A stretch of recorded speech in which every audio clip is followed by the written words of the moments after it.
Chen Chuan, let's break up. The phone screen lit up just as Chen Chuan was standing by the sink behind the workshop's back door in the electronics factory. The faucet was broken, a thin line of water dripping continuously falling into the yellowish ceramic basin with a rhythmic tap tap tap. Chen Chuan lowered his head and stared at the screen. Grease still stained his hands, the sleeves of his blue work clothes had been rubbed into a gray-black patch by the machines, and the gaps between his nails were filled with grime that would never wash out. The message was from Lin Shui. They had been together for 2 years. From encouraging each other when they first arrived in this city, to sharing long silences about rent, wages, and the future, and now to this single breakup text. In truth, Chen Chuan had sensed this coming for a long time. Lately, Lin Shui replied to his messages slower and slower. She used to ask if he had finished work, if he had eaten. Now she only asked, "How much can you save this month?"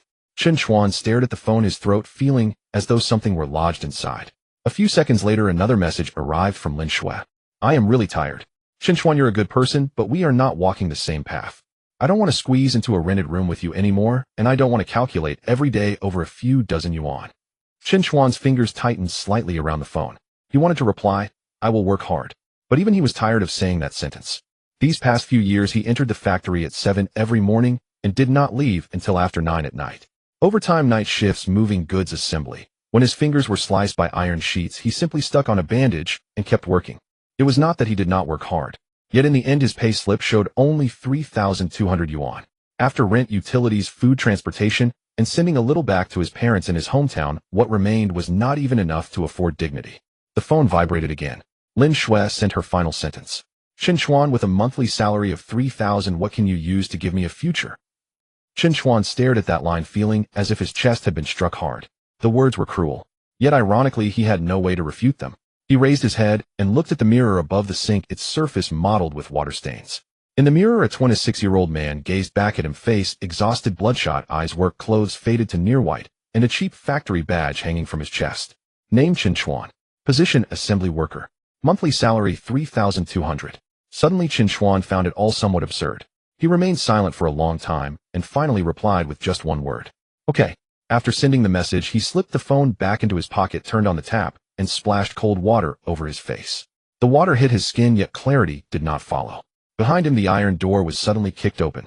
"Chen Chuan." A coarse, raspy voice rang out. Chen Chuan turned around. Workshop supervisor Wang Hai stood at the doorway, his fat face filled with impatience, a timesheet clutched in his hand. "What are you hiding back here for? There's still a pile of goods by the machines that hasn't been assembled. Do you think you're here on vacation?" Chen Chuan wiped his face and said quietly, "I'll go over right away." "Right away? All you ever say is right away." Wang Hai let out a cold snort and slapped the timesheet against Chen Chuan's chest.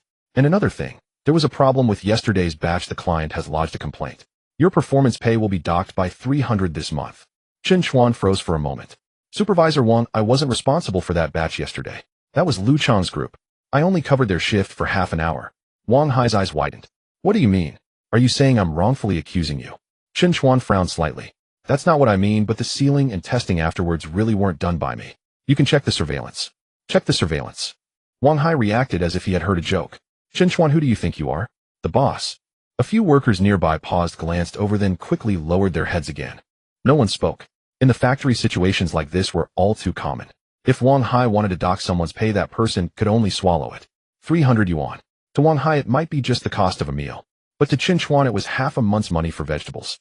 Wang Hai stepped forward and lowered his voice, saying, "I'm warning you, don't mistake tolerance for weakness. If you don't want to work, there are plenty of people lined up outside waiting to get in." Chen Chuan fell silent. He had heard that line many times. There were always plenty of people outside. If you don't want to work, then get out. The poor must swallow even their grievances because they have no right to overturn the table. Chen Chuan's hand hanging by his side slowly curled into a fist. Yet in the end, he still loosened his grip. "I understand." Wang Hai gave a satisfied grunt. "If you understand, then get back to work." Chen Chuan said nothing more and walked back into the workshop. The roar of machines slammed into him, pounding at his eardrums.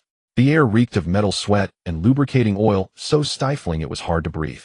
For the next few hours, Chen Chuan moved like a machine without feelings. Twisting screws. Assembly. Inspection. Carrying boxes. When his hands went numb, he shook them. When his waist ached, he bent down for a moment. No matter how miserable he felt inside, no one would care. At 9:30 in the evening, work finally ended. Chen Chuan changed out of his work clothes, slung an old backpack over his shoulder, and walked out of the factory gate. Two of the streetlights outside the factory grounds were broken, The dim yellow light that remained stretched his shadow long across the concrete. He did not take the bus. The bus cost 2 yuan. He had never cared about those 2 yuan before. But tonight he suddenly could not bear to spend it. Walking from the factory to his rented room would take more than 40 minutes. As he passed a barbecue stall, heat and rich aromas rushed toward him. Several young people huddled around a small table, drinking their laughter loud. Boss, another 20 skewers of lamb. You got it. Instinctively Chen Chuan touched his stomach. Since noon he had only eaten 2 steamed buns and a free bowl of seaweed soup. He stood at the roadside watching for a few seconds, then finally tore his gaze away and continued forward. His bank card balance was only 87 yuan and 60 cents. There were still 12 days until payday. He could not spend recklessly. By the time he reached his rented room, it was already past 10. It was an old building in an urban village with narrow stairwells, peeling walls, and air heavy with dampness and cooking fumes. Chen Chuan lived on the 5th floor. There was no elevator. When he reached the 3rd floor, his phone vibrated again. It was a voice message from the landlord. He tapped to play it. Chen Chuan, listen, the rent has already been delayed 3 days. If you don't pay by tonight, you move out tomorrow. I've got people waiting to rent after you. When the voice message ended, the stairwell was so quiet that only his breathing remained. Leaning against the wall, Chen Chuan closed his eyes for a moment. Everything that had happened today lay on his chest like a slab of stone. His girlfriend had broken up with him. His supervisor had docked his pay. His landlord was pushing for the rent. His bank card balance was 87 yuan and 60 cents. He suddenly felt very tired. Not the tiredness of the body, but the kind that could not see even a glimmer of light. At the very end of the 5th floor hallway was his rented room. A small space of less than 15 square meters containing an iron bunk bed, a chipped desk, an old wardrobe, and a single induction cooker. On the desk lay half a bag of steamed buns left over from the morning, beside a nearly empty packet of pickled vegetables.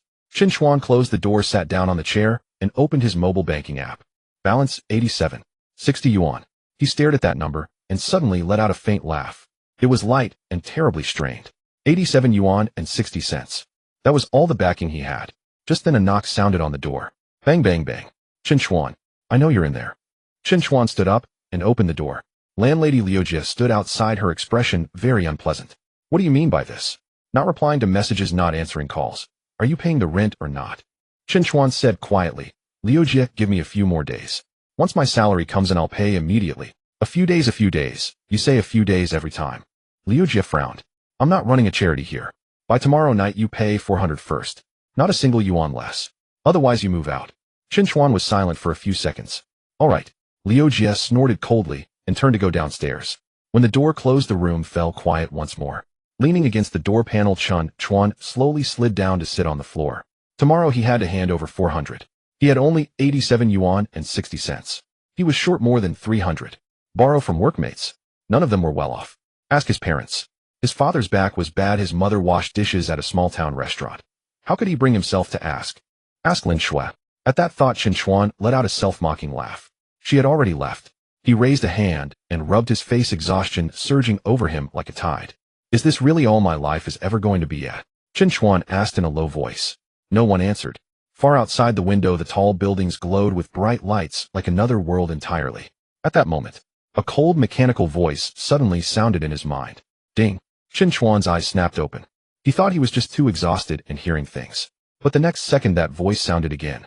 Detected host life status, low point. Detected host's current situation, economic collapse, emotional betrayal, career oppression, dignity impaired. Conditions for binding met. Future provision system is initiating binding. Chen Chuan's entire body went rigid. Instinctively he glanced around. The room was empty. The door was closed, the window was shut. The sound was not coming from outside. It was echoing inside his own mind. Who is it? Chen Chuan's voice was dry. The system did not answer his question. Binding progress 10. Binding progress 50. Binding progress 100. Future provision system, binding complete. The next moment, a semi-transparent panel floated before Chen Chuan's eyes. Host Chen Chuan. Age 26. Current assets 87. 60 yuan. Current status life at a low point. System ability foreseeing future information related to the host's destiny, wealth, and crises. Beginner destiny prompt activated. Staring at the panel, Chen Chuan felt his breathing grow gradually rapid. A system. Future provision. Things that existed only in novels had appeared in his life. He lifted a hand and pinched his arm hard. Pain. This was not a dream. Immediately new lines of text emerged on the panel. Beginner prompt: 3 hours from now in the old goods market in the southern part of the city, a damaged jade pendant will appear. The stall owner will mistakenly regard it as an ordinary old ornament, asking for 80 yuan, lowest bargainable price, 50 yuan. Real value 200,000 yuan. Risk prompt: the item will be bought by someone else within 20 minutes of its appearance. Host is requested to complete the first reversal of destiny within the allotted time. Chen Chuan's breathing halted for an instant. 200,000. He stared fixedly at those characters. Real value 200,000 yuan. That was money he would need years of saving without eating or drinking to accumulate. It was enough to pay his rent, clear his debts, and leave the electronics factory that was crushing the breath out of him. Chen Chuan snatched up his phone and glanced at the time. 10:43 in the evening. 3 hours later would be 1:43 in the morning. He knew the old goods market in the southern part of the city. It was not exactly near. The night bus would take about half an hour to get there. The problem was he had only 87 yuan and 60 cents. Buying the pendant would cost at least 50. With the remaining money, even the round-trip bus fare had to be carefully counted. Go or not go. If this was just an illusion, he would lose 50 yuan. 50 yuan at this moment might be his food money for the next several days. But if it was real, his life would begin to change from tonight. Chen Chuan lowered his gaze to his hands. There were rough hands, calluses on the palms, small scars on the knuckles left by work. These hands had twisted countless screws and carried countless boxes for others, yet had never truly taken hold of his own destiny. Lin Shui's words echoed in his ears again. With a monthly salary of 3,000, what can you use to give me a future? Wang Hai's cold sneer followed close behind. If you don't want to work, there are plenty of people waiting in line to come in. Chen Chuan slowly clenched his fists. A few seconds later he stood up. He picked up his jacket, grabbed his phone and keys, and stepped out the door. Half of the motion sensor lights in the stairwell were broken. In the darkness, Chen Chuan walked down step by step. Night wind poured in through the opening at the bottom of the stairwell, rustling the small advertisements pasted on the walls. When he reached the first floor, he turned back to glance at the shabby rental building. That glance was brief, yet it felt like a farewell to the version of himself who swallowed his anger and kept his head down. Chen Chuan slipped his phone into his pocket and walked toward the southern part of the city. At the same time, the system's voice sounded again in his mind. Countdown initiated. Time until target item appears, 2 hours 57 minutes. Chen Chuan lifted his head and looked at the city lights in the distance.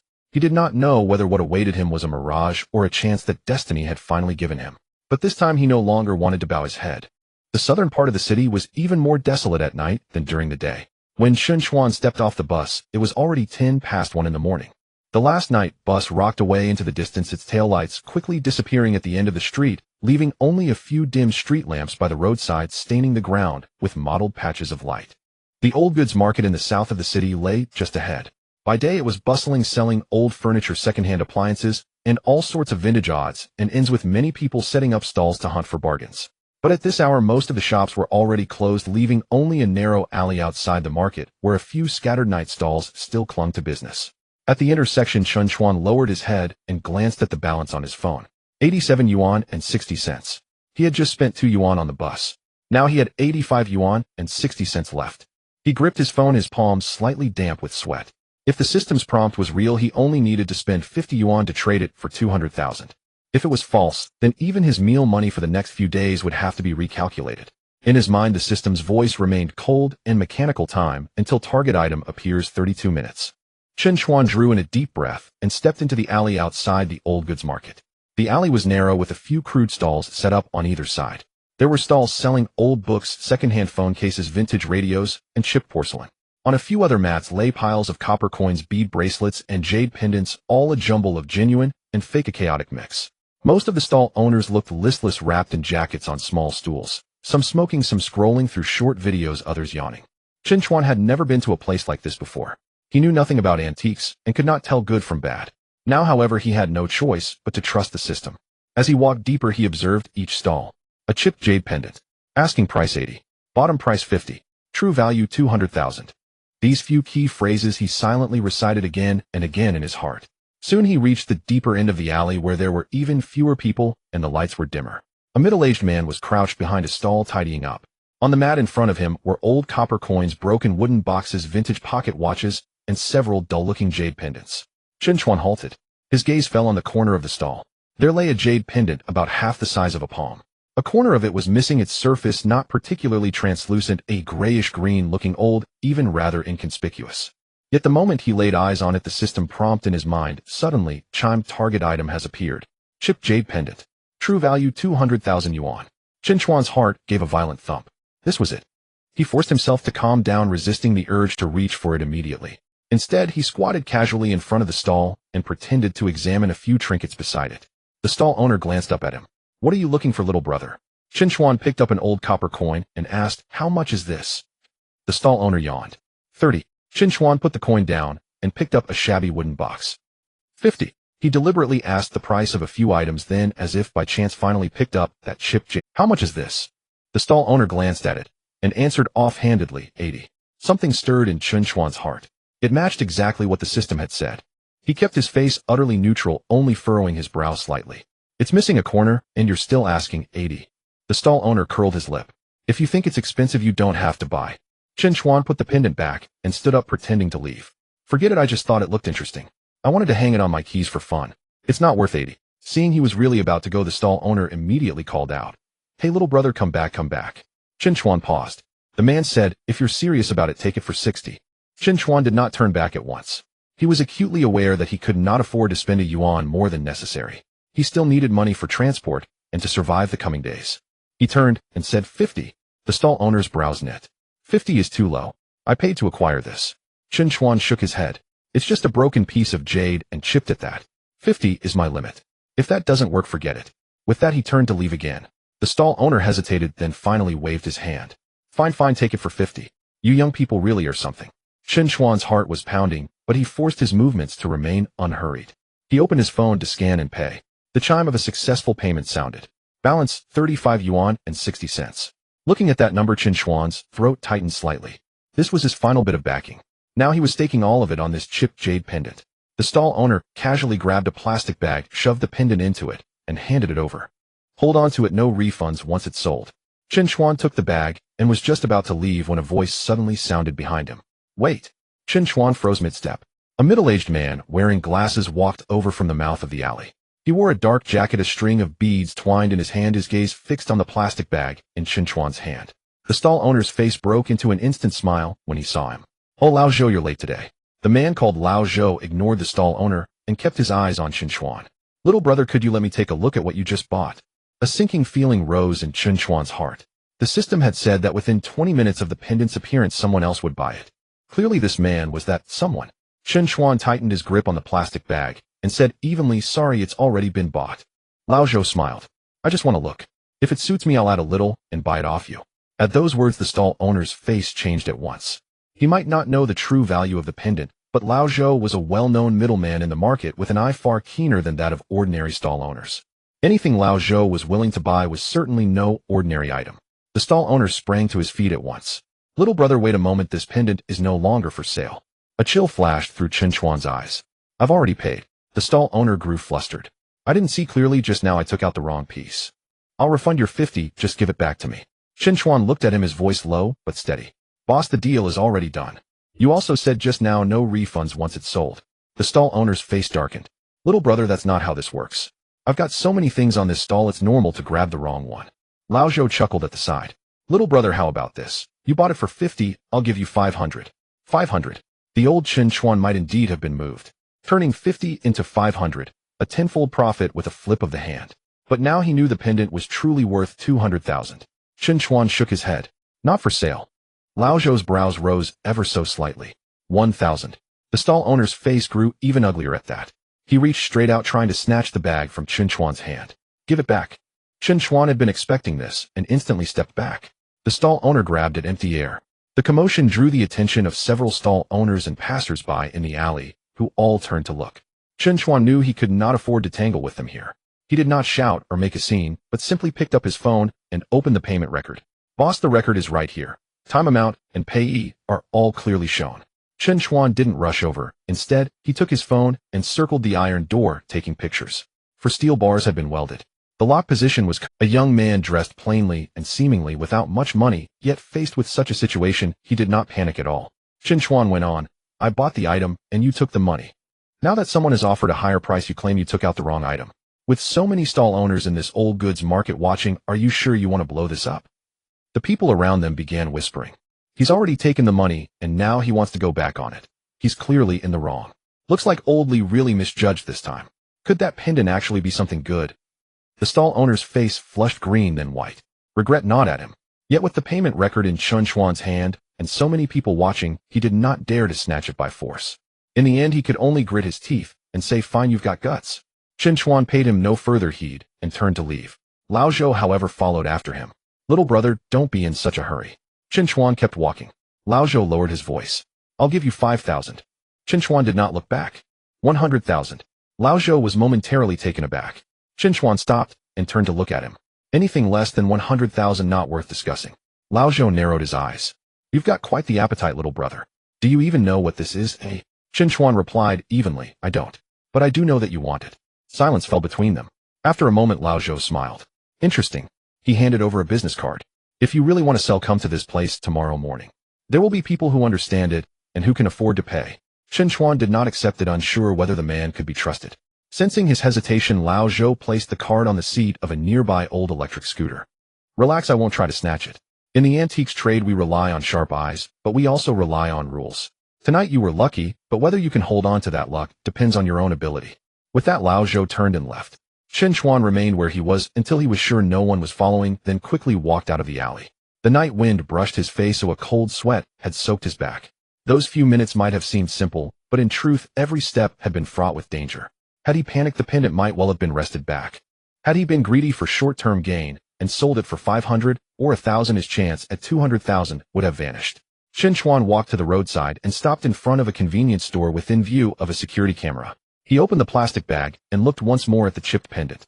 The gray-green jade lay quietly inside the bag, still appearing utterly ordinary. But now the way he looked at it had completely changed. This was no mere piece of jade. It was the first key to turning his life around.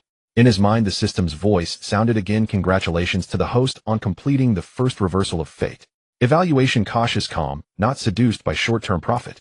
Reward 1 instance of basic appraisal information." The next second, a new line of text appeared before his eyes. "Chipped jade pendant, old jade from the Ming Dynasty, originally one of a set of jade plaques. Though damaged, its carving is distinctive and surviving examples are few. Recommended place of sale, Qingya. Estimated sale price between 180,000 and 220,000. Optimal time to sell between 10 a.m. and noon today." Chen Chuan stared fixedly at those lines of text, his breathing growing a little heavier. "Qingya, 180,000 to 220,000. In other words, the system was no illusion.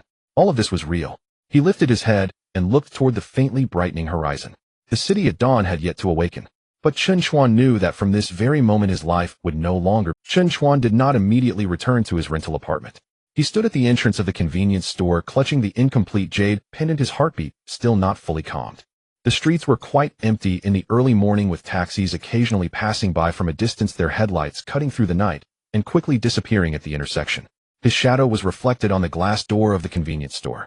At 26 years old, wearing an old coat and a cheap backpack, his face looked tired, yet his eyes held a glimmer of light he had never possessed before. It was the gaze of someone who suddenly sees hope in the midst of despair. Chen Chuan glanced down at the jade pendant in the plastic bag. It was grayish-green with a piece missing, and no matter how he looked at it, it didn't seem like something worth 200,000. But the system wouldn't deceive him. At least up to this point, everything the system had said had proven accurate. The vendor offered 80, the lowest being 50. Someone would take an interest in it within 20 minutes. Its true value ranged from 180,000 to 220,000. And there was a selling place, Qingya Pavilion. Chen Chuan took out his phone and searched for this name. Soon a location popped up on the map, Qingya Pavilion Ant. The address was at the junction of the old street in the southern part of the city and the cultural market, not too far from here, about a 20-minute walk. Opening hours from 9:30 in the morning to 8 in the evening. It was only a little past 2 in the morning. Chen Chuan had to wait. He felt his pocket. There was only 35 yuan and 6 cents left.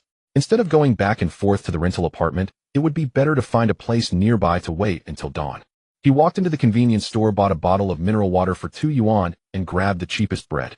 When he paid, he watched his balance drop to 29 yuan and 6 cents, and he couldn't help but flinch.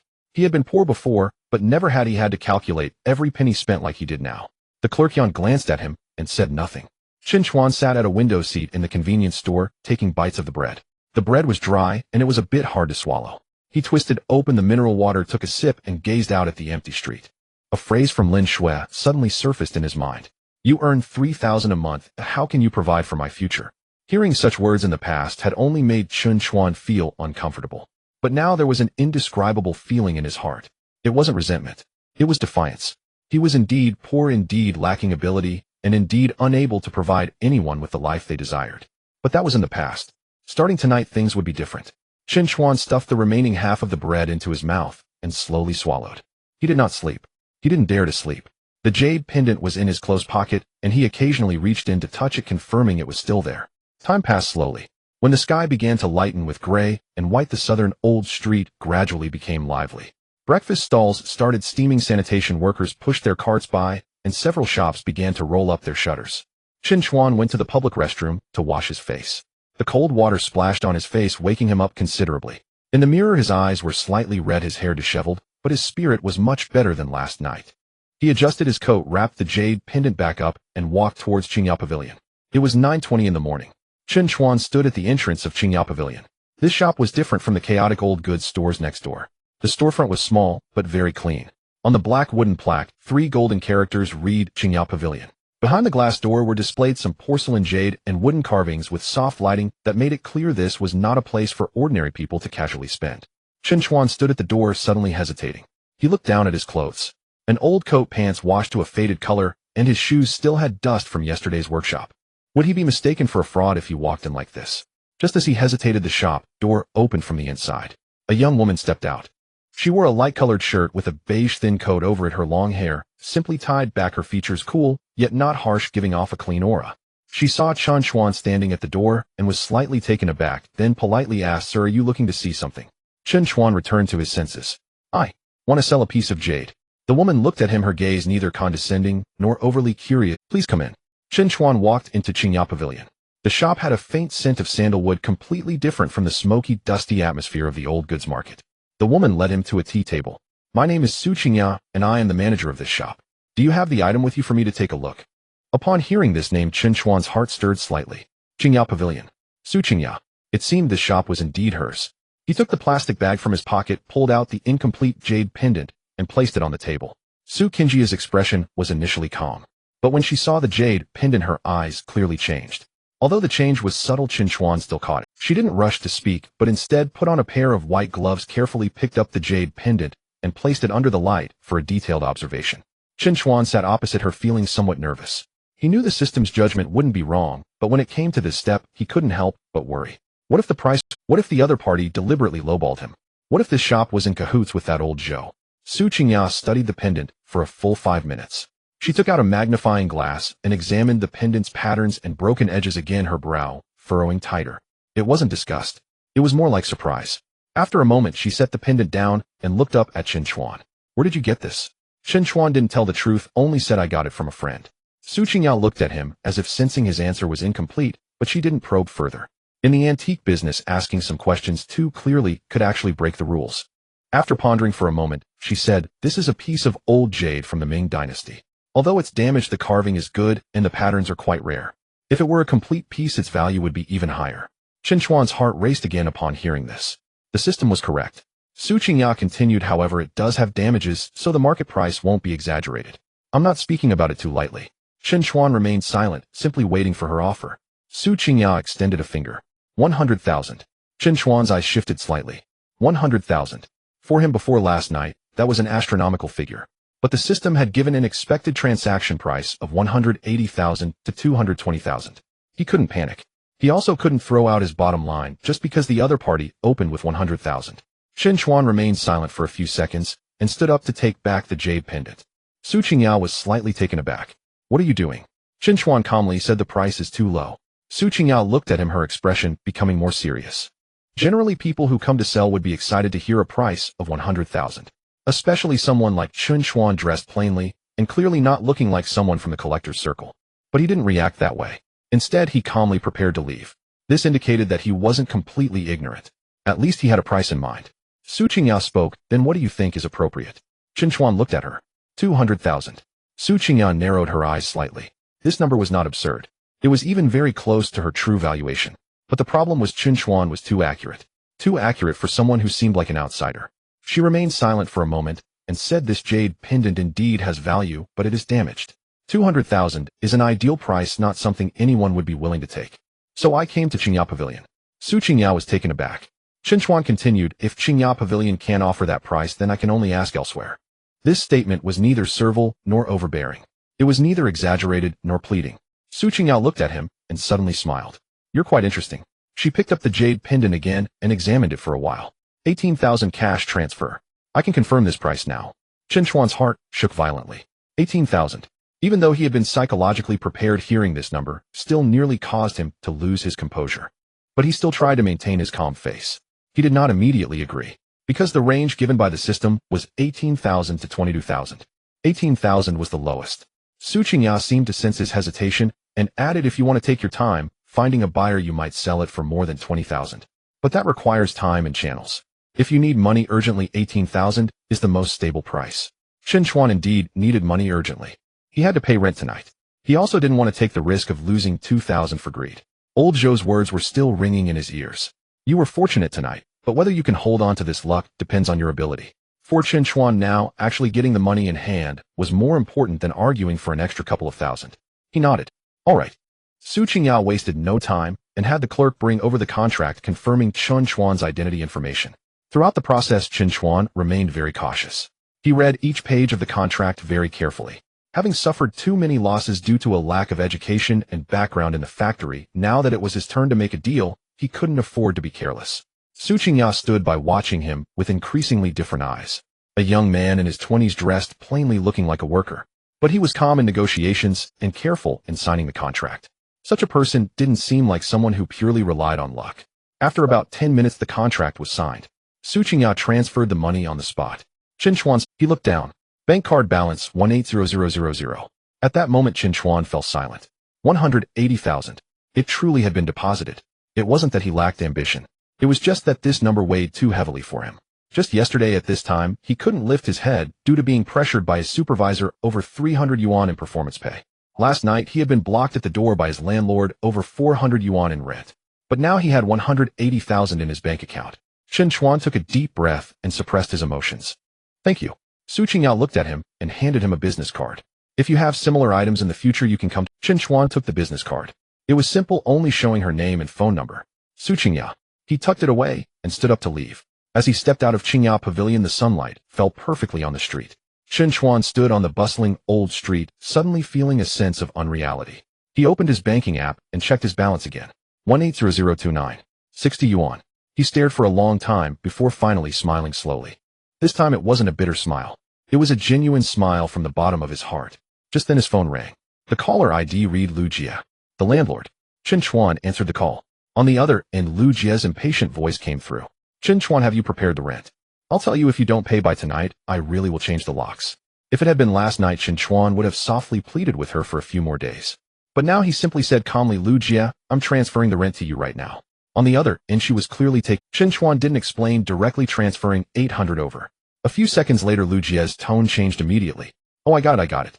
Little Chen, I was a bit harsh just now, please don't take it to heart. I had no choice, it's all for the sake of living. Chen Chuan watched the people passing by on the street and said lightly, I understand. After hanging up, he didn't immediately put away his phone, because on the screen a WeChat message popped up. Chen Chuan, what I said last night might have been a bit harsh. Are you free now? Let's talk. Chen Chuan looked at those two messages, his expression gradually cooling. Yesterday she had said to break up. Today she wanted to talk. He did not reply. Just then the system's voice echoed in his mind again. Detected that the host has completed the first wealth realization. Current assets have exceeded 100,000. New future prompts have been triggered. 3 days later, news of demolition will spread in the western Old Street. An old warehouse will become one of the privately compensated plots with the highest value within the demolition area. Chen Chuan paused in his steps. Demolition. His gaze suddenly changed. Demolition. Chen Chuan stood at the entrance of Qingyao Pavilion, his fingers tightening slightly around his phone. The system notification in his mind had yet to fade. 3 days later, news of the demolition would spread from the Old Street in the west of the city. A dilapidated warehouse would be one of the most valuable private parcels within the demolition range. The host is advised to verify relevant information as soon as possible. Chen Chuan stared at the lines of text, his breath involuntarily lightening. If last night's broken jade pendant only earned him his first bucket of gold, the significance of this demolition hint was entirely different. The jade pendant was a one-time opportunity. The demolition, however, could multiply his assets several times over, or even more. Chen Chuan wasn't a fool. He knew that in matters of demolition, the most valuable aspect was not the property itself, but the information gap. Whoever knows in advance can lay out their plans first.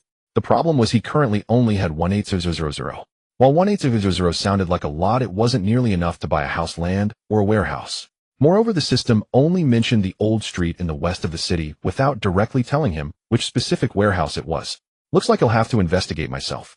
Chen Chuan put away his phone and walked to the roadside. He didn't head to the west of the city right away. Instead, he found a bank, confirmed the money in his account, and set up a large transfer alert. The sudden arrival of 18000 was too unexpected. He had to be cautious with every step he took. After leaving the bank, Chen Chuan went nearby to buy a cheap but clean set of clothes. Not to show off, but because he was about to negotiate and couldn't wear the old jacket stained with grease from last night. After changing clothes, he had a bowl of beef noodles at a roadside shop. 18 yuan. In the past, he would have hesitated at this price. But today he didn't hold back. There was still much to do. After the hot soup went down, Chen Chuan felt somewhat revived. As he ate his noodles, he searched for information about the old street in the west of the city on his phone.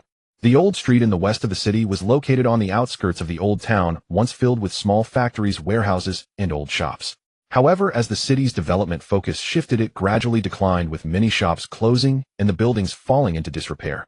There wasn't much news online regarding the demolition. Most of it was about renovation plans from a few years ago that ultimately went nowhere.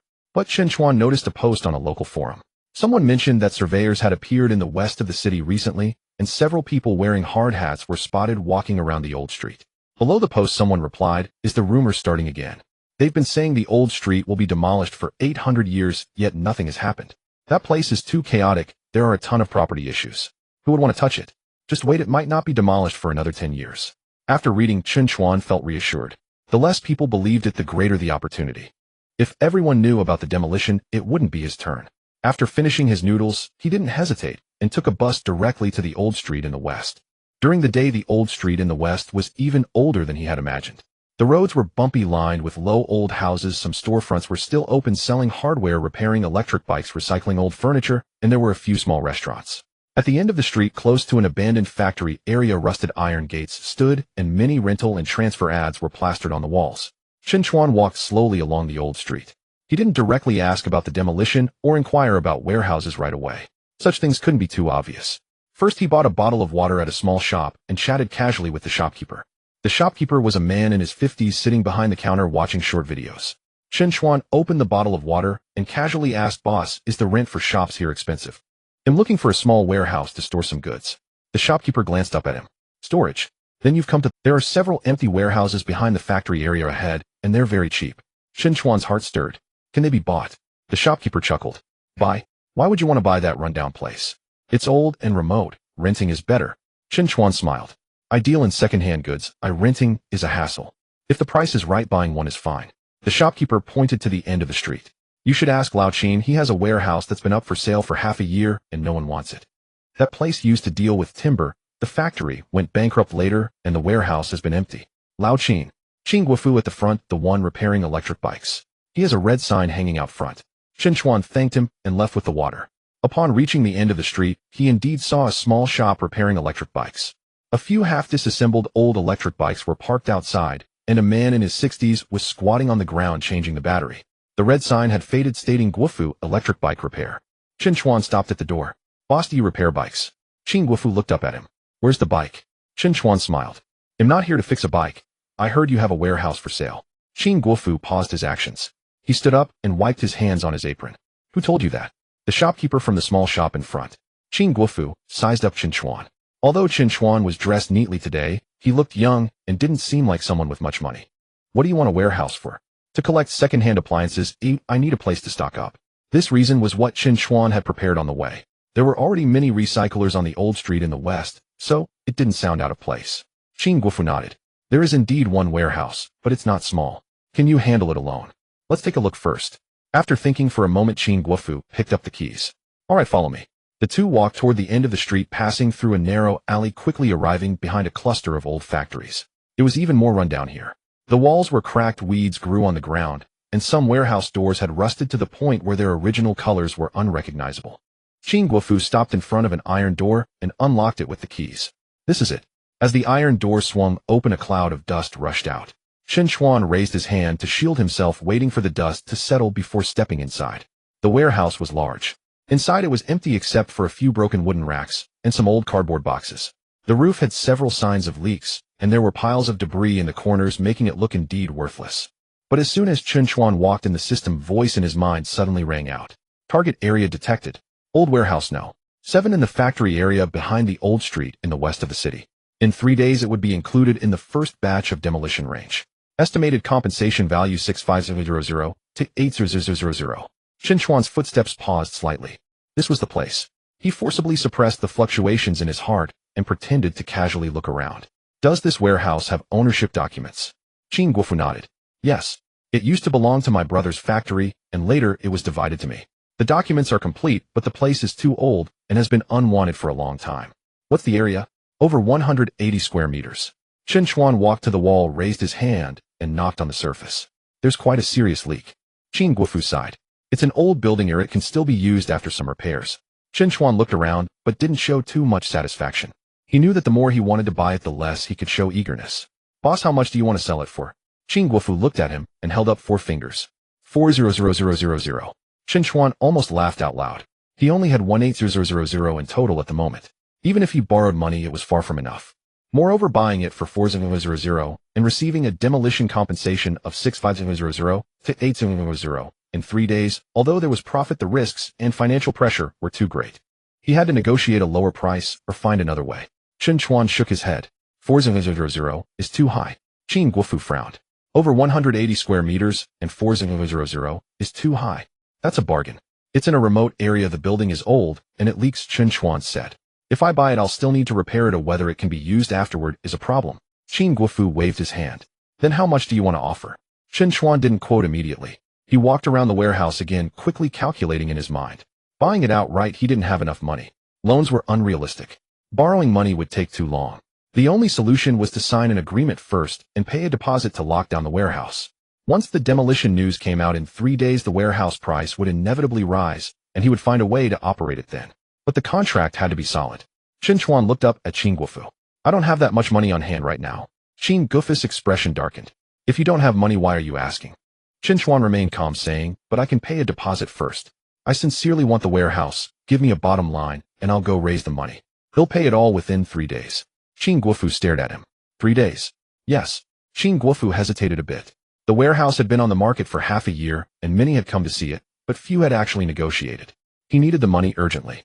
His son was preparing to get married, and the other party was urging him to buy a house and pay the down payment. Selling it would be a good thing for him.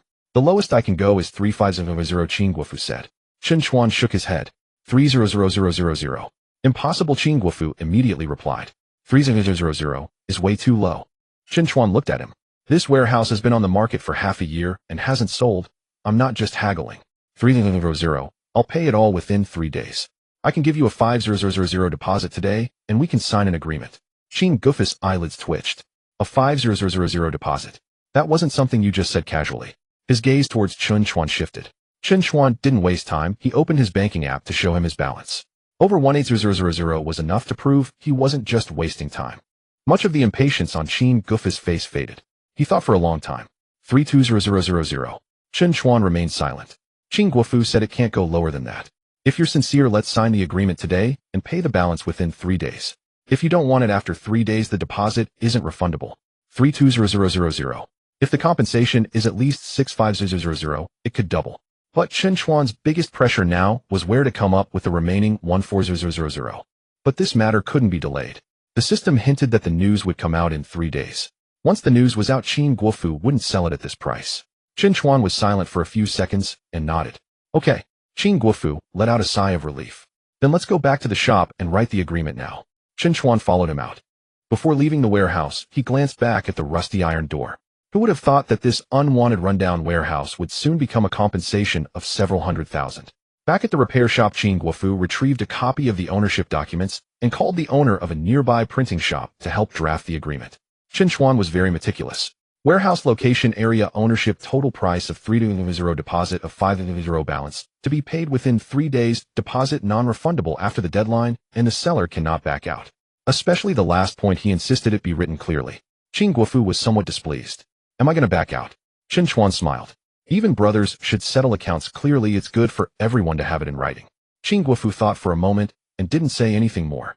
After the agreement was signed, Chen Chuan transferred the 500,000 deposit. His bank balance went from 180,000 to over 130,000. Watching the money leave, Chen Chuan felt a bit tight in his heart. But he knew this was a necessary gamble. After Qin Guofu received the money, his attitude improved significantly. Xiao Chen, don't worry, I'll definitely reserve this warehouse for you within 3 days. Chen Chuan nodded. Thank you, Uncle Qin. When he left the old street in the west, it was already afternoon. The sunlight fell on the dilapidated roofs of the old street, and the street vendors were still shouting. No one knew what changes were about to happen here. As Chen Chuan reached the intersection, just as he was about to hail a taxi back, his phone rang again. It was Wang Hai calling, the supervisor from the electronics factory. Chen Chuan glanced at the screen, his expression growing colder. He answered the call. On the other end, Wang Hai's impatient voice came through. Chen Chuan, where have you been? Are you skipping work today? If you don't want to work, just say so. Chen Chuan held the phone, looking at the distant traffic. If it were yesterday, he would have explained, apologized, and said he was on his way back. But now he simply spoke calmly. Supervisor Wang, I'm quitting starting today. There was silence on the other end. Then Wang Hai exploded. What did you say? Chen Chuan, are you out of your mind? What will you eat if you leave the factory? Chen Chuan wasn't angry. He just looked ahead, his voice steady. You don't need to worry about that. After saying that, he hung up the phone directly. At the same time, the system prompt echoed in his mind. Detected that the host has made an important choice. The trajectory of fate has changed. New crisis alert. Wang Hai will come to the host's rental apartment tonight, attempting to pressure the host into submission with wages and deposits. Chen Chuan's footsteps halted. He glanced down at his phone, his lips slowly pressing flat. Wang Hai. It seemed this score needed to be settled as well. Wang Hai. It seems this account needs to be settled. Wang Hai will head to the host's rental house tonight, attempting to force the host to yield under the pretext of wages and deposit. If it were yesterday, he would have been afraid. Afraid of not receiving his wages, afraid of being marked absent by the factory, afraid that Wang Hai would deliberately stall his resignation procedures, and even more afraid that he would soon be unable to afford food. But now it was different. He still had 130,000 in his bank account. Although part of it was reserved for the warehouse final payment, at least he no longer had to lower his head for 300 in performance bonuses. Chen Chuan put away his phone and first found a printing shop where he made a copy of the warehouse agreement he signed with Qin Guofu and saved the electronic version to the cloud. After finishing these tasks, he took a taxi back to his rental house. Outside the car window, the old street in the west of the city gradually faded away. Chen Chuan leaned back in the back seat, eyes closed, yet he did not sleep. Too much had happened today. 180,000 had arrived. 50,000 paid as a deposit for the warehouse. He had quit his job at the electronics factory. Wang Hai would come knocking tonight. Each of these events placed in yesterday's context would have been unimaginable for him. But now one by one these events had unfolded. He had to force himself to adapt. Because from the moment the system was bound to him, he could no longer return to the past. At the bottom of the rental building, several elderly people sat chatting at the entrance while nearby children chased after a plastic bottle. After getting out of the car, Chen Chuan didn't head upstairs immediately. He first went to a nearby convenience store to buy a bag of rice, a bunch of vegetables, a few eggs, and 2 boxes of instant noodles.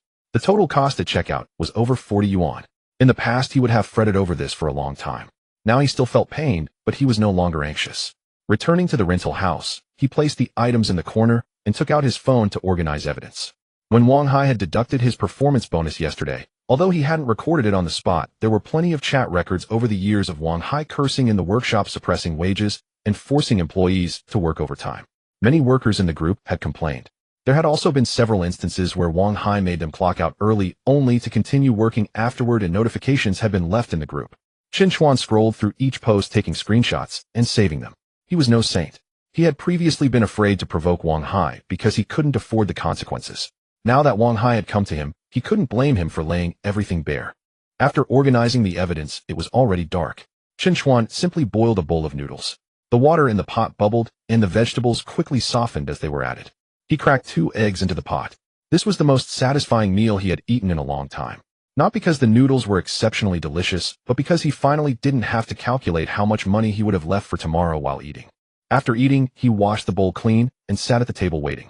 8:17 in the evening. Footsteps could be heard outside the door. They were heavy. Each step echoed on the old staircase. Soon a knock sounded at the door. Bang, bang, bang. Chen Chuan opened the door. Wang Hai's voice came from outside. Chen Chuan glanced at his phone, opened the recording, then stood up to open the door. 3 people were standing at the entrance. Wang Hai was in the front, followed by Lu Chong and another employee from the workshop.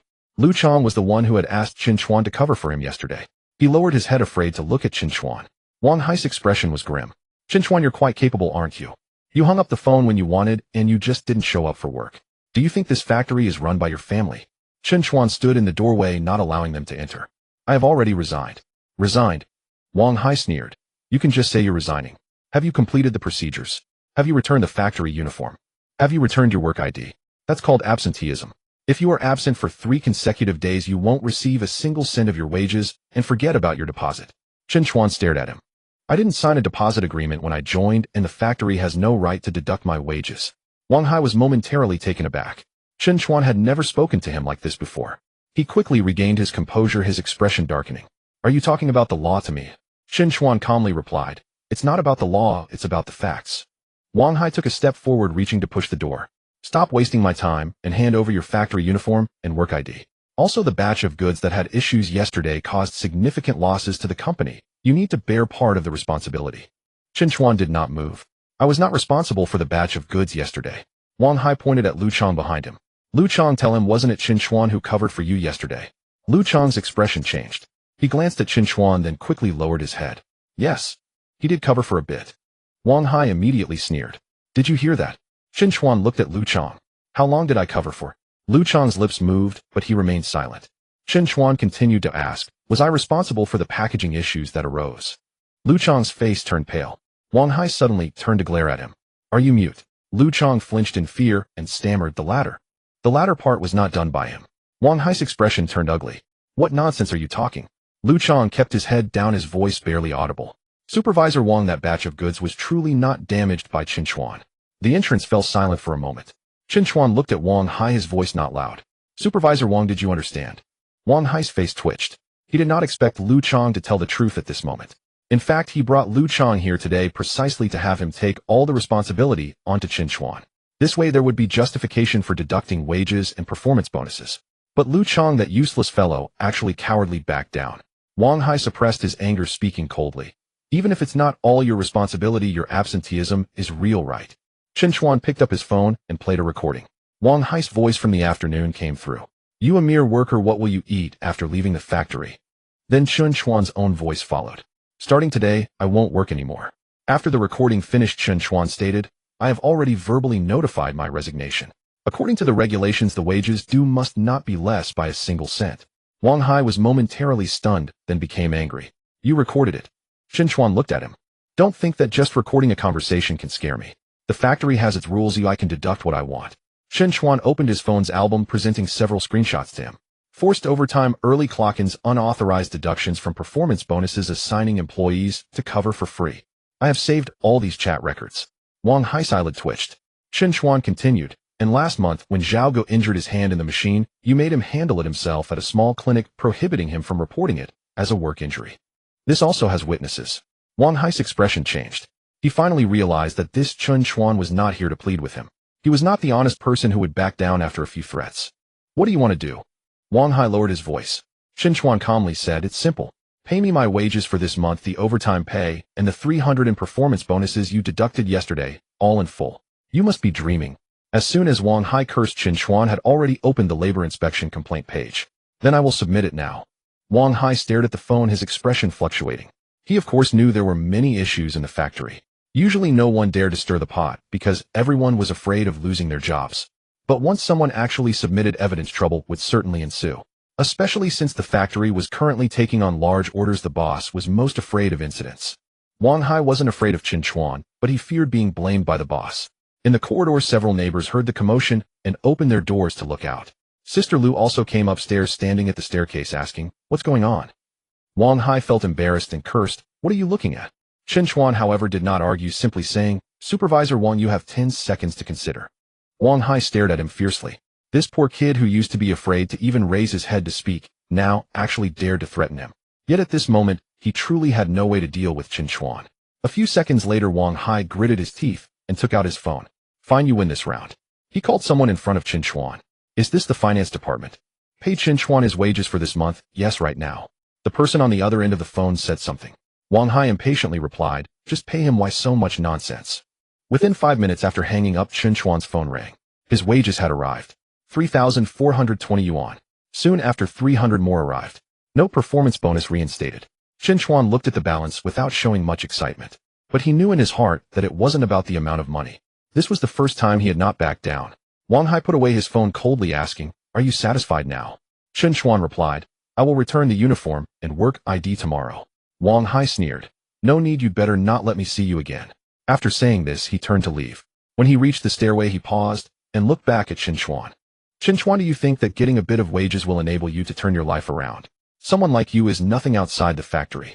Chen Chuan looked at him. Let's just wait and see. Wang Hai's expression stiffened as he took his people downstairs. As Lu Chang passed by Chen Chuan, he paused and said softly, Chen Chuan, I'm sorry. Chen Chuan glanced at him. In the future, don't let others take the blame for you. Lu Chang's face flushed as he lowered his head and walked away. The corridor fell silent once more. Sister Lu stood nearby. Her gaze toward Chen Chuan was somewhat complicated. She had just heard that his wages had arrived and knew that Chen Chuan was no longer in such dire straits as he was yesterday.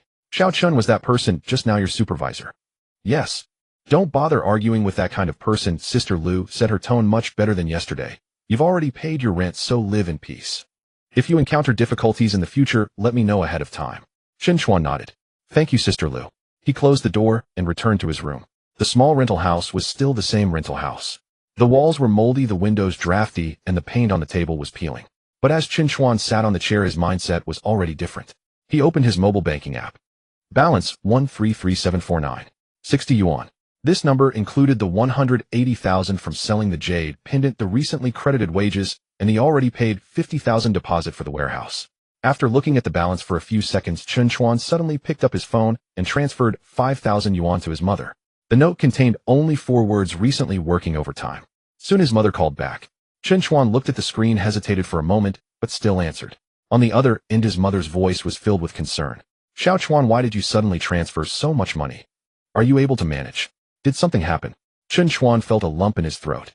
He quickly lowered his head and rubbed his eyes. It's nothing, Mom. The factory issued bonuses, and I have enough to use. Really? Really? His mother fell silent for a moment before saying, You're all alone out there, don't be too frugal. Make sure to eat well, health is important. If you run low on money, just tell us, don't tough it out. Chen Chuan replied with an ahu.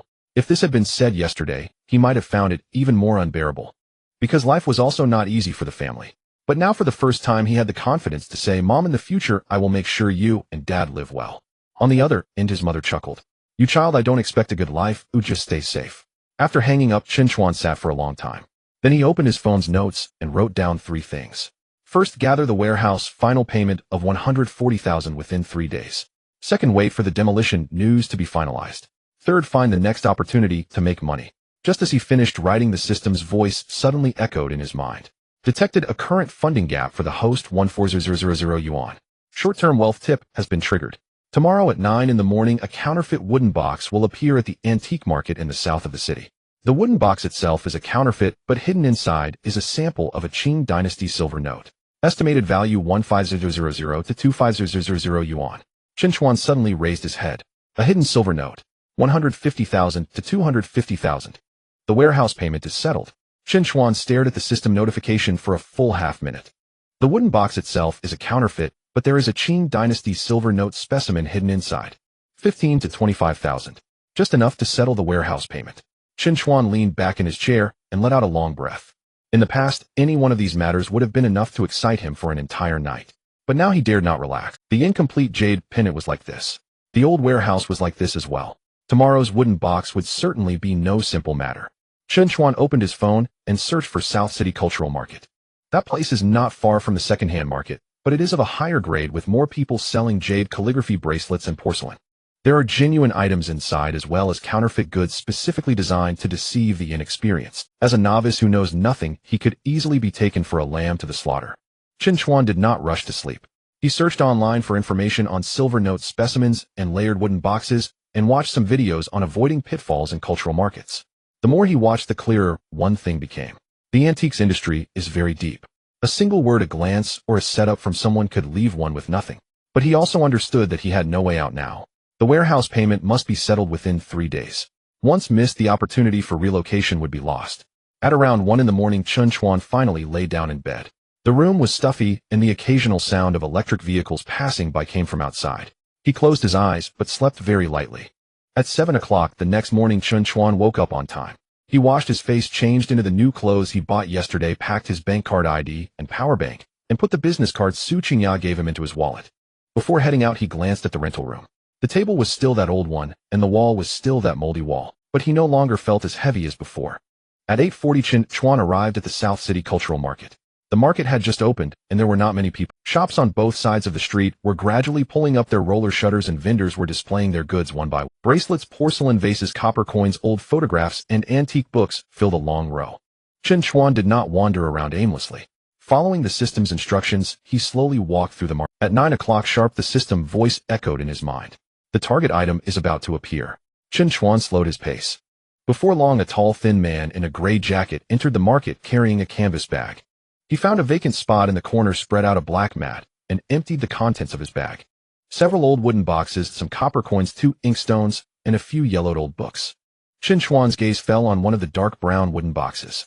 It was not large, engraved with patterns, and looked somewhat aged, but the corners were too new and the patina was unnatural. At first glance, it indeed looked like a faux antique. The system notification appeared. Target item has appeared. Counterfeit wooden box. There is a Qing Dynasty silver note specimen hidden inside. Estimated value 15 to 25,000. Chen Chuan's heart stirred.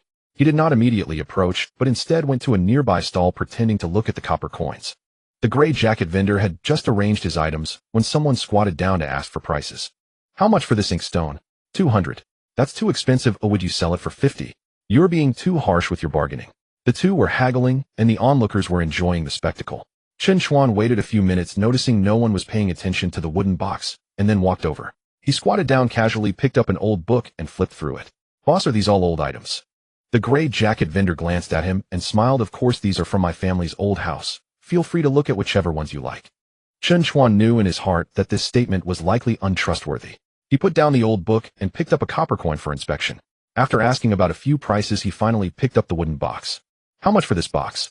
The gray jacket vendor's eyes lit up slightly. This one isn't cheap. It's an old mahogany box from the late Qing Dynasty. Chen Chuan glanced at him. Boss, you're being a bit exaggerated. The pattern is machinine engraved, and the corners look artificially aged. At most, it's just a craft item. The smile on the gray jacket vendor's face froze for a moment. He did not expect this young man who looked ordinary to speak with some insight. In truth, Chen Chuan understood none of this. He had only researched it last night, but it was enough to bluff the vendor. The gray jacket vendor chuckled awkwardly. Little brother knows his stuff. So how much do you think is appropriate? Chen Chuan put down the box, his tone casual. A few dozen. A few dozen won't do. The gray jacket vendor waved his hand. I bought it for more than this price. 300. Chen Chuan stood up. Then forget it. The gray jacket vendor hurriedly said, don't be in a rush, or if you really like it, you can take it for 200. Chen Chuan shook his head. I'm only going to use it to hold small items. 80. The gray jacket vendor frowned. 150. 80. 120. That's my lowest offer. Chen Chuan remained silent and turned to leave. After taking a few steps, the gray jacket vendor's voice came from behind. Come back, 80 is fine. Oh, it's my first sale. Chen Chuan paused. He breathed a sigh of relief in his heart, but his face remained calm. He scanned the code to pay 80. When the balance changed, Chen Chuan felt no pain. Compared to the warehouse payment, this 80 was almost negligible. But just as he picked up the wooden box to leave, a hand suddenly reached out. Wait a minute. Chen Chuan turned his head. The speaker was an old man in a Tang suit with gray hair and a cane, followed by a young man. As soon as the gray jacket vendor saw the old man, he immediately put on a smile. Oh, Mr. Ma, you're here. Several nearby vendors also looked over. Mr. Ma is here to shop today. This one is an expert with a discerning eye. Chen Chuan's heart sank. Another knowledgeable person had appeared out of nowhere. Mr. Ma ignored the crowd and simply stared at the wooden box in Chen Chuan's hand. Young man, can I take a look at that box? Chen Chuan pulled the wooden box closer to himself. Sorry, my master just wants to take a look. He's not going to snatch it from you, said the young man behind Mr. Ma. Chen Chuan looked at him, but said nothing. The gray jacket vendor's eyes darted. He seemed to sense that something was off, and immediately said, little brother, I made a mistake earlier. I'm no longer selling this box. They'll refund your money. Here we go again. Chen Chuan sneered inwardly. The vendor yesterday did the same. This one was doing the same today. As soon as they realized something might be valuable, they would immediately backtrack. He pulled out his phone to show the payment record, speaking softly. The money has been paid. The item is mine. The gray jacket vendor's face turned ugly. I said I made a mistake. Chen Chuan calmly replied, you can call the police, or I can call the police. More and more onlookers gathered. Mr. Ma glanced at Chen Chuan and suddenly smiled. Young man, there's no need to be nervous. The item you bought belongs to you naturally. I'm just curious. Chen Chuan did not respond. Mr. Ma continued, how about this? I'll offer you 5,000, and you let me have the box. 5,000. The gray jacket vendor turned pale. An item that was sold for 80 suddenly had someone offering 5,000. This was not just a wooden box. This was clearly money he had personally thrown away. People around started discussing. A broken box and Mr. Ma offers 5,000. Could it really have some value? That young man is lucky. Chen Chuan looked at Mr. Ma and shook his head. Not for sale. The young man frowned. Not selling for 5,000. Do you know if that box is worth 5,000? Chen Chuan replied, I don't know, but I'm not buying things just to resell them immediately. This was a lie. He was indeed buying to resell. But now he could not sell it here. The system said there was a silver note specimen inside, not that the wooden box itself. If someone noticed the layer here, he would be in trouble. Mr. Ma stared at him for a few seconds. 10,000. Chen Chuan still shook his head. Mr. Ma's eyes flickered. 15,000. Chen Chuan did not linger. Sorry, I have other matters to attend to. After saying that, he turned and left with the wooden box. The young man wanted to stop him, but Mr. Ma raised a hand to stop him. Let him go. Master that box. Mr. Ma looked at Chen Chuan's departing figure and said softly, the box isn't worth much. The valuable part should be inside. The young man was taken aback. So we just let him go. Mr. Ma smiled. To still hold on in this situation shows that he's not foolish. In such a large cultural market, he won't escape. Let's see where he goes. On the other side, after Chen Chuan exited the market, he did not immediately turn back. He could feel someone watching him. This feeling made him somewhat tense. He turned into an alley, passed through a vegetable market, and circled back to the main street. After confirming that no one was following too closely, he took a taxi to Qingya Pavilion. Now there are not many people he can trust. Su Qingya is one of them. At least yesterday during the transaction, she did not deceive him. At 10:30 in the morning, Chen Chuan stood once more at the entrance of Qingya Pavilion. Su Qingya was inside organizing the accounts, and when she saw him enter, she was clearly a bit surprised. Mr. Chen. Chen Chuan placed the wooden box on the tea table. Boss Su, can you help me take a look at something? Su Qingya glanced at the wooden box and her brows furrowed slightly. This box is a faux antique and isn't worth much. Chen Chuan said, I know. Su Qingya looked at him. As expected, trouble came. Chen Chuan stood outside Qingya Pavilion, holding his phone, his expression darkening. Qin Gufu's voice on the other end of the line sounded somewhat feeble.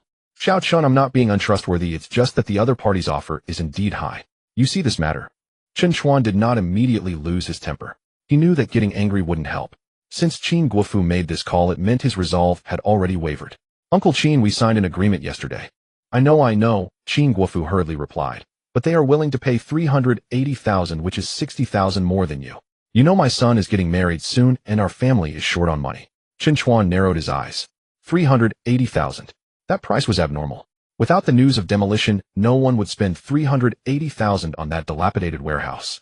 Who is the other party? Chen Chuan asked. Qin Gufu hesitated for a moment. Well, I'm not too clear. It's a young man who said he wants to do storage business. Storage business. Chen Chuan sneered internally. Such a reason could only fool outsiders. Uncle Qin, I'm coming over now. Okay, hurry up, the person is still in my shop. After hanging up the phone, Chen Chuan glanced at his bank card balance. Selling the jade pendant for 180,000. Selling the silver note for 150,000. He had already paid a 5,000 deposit for the warehouse yesterday. Now there was just over 280,000 left in his card. The total price of the warehouse was 320,000 with a remaining payment of 270,000. The money was enough to pay. But after paying, he would only have a few thousand left. More importantly, he had just borrowed 40,000 from Su Qingya. Originally, he planned to raise money later, but the situation had changed. The warehouse must be secured immediately. If delayed until tomorrow, Qin Gufu might very well go back on his word. Chen Chuan did not hesitate any longer and took a taxi directly to the old street in the west of the city. The car drove west all the way. Chen Chuan sat in the back seat, his mind racing. The agreement clearly stated that the remaining payment must be made within 3 days and the seller could not back out. But agreements are dead and people are alive. If Qin Gufu were truly swayed by the other party, he might resell the warehouse even if it meant losing his deposit. What Chen Chuan lacked the most now was time. As long as the demolition news came out 3 days later, the value of this warehouse would skyrocket. He could not let that happen. When the car stopped in front of Gufu Electric Vehicle Repair Shop, it was already close to noon. A black sedan was parked in front of the shop. The car was polished to a shine, starkly contrasting with the dilapidated old street. Chen Chuan walked into the shop. Qin Gufu was sitting on a small stool, a look of awkwardness on his face. Facing him stood a young man in his late 20s. The young man was dressed in branded casual, wearing a watch on his wrist, and his shoes were too clean for someone negotiating on the old street. Behind him stood a middle-aged man who looked like a driver or perhaps a bodyguard. Seeing Chen Chuan enter, Qin Gufu quickly stood up. Xiao Chen, you're here. The young man turned his head, his gaze sweeping over Chen Chuan with a hint of disdain at the corner of his mouth. You're the one who paid the deposit yesterday. Chen Chuan ignored him and directly looked at Qin Guofu. Uncle Qin, I'm here to pay the remaining balance. Qin Guofu was taken aback. Didn't you say within 3 days, eh? Paying early to avoid trouble. Chen Chuan took out his phone. Qin Guofu's expression changed slightly as he instinctively glanced at the young man. The young man frowned. Wait a moment. Only then did Chen Chuan look at him. Is there something? The young man smiled. Bro, I have my eyes on this warehouse. You gave the 5,000 deposit yesterday, right? How about this? I'll give you 60,000, let it go. You'd earn 1,000 without any loss. Chen Chuan replied, not letting go. The smile on the young man's face faded a bit. Don't be so stubborn. It's just a dilapidated warehouse, but what can you do with it? I'm offering you 1,000 as a fee. That's already quite generous. It's useful for me. Useful? The young man scoffed. You didn't happen to hear some wind, did you?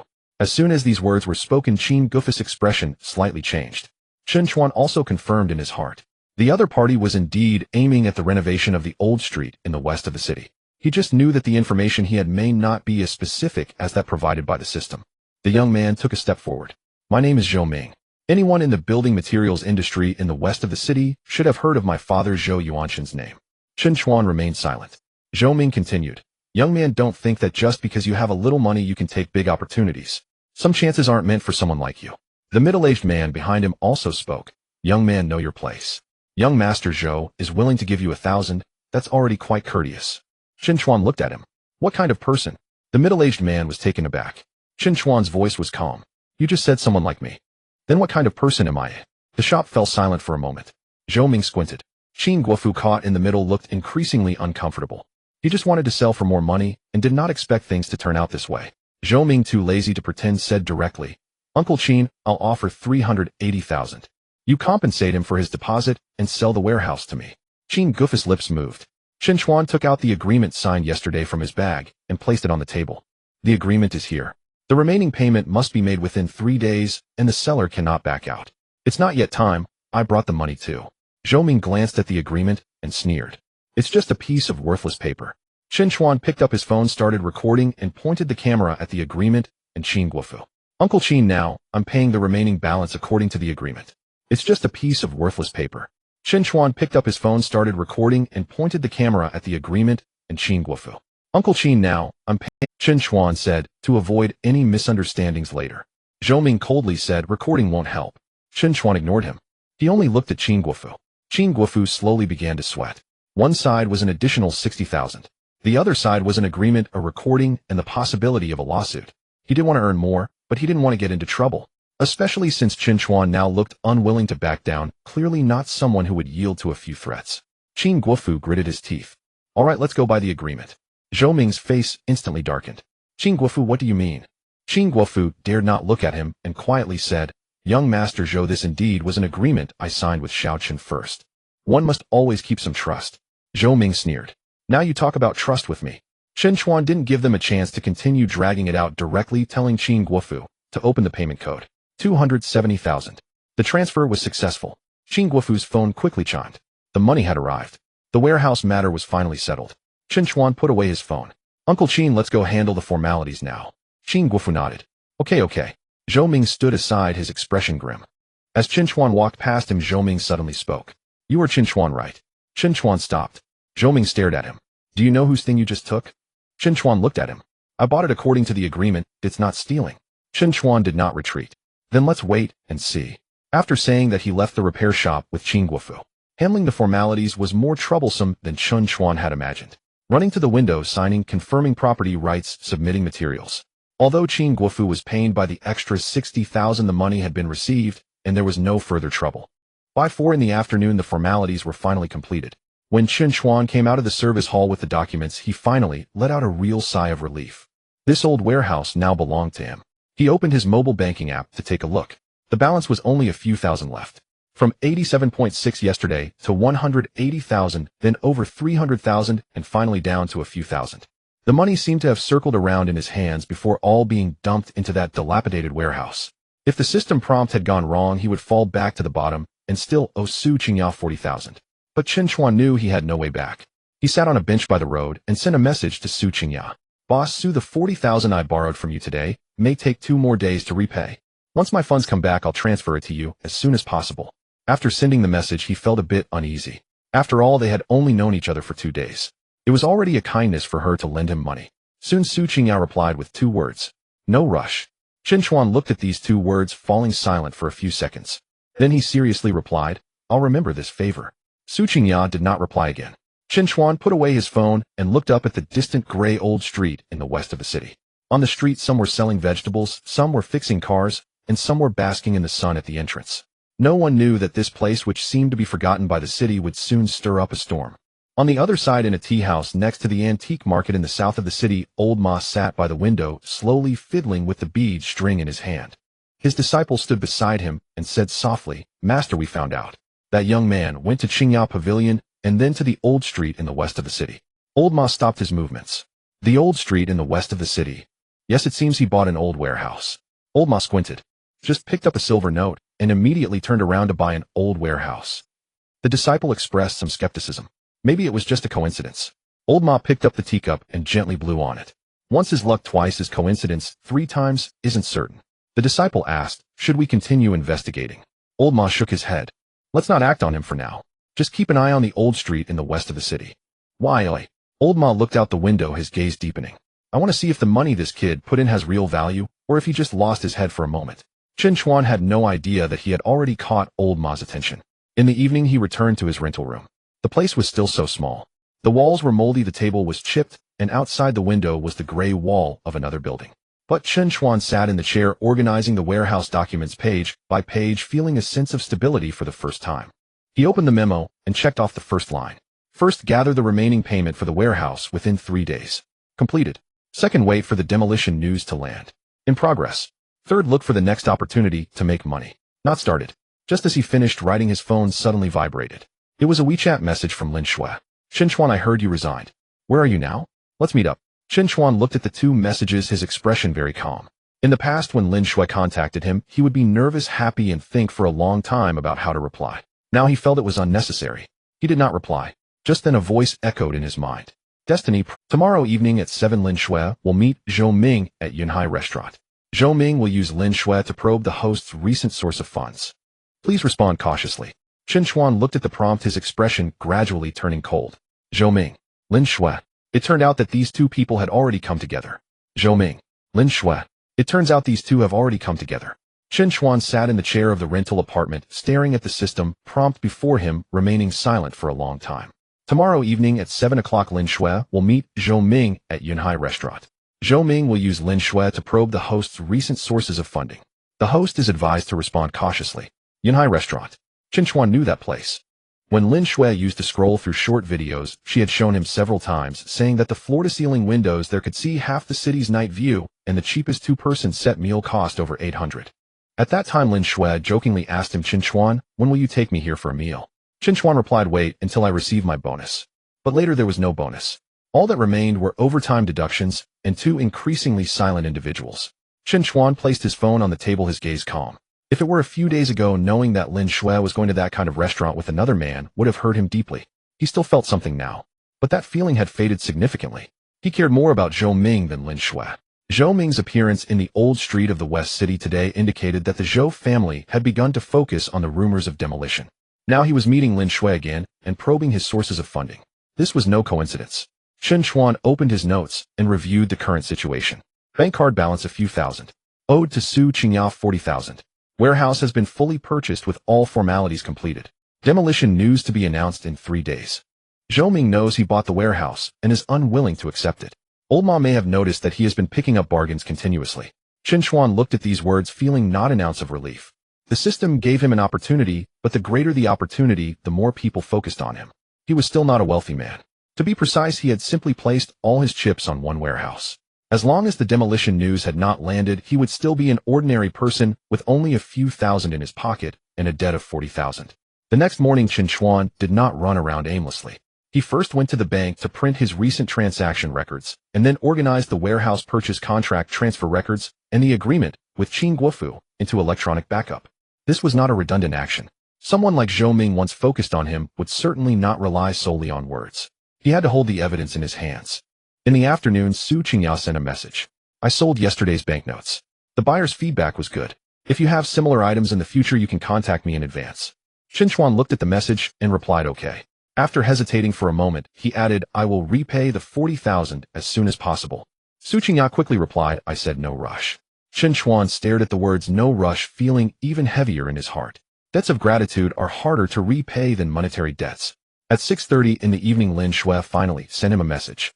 Chen Chuan, are you free? I am near Yunhai restaurant, let's meet.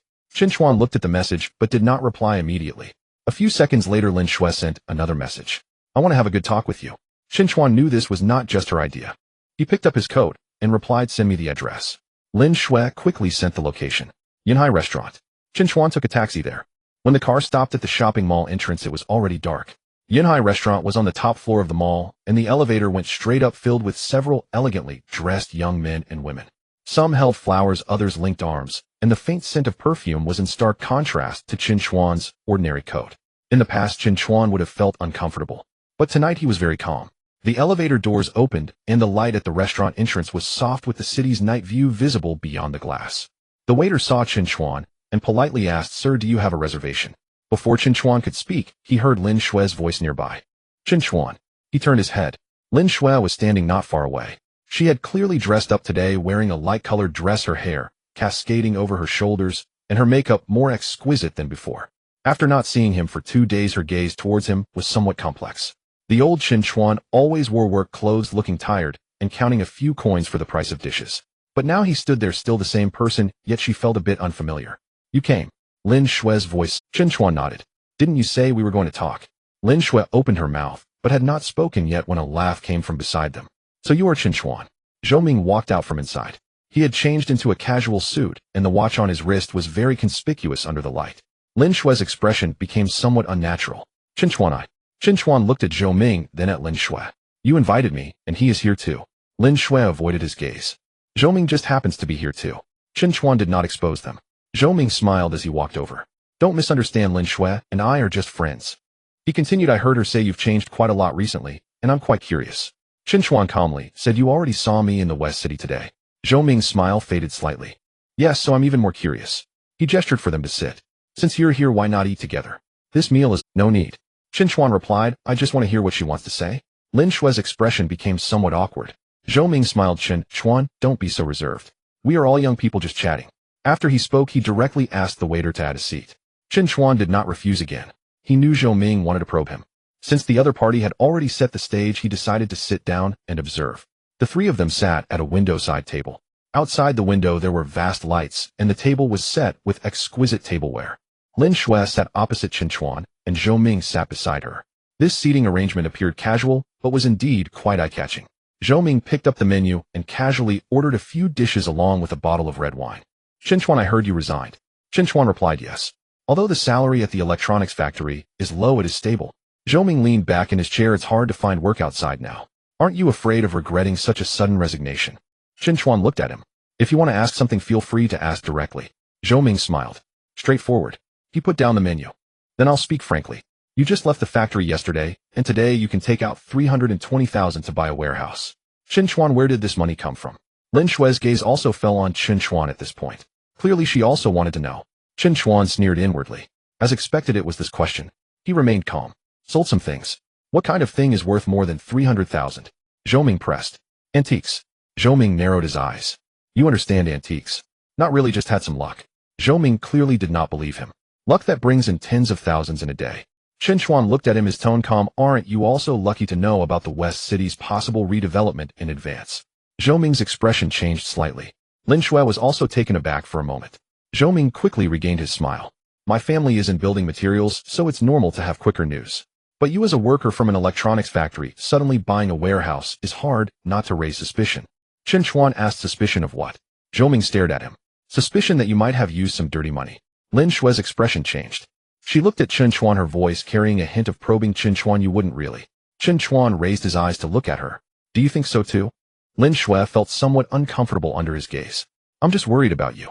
Chen Chuan smiled faintly. Worried about me, or wanting to know how I suddenly got money? Lin Shui's face turned pale. Chen Chuan, must you speak like this? Chen Chuan no longer looked at her, but turned his gaze to Zhou Ming. I have a contract for the warehouse purchase, and the money was transferred from my bank card. The source of funds also has transaction records. If you really suspect it, you can report it to the police. Zhou Ming's expression darkened. He did not expect Chen Chuan to be so composed.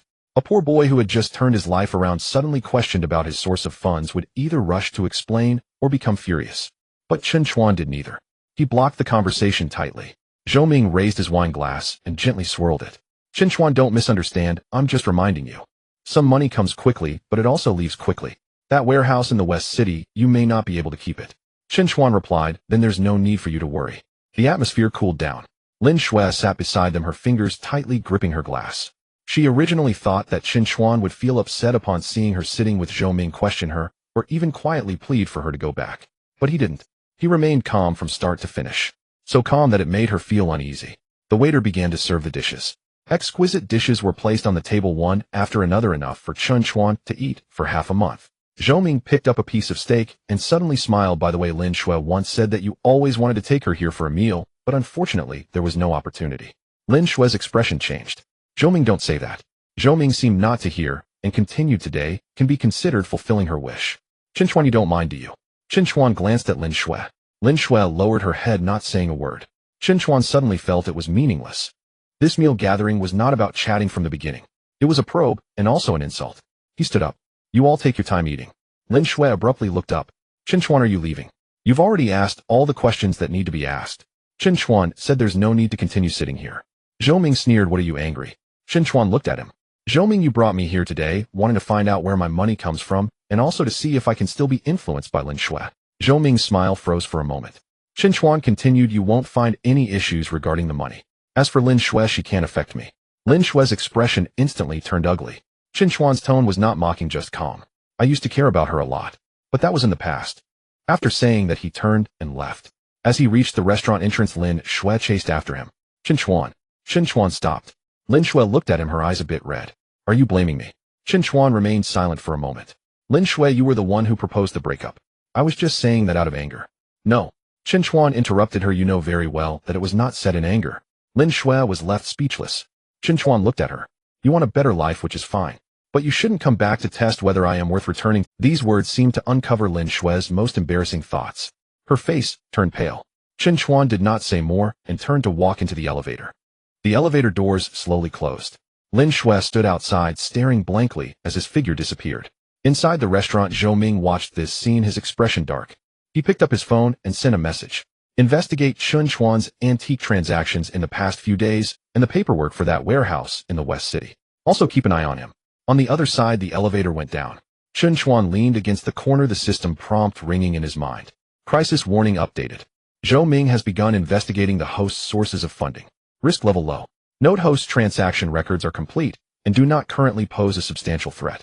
Chen Chuan breathed a sigh of relief. But the next moment, new text appeared in the system. Fate warning, the demolition news of the old street in the West City will be leaked at noon the day after tomorrow at 12:30. At that time, Zhou Ming will realize the true value of the warehouse. The host is advised to prepare in advance. Chen Chuan looked at the prompt, his gaze gradually stabilizing. The day after tomorrow at noon. This meant he had less than 2 days left.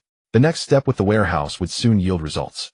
At 12:30 in the afternoon 2 days later, Chen Chuan stood at the entrance of the shopping mall, gazing at the distant flow of traffic, repeatedly pondering over this time. The system notification was very clear. The news of the demolition of the old street in the west of the city would be leaked in advance. Zhou Ming would be the first to realize that the true value of that warehouse was not the warehouse itself, but its location. What Chen Chuan was most worried about now was not that Zhou Ming knew the warehouse was valuable, but rather what methods Zhou Ming would employ to seize it once he did. The purchase procedure had already been completed and the ownership of the warehouse was now under his name. Under normal circumstances, Zhou Ming would not be able to do anything to him. However, Chen Chuan did not dare to be careless. Zhou Ming was not Wang Hai. Wang Hai was merely a workshop supervisor who could at most withhold wages or flaunt his authority. Zhou Ming had Zhou Yuanshan backing him, along with the construction materials business connections and money. Such a person would not necessarily resort to overt means if he truly wanted to cause trouble. Chen Chuan took a taxi back to his rental apartment and did not sleep immediately. He opened his computer and meticulously organized all the information related to the warehouse. Purchase agreements, transfer records, ownership documents, Qin Guffa's payment receipt, chat records, and the audio and video recordings from the repair shop that day. He backed up everything to the cloud and also saved it onto a USB drive. By the time he finished, it was nearly dawn. Chen Chuan leaned back in his chair and rubbed his temples. There were only a few thousand yuan left in his bank account. He owed Su Qingyao 40,000. The warehouse was his only bargaining chip at the moment. As long as he stabilized this step, he could turn things around. If something went wrong at this stage, he would return to square one, or even worse. The next morning, Chen Chuan first went to the old street in the west of the city. The large door of the warehouse was still that rusty iron door. There were no changes around. The small shop at the street corner was still open as usual. A few electric bikes were parked in front of the repair shop, and several elderly people sat chatting under the shade of a tree. No one knew that this old street would soon become a place of contention for others.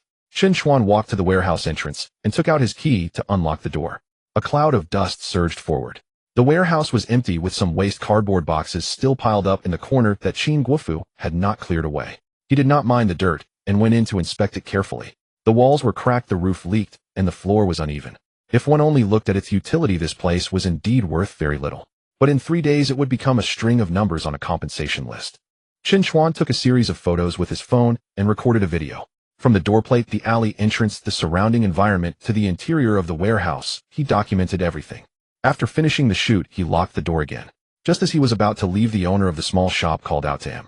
"Young man, did you really buy old Qin's warehouse?" Chen Chuan turned his head. "Yes, I did."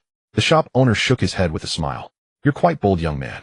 That place had been empty for so long, yet you just went ahead and bought it." Chen Chuan smiled back.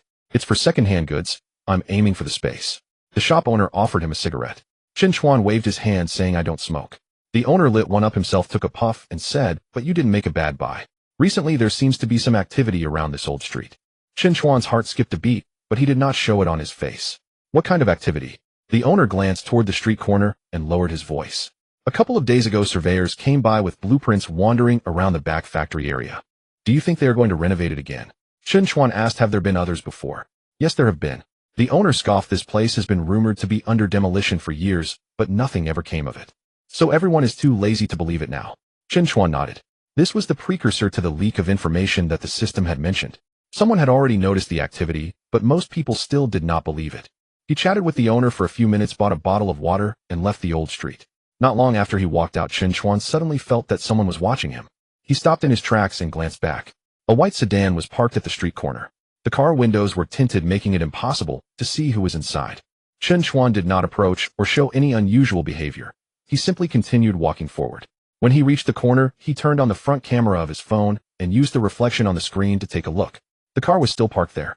It had not followed him. Chen Chuan's heart sank. Zhou Ming had already started keeping an eye on him. At noon, Chen Chuan went to Qingyao Pavilion. Su Qingyao was attending to a customer. When she saw him come in, she gestured for him to sit first. Chen Chuan did not disturb her and sat at the tea table waiting. A little over 10 minutes later, the customer left. Su Qingyao poured him a cup of tea. "You seem preoccupied today." Chen Chuan took the tea, remained silent for a moment, and then spoke. "Boss Su, I want to ask you a question." "Go ahead." "If someone wanted to snatch a property that has already been transferred, what methods would they typically use?" Su Qingyao raised her eyes to look at him. "Did something happen to the warehouse you bought?" Chen Chuan did not deny it. "Someone is targeting me." Su Qingyao thought for a moment and said, "If the paperwork is complete under normal circumstances, it cannot be snatched away. But the other party can take action from several angles. First, they can investigate the source of funds. Second, they can turn against the seller, claiming that the transaction was fraudulent. Third, they can exploit any defects in ownership to drag you down. Fourth, they can apply pressure privately." Chen Chuan listened attentively. These were similar to what he was worried about. Su Qingyao continued, "Is your transaction record clean?" "Yes, it is clean." "Do you have the contracts and transfer records?" "I have everything." "Is there a possibility the seller might go back on his word?" Chen Chuan thought of Qin Guofu. Qin Guofu was greedy but not overly bold. If Zhou Ming truly offered enough benefits, he might waver. "It's possible," Su Qingyao nodded. "Then the most important thing for you now is to keep the evidence of the seller's payment and cooperation during the transfer. It would be best to consult a professional lawyer about the contract." Chen Chuan frowned. A lawyer? He didn't have much money on him now. Su Qingyao seemed to sense his awkwardness and took out her phone, sending him a number. "This is a lawyer I know, surnamed Gu. You can consult him first, he'll cover the costs." Chen Chuan immediately "No need, you've already lent me 40,000. Su Qingyao looked at him. "I'm not helping you for free. If you receive anything in the future, prioritize Qingyao Pavilion." "Okay." Chen Chuan remained silent for a few seconds. He understood that now was not the time to be strong-headed.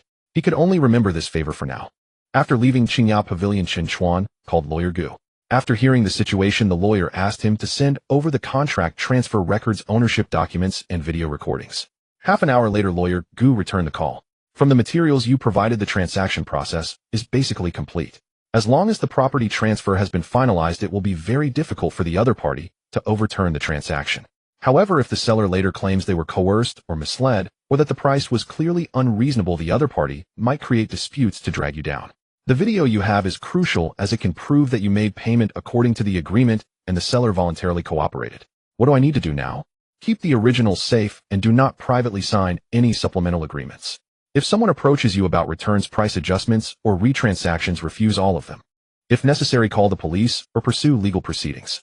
Chen Chuan took careful note. Thank you, Lawyer Gu. After hanging up, he felt a bit more at ease. However, this sense of security did not last long.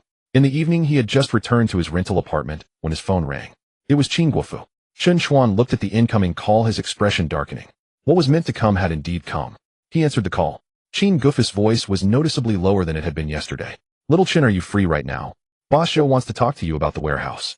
Chen Chuan stood in the room and calmly asked which boss Zhou. Zhou Yuanshan, Zhou Ming's father. The other end paused for a moment before adding, he said he is willing to give you 100,000 for you to transfer the warehouse to him. You see, that's not a small amount. 100,000. For an ordinary person, having just spent 320,000 to buy the warehouse, making an extra 100,000 could indeed be tempting. But Chen Chuan knew that the true compensation value of this warehouse was between 650,000 and 800,000. Moreover, once the news was leaked, its value would only increase. Chen Chuan replied, I won't sell. Chen Guofu became a bit anxious. Little Chen, don't be so certain. Boss Zhou has considerable influence in the west of the city. As a young man, you don't need to go head-to-head with him.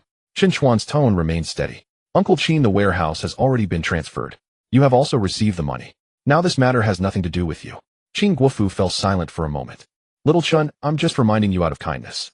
Thanks for the reminder. Chen Chuan directly hung up the phone. Just as he set his phone down, the system's voice echoed in his mind. Crisis alert updated. Zhou Yuanshan will contact Chen Guofu tomorrow morning, attempting to induce him to claim the transaction price was abnormal and create contract disputes. Advise the host to secure evidence in advance. Chen Chuan's gaze turned cold. Indeed, Su Qingya and Lawyer Gu were correct. If they could not seize the warehouse, they would go after Chen Guofu. Without delay, Chen Chuan immediately messaged Lawyer Gu, relaying the latest situation. Lawyer Gu replied, tonight prepare a situation report asking the seller to reconfirm the transaction was voluntary payment, received, ownership transferred, and without dispute. It's best to have audio and video recordings. If the seller does not cooperate, at least keep evidence of your communications. Chen Chuan read through it and immediately got up. He had to make another trip to the old street in the west of the city. Night fell. The old street in the west of the city was quieter than during the day. Chen Guofu's repair shop still had its lights on. As Chen Chuan approached the door, Chen Guofu was sitting inside, smoking, looking rather grim. Seeing Chen Chuan, he was momentarily taken aback. Little Chen, what brings you here? Chen Chuan walked and turned on his phone's recording and placed it in his pocket. Uncle Chen, I want to confirm something regarding the warehouse. Chen Guofu frowned. What do you want to confirm? Yesterday, I paid the remaining amount as per the agreement, and the warehouse procedures have been completed. Did you willingly sell it to me? Chen Guofu's expression changed slightly. Why are you asking this? Uncle Chen, I don't want to put you in a difficult position. But if the Zhou family approaches you and asks you to say things you shouldn't, we will all be in trouble. Chen Guofu's hand holding the cigarette froze. Chen Chuan continued, your son is getting married and you need money, I understand. That's why I paid according to the agreement. There was no threat, no deception, and no forced sale during the transaction process. You should be clear about this fact. Chen Guofu remained silent for a long time. Finally, he sighed. Little Chen, I'm just an ordinary mechanic and I don't want to get involved in your matters. Chen Chuan replied, I don't want to get involved either. But the warehouse is something I paid for. I cannot allow someone to take it just by uttering a word. Chen Guofu looked at him with a complicated expression. After a moment, he said, all right, how do you want me to confirm this? Chen Chuan took out his phone. Write a statement and sign it. I'll record a video of you explaining the situation. Chen Guofu hesitated for a moment, but ultimately nodded. 10 minutes later, Chen Guofu sat in the shop addressing the camera. Chen Guofu willingly sell the warehouse number 7 in the back factory area of the old street in the west of the city to Chen Chuan for the price of 320,000 yuan. The deposit of 50,000 and the remaining payment of 270,000 have been received. The transaction was voluntary by both parties without coercion or deception. The ownership procedures have been completed, and I have no objections to this transaction. After saying this, he signed and stamped his thumbprint. Chen Chuan carefully stored the document, feeling a significant weight lifted off his shoulders. Thank you, Uncle Chen. Chen Guofu waved his hand. Little Chen, I'll remind you again, the Zhou family is not to be trifled with. Be careful. Chen Chuan nodded. I know. As he left the repair shop, the night breeze swept through the old street. In the distance, the white sedan from earlier was parked at the street corner again. This time Chen Chuan did not avoid it. He merely took a glance before turning to leave. Inside the car, Zhou Ming rolled down the window, his expression dark. He watched Chen Chuan's departing figure and coldly said, "Did he go to see Qing Guofu?" The middle-aged man next to him nodded. "He's probably gathering evidence." Zhou Ming gritted his teeth. "He's quite quick on the draw." The middle-aged man asked, "What do we do now?" Zhou Ming looked deep into the old street, his gaze icy. "We wait for the news to come out tomorrow. Then he'll know that some things aren't guaranteed to be kept just because they've been bought." On the other side, Chen Chuan got into a taxi. In his mind, the system notification chimed once again.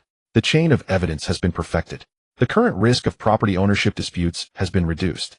Destiny alert tomorrow at 12:30. The renovation documents for the old street in the west of the city will be leaked in advance by internal personnel. At that time, the value of the warehouse will begin to soar. Chen Chuan watched the streetlights sliding backward outside the window and slowly exhaled. Tomorrow at noon, the real turning point was about to arrive. Tomorrow noon. The real opportunity is about to arrive. When Chen Chuan returned to his rented room, it was nearly 11 o'clock. The room felt stuffy with the wall of another building outside the window. The night breeze couldn't come in, and the air carried a hint of dampness. He did not sleep immediately. On the table were laid out the warehouse contract, a statement with Qing Guofu's signature and thumbprint, a copy of the property documents, and a freshly backed up audio file. In the past, Chen Chuan wouldn't have understood any of this. But now he meticulously organized the pages one by one. Because he knew that what he was guarding was not a dilapidated warehouse, but the first foundation for his future rise. As long as he steadies this step, he can truly rise from the bottom. However, if this step were taken away by Zhou Ming or Zhou Yuanshan, he would not only miss the opportunity, but also revert to being an ordinary person with only a few thousand yuan left in his pocket, owing Su Qingyao 40,000. Chen Chuan packed all the documents into a folder and uploaded the photos to a cloud drive. Only after doing all this did he lie down on his bed. But that night, he did not sleep soundly. In his dream, he found himself back at the electronics factory. The machines roared. Wang Hai was standing at the workshop door, cursing him, and Lin Shui was standing not far away, coldly looking at him, and saying, "Chen Chuan, with a monthly salary of 3,000, what can you offer me for the future?" He wanted to speak, but found he couldn't make a sound. The next moment, the scene changed to the old street in the west. The rusty warehouse door was pried open, and Zhou Ming stood inside smiling as he said to him, "You can't keep." Chen Chuan suddenly opened his eyes. The sky was already bright. He sat up, his back covered in sweat. The phone showed the time, 7:20 in the morning. There were still more than 5 hours until 12:30. Chen Chuan got up, washed up, changed into a clean jacket, and packed the folder into his backpack. Before going out, he glanced at his bank account balance. A few thousand yuan. This number was glaring. But he did not panic. What he needed to do now was not to make money, but to wait for news to settle. At 9 in the morning, Chen Chuan arrived at the old street in the west of the city. The old street looked no different than breakfast stalls were steaming. A bike repair shop had a few electric bikes parked outside. The small shop owner was sitting at the door watching short videos, and a few elderly men were gathered under a tree playing chess. Chen Chuan bought a cup of soybean milk and stood by the roadside drinking slowly. The small shop owner saw him and greeted him with a smile. "Xiao Chun here to check the warehouse again." Chen Chuan nodded, "Just came to take a look." The owner smacked his lips. "You seem quite invested. That broken warehouse has been bought. Can it still run away?" Chen Chuan smiled and did not reply. He walked to the back factory area, opened the warehouse door, and took a look around. The warehouse was still dusty with discarded cardboard boxes leaning in the corners, and there were dried water stains in places where the roof leaked. He took a few more photos with his phone, confirming that the lock had not been tampered with. After finishing this, he did not walk far, instead sitting down at a small noodle shop at the street corner. Time passed slowly. 11:40. The old street remained calm. 11:55. Qing Guofu came out of the repair shop, glanced at Chen Chuan across the street, seemed to want to say something, but ultimately went back. 12:17. A black sedan stopped at the entrance of the old street. The car door opened, and Zhou Ming got out. Today he was wearing a black shirt, his expression darker than in the past 2 days. Time passed slowly. 11:40. The old street remained calm. 11:55.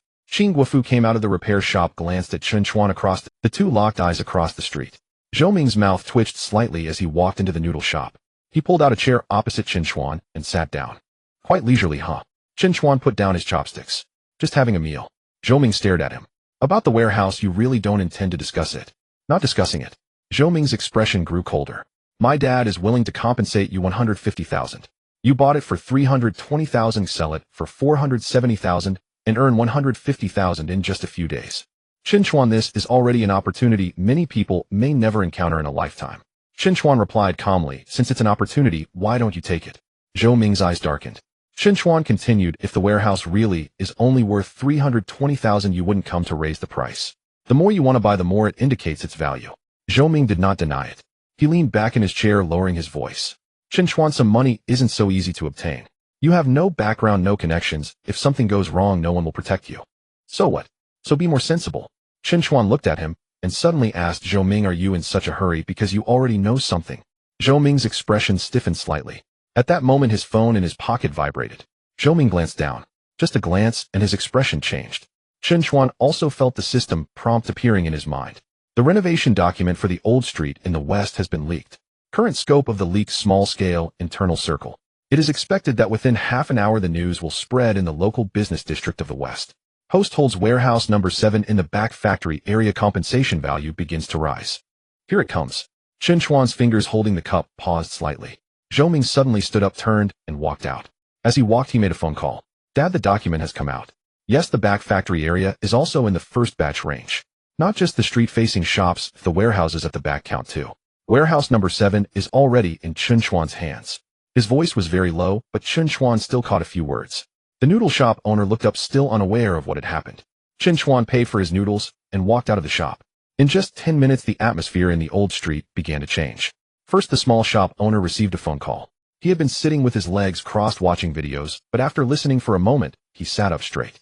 What did you say? It's really going to be renovated. Where did you get the news? The documents are out. After hanging up the phone, he immediately ran to the adjacent repair shop. Old Chen, have you heard? The old street in the west is really going to be developed. Qing Guofu came out of the shop looking a bit confused. Another rumor. This time it's different. My cousin has connections on the other side of the street and says the documents have all leaked. The back factory area is included. Qing Guofu froze. The back factory area. His first reaction was to think of the warehouse he had just sold. His expression changed immediately. The back factory area is included. Yes, I heard that there will be compensation for the warehouses and factories. Qing Guofu's lips moved, but for a moment he couldn't say anything. The warehouse he sold for 320,000 yesterday. If it really goes for demolition, it will definitely be worth more than this price. A wave of regret surged from the bottom of his heart. He looked up towards the street corner. Chen Chuan was standing there. Their eyes met. Qing Guofu's expression was as ugly as it could be. Chen Chuan said nothing. This was not his scheme against Qing Guofu. The transaction was voluntary. The money and goods were settled. Just yesterday, Qing Guofu wanted to backtrack on selling to Zhou Ming, but Chen Chuan had secured the warehouse through an agreement and the final payment. If there had been no news today, no one would have thought Chen Chuan took advantage. Now that the news had come out, everyone would only regret not acting sooner. Soon the commotion among the people on the old street grew. Some were making phone calls to confirm, some were running to the back factory area to check the location, and some were standing at the door cursing themselves for not buying a shop. I said I should have bought one earlier. It's been rumored for so many years. Who knew it would really happen this time? Who still has warehouses on the back factory side? Hurry and ask around. In less than half an hour, several unfamiliar faces began appearing in the old street. They were dressed neatly, holding phones, walking while looking at door signs. It was clear they were intermediaries or buyers who had come to hear the news. Chen Chuan stood in front of his warehouse, checking the lock again. Before he could leave, a middle-aged man walked up briskly. Brother, is warehouse number 7 yours? Chen Chuan, is there something? The middle-aged man smiled warmly. My surname is Liu, I do asset acquisition. I heard this warehouse just changed owners, did you right? News travels fast. Chen Chuan did not deny it. Yes. Manager Liu immediately handed over his business card. Are you willing to sell this warehouse? I can offer you 450,000 signed today, payment today. 450,000. Just one day separated 32,000 from 45,000. If Chen Chuan did not know the compensation value given by the system, he might have been tempted. He shook his head. Not for sale. Manager Liu quickly said the price is negotiable. 48,000 is also fine. Chen Chuan still shook his head. Not for sale. Manager Liu saw his firm attitude and had to step back and make a phone call. Before long, someone else came to ask, would you sell for 500,000? Brother, I have cash and the procedures are simple. Keeping this warehouse might not be stable. What if the compensation isn't that high? It's best to secure it now. Chen Chuan rejected them all. In the afternoon around 2 o'clock, Zhou Ming appeared again. This time he was accompanied by a middle-aged man.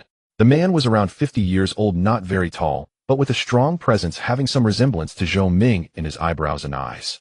Zhou Yuanshan. Chen Chuan immediately guessed his identity.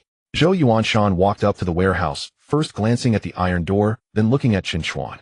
You are Chen Chuan? Yes. Zhou Yuanshan nodded. Young man, you have guts. Chen Chuan did not respond. Zhou Yuanshan continued, for this warehouse, I will offer 60,000. The onlookers nearby gasped. 60,000. A broken warehouse that no one wanted yesterday was suddenly being offered 60,000. Qin Guofu, standing at the repair shop door, turned pale upon hearing this number. 60,000. He sold it for 320,000. Back and forth he lost 28,000. This hurt more than cutting his flesh. Chen Chuan looked at Zhou Yuanshan. Boss Zhou, I want sell the warehouse. Zhou Ming couldn't help but speak up. You still want sell for 60,000. Don't be too greedy. Chen Chuan replied calmly, it's my possession, I can choose not to sell it. Zhou Yuanshan raised his hand to stop Zhou Ming. He looked at Chen Chuan, his gaze much heavier than Zhou Ming's. Young man, money counts when it's in hand. Demolition compensation isn't something you can just take as much as you want. There are many variables in between. I know. 60,000 is already a very sincere offer. Chen Chuan did not relent. Thank you, boss Zhou, but I still want sell.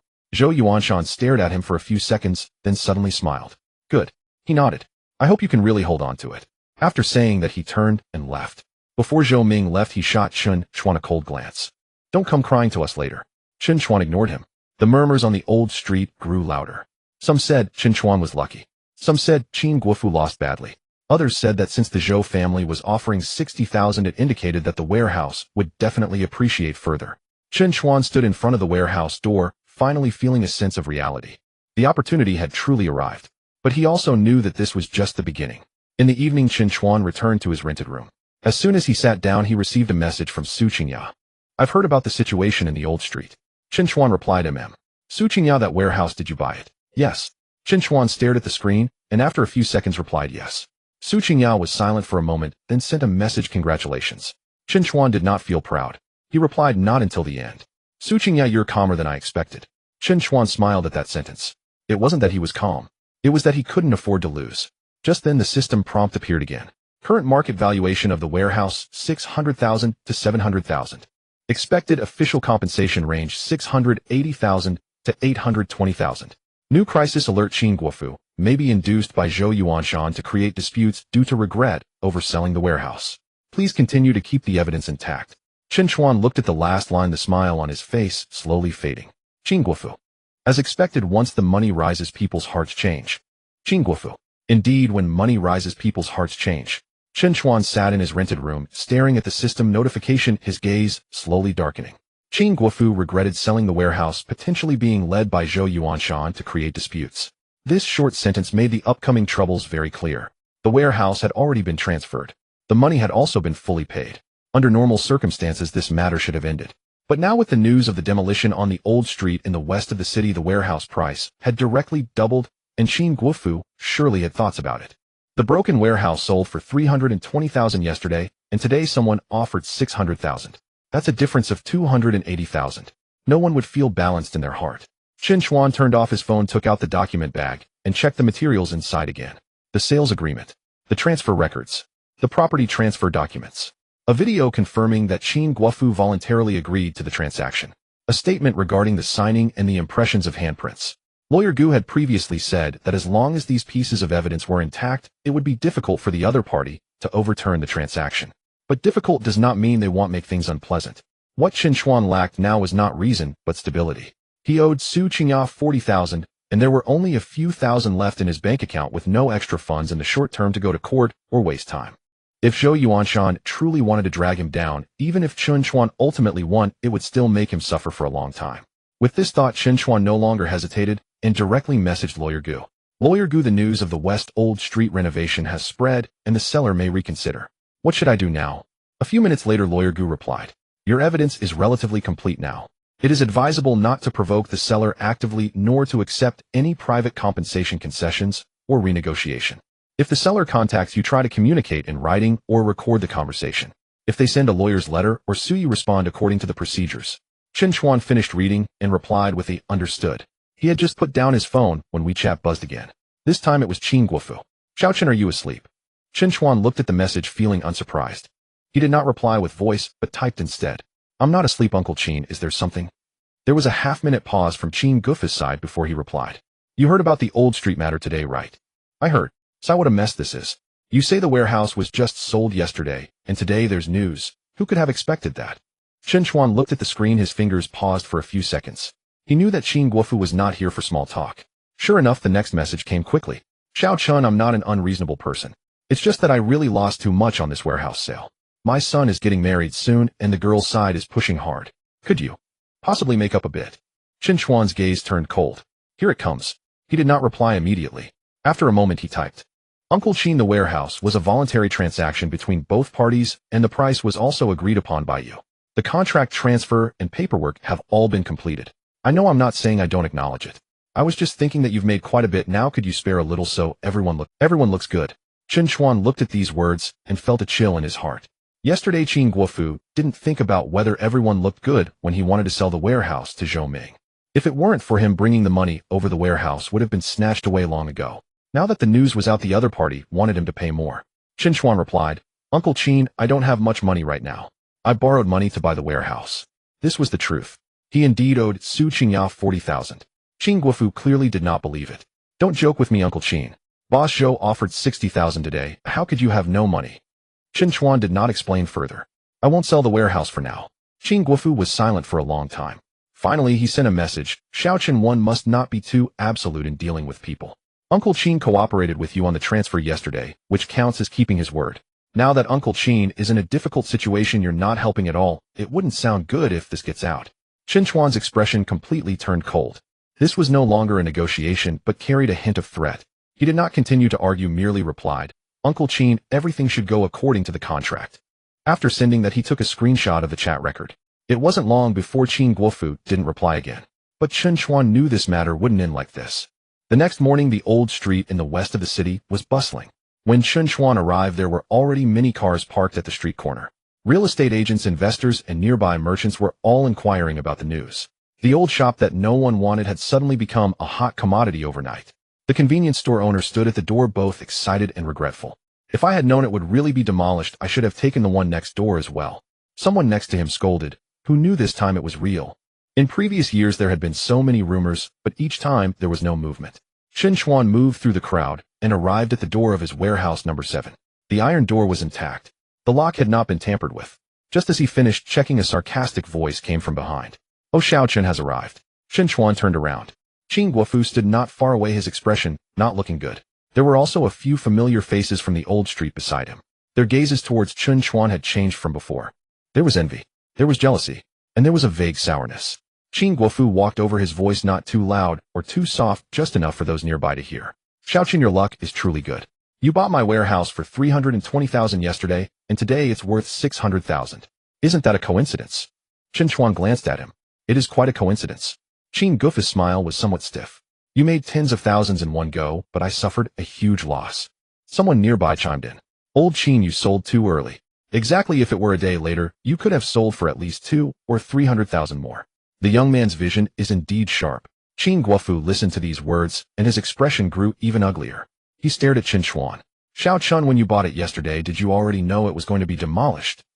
As soon as these words were spoken, the surroundings fell silent. Many people looked over. Chen Chuan knew that this was what Qin Guofu truly wanted to say. If he could shape Chen Chuan into someone who knew the inside story in advance and intentionally bought at a low price, then Qin Guofu would have reason to make a fuss. Chen Chuan's tone remained calm. Uncle Qin, when you sold the warehouse yesterday, you also knew that there had been rumors about the renovation in the West Old Street for years.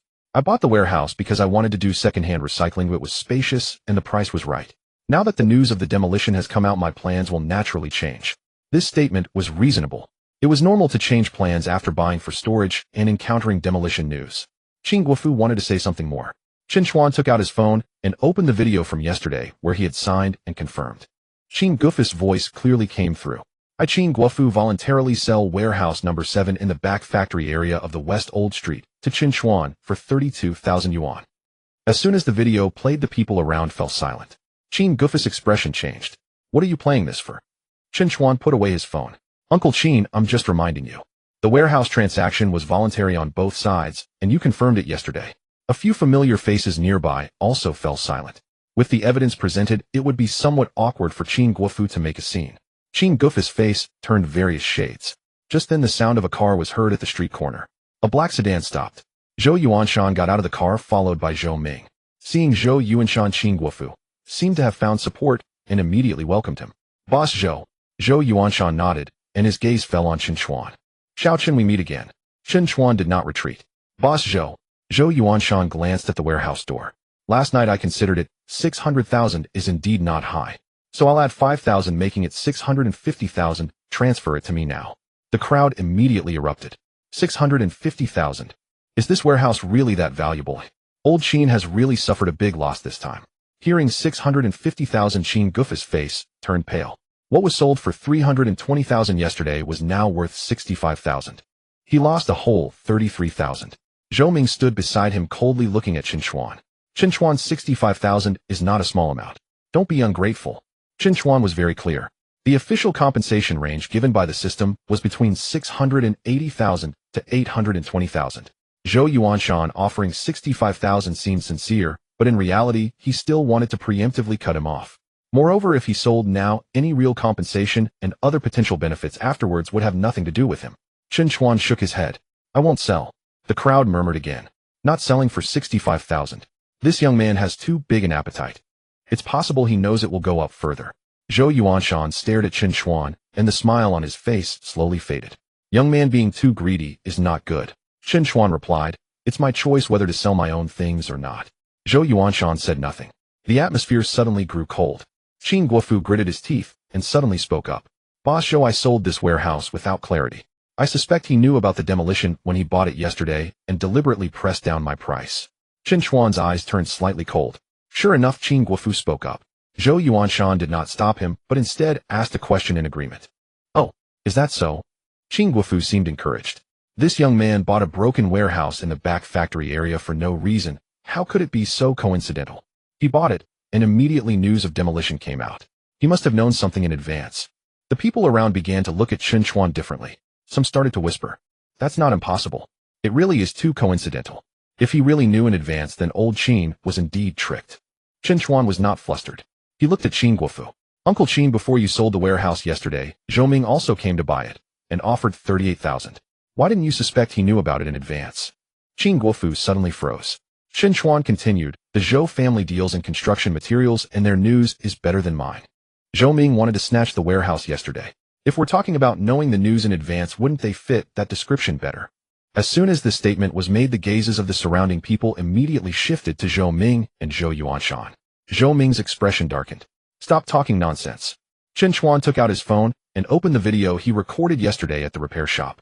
It clearly recorded Zhou Ming saying, everyone in the construction materials business in the West area should have heard of my dad Zhou Yuanshan's name, and also recorded his request for Qin Guofu to resell the warehouse. The video was short but sufficient to clarify the issue. Chen Chuan turned off the video and looked at Qin Guofu. Uncle Qin, someone offered 38,000 yesterday, and you were tempted. I didn't blame you because I understood that you needed money. But in the end, you confirmed the sale according to the agreement, and you also received the final payment and cooperated with the transfer. Now that the price has gone up and you regret it, that's understandable. But regretting does not mean I deceived you. Qin Guofu's expression was grim, and he couldn't say a word. Zhou Yuanshan looked at Chen Chuan, his gaze finally becoming more serious. He hadn't expected this young man not only dared to withstand the pressure, but also prepared the evidence so thoroughly. A few seconds later, Zhou Yuanshan smiled. Xiao Chen, it seems you're smarter than I thought. Chen Chuan did not respond. Zhou Yuanshan turned and walked towards the car. Before getting in, he paused. However, the matter is not over yet. I hope you remain this steady. After the black sedan left, the discussions on the old street slowly faded. Qin Guofu stood in place, his face pale. Chen Chuan did not look at him again, turned open the warehouse door and checked inside. Confirming everything was fine, he locked the door again. Just as he was about to leave, his phone rang. Su Qingya sent a message. I heard Zhou Yuanshan want to find you again. Chen Chuan replied, yes, nothing for now. Su Qingya, if you need help, just say so. Chen Chuan looked at this message, feeling warm in his heart. He replied, thank you, I haven't forgotten the 40,000 I owe you. Su Qingya, I haven't urged you either. Chen Chuan smiled as he looked at the screen. Just as he was about to put his phone away, the system's voice suddenly echoed in his mind. Crisis management completed. Risk of property dispute decreased. New prompt: tomorrow morning the preliminary plan for formal demolition compensation will enter internal accounting. Estimated compensation amount for warehouse number 7, 760,000 yuan. 760,000. Chen Chuan stood at the warehouse door listening to the system notification, his heart finally pounding heavily. He had bet correctly on this step. 760,000. Chen Chuan stood at the warehouse door, the system's prompt echoing in his mind, his heart beating hard. He had bet correctly. Since he obtained the system, he had done a few things: bought a jade pendant for 50 yuan and sold it for 180,000, bought a wooden box for 80 yuan and sold it for 150,000. He bought this shabby warehouse for 320,000. The first two wins had pulled him out of the mire. This one was the genuine chance to secure his footing. 760,000. After deducting the 320,000 paid for the warehouse and repaying Su Qingyao the 40,000, he would have roughly 400,000 left. Such an amount was once beyond even his boldest imaginings. But Chen Chuan did not linger at the warehouse door. There were simply too many people around.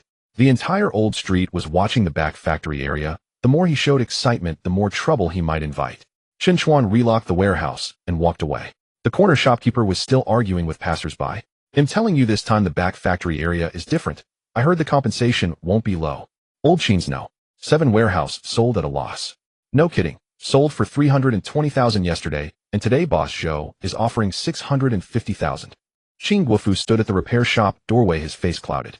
He heard the talk, his lips moved a few times, but he dared not accuse Chen Chuan of cheating him in front of everyone. Chen Chuan had evidence. Making a fuss now would only make him look worse. He did not stay. He left Qingxi Old Street at once. After returning to his rental, he first messaged Lawyer Gu. "Lawyer Gu, if the demolition compensation plan comes out, what should I pay attention to?"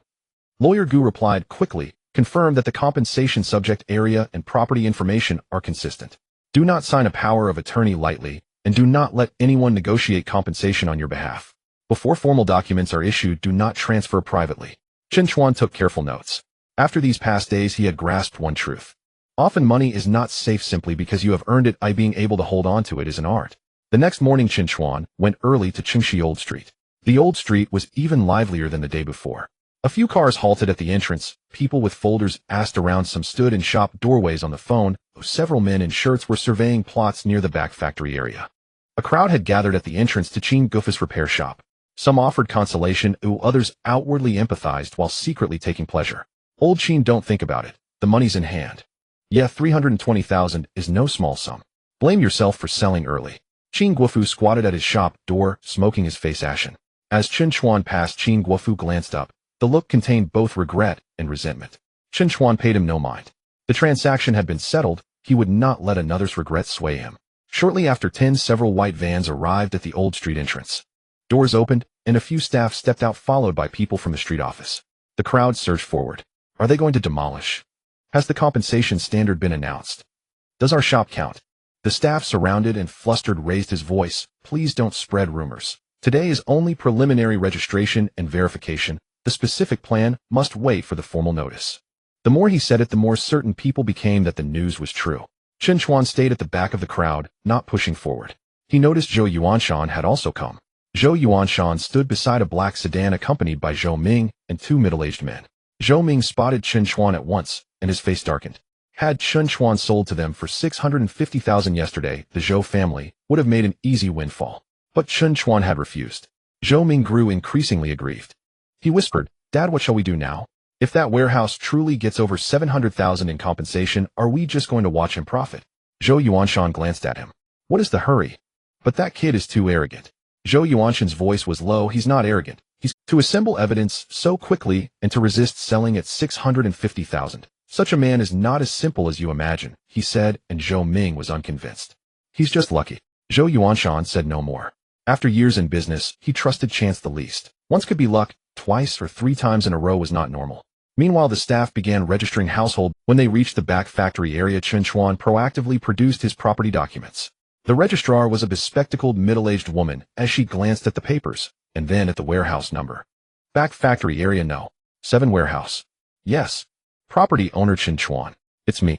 The woman checked his ID and the documents and nodded. "Well, register the materials first. Someone will contact you later. Area and compensation calculations await the formal plan." Chen Chuan asked about when. "If quickly, within a couple of days." Chen Chuan nodded and did not press further. He knew some questions were futile. After registration, he put his documents away. At that moment, Qin Guofu's voice came from nearby. "Sir, may I ask, was the transfer of the No. 7 warehouse completed not long ago? Would that affect the compensation?" Chen Chuan halted. Several heads turned. The registrar furrowed her brow. "As long as the property procedures are legally valid, the compensation is based on the registered owner." Qin Guofu's face tightened. "But it was sold just the day before the demolition news broke." The registrar looked at him. The timing of the sale does not directly negate compensation eligibility. If you dispute the transaction, pursue it through legal channels. It is beyond our on-site registration scope. Her words were blunt. Qin Guofu was left tongue-tied. People around muttered, old Qin still hasn't given up, has he? Who told him to sell early? No use making a fuss now. The paperwork is complete. Chen Chuan did not look back or say another word. At such a moment, the more he explained, the easier it was for others to find fault. He only needed the documents to speak. By noon, a rumor about a preliminary calculation had spread. Back factory area No. 7, because of its ample size and position within the first phase of redevelopment, was estimated to merit compensation above 700,000. When that news emerged, the whole old street exploded. 700,000. That kid didn't just profit. He struck gold. He bought it for 320,000. More than striking gold. Only a few days apart. Hearing the figure, Qin Guofu sat at his repair shop doorway motionless for a long while. The cigarette in his hand burned his finger, and he flinched. But the pain in his chest was worse than the burn on his hand. That warehouse had originally been his. Had he delayed selling by a day, that 700,000 plus would have been his. Now it was all gone. Chen Chuan did not stay long on the old street. He knew that from this day forth, he would be the focus of everyone on Qingxi Old Street. Where there is envy, there is jealousy, or where there is jealousy, there is trouble. At 3 in the afternoon, he received a call from an unfamiliar number. May I speak to Mr. Chen Chuan? This is he. Hello, I am calling from the Qingxi District Redevelopment Project Registration Team. Regarding the back factory area No. 7 warehouse registered under your name, the preliminary calculation is complete. The estimated compensation is around 760,000, with the exact amount to be determined by the formal agreement. Please bring your ID and property documents to the registration office tomorrow morning for confirmation. Chen Chuan gripped his phone. Even though the system had already hinted at the result, he could not help but hold his breath. 760,000. It had truly come. He suppressed his emotion and said, all right, it'll come tomorrow. After hanging up, he stood at the curb for a long time without moving. Traffic flowed, and the city remained noisy, yet everything felt unreal to him. A few days earlier, he had been bowing to pay 800 in rent. Now he was about to have 760,000 in his hands. This was not a dream. It was an opportunity he had seized himself. Chen Chuan did not return to his rental immediately. He went to Qingya Pavilion. Su Qingya was in the shop poring over the ledgers. Seeing him enter, she looked up and asked, is it settled? Chen Chuan nodded. Preliminary calculation 760,000. Surprise flashed briefly in Su Qingya's eyes, but she quickly composed herself. Congratulations. After sitting, Chen Chuan said, once the compensation arrives, I'll first repay you 40,000. Su Qingya poured a cup of tea and pushed it to him. I said there's no rush. You're the one who's not in a hurry. Oh, I cannot pretend this never happened. She glanced at him. You know how to distinguish things. Chen Chuan took the tea and said earnestly, if you hadn't lent me that 40,000, I might not have secured the warehouse these past days. I remember the favor. Su Qingya dropped the formalities and simply said, if you come across anything good in the future, show me first. Chen Chuan smiled. Agreed. As they spoke, someone suddenly entered through the Qingya Pavilion's doorway. Chen Chuan looked up. He wore a tang jacket and toyed with a string of beads, a young apprentice trailing behind him. Su Qingya gave him a slight nod on sight. Old Ma strolled in with a genial smile. Little Su, I heard you got a rather fine sample silver note a few days ago. I'm here to take a look. Su Qingya glanced at Chen Chuan. He understood immediately old Ma had not come merely to see his silver note. He had come for him. Sure enough, after taking a seat, old Ma fixed his gaze on Chen Chuan and smiled. Young man, we meet again. Chen Chuan rose, his voice steady. Old Ma stared for several seconds, his smile deepening. A fractured jade pendant, a layered silver note, a Qingxi warehouse. 3 hits in a few brief days. Young man, your luck is perhaps a little too good. A fractured jade pendant, a concealed silver note, the warehouse in Qingxi. 3 strikes in just a few days. Young man, your luck is almost too good. Silence fell over Qingya Gu the moment Ma Lao finished speaking. Su Qingya sat by the tea table without interjecting. She knew Ma Lao's standing in the antique circle. This old man was no mere hobbyist. He had traded for decades in the southern city's antiques market, possessed a keen eye, broad connections, and held many truly fine pieces. Yet Ma Lao was not a simple man either. He had not come today merely to examine a silver note. Chen Chuan understood that plainly. From the moment he had taken the wooden box, Ma Lao had fixed his gaze on him. Now, by mentioning the jade pendant, the silver note, and the warehouse together, he made clear he had done his homework these past days. Chen Chuan kept his composure. He lifted his teacup and took a sip. Ma Lao, you flatter me. I was simply lucky. Ma Lao smiled, turning the beads around his wrist lazily. Chen Chuan kept his composure. He lifted his teacup and took a sip. Ma Lao, you flatter me. I was simply lucky. Ma Lao smiled, How you spotted the hidden compartment in that wooden box. Ma Lao regarded Chen Chuan with a steady, unassuming gaze. That day at the market, I only sensed something amiss about the box. But you from the outset were resolute, refused to sell, and would not let me inspect it. Later when the piece entered Qingya Gu, the silver note sample surfaced. Chen Chuan set his cup down. I just felt the bottom of the box was oddly weighted. The answer was half-truth and half-fabrication. He was no antiques expert, but he had read up on compartmented boxes the previous night. The explanation was not flawless, yet it was plausible. Ma Lao nodded gently. And the fractured jade pendant? Chen Chuan replied, I found it at a second-hand market. I did not understand it fully, only that the carving's pattern struck me as interesting. Ma Lao's smile deepened. And the Qingxi warehouse? Chen's tone was even. I wanted a place for my second-hand recycling business. I happened to buy it just as I began renovations. One could say fortune was on my side. Ma Lao did not answer at once. He studied Chen Chuan for a long while. Sandalwood smoke drifted through Qingya Gu's steam, rising from the teacup on the table. Ma Lao suddenly asked, Xiao Su, what do you think? Su Qingya looked up. Mr. Chen truly has had good luck. Ma Lao smiled. Just luck. Su Qingya's expression remained composed. Many in the antiques world begin by chance. Luck may open the door, but whether one can stand firm depends on skill. Ma Lao glanced at her. Xiao Su, you are defending him. Su Qingya neither denied nor confirmed, but Chen Chuan took note. Her brief remark had redirected Ma Lao's interrogation on his behalf. Ma Lao did not press further. He turned to his apprentice and said, bring it out. The young man retrieved a wooden casket from his bag and set it upon the tea table. When the casket opened, inside lay a jade plaque. Its hue was mellow, a crouching tiger carved upon the surface. The edges were worn, the whole piece bearing the look of age. Ma Lao pushed the plaque toward Chen Chuan. Young fellow, if your eye is so keen, take a look at this for me. Chen Chuan's brow twitched minutely as he regarded it. It was a test. Ma Lao had not come for idle conversation. He wanted to see with his own eyes whether Chen's talent was genuine or merely fortunate coincidence. Su Qingya glanced at Chen with a warning in her eyes. Appraising antiques was delicate. One wrong remark could bring humiliation or offend the wrong person. Chen intended to decline, but the instant his gaze fell upon the plaque, a voice rang in his mind. The system had detected an appraisable object. The system's assessment flowed through him, a Mingqing-style imitation jade plaque, material Hetianqing by Jade, era, a modern imitation, made within the past 2 decades. Deliberate aging marks were evident, and the carving was of average workmanship. Market value 8 to 12,000. Risk. Notice this item is a probing piece planted by Ma Lao, not an authentic antique. Chen Chuan felt a stir in his chest. The system had provided the answer, yet he could not recite it bluntly. For a man who until days ago worked in a factory to suddenly unmask an antique with exactitude would seem implausible. He fell silent for a moment, then picked up the plaque. He did not employ affected jargon. He simply turned it over and examined it closely. Ma Lao, am not a specialist. If I'm mistaken, please forgive me. Ma Lao smiled and nodded. Speak freely. Chen Chuan said, it looks old at first glance, but certain details feel contrived. Ma Lao's eyes shifted subtly. For instance? Ma Lao asked. Chen pointed to the edge of the plaque. The wear is unusually, even not the irregular abrasion nature leaves. And the tiger's incision marks are somewhat fresh, though treated they read as stiff. Those observations were half the system's cues and half his own intuition. Not supremely technical, but sufficient to show he was not guessing. The apprentice frowned. You know about jade? My master acquired this as an old piece. Chen placed the plaque back into the casket. Like I said, I'm not a professional, just my personal impression. Ma Lao showed no ire. He took the plaque, rubbed it gently, and suddenly smiled. Not bad. The apprentice blinked in surprise. Master, he asked. Ma Lao said, this indeed is a replica. The young man's face fell, and Su Qingya's eyes flickered with mild astonishment. She had not handled the piece closely herself, but Ma Lao rarely brought something of such poor quality to the table. She had not expected he would use a fake to test Chen. Ma Lao regarded Chen with a more serious air.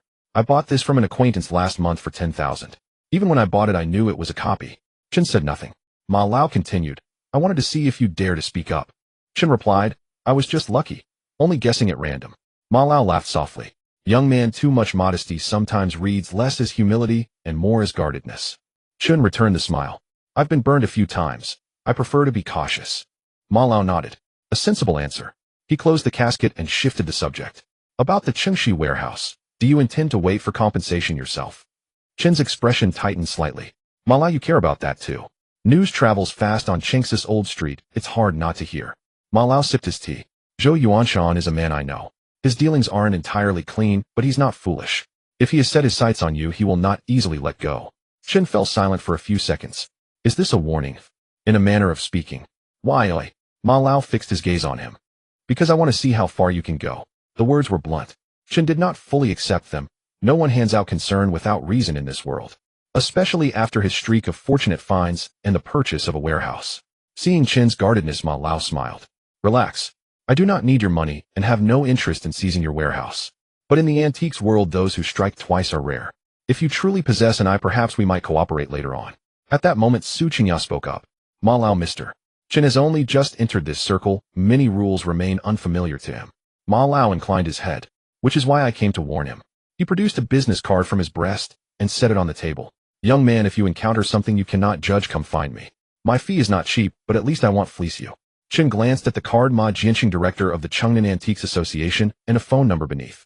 Chen accepted the card. Thank you, Ma Lao. Don't thank me yet, Ma Lao said. I help people, but I choose based on worth. If you are only fortunate, this card ends here. If you have talent, we will meet again. With that, he rose. The apprentice packed the wooden casket away. Before leaving, Ma Lao looked at Chen once more. One more thing. Consider this a piece of advice. Chen said, please speak, Ma Lao. The business of picking bargains earns on information gaps and courts the ill will of others. You've profited too swiftly, many eyes will fall upon you. Until the money is safely in your hand, trust no one. When those words finished, Ma Lao departed with his apprentice. The shop settled into quiet again. Su Qingya refilled Chen's teacup. You should not have taken his probe so readily. Chen looked at her. It could not be avoided. Su Qingya nodded. True. If Ma Lao came in person, he would persist until he knew. If you had remained silent, he would have kept testing. Chen stared at the business card on the table. Is he friend or foe? Su pondered for a moment. For now, neither. What do you mean? People like Ma do not pick sides lightly. He is merely interested in you at present. If you prove valuable, he will offer opportunities.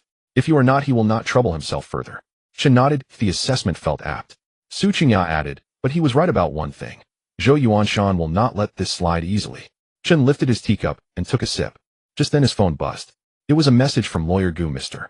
Chen, we've received news that someone is inquiring about the transaction records for your warehouse. I recommend you record everything when confirming compensation tomorrow. Also, do not accept any private settlement proposals. Chen read it, and his face darkened. Su Qingya asked, what's wrong? Chen handed the phone for her to see. She frowned. They've moved swiftly. Chen pocketed the phone. They'll be cautious at tomorrow's confirmation.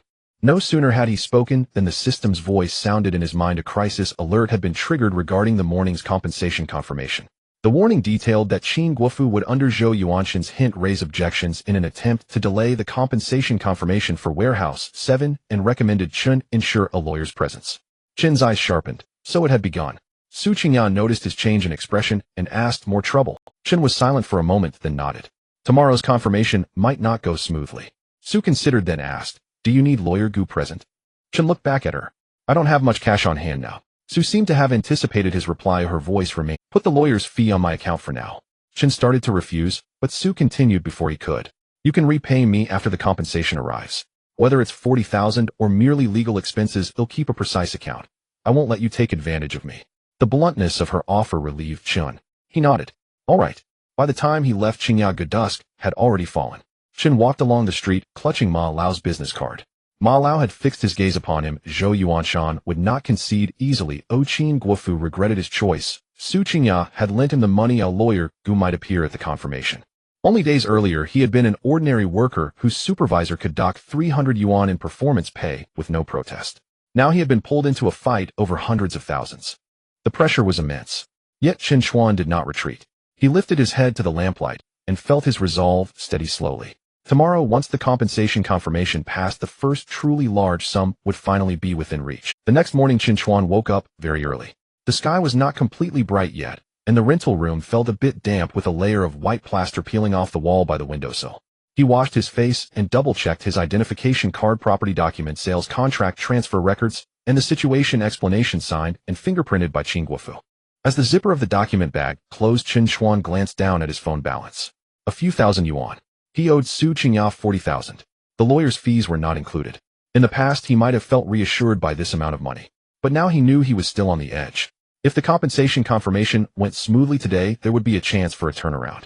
If he got delayed today, Zhou Yuanshan would surely find a way to continue pursuing him. At 8:30, Chen Chuan arrived at the entrance of Qingya Pavilion. Su Qingya was already waiting for him inside. Today she wasn't wearing her usual light-colored coat, but had changed into a more streamlined black suit, her long hair tied back, looking less like an antique shop owner and more like someone heading into negotiations. Lawyer Gu also arrived. Around 40 years old, wearing glasses, carrying a briefcase, he spoke slowly, but each word was steady. Mr. Chen, do you have all the documents? Yes, I do. Chen Chuan handed over the document bag. Lawyer Gu looked through it and nodded. No problem. Once we arrive at the site today, you should speak less. If the other party raises any objections, let them provide evidence. You just need to insist on one point: the property has been legally transferred, the transaction was voluntary, and the payment has been made in full. Chen Chuan took notes earnestly. Su Qingya glanced at him. Nervous? A little. That's normal, Su Qingya said. It's unusual not to feel nervous during your first time facing something like this. Chen Chuan smiled, not trying to put on a brave face. He was indeed nervous. But it wasn't fear. It was because this time he couldn't afford to lose.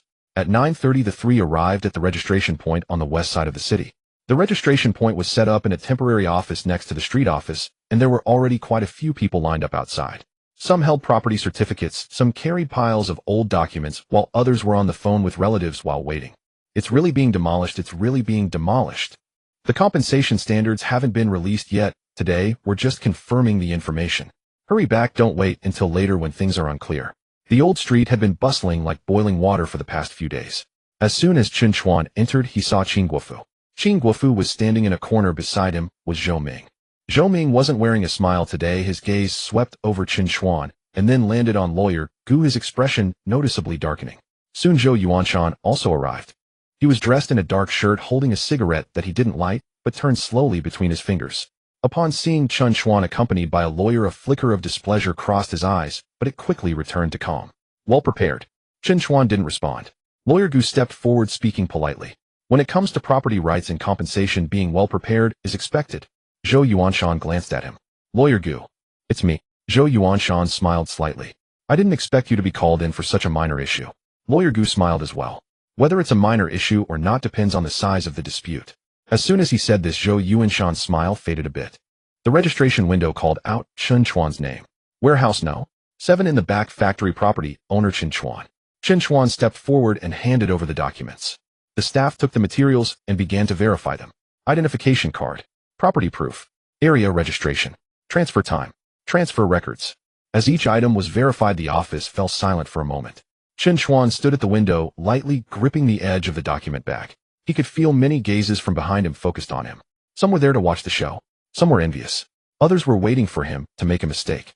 A few minutes later, the staff said, the documents are basically consistent. The registered property owner of Warehouse No. 7 in the back factory is Chen Chuan, with a building area of 183.6 square meters, and the preliminary compensation amount is calculated at 760,000 yuan, subject to the formal agreement later.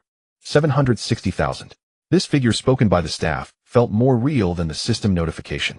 Chen Chuan's chest rose and fell slightly, but he did not show it. Just as the staff was about to ask him to sign the confirmation form, Qin Guofu suddenly walked over. Wait! Everyone in the office turned to look at him. Qin Guofu's face was flushed as if he had mustered a lot of courage. Comrades, there's a problem with this warehouse. The staff frowned. What problem? Qin Guofu pointed at Chen Chuan. This warehouse originally belonged to me. When he bought it, he must have known about the demolition and deliberately bought it at a low price. I demand a pause on the confirmation. The surroundings suddenly became lively. They're coming, they're coming. Old Qin is indeed unwilling to accept it. No one would be willing, but sold for 32,000, and now it's 76,000. Chen Chuan said nothing. Lawyer Gu took a step forward. Do you have any evidence to prove that Mr. Chen committed fraud during the transaction? Qin Guofu was momentarily speechless. Of course he had no evidence. He only had regret. Zhou Ming spoke up from the side. Is evidence really necessary for this? Buying the day before and the demolition news comes out the next day, but don't you find that too coincidental? Lawyer Gu looked at him. Coincidence does not equal fraud. The law looks at evidence, not feelings. Zhou Ming's expression darkened. Zhou Yuanshan raised his hand to stop him and looked at the staff. The timing of this transaction is indeed sensitive. We only suggest pausing the confirmation of the compensation for Warehouse No. 7 until the transaction dispute is clarified. The staff seemed a bit troubled. They didn't want to get involved in such matters. Lawyer Gu placed a document on the table.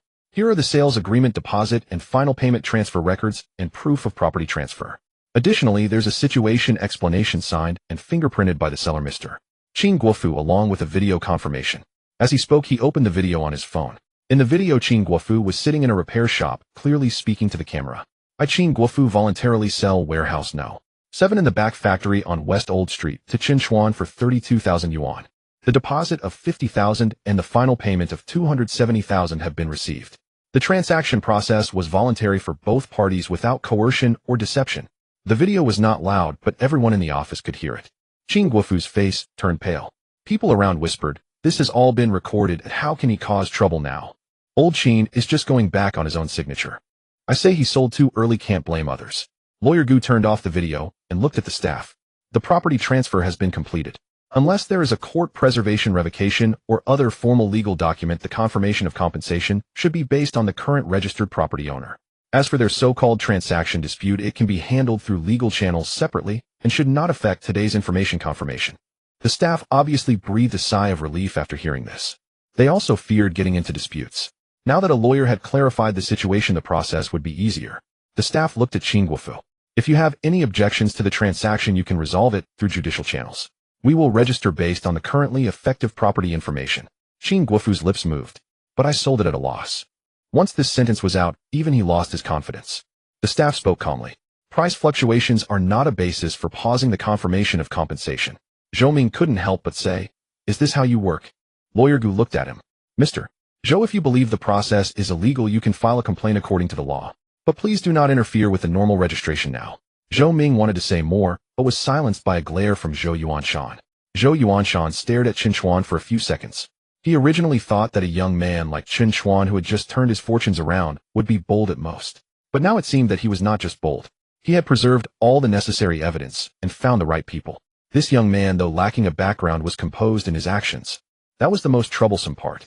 Zhou Yuanshan suddenly smiled. "All right, young man, well prepared." Chen Chuan finally spoke. "I just want to avoid trouble." Zhou Yuanshan nodded. "Avoiding trouble is good. Those who avoid trouble usually live steadily." He didn't persist further and turned to walk aside. Zhou Ming looked unhappy, but could only follow. Qin Guofu stood in place, feeling deflated. He looked at Chen Chuan, his gaze no longer holding the previous day's defiance, replaced with regret and resentment. "Chen Chuan, you really show no mercy at all." Chen Chuan looked at him. "Uncle Qin, when you wanted to sell the warehouse to Zhou Ming yesterday, you didn't show me any mercy either." Qin Guofu was left speechless. Chen Chuan ignored him again and returned to the front of the window. The staff pushed the confirmation form over. "Check it. If there are no issues, please sign." Chen Chuan looked down at it. "Warehouse No. 7 in the back factory. Property owner Chen Chuan. Preliminary compensation amount 760,000 yuan. Subject to the formal agreement and disbursement process later." He read it very carefully, not missing a single word. After confirming there were no errors, he picked up a pen and signed his name. Chen Chuan. As the two characters fell onto the paper, his hand was steady. The staff stamped it and handed him the receipt. "Please keep your phone available for further notifications regarding the formal agreement." Chen Chuan took the receipt. "Thank you." As he walked out of the registration point, the sunlight was shining on the old rooftops of the street. The street was still that old worn-out road. The wall plaster was peeling, wires were tangled, and electric bikes were blocking the roadside.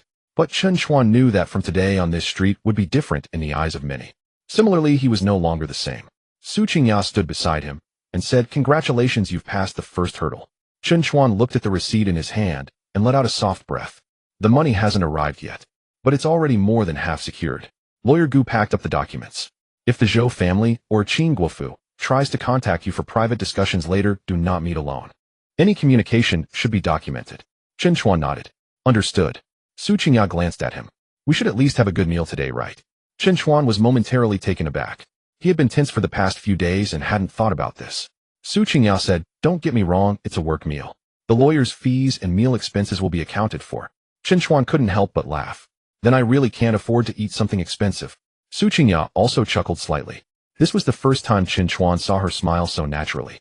Just as the three were about to leave, Zhou Ming chased after them from behind. Chen Chuan. Chen Chuan turned around. Zhou Ming stood on the steps, his face dark. "Don't think that signing the confirmation means everything is settled. Until the money arrives, anything is possible." Chen Chuan looked at him. "So you'd better not act recklessly." Zhou Ming sneered. "Are you warning me?" Chen Chuan replied calmly. "Not a warning, just a reminder." Zhou Ming stared at him, his eyes filled with fire. Previously, he viewed Chen Chuan as merely a poor kid who had suddenly gotten lucky. But now he realized that this poor kid was stepping carefully with every move. The more it was like this, the more uncomfortable he felt. Because he had always believed that some opportunities were meant for people like him. A person like Chen Chuan coming from the bottom picking up a bargain once was fine, but how could he win again and again? Zhou Ming lowered his voice. "We'll see." Chen Chuan didn't respond again. He left with Su Qingya and Lawyer Gu. Behind them, Zhou Yuanshan sat in the car watching Chen Chuan's back, his fingers gently tapping on the armrest. Dad, just let it go like this, Zhou Ming asked through gritted teeth after getting in the car. Zhou Yuanshan looked out the window. The warehouse can't be moved for now. What should we do then? Investigate him. Zhou Yuanshan's voice was low. A damaged jade pendant sample silver notes and the warehouse on the west side. A factory worker hitting 3 opportunities in a row within days. He turned to Zhou Ming. Do you really think this is just luck? Zhou Ming was taken aback. Zhou Yuanshan narrowed his eyes. I don't believe it. On the other side, Chen Chuan got into the car. In his mind, the system notification rang out. Compensation confirmation completed. The first stage of wealth leap is about to be achieved. Risk alert, Zhou Yuanshan has started to suspect the host's abnormal behavior. Please, host, exercise caution in hiding the existence of the system. Chen Chuan leaned against the car window watching the old street recede outside, his gaze slowly sinking. The money was about to arrive. But the real trouble was just beginning. Money is about to come.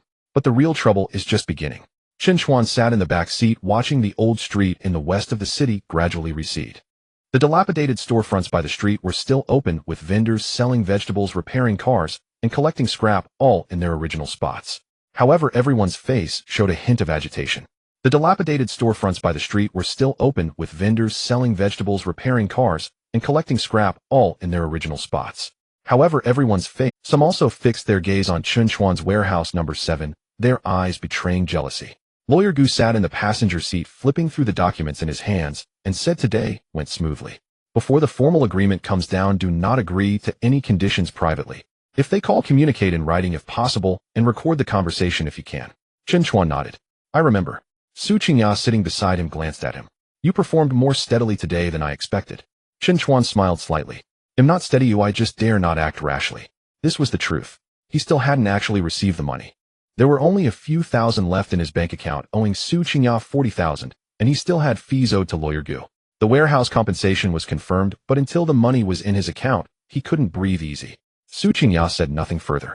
The car stopped in front of a small restaurant. It wasn't a place like Yunhai Restaurant, nor was it a high-end hotel, just a local eatery on the street. A red sign hung at the entrance, and several faded photos of dishes were posted on the glass door. After getting out of the car, Su Qingya said, let's eat here, it's convenient. Chen Chuan looked at her. You come to places like this often. I don't eat lavish meals every day. Su Qingya pushed the door open and entered. Besides, you still owe me money. If the meal is too expensive, you won't feel at ease. Chen Chuan was momentarily at a loss for words. Lawyer Gu chuckled at her remark. The 3 of them found a spot by the window to sit. The landlady came over with the menu, and Su Qingya ordered 3 homestyle dishes and a soup. Chen Chuan thought about saying it was enough, but decided against it. The meal was not particularly lively. Lawyer Gu explained several common pitfalls in demolition compensation, such as checking the compensation entity area amount and payment time carefully before signing, not letting others sign on your behalf, and not casually handing over original property documents. Chen Chuan listened attentively. He used to think such matters were far from him. Now he understood that the more one lacks of background, the more grounded each step must be. After finishing the meal, Chen Chuan took the initiative to settle the bill. It totaled 136. As he paid, he noticed his balance dwindled further, making him feel a bit tense. Seeing his expression, Su Qingya said, I can cover this meal. Chen Chuan shook his head. I can still. Su Qingya did not argue with him. She knew that Chen Chuan was in desperate need of money right now, but at this time letting him pay for a meal was more appropriate than covering it for him. After leaving the restaurant, Lawyer Gu walked off first.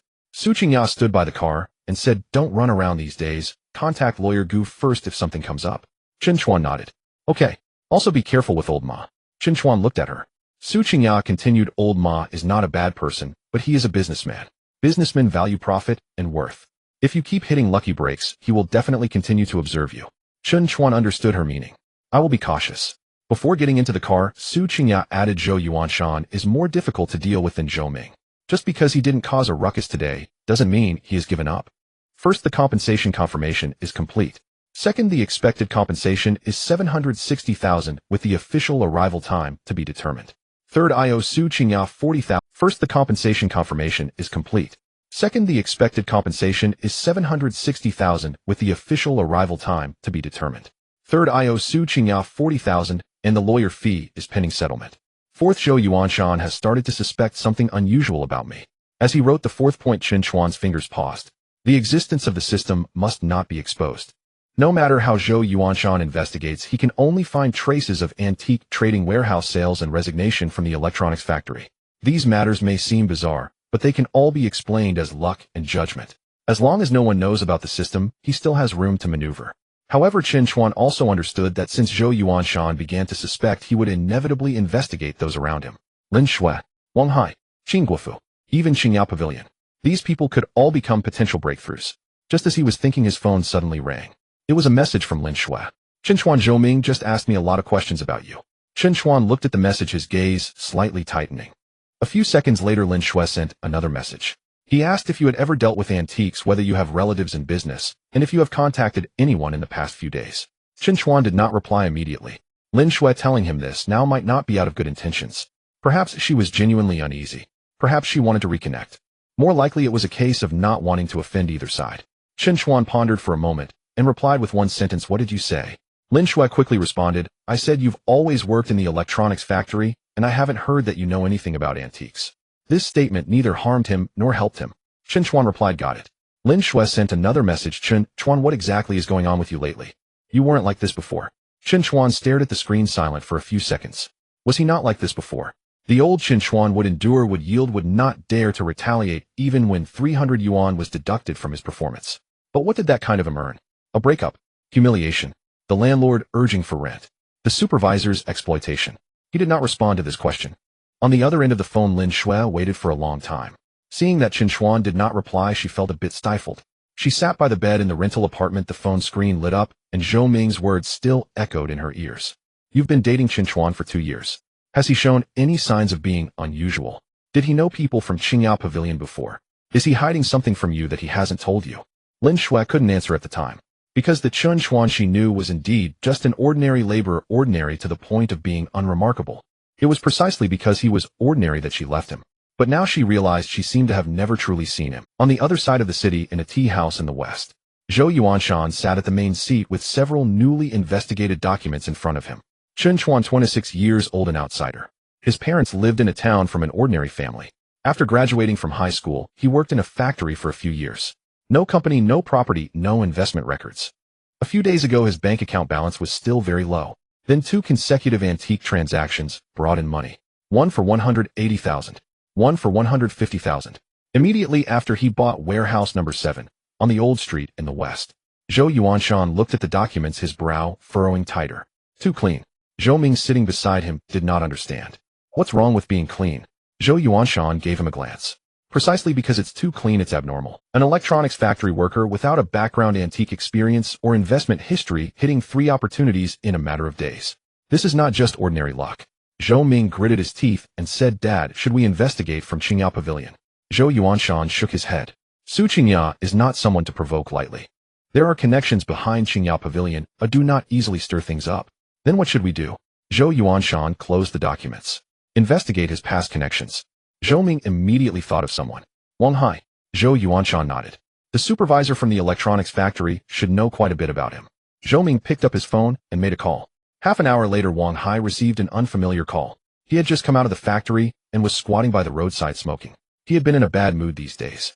After Chen Chuan resigned, not only did he take back his wages, but he also embarrassed him in front of the workers. The factory boss had also scolded him for the complaints from employees. Now just hearing Chen Chuan's name made him furious. On the other end of the line, Zhou Ming's voice came through. "Are you Wang Hai? Who are you? Did Chen Chuan ever work under you?" Wang Hai exhaled smoke. "He did, so what? I want to ask about him." Wang Hai sneered. What could he possibly have? A poor laborer who wouldn't dare to speak up on a normal day. There was a brief silence on the other end. Zhou Ming said, "Let's meet and talk. As long as the information you provide is useful, I won't let you speak for free." Wang Hai paused for a moment, holding the cigarette. "What do you mean? Money?" Wang Hai's eyes slowly narrowed. He looked at the workers coming and going at the factory, gave a cold smile appearing at the corner of his mouth. "Sure. Whatever you want to know about Chen Chuan, I can tell you." That evening, Chen Chuan returned to the rental apartment. The room looked the same. A small table, an iron frame bed, an old wardrobe, and a corner piled with rice and eggs he had just bought a few days ago. As he placed the document bag down, a system notification suddenly rang in his mind. Crisis alert triggered. Zhou Yuanshan has contacted Wang Hai through Zhou Ming. Wang Hai, due to past grievances, may provide false information attempting to discredit the host. Risk level medium. Chen Chuan stood still, his gaze gradually chilling. Wang Hai. This person has indeed re-emerged. Wang Hai. This person has resurfaced once again. Chen Chuan stood in the rental room, gazing at the system notification before him, his expression gradually darkening. Zhou Yuanshan has contacted Wang Hai through Zhou Ming. Wang Hai may provide false information out of old grievances attempting to smear the host. Risk level medium. What Wang Hai could say Chen Chuan already knew without having to think. It would be nothing more than complaints about his poverty, lack of ability, and suddenly quitting without the means to buy a warehouse. If it were just these, it wouldn't be a big deal.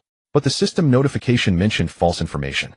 This indicates that Wang Hai wouldn't merely speak ill of him, he was likely to fabricate. Chen Chuan sat down at the table, opened his phone, and went through the chat records, audio files, and salary deposit records he had saved earlier. The notification of Wang Hai's forced overtime. Messages in the group about continuing to work after clocking in early. Lu Chang admitted in the recording that the batch of goods was not damaged by Chen Chuan. The recording of Wang Hai threatening him that night. These pieces of evidence were all present, but it wasn't enough. If Wang Hai insisted that he had been dirty in the factory, or claimed he suddenly had unexplained money, Chen Chuan needed someone to vouch for him. Thinking of this, he opened Lu Chang's WeChat. The chat box remained idle for a long time. Lu Chang was timid. The one time he spoke a little truth at the door was already quite rare. But if he truly had to come forward as a witness, he might not dare. Chen Chuan thought for a moment and did not immediately mention Wang Hai. Instead, he sent a message, Lu Chang, are you available to talk now? After more than 10 minutes, Lu Chang finally replied. What's up? Chen Chuan typed, has Wang Hai contacted you recently? This time Lu Chang responded quickly. Yes, he has. Chen Chuan's eyes flickered. What did he say? Lu Chang's side showed. He was typing, pausing several times before sending a message. He said you stole something at the factory and wanted me to back him up. Chen Chuan stared at the screen, his fingers slowly tightening. Indeed, Wang Hai aimed to frame him. The electronics factory had many small parts and waste materials, and management was not very strict. If Wang Hai really placed the label of theft on him, and then got Lu Chang, a co-worker, to corroborate, even if no concrete evidence was found in the end, it would still be enough to tarnish his reputation. Especially since Zhou Yuanshan was currently investigating his source of funds. Such dirty water once splashed could easily be used against him. Chen Chuan took a deep breath and continued to ask, what did you say to him? Lu Chang replied, I didn't agree. Lu Chang continued, Chen Chuan, I already feel bad enough about that batch of goods. I don't want to say anything reckless this time. Chen Chuan read this message and the fire in his heart subsided a bit. He replied, thank you. Could you send me the chat records of Wang Hai discussing this matter with you? Lu Chang was silent for a few minutes. Then he sent 2 screenshots. In the screenshots, Wang Hai spoke very straightforwardly. Chen Chuan has gotten into trouble recently. Someone is going to investigate him. When the time comes, just say that he used to secretly take electronic materials from the factory.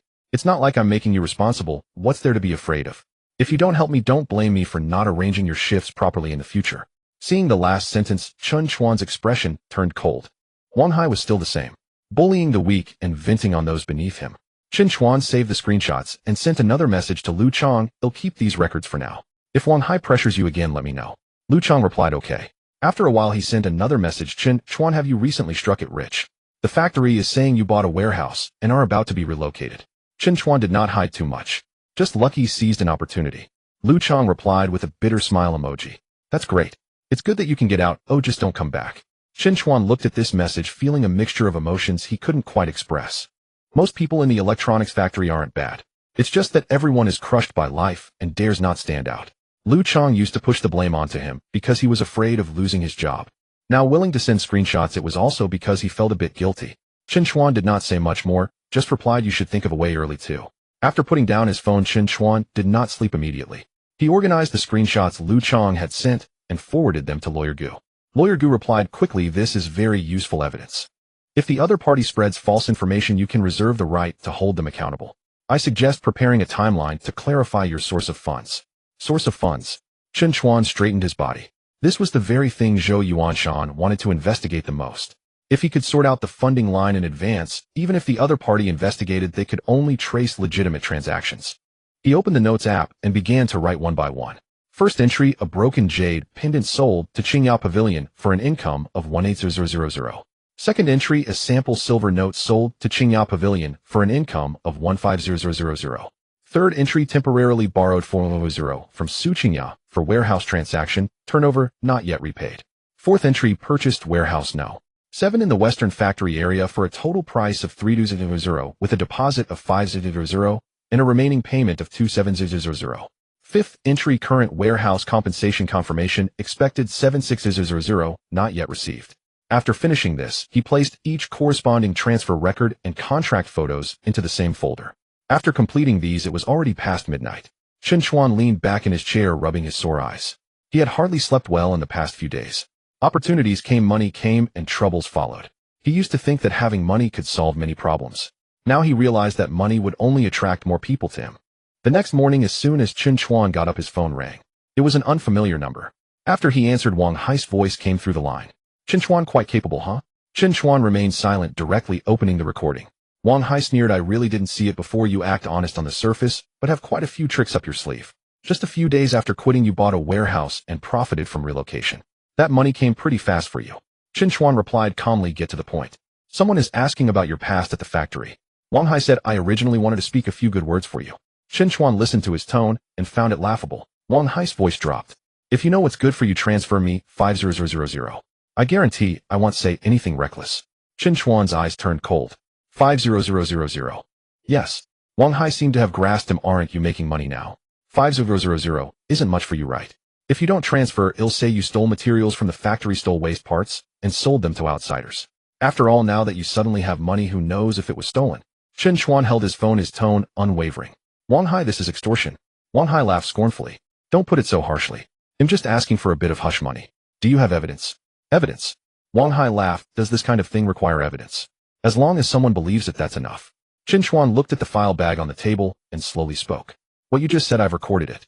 The other end of the phone suddenly fell silent. A few seconds later, Wang Hai cursed Chen Chuan. Did you record again? Since you came to my house last time, I've been recording every conversation I have with you. Wang Hai seemed to panic for a moment, but quickly recovered and shouted, who are you trying to scare? What's wrong with recording? Can't I just say a few words? Chen Chuan replied, you demanded 500 from me, or else you would spread false information that I stole items from the factory. Wang Hai, this recording should be enough for us to let the police and lawyers decide. Wang Hai did not expect Chen Chuan to be so tough now. The former assembly worker who would back down after a few insults seemed to have really changed. Chen Chuan, don't force my hand. Wang Hai gritted his teeth. I'll give you the same advice. Chen Chuan replied and hung up the phone directly. He saved the recording and sent it to Lawyer Gu. Lawyer Gu's response was simple, keep the original recording. If the other party continues to harass, you can call the police. Just after Chen Chuan put down his phone, the system voice echoed in his mind. Crisis management progress has been improved. The risk of Wang Hai's slander has decreased. New prompt, Zhou Ming will receive false statements provided by Wang Hai tonight. But since the host has already grasped counter-evidence, the risk is temporarily controllable. Chen Chuan looked at the notification, his expression not relaxing. Temporarily controllable does not mean the end. Zhou Ming and Zhou Yuanshan would not rely solely on Wang Hai. Just as he was preparing to leave, his phone vibrated again. This time it was Su Qingya. Lawyer Gu told me about Wang Hai's matter. You shouldn't run around alone right now. Oh, it's best to stay steady until the compensation arrives. Chen Chuan replied, I know. Also, old Ma just called to ask if you were interested in attending a small appraisal meeting tomorrow night. Chen Chuan, an appraisal meeting. Su Qingya explained, it's a small gathering in the antique circle with both genuine and fake items, and some people will test their eyesight. Old Ma probably wants to test you too. Chen Chuan fell silent looking at this message. There was no escaping Old Ma's line. But what mattered most to him now was waiting for the compensation to arrive. If he attended the appraisal meeting at this time, it might bring a new opportunity to make money, but it could also attract new... A few seconds later, the system notification appeared. Opportunity prompt triggered. Tomorrow night at the appraisal meeting, a piece of old porcelain that was misjudged as a defective item will appear. This porcelain piece is a crucial fragment of a complete set and could lead to an important opportunity for a lucky find. Risk prompt, someone at the scene will take the opportunity to test the host's eyesight. Chen Chuan looked at the prompt, his gaze slowly shifting. Opportunity had come again. How to make money, and how not to let others notice that he is making precise profits. Chen Chuan sat in his rented room looking at the system prompt, his heart undecided. Tomorrow night's appraisal meeting is definitely not an ordinary dinner gathering. Old Master Ma personally passed on the message indicating that he still wants to test him. Su Qingya also mentioned that in such small gatherings there are both genuine and fake items. Some bring things for exchange, while others specifically bring items to test their vision. If Chen Chuan attends and performs too well, it will only raise Old Master Ma's suspicions.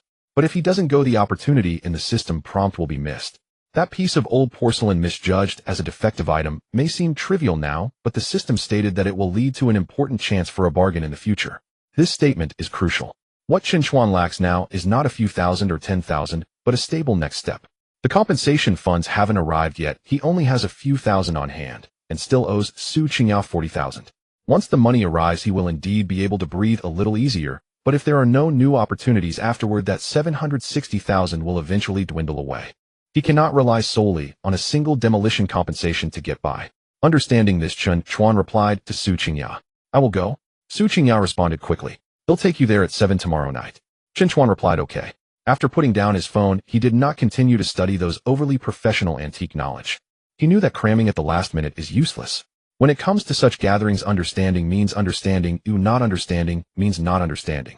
The more one pretends to understand, the more likely they are to expose their shortcomings. Chen Chuan inquired about the payment time, and the other party only said that they would arrange the funds after the formal signing. This response was not unexpected. 7. The next day during the day, Chen Chuan did not run around aimlessly.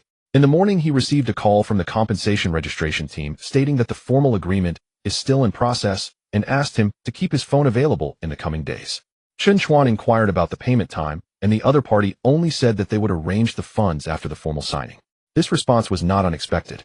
76,000 is not a small amount. It cannot be confirmed today and paid tomorrow. After hanging up the phone, Chen Chuan wrote this record into his memo. Compensation confirming not yet received. Owed to Su Qingya 40,000 not yet repaid. Current balance a few thousand. Every entry he makes now feels like a reminder to keep his head level. In the afternoon, Lu Chong sent another message. Wang Hai didn't contact me today, but he looked very upset. Chen Chuan replied, don't worry about him. Keep a record if he contacts you again. Lu Chong responded with an hum. Wang Hai's line has been suppressed for now, but it cannot be considered completely resolved.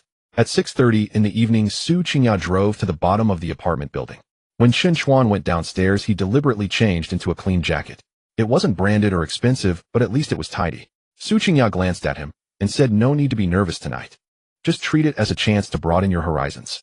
Chen Chuan got into the passenger seat. Will old Master Ma test me on the spot? He will. Su Qingya replied straightforwardly. Chen Chuan turned to look at her. Su Qingya kept her eyes on the road, speaking calmly, but you don't have to respond every time. If you're unsure, just say you don't know. No one in the antique circle can be right every time. The more you dare to admit you don't understand, the safer you are. This reminded Chen Chuan. Not understanding is not shameful. Pretending to understand is what is dangerous. The appraisal meeting is located at a private restaurant in the south of the city. The facade is not grand, with a few bamboo trees planted in the yard, but upon entering one finds a different world inside. The private room is not luxurious, but it is exquisite. Calligraphy and paintings adorn the walls. Tea sets are placed on the table, and a few porcelain ornaments are displayed in the corners. When Chen Chuan followed Su Qingya in, there were already 7 or 8 people seated inside. Old Master Ma sat at the main seat, still holding that string of beads. Seeing Chen Chuan, he smiled. Little Chun has arrived. Chen Chuan nodded. Old Master Ma. Old Master Ma pointed to a seat beside him. Sit down, it's all acquaintances today, no need to be constrained. Acquaintances. Chen Chuan understood that the acquaintances here were Old Master Ma's connections, not his own. After he sat down, he did not take the initiative to speak. Someone at the table quickly glanced over. A middle-aged man wearing gold-rimmed glasses smiled and said, is this the recent young Chun? I heard his vision is quite good. Before Chen Chuan could speak, Su Qingya said lightly, he just entered the field, so he can't be considered sharp. He just has good luck. This statement is just like the previous times protecting him. Old Master Ma chuckled and added, many people in the antique circle start with luck. But luck can only get one through the door. Whether one can stand firm in the end depends on skill. Chen Chuan listened, neither rebutting nor overly modest. He simply said, I'm just here to learn. A few people chuckled. Some thought he was humble, while others felt he was high. Before the dishes were served, tea was brought in first. In such gatherings, eating is secondary, observing items is the main event. Soon the first person took out a small porcelain bowl. A few people took turns examining it, discussing the body glaze inscriptions and repairs. Chen Chuan sat by and listened. He mostly didn't understand it well. Some terms he had checked last night, but when faced with the actual items, it was a completely different story.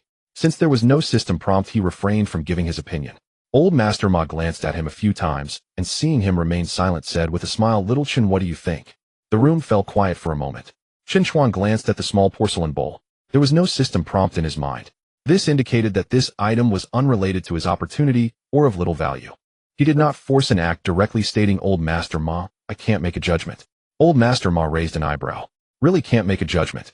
Really can't. Chen Chuan said, I'm not familiar with porcelain, so I'm afraid of saying something wrong. Upon hearing this, someone beside him laughed. Young man is quite honest. Old Master Ma chuckled, not pressing him further.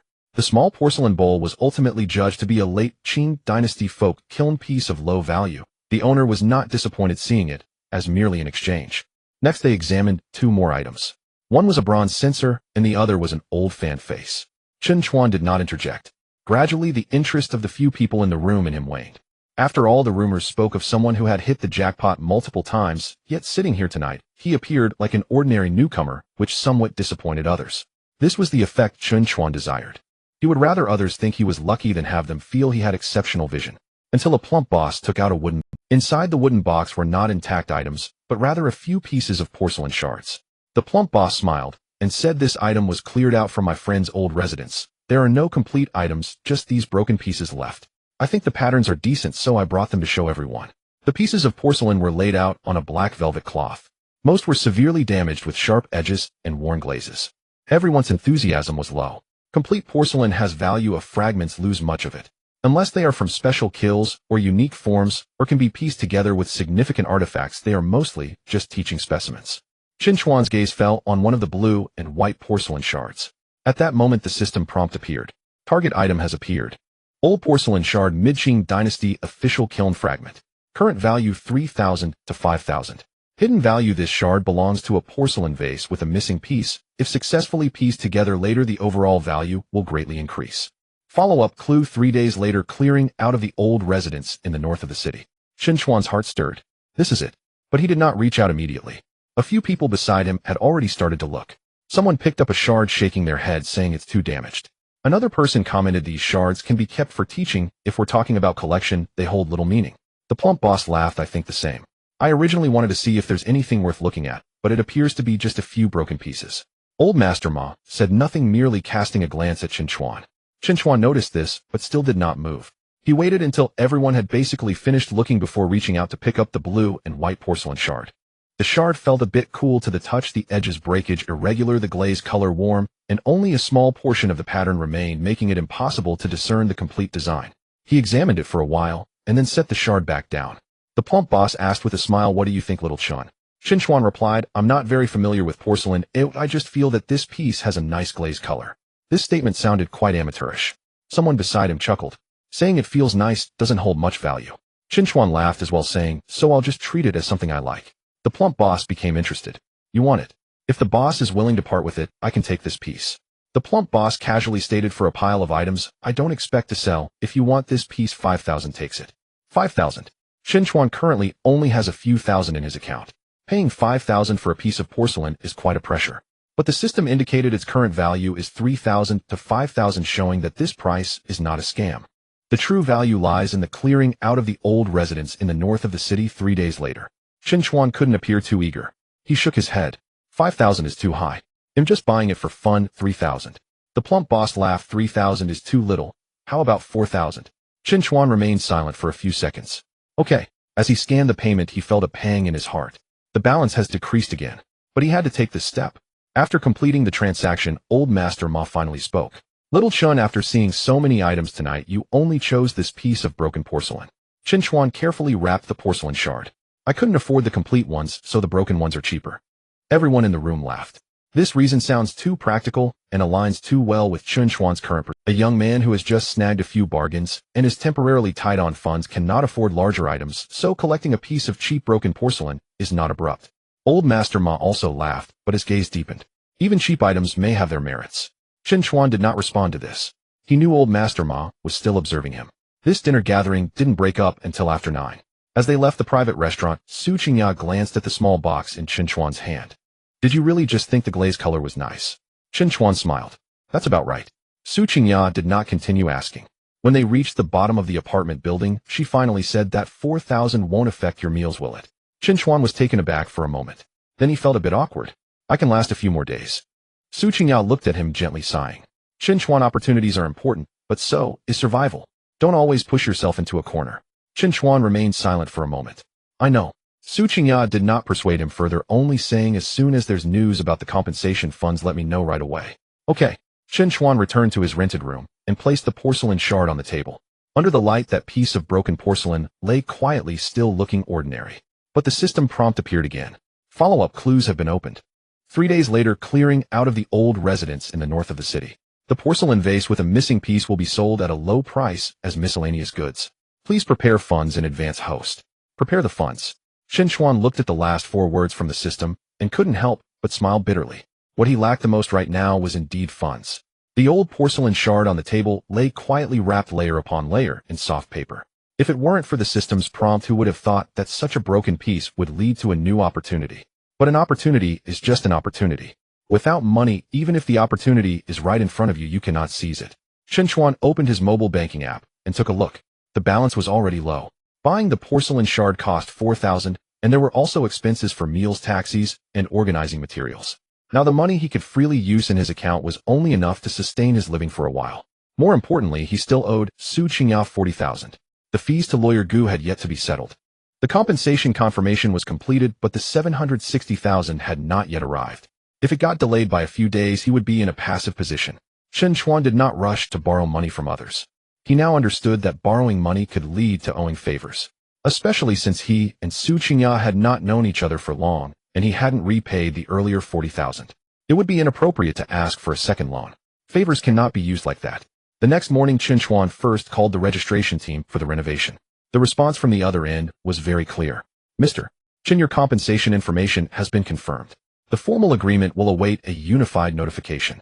Once signed, the disbursement will also require a process, and the specific time for the funds to arrive will be subject to notification. How soon at the earliest? Chen Chuan asked. This is hard to guarantee. It usually takes a few working days. A few working days. After hanging up the phone, Chen Chuan sat in his rental room in silence for a long time. The system said the clearance of the old house in the north of the city would take place 3 days later. The compensation funds would not arrive in time. Relying on the money in his account would also be too late. He had to find another way. Chen Chuan looked down at the porcelain shard on the table. This thing, when taken out alone, has little value, but it could lead to the missing porcelain bottle. In other words, what he really needed to do was not to buy one item, but to use this broken porcelain as a clue to find the complete value. This was something he could not stabilize on his own. He did not have enough funds or channels. But Su Qingyao did. Around 10 in the morning, Chen Chuan went to Qingyao Pavilion. Su Qingyao was sorting a batch of newly arrived jade artifacts and looked up when she saw him enter. So early. I want to discuss something with you. Su Qingyao put down what she was holding. Borrowing money. Chen Chuan shook his head. Not borrowing money. Su Qingyu's gaze held a bit of surprise. Chen Chuan took out the old porcelain shard and placed it on the tea table. The piece collected from yesterday's appraisal meeting. Su Qingyao put on gloves and picked it up for a closer look. She hadn't examined it closely last night, but now under the light, she noticed the glaze of this broken porcelain was indeed quite nice. This is from the Qing dynasty's middle period. It shouldn't be an ordinary folk kiln. Su Qingyao said after looking for a while, but the value of a single broken porcelain shard is limited at most a few thousand. I know. Then what do you want to discuss? Chen Chuan paused for a moment and said, I suspect this porcelain shard isn't just loose material. What do you mean? Su Qingyao looked at him. It seems to have fallen from some broken vessel. Chen Chuan pointed to the edge of the shard. The break isn't old, and the fracture doesn't look like it's been buried for long. I want to trace its source. Su Qingyao did not respond immediately. This sounded reasonable. Yesterday, the fat boss mentioned that those pieces of porcelain were cleaned out from the old house by a friend. If there are broken pieces, there might be a remaining vessel. But the likelihood of that is very low. Most of the time, broken pieces are just broken pieces. Relying on a shard of porcelain to find leads would be quite challenging. I want to trace its source. Su Qingyao did not respond immediately. This sounded reasonable. Yesterday, the fat boss mentioned that those pieces of porcelain were clean. How do you know? Su Qingyao put down the porcelain shard. Chen Chuan had already prepared his explanation. The fat boss mentioned it while chatting last night, saying his friend's old house still had a batch of old items that would be processed uniformly in a few days. This wasn't too far from the truth. The fat boss did say the items were cleaned out from a friend's old house, but the specific lead of the old house in the north of the city will be cleared in 3 days came from the system. Su Qingyao looked at him, not immediately judging the truth. She knew Chen Chuan had secrets, but as long as he didn't speak, she wouldn't pry further. Everyone has their own trump card. What she really cared about was whether this matter was worth pursuing. So you came today to ask me for funding? Yes, Chen Chuan nodded. Not alone. I want to cooperate with you. Su Qingyu's expression became more serious. How do we cooperate? You provide the funds and channels, and I take responsibility for finding the items. The items bought will be stored at Qingyao Pavilion first. After selling, we will deduct the principal and costs, and then split the profits. Su Qingyao leaned back in her chair. How do you want to split it? Chen Chuan thought for a moment. 60 for you, 40 for me. Su Qingyao seemed a bit surprised. So low. The funds are yours, and the channels are yours. I'm just providing judgment right now, Chen Chuan said. Besides, I still owe you 40,000. Ooh, I can't use you to get more money for free. This statement eased Su Qingyu's gaze towards him. When someone is short on money but can still keep accounts clear, it at least shows he isn't greedy. Su Qingyao picked up her teacup and took a sip. I can give you a limit. Chen Chuan did not rush to ask how much. Su Qingya continued, within 100,000 I will provide the funds. If it exceeds 100,000 you must discuss it with me first. The items bought will be temporarily stored at Qingya Pavilion. For subsequent sales, first deduct the principal transportation fees and appraisal fees, and then discuss profit sharing. How will the profits be split? Chen Chuan asked. 50-50. Chen Chuan was taken aback. You providing the funds and channels 50-50 isn't beneficial for you. If you can really find something, your insight is valuable. If you can't find anything, I only lose a bit of time. Chen Chuan remained silent for a few seconds. All right. Su Qingya took out a piece of paper and quickly wrote up a cooperation agreement. The upper limit of the amount, use of funds, ownership of items, storage methods, profit distribution, and debts would be calculated separately. After finishing, she handed it to Chen Chuan. Read it carefully before signing. Chen Chuan did not find it troublesome and instead read it seriously. He had learned enough lessons about contracts and evidence in these past few days. He wouldn't sign anything carelessly now. After confirming there were no issues, he signed his name. Su Qingya also signed. After putting away the agreement, Su Qingya said, the 40,000 you owe me is still 40,000.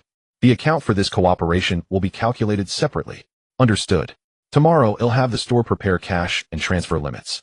He'll go with you in 3 days. Chen Chuan breathed a sigh of relief. This step finally stabilized things. At least for the clearance of the old house in the north of the city, he no longer had to worry about funds. At that moment, a system prompt sounded in his mind. Cooperation mode established. Short-term funding risk decreased. Reminder: competitors will appear at the site of the old house clearance in the north of the city. The competitors are related to Ma Jianqing. Ma Lao. Chen Chuan's gaze slightly narrowed. Su Qingya noticed the change in his expression. What's wrong? Chen Chuan collected his emotions and shook his head. It's nothing, just thinking of what Ma Lao said last night. Su Qingya said, you don't need to be too afraid of Ma Lao's side. He's just testing you now and won't easily come down to make things difficult for you. Chen Chuan did not speak. The system would not give reminders for no reason. The site of the old house clearance in the north of the city, since competitors related to Ma Lao would appear, this matter was not so simple. After leaving Qingya Pavilion, Chen Chuan did not immediately return to his rental room. He went to the north of the city. Not to the old house, but first to familiarize himself with the surrounding environment. The north of the city is older than the south, many alleys are narrow, and the old houses are closely packed with some doorways still posted with red paper, saying house for rent or old items for disposal. Chen Chuan walked slowly along the street, noting nearby intersections, parking spots, and a few secondhand shops. This might seem clumsy, but it could prevent confusion at the last minute. He did not want to rely on impulse for anything he did now. After 4 in the afternoon, he returned to his rental room. As soon as he sat down, his phone suddenly rang. It was an unfamiliar number. Chen Chuan answered. A familiar laughter came from the other end of the line. Little Chen, this is Ma Jianqing. Ma Lao. Ma Lao laughed. There will be an old house clearance in the north of the city in 3 days. Are you interested in taking a look? Chen Chuan did not answer immediately. Ma Lao continued. That place has a mixed bag of items, both genuine and fake. If you rely solely on luck, you might end up making a wasted trip. But if you have the ability, you might just find something worthwhile. Chen Chuan looked at the cooperation agreement on the table and slowly spoke. Ma Lao, is this an invitation? Not exactly an invitation. Ma Lao's voice carried a smile. It's more like a test of your skills. There was a moment of silence on the phone. Chen Chuan knew he could not avoid this trip. He whispered, all right, I'll go. After old Ma hung up the phone, Chen Chuan did not immediately put down his mobile phone. In the rented room, only an old desk lamp was on, casting light on the broken porcelain pieces on the table. The porcelain shard was wrapped in soft paper with a piece missing from the edge, its glaze a pale blue and white, looking unremarkable on its own. However, the system had alerted him that in 3 days during the clearance at the old house in the northern part of the city, a porcelain vase with a matching chip would appear. Chen Chuan stared at the porcelain shard for a while, feeling little excitement in his heart. What he lacked most at the moment was not opportunity, but money. The compensation amount of 76000 had been confirmed, but it had not yet arrived. Su Qingya still owed him 4000. The lawyer's fees had not been settled either. The balance in his hands was only enough to sustain a few days of living. If the porcelain vase at the old house was not priced too high, he could still give it a try. But if there were others raising the price on site, he wouldn't even have the courage to bid. What was more troublesome was that old Ma also knew about this clearance. The system had also reminded him that there would be competitors related to old Ma on site. This indicated that he was not the only one looking for a bargain this time. Chen Chuan took out a memo and wrote down the current situation. Compensation amount 76000, not yet received. Owed to Su Qingya 4000, not yet returned. Target old house in the northern part of the city, porcelain vase with a chip. Risk old Ma's probing on-site competition. After finishing, he reviewed it again.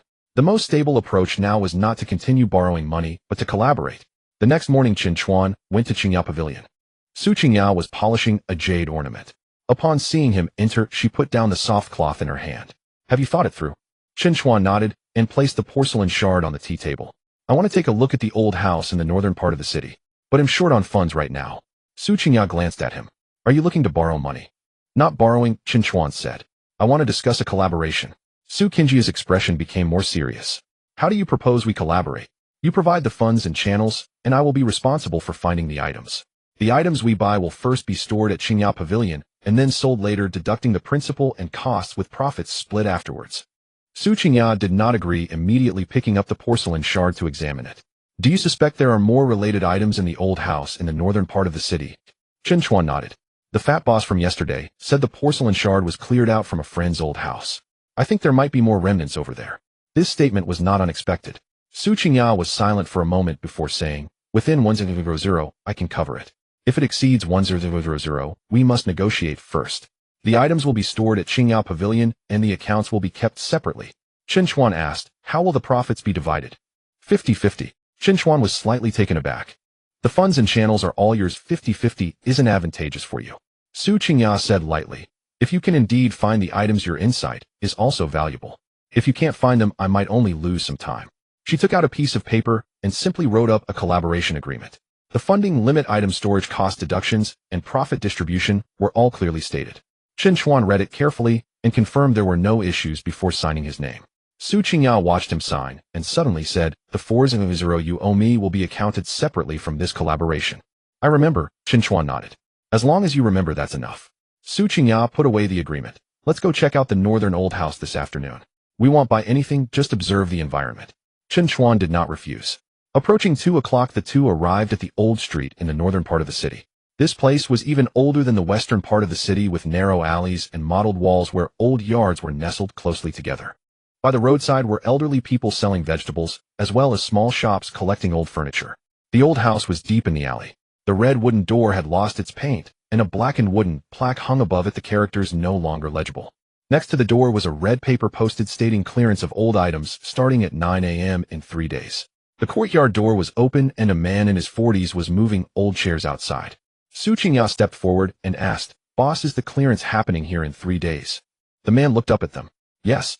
We haven't finished sorting today, so nothing is for sale. We will take a look first and come back later. The man waved his hand. Looking is fine, just don't touch anything randomly. Chen Chuan followed Su Qingyao into the courtyard. The courtyard was not large, but it was cluttered with items. Old wooden chairs, broken cabinet doors, book boxes, flower pots, old bowls, and porcelain vases were all crammed together. Many items were covered in dust, indicating that the owner was not someone who specialized in antiques. It was in such places that one might find a bargain. Chen Chuan did not rush to the back courtyard. He first memorized the layout of the courtyard. The main house, the east wing, and a small storeroom in the back courtyard. There would definitely be a lot of people on the clearance day, and if he searched randomly at the last minute, he would easily be outpaced by others.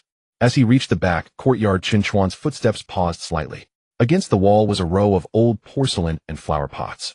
One of the pale blue and white porcelain vases was turned upside down in the corner, with a piece missing from the mouth, covered in dust and resting on a broken wooden board.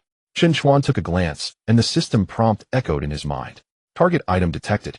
Porcelain vase with a chip, a remnant from the Qing dynasty's official kiln.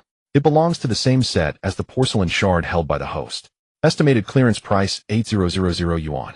Combined value after restoration 2800 to 3500 yuan. Chen Chuan's heart raced. He had found it. Buying for 8000, potentially worth up to 3500 after restoration. This opportunity was even greater than he had anticipated. But he did not look for long. He merely took a glance before turning to inspect an old wooden box nearby. Su Qingyao noticed his movement, but did not ask him on the spot. The two circled around the courtyard and quickly left. Once outside, Su Qingyao spoke. What about that vase with a chip in the back courtyard? Chen Chuan looked at her. Su Qingyao said, the glaze color is similar to your porcelain shard, but it is not from the same set. We need to take it back to compare before we can know for sure. Chen Chuan nodded. I thought the same. Su Qingyao did not press him on why he was so sure. This relieved Chen Chuan. As they reached the alley entrance, a black business car stopped not far away. The car door opened, and a young man stepped out. Chen Chuan recognized him. Zhou Yang, old Ma's disciple. Zhou Yang saw the two and walked over with a smile. Mr. Chen, boss Su, what a coincidence. Su Qingyao remained calm. Zhou Yang, are you also here to check out the old house? My master asked me to come see it first. Zhou Yang's gaze fell on Chen Chuan's face. Mr. Chen, your insight has been quite sharp lately. I wonder which item you've set your sights on. Chen Chuan smiled. I'm just here to gain some experience. The items in the courtyard are too mixed to judge accurately. Zhou Yang clearly did not believe him. Is that so? I thought Mr. Chen would have a specific target in mind. Chen Chuan did not respond. Su Qingya calmly said, the clearance hasn't started yet, it's too early to talk about targets now. Zhou Yang chuckled. True.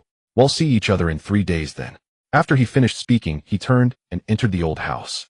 Chen Chuan watched his back, slightly furrowing his brow. The competitor mentioned by the system should be him. Su Qingya whispered, Zhou Yang is old Ma's disciple. His insight is not bad, but he has a high opinion of himself. You've been finding bargains consecutively. Oh, he might not be pleased with that. Chen Chuan understood. This conflict was not without reason. Old Ma had noticed him, and Zhou Yang was not satisfied with him. With the public clearance at the old house in the northern part of the city, a collision was inevitable, leading to competition. On the way back, Chen Chuan kept thinking. The porcelain vase with a chip was expected to be priced at 800, and the collaboration funds were sufficient to buy it. But if Zhou Yang deliberately raised the price, it would complicate matters. More importantly, he could not let others realize that the vase was related to the shard in his hands. Upon arriving at Qingya Pavilion, Chen Chuan suddenly said, on the day of the clearance, I can't go straight for that vase. Su Qingya looked at him. What do you plan to do? First, buy a few miscellaneous items and mix them in. Chen Chuan said, if I only focus on one chipped porcelain vase, it will be too obvious. Su Qingya nodded. That works. But don't buy too many useless items. A 100 is the limit, not a free-for-all. Chen Chuan smiled. What do you plan to do? First, buy a few miscellaneous items and mix them in. Chen Chuan said, if I only focus on one chipped porcelain vase, it will be too obvious. Wasted. As Chen Chuan left Qingya Pavilion, he glanced back at the northern direction. In 3 days, that chipped porcelain vase must be acquired. But he could not rush. This time, the more obvious the grab, the easier it would be to attract attention. 3 days later, Chen Chuan went to Qingya Pavilion early in the morning. Su Qingya had already prepared everything: a bank card, 20,000 in cash, and a handwritten expense sheet. Cash for small items. The card has a limit of 100,000. Su Qingya pushed the items towards him. Make sure to keep a record of every transaction. The items purchased should be placed at Qingya Pavilion first. Chen Chuan took the cash and card, nodding slightly. This was not his own money. He currently owed Su Qingya 40,000, and the compensation had not yet arrived, leaving him with little disposable cash. Today's clearance sale would not have been possible without Su Qingya's collaboration. Otherwise, he wouldn't even qualify to attend. Don't rush towards that jar just yet. Su Qingya reminded him. Zhou Yang will definitely be watching you today. I know, Chen Chuan replied as he tucked the bank card away. During his previous reconnaissance, he had already pinpointed the target in the corner of the backyard. The blue and white chipped porcelain vase was priced at 8,000. The system indicated that it belonged to the same set as the broken porcelain he had, and when combined their value could reach between 280,000 and 350,000. Yet the more valuable it seemed, the less he could afford to act too obviously. Zhou Yang was a disciple of Master Ma, and Chen Chuan had already seen him a few times picking up bargains, which made him feel uneasy. As long as Chen Chuan focused on any item today, Zhou Yang would likely follow suit. At 8:40 in the morning, the two arrived at the old house in the north of the city. A crowd had already gathered at the entrance. There were those from the cultural items market as well as nearby antique collectors, and a few locals just there to watch the scene. The owner of the old house stood inside moving things around, and when he saw enough people, he raised his hand and called out, "We open at 9. All items are inside, and there are price tags on the red paper. If you want something, just bring it out and register it. If multiple people want the same item, we can discuss it then." Chen Chuan stood at the back of the crowd, not pushing forward. Zhou Yang arrived as well. He wore a dark coat accompanied by a young man who held a pen and paper, seemingly there to help him keep track of things. Zhou Yang spotted Chen Chuan and walked over with a smile. "Mr. Chen, are you planning to make a move today?" Chen Chuan glanced at him. "It depends on the situation." Zhou Yang's gaze fell on the bag in Su Qingya's hand, and his smile deepened. "Boss Su is here as well. It seems today is not just a casual look around." Su Qingya replied calmly. "In clearance sales, no one knows if there will be good items available." "True," Zhou Yang nodded. "It all comes down to each person's discernment." He spoke politely, yet his eyes remained fixed on Chen Chuan. At exactly 9, the owner of the old house opened the yard door. The crowd immediately surged inside. Chen Chuan did not rush to the backyard. He first took his time looking around the front yard. Old wooden chairs, broken book boxes, a few damaged books, and some ornaments were all piled on the ground covered in dust. He picked an old wooden box priced at 300. He also grabbed 2 volumes of damaged books costing 400. These items might not be of great use, but they helped make his actions appear normal. Su Qingya stood nearby, recording the expenses without asking too many questions. Zhou Yang stood not far off, frowning slightly. He had expected Chen Chuan to go straight for the target, but Chen Chuan was only choosing these inexpensive miscellaneous items, making it seem like he had no grand intentions. The more it appeared this way, the more uneasy Zhou Yang felt. After Chen Chuan finished with a few small items in the front yard, he finally made his way to the backyard, which was even messier than the front. Against the wall were old flower pots, porcelain bowls, broken bottles, and wooden racks. The blue and white chipped porcelain vase was turned upside down in the corner, covered in dust, the neck missing a piece, and a red paper sticker affixed to it. Price 8,000. Just like the system indicated. Chen Chuan squatted down and first picked up a nearby old flower pot to examine it. Boss, how much for these pots? The owner of the old house approached. 3 for 200. Chen Chuan looked at a few old bowls nearby. What about these? 500 for a set. Chen Chuan nodded and finally turned over the chipped vase. The vase felt a bit heavy in his hand, its glaze fairly smooth, but the chip was very noticeable. Most ordinary people would not pay a high price for such damaged items. This vase is chipped and still priced at 8,000. Chen Chuan frowned. The owner responded, some say it might be an antique. I don't really understand. In any case, it's 8,000. I won't sell it for less. Chen Chuan placed the vase back down, his tone indifferent. Too expensive. Just as he was about to stand up, Zhou Yang had already walked over. 8,000 isn't too much. Chen Chuan turned to look at him. Zhou Yang approached the vase, bending down to take a few glances, casually stating, although this vase is chipped, the glaze is still decent. Boss, I'll take it for 8,000. The owner of the old house immediately smiled.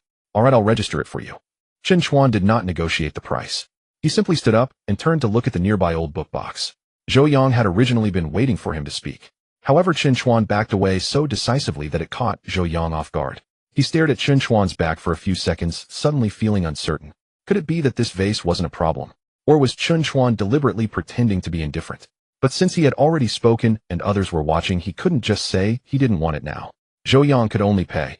After 8,000 was transferred, the owner of the old house brought the chipped vase over and placed it beside him. Take care of your items, all sales are final. Zhou Yang nodded, but felt no relief from getting a good deal. He kept his gaze on Chen Chuan. Chen Chuan seemed completely unconcerned about the vase, picking a few more inconsequential items, spending just over 1,000 in total. Su Qingya quietly asked, aren't you buying it? Chen Chuan did not look at the vase, only saying, 8,000 for a chipped vase? I don't have that kind of money right now. His tone was very casual. Those around him took it as him being short on cash. However, Su Qingya sensed a deeper meaning. He did not want to buy, he simply couldn't afford to buy it now. She did not press further, continuing to record on the expense sheet. The clearance sale continued until noon. Chen Chuan only bought the old wooden box, damaged books, a few small porcelain bowls, and 2 miscellaneous items, spending less than 2,000 in total. Zhou Yang, on the other hand, held onto the chipped vase, his expression growing increasingly unnatural. He had initially come to keep an eye on Chen Chuan. Now that he had obtained the item, Chen Chuan showed no reaction at all, making him feel as though he had shielded someone else from danger. Outside the courtyard, Zhou Yang could no longer restrain himself and called out to Chen Chuan. Mr. Chen, don't you regret it? Chen Chuan stopped in his tracks. Regret what? That vase. Chen Chuan glanced at the chipped vase in Zhou Yang's hand. As long as Mr. Zhou likes it. Zhou Yang's expression darkened slightly. You clearly looked at it just now. I did look, Chen Chuan replied, but I also said it was too expensive. Do you truly believe it's expensive, or are you deliberately trying to make me buy it? Chen Chuan chuckled. Mr. Zhou is joking. The money is in your hands, whether to buy or not is your own decision. This statement left Zhou Yang speechless. He certainly couldn't admit in front of everyone that he had spent 8,000 on the chipped vase simply because he had been fixated on Chen Chuan. Su Qingya placed the purchased miscellaneous items into the car. After Chen Chuan took his seat in the passenger side, he let out a gentle sigh. This step, while seemingly not achieving his goal, was not a loss. Soon the system prompt sounded in his mind. The target item has been acquired by a competitor. Subsequent opportunities are not interrupted. The chipped porcelain vase is missing a crucial fragment, making it unable to exhibit its complete value in the short term. Suggestion: wait for the other party to actively resell it. Chen Chuan looked out the window, feeling a bit steadier inside. Su Qingya started the car and asked softly, that vase, is it missing something crucial? Chen Chuan turned to look at her. Su Qingya continued, the fragment you have, its glaze color is similar to that. You retreated too quickly today, or it doesn't seem like you really gave up. Chen Chuan did not deny it. Just that chipped vase alone, he can't see its true value. Su Qingya understood. She did not ask where the fragment came from, nor did she inquire why Chen Chuan was so certain. The car drove out of the old alley. On the other side, Zhou Yang got into a business vehicle. He looked down at the chipped vase by his leg, growing more and more annoyed. The young man who accompanied him asked, "Brother Zhou, does this vase really have a flaw?" Zhou Yang was silent for a few seconds. "Take it back and show it to the master." Before the car started, he glanced back at the direction Chen Chuan had left. He couldn't shake the feeling that something was off. This vase felt like something he had snatched away, yet it also seemed like Chen Chuan had deliberately let it go to him. Zhou Yang's expression had been grim as he brought the chipped porcelain vase back. The business vehicle stopped at the entrance of the tea house in the southern part of the city. He got out while carrying the box, and a young man who had followed him offered to help, but Zhou Yang raised his hand to stop him. "I can carry it myself." Spending 8,000 yuan on a damaged vase is not a huge amount. But the problem is not the money. The issue is that he is uncertain whether he truly acquired something valuable or if Chen Chuan had merely nudged him into it. "Did you get it?" Zhou Yang placed the box on the table. "I did." Old Ma opened the box, and upon seeing the blue and white chipped porcelain vase, inside his gaze shifted slightly. "Did you get it?" Zhou Yang placed the box on the table. "I did." Old Ma opened the box, and upon seeing the blue and white chipped porcelain vase, inside his gaze shifted slightly. He didn't rush to speak, first putting on gloves and holding the vase under the light. A piece was missing from the mouth of the vase, and there was a ring of fine cracks around the chip. Dust had settled on the vase, but the glaze remained intact, and the body was still substantial. Old Ma examined it slowly. Zhou Yang stood beside him, his heart becoming heavier. Having followed Old Ma for a few years, he knew that the more silent his master was, the more significant the item was. After a few minutes, Old Ma finally spoke.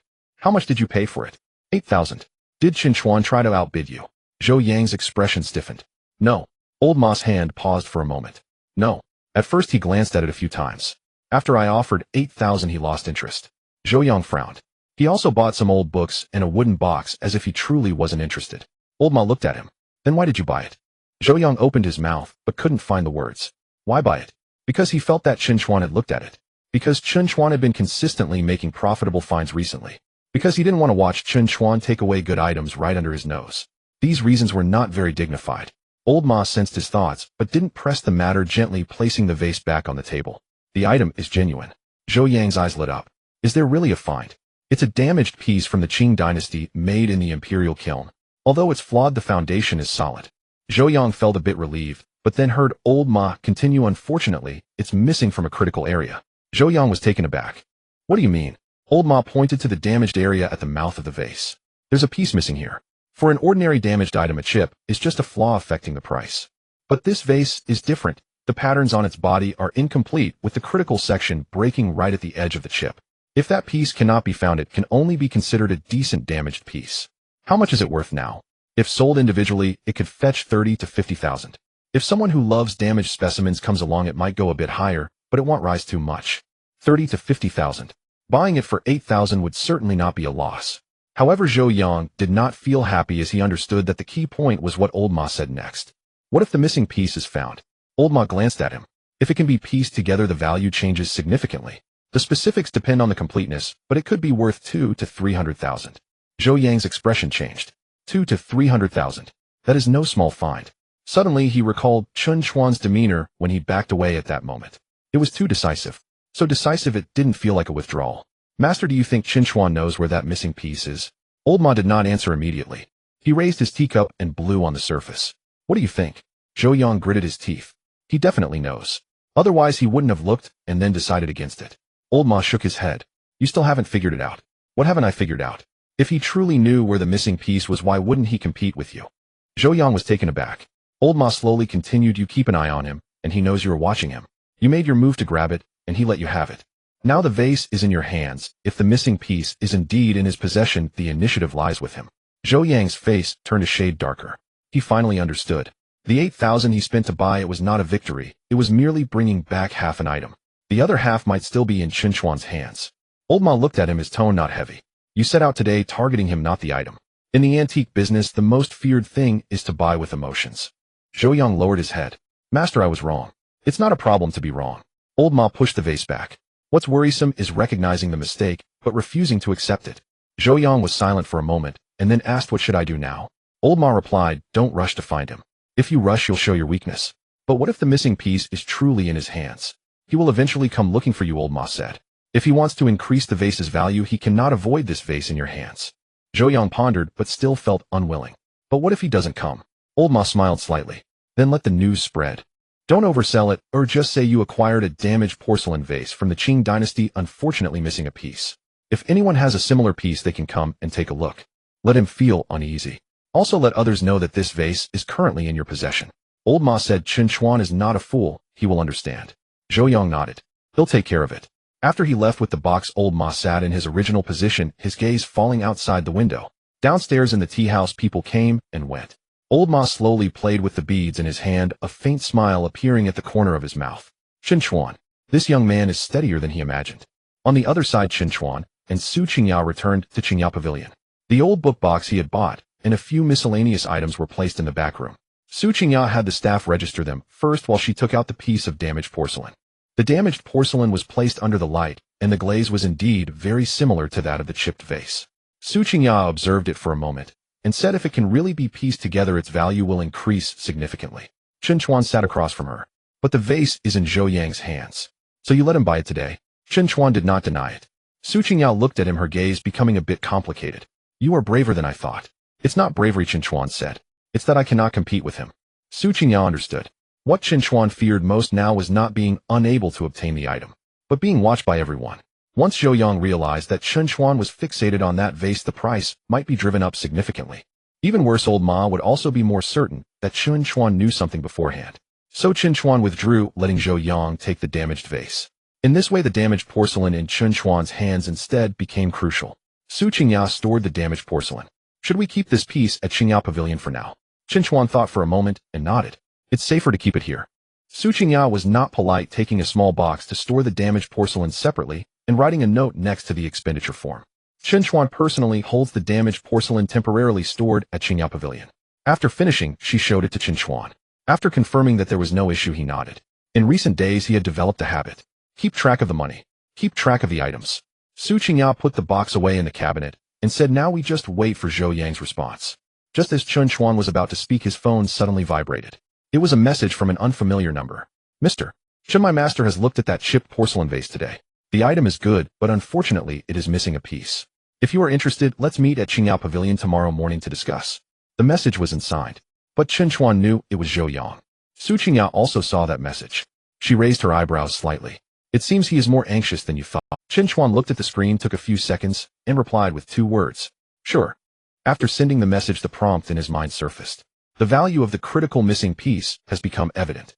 Zhou Yang has realized that the chipped porcelain vase needs the missing piece to be complete. The next stage: opportunity, cooperation, or counter-acquisition. Reminder: please price carefully. The next morning, when Chen Chuan arrived at Qingyao Pavilion, Su Qingyao had already taken out the broken porcelain piece. The fragment was placed in a small wooden box cushioned by a soft cloth. The light fell on the glazed surface, casting a pale, bluish-white glow. An untrained eye would perceive it as merely an ordinary shard of porcelain.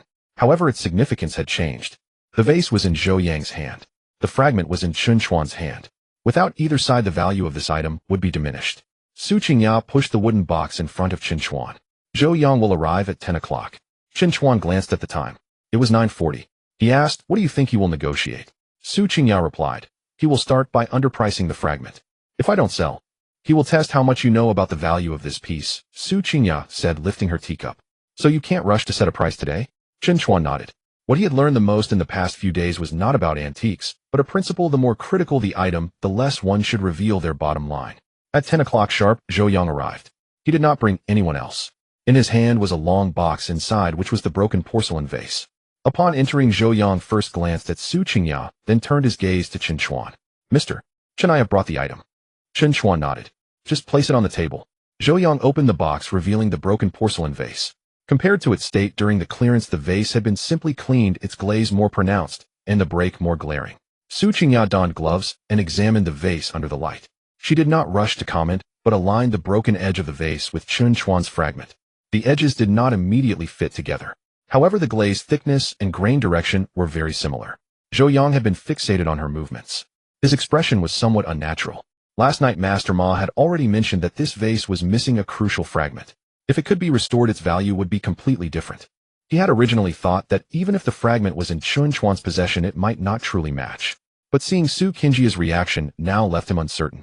Su Qingyao set down the vase and said, there is a chance. Just 3 words, and Zhou Yang's expression changed immediately.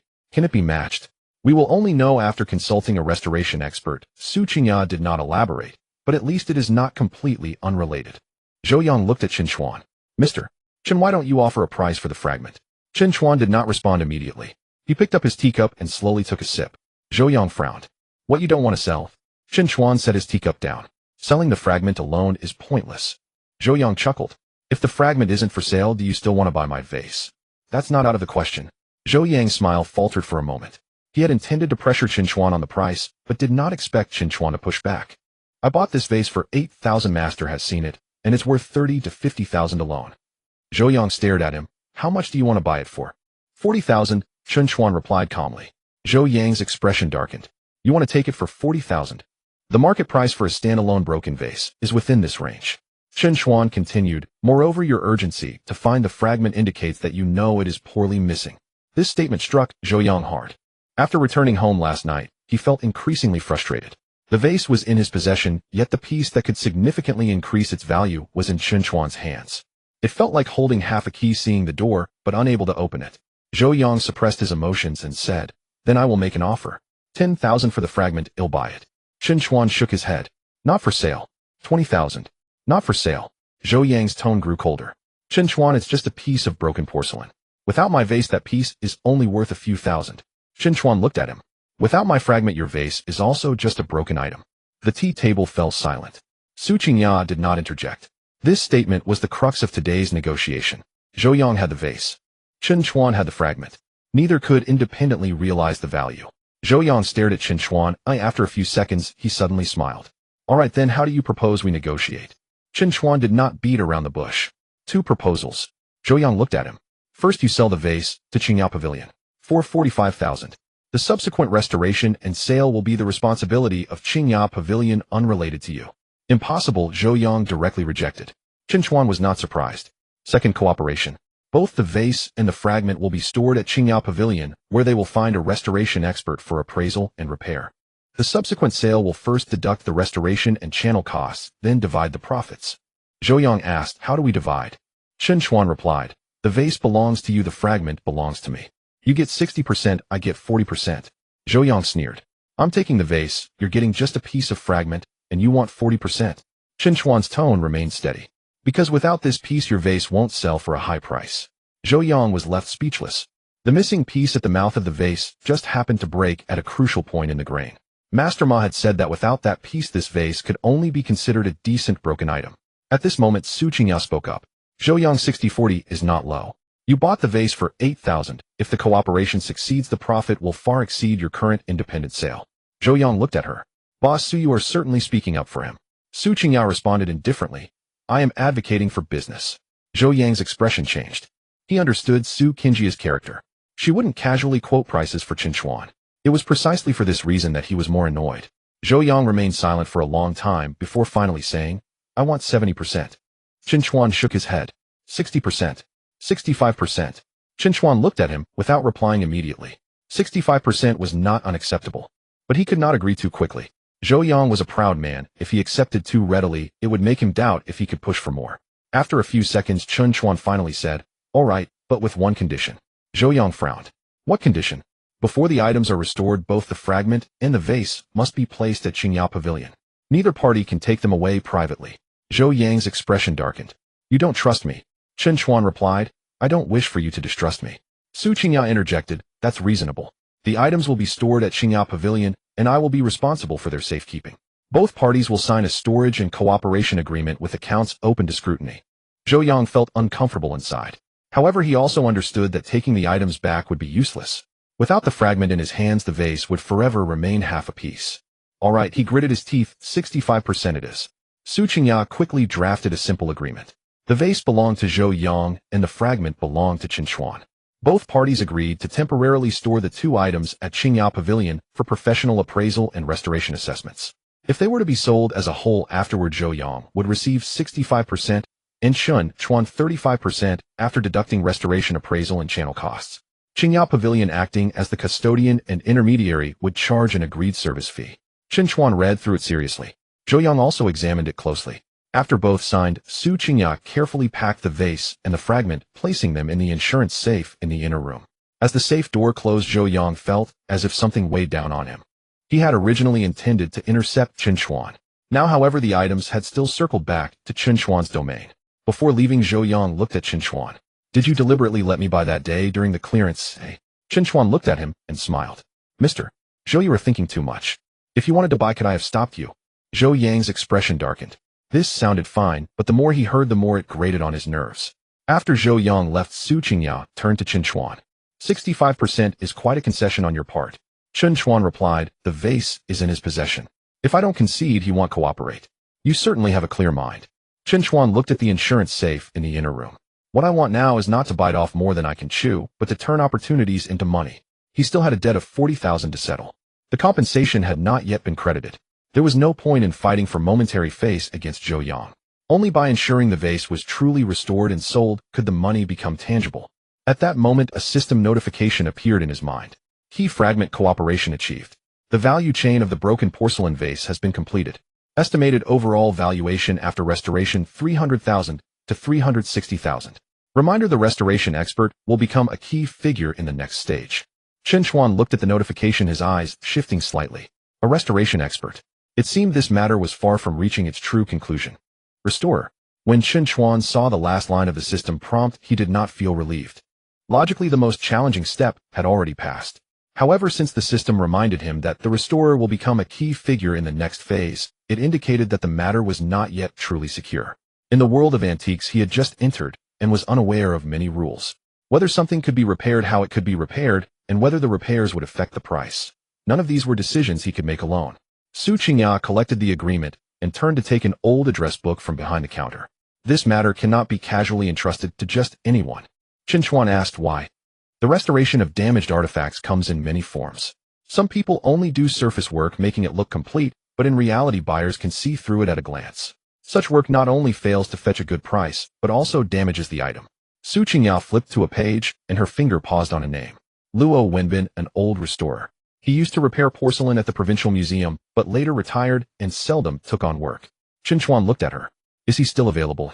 Not necessarily, Su Qingya said. He has a peculiar temperament. If the item isn't right, he won't repair it. If its origins are unclear, he won't touch it, and he doesn't like to rush into things. Chen Chuan understood.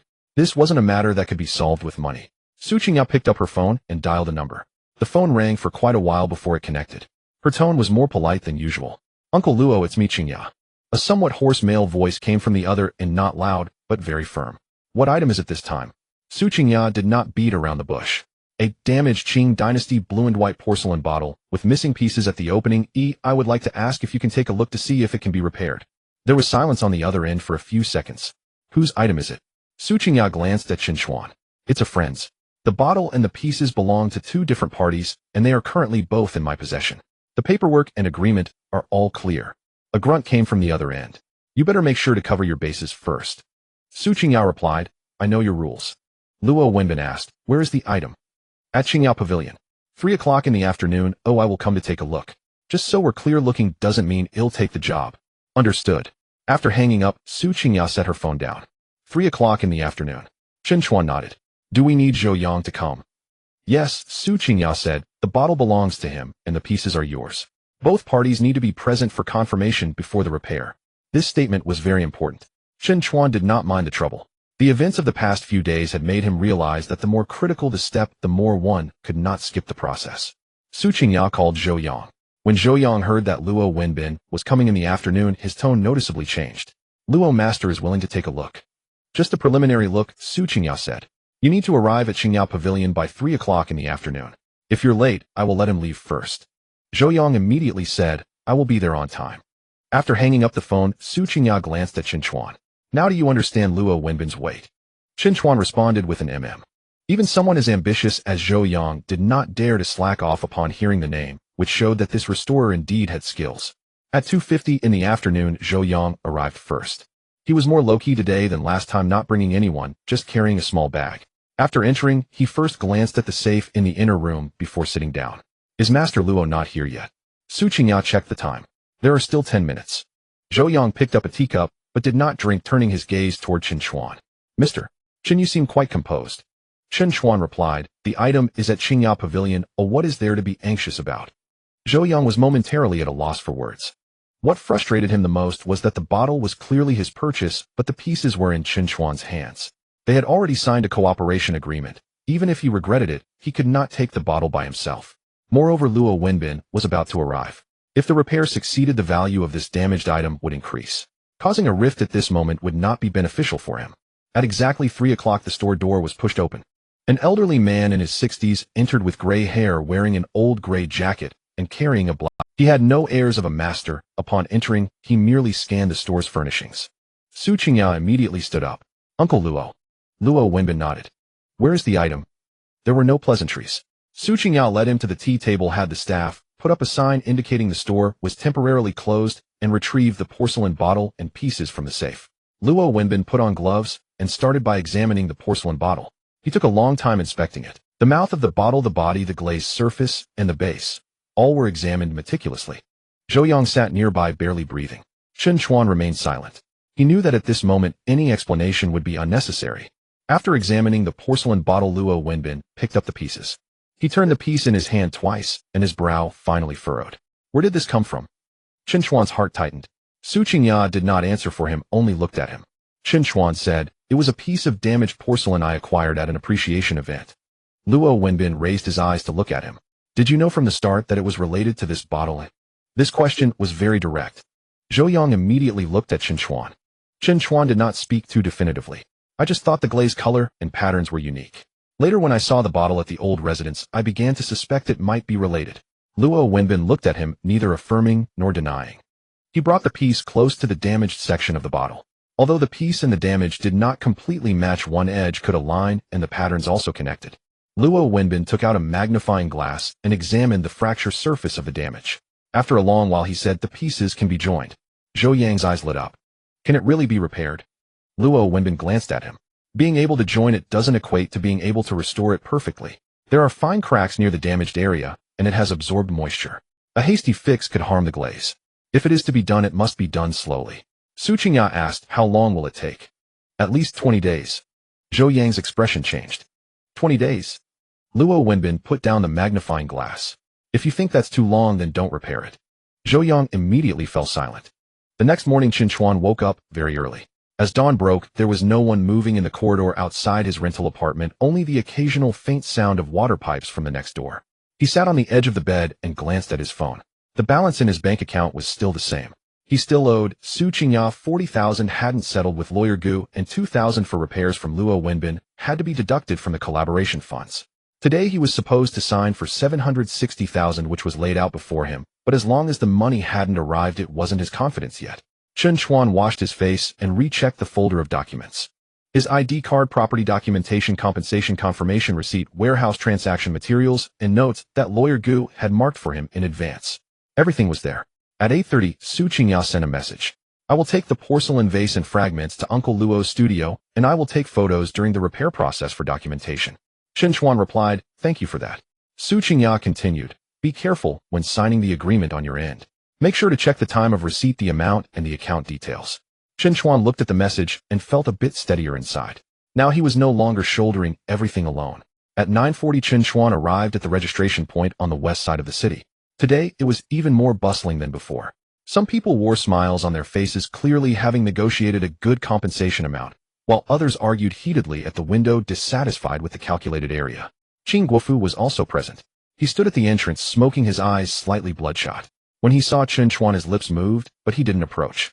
He had caused a stir these past few days, regretted it, and had also been silenced by Chen Chuan's evidence. Now that the compensation agreement was about to be signed, whatever he said would be too late. Chen Chuan merely glanced at him before shifting his gaze away. At 10 o'clock sharp, the staff called out his name. Warehouse No.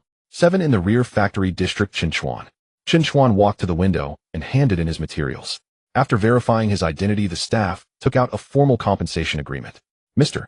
Chen, your preliminary calculation has now been transferred to a formal agreement. Warehouse No. 7 in the rear factory district has a construction area of 183.6 square meters with a compensation amount of 760,000 yuan in total. Please verify it. Chen Chuan took the agreement but did not rush to sign. He flipped through the pages. Property owner Chen Chuan. Compensation subject Warehouse No. 7 in the rear factory district. Amount 760,000 yuan. Receiving account his bank card. Expected disbursement time within 15 working days after the agreement takes effect. 15 working days. That wasn't fast, but it was reasonable. The anxiety in Chen Chuan's heart was suppressed. The staff noticed he was reading carefully and did not urge him. Just as Chen Chuan reached the signature page, a voice suddenly came from behind. Mr. Chen. Chen Chuan turned around. The speaker was a middle-aged man in a shirt holding a folder, looking nothing like a street person. I am Manager Li from Yuanshan Building Materials. The man smiled politely. President Zhou wants to discuss again with you. Zhou Yuanshan was indeed not giving up. Chen Chuan closed the agreement and asked, discuss what? Manager Li lowered his voice. It will take time for your compensation to be credited, and there may be changes in the process.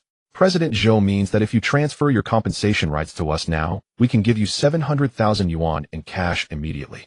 700,000. That was 60,000 less than the agreement. But the advantage was that it would arrive immediately. If it had been Chen Chuan a few days ago, hearing the words, arrive immediately, would have definitely stirred his heart. Because he was in desperate need of money. But now he understood that the more anxious one was, the easier it was to be manipulated. Chen Chuan did not take the folder. I won't transfer. Manager Li's smile stiffened for a moment. Mr. Chen's 700,000 in cash is already quite sincere. If you wait for the process, no one can guarantee when it will arrive. The agreement states 15 working days. The process can change, Manager Li said. If someone raises an objection later, or if the materials are re-examined, it is also possible that your money could be delayed for months. This statement already carried a threat. Chen Chuan looked at him, his tone calm. Are you reminding me, or are you threatening me? Manager Li frowned. I am just being kind. Chen Chuan took out his phone and opened the recording interface. Then you can continue speaking. Manager Li's expression changed.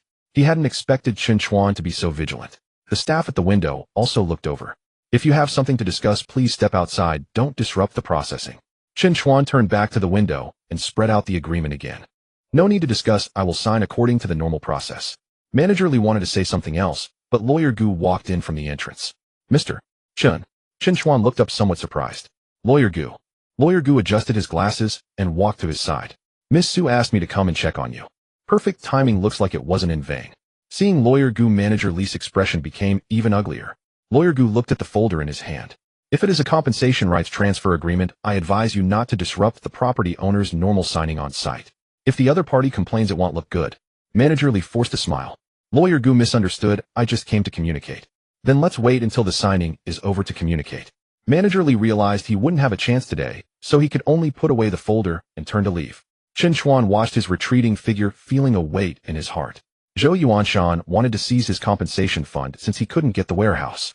Trading 70,000 in cash for 76,000 in agreement seemed like a small difference, but it was actually preying on his weakness of being short on money.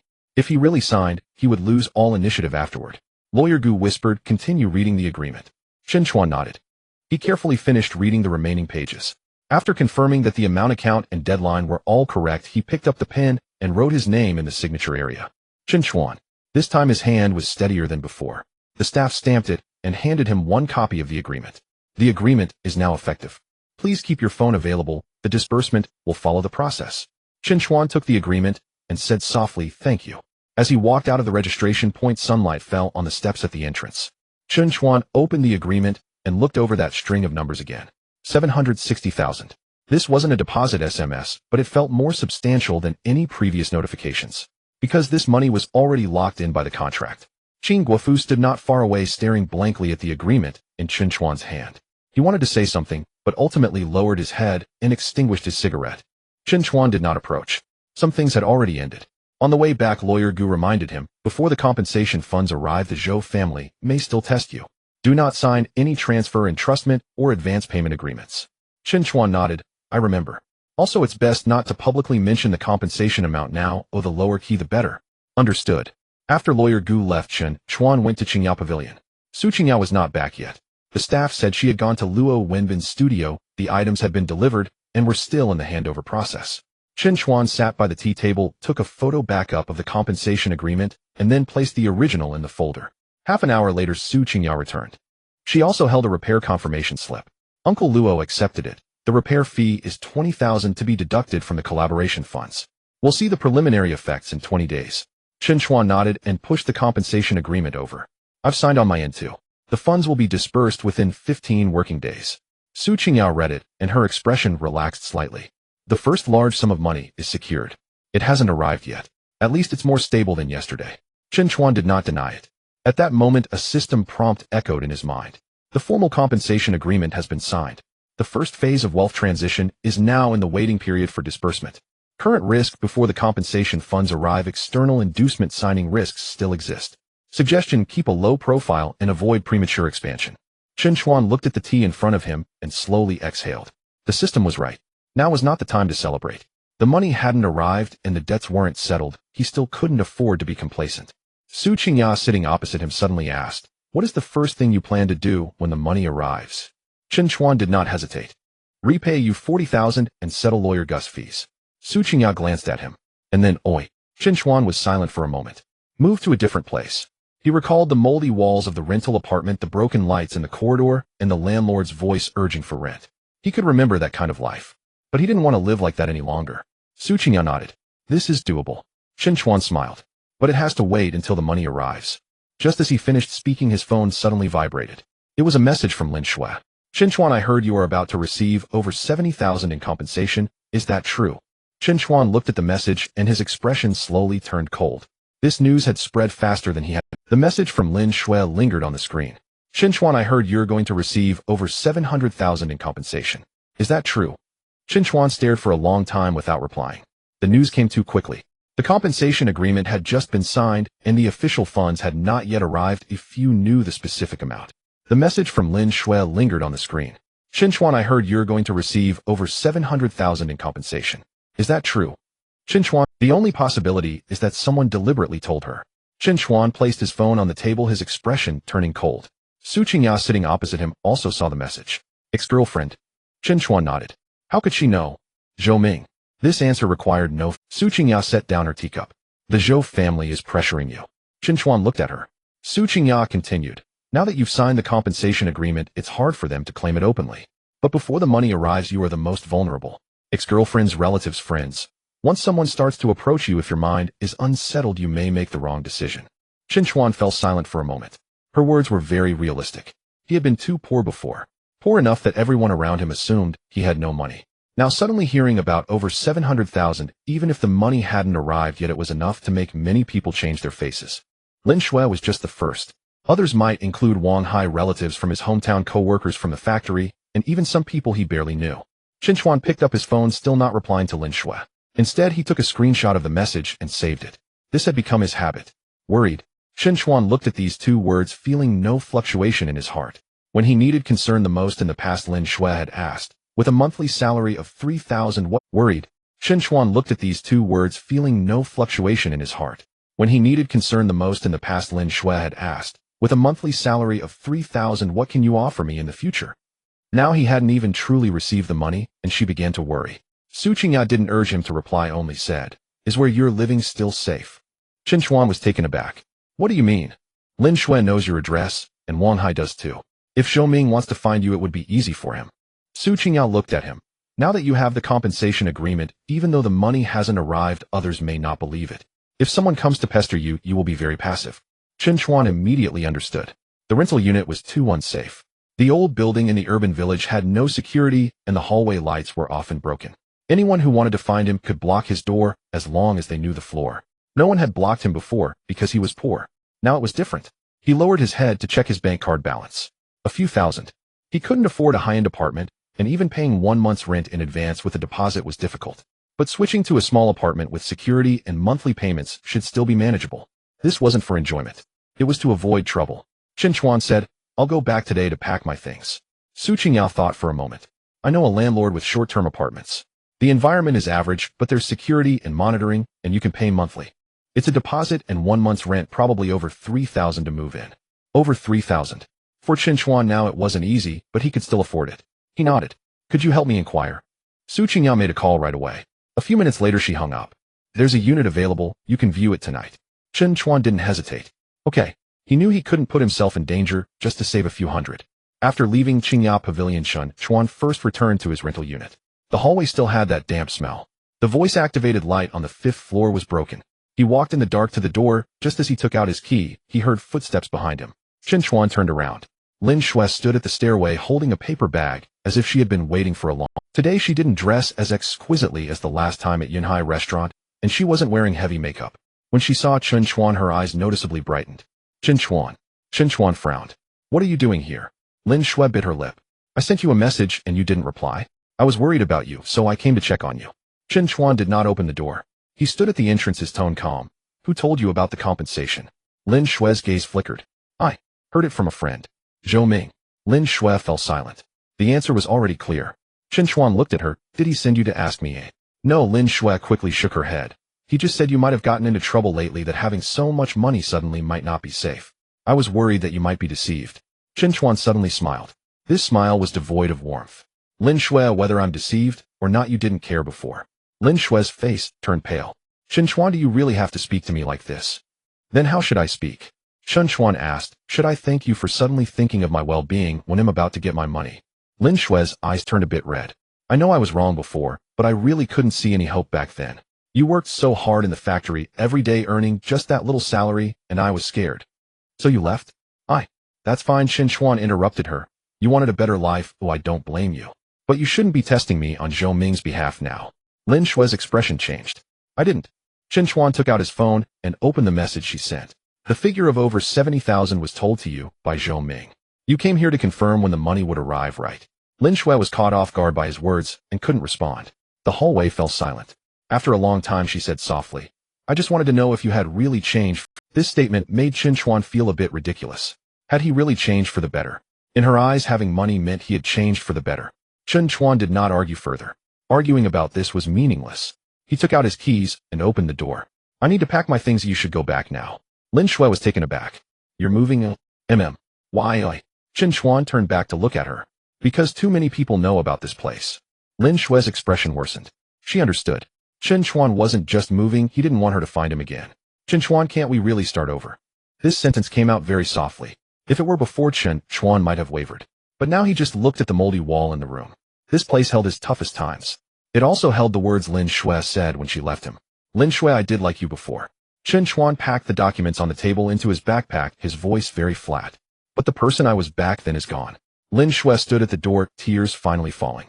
Chen Chuan did not look at her again. He packed quickly. A few clothes, identification documents, and an old backpack. He didn't even take the remaining rice and eggs. There wasn't much valuable in this rental unit.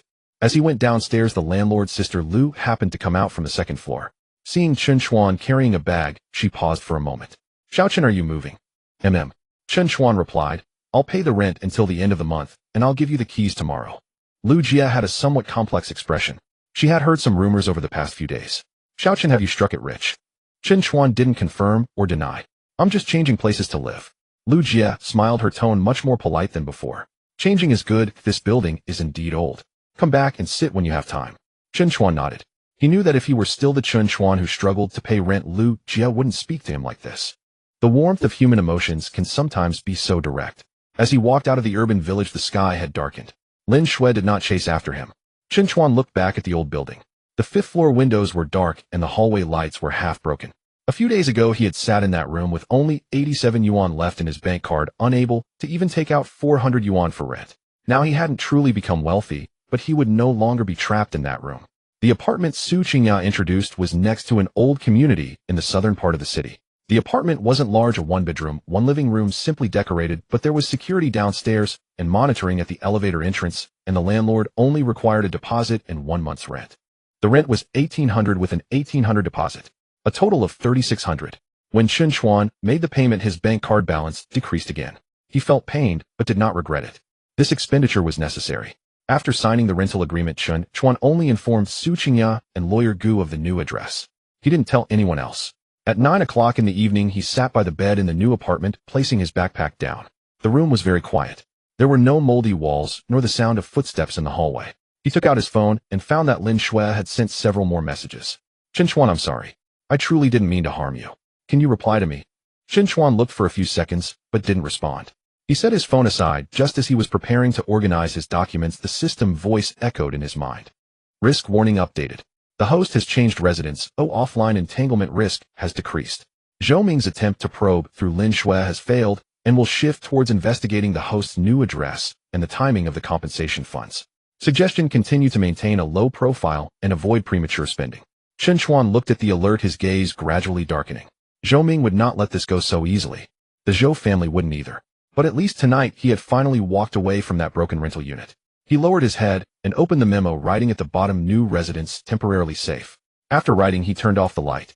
In the darkness, Chen Chuan lay on the bed, but did not fall asleep immediately. He knew that the first real money that belonged to him was still on the way. Before that, everyone would be watching him, and he could not afford to make a single mistake. On the first night of moving into his new residence, Chen Chuan did not sleep soundly. The house was cleaner than his previous rental, equipped with security access and surveillance, and there were no flickering motion sensor lights in the hallway. Yet he knew deep down that changing places only avoided the most immediate entanglements. It did not mean troubles had come to an end.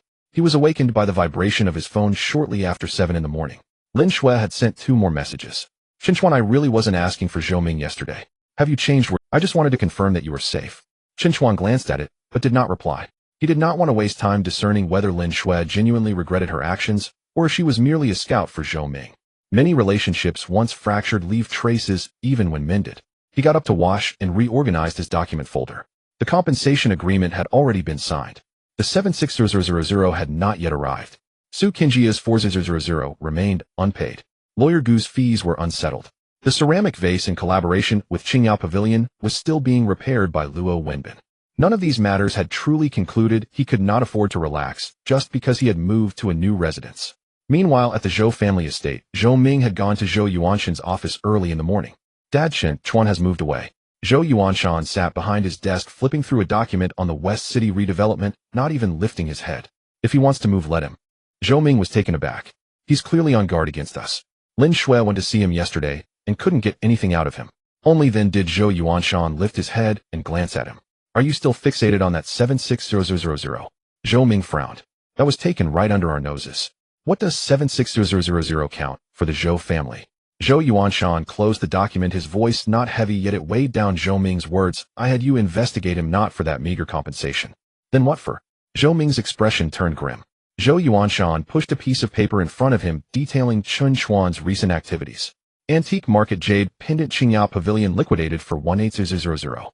Cultural relic market wooden box layered with silver notes liquidated for 15000. West City warehouse No. 7 demolition compensation of 76000. Zhou Yuanshan tapped the last line with his finger. "A factory worker who has struck 3 opportunities in a matter of days. Do you think this is luck?" Zhou Ming remained silent. Deep down, he did not believe it either.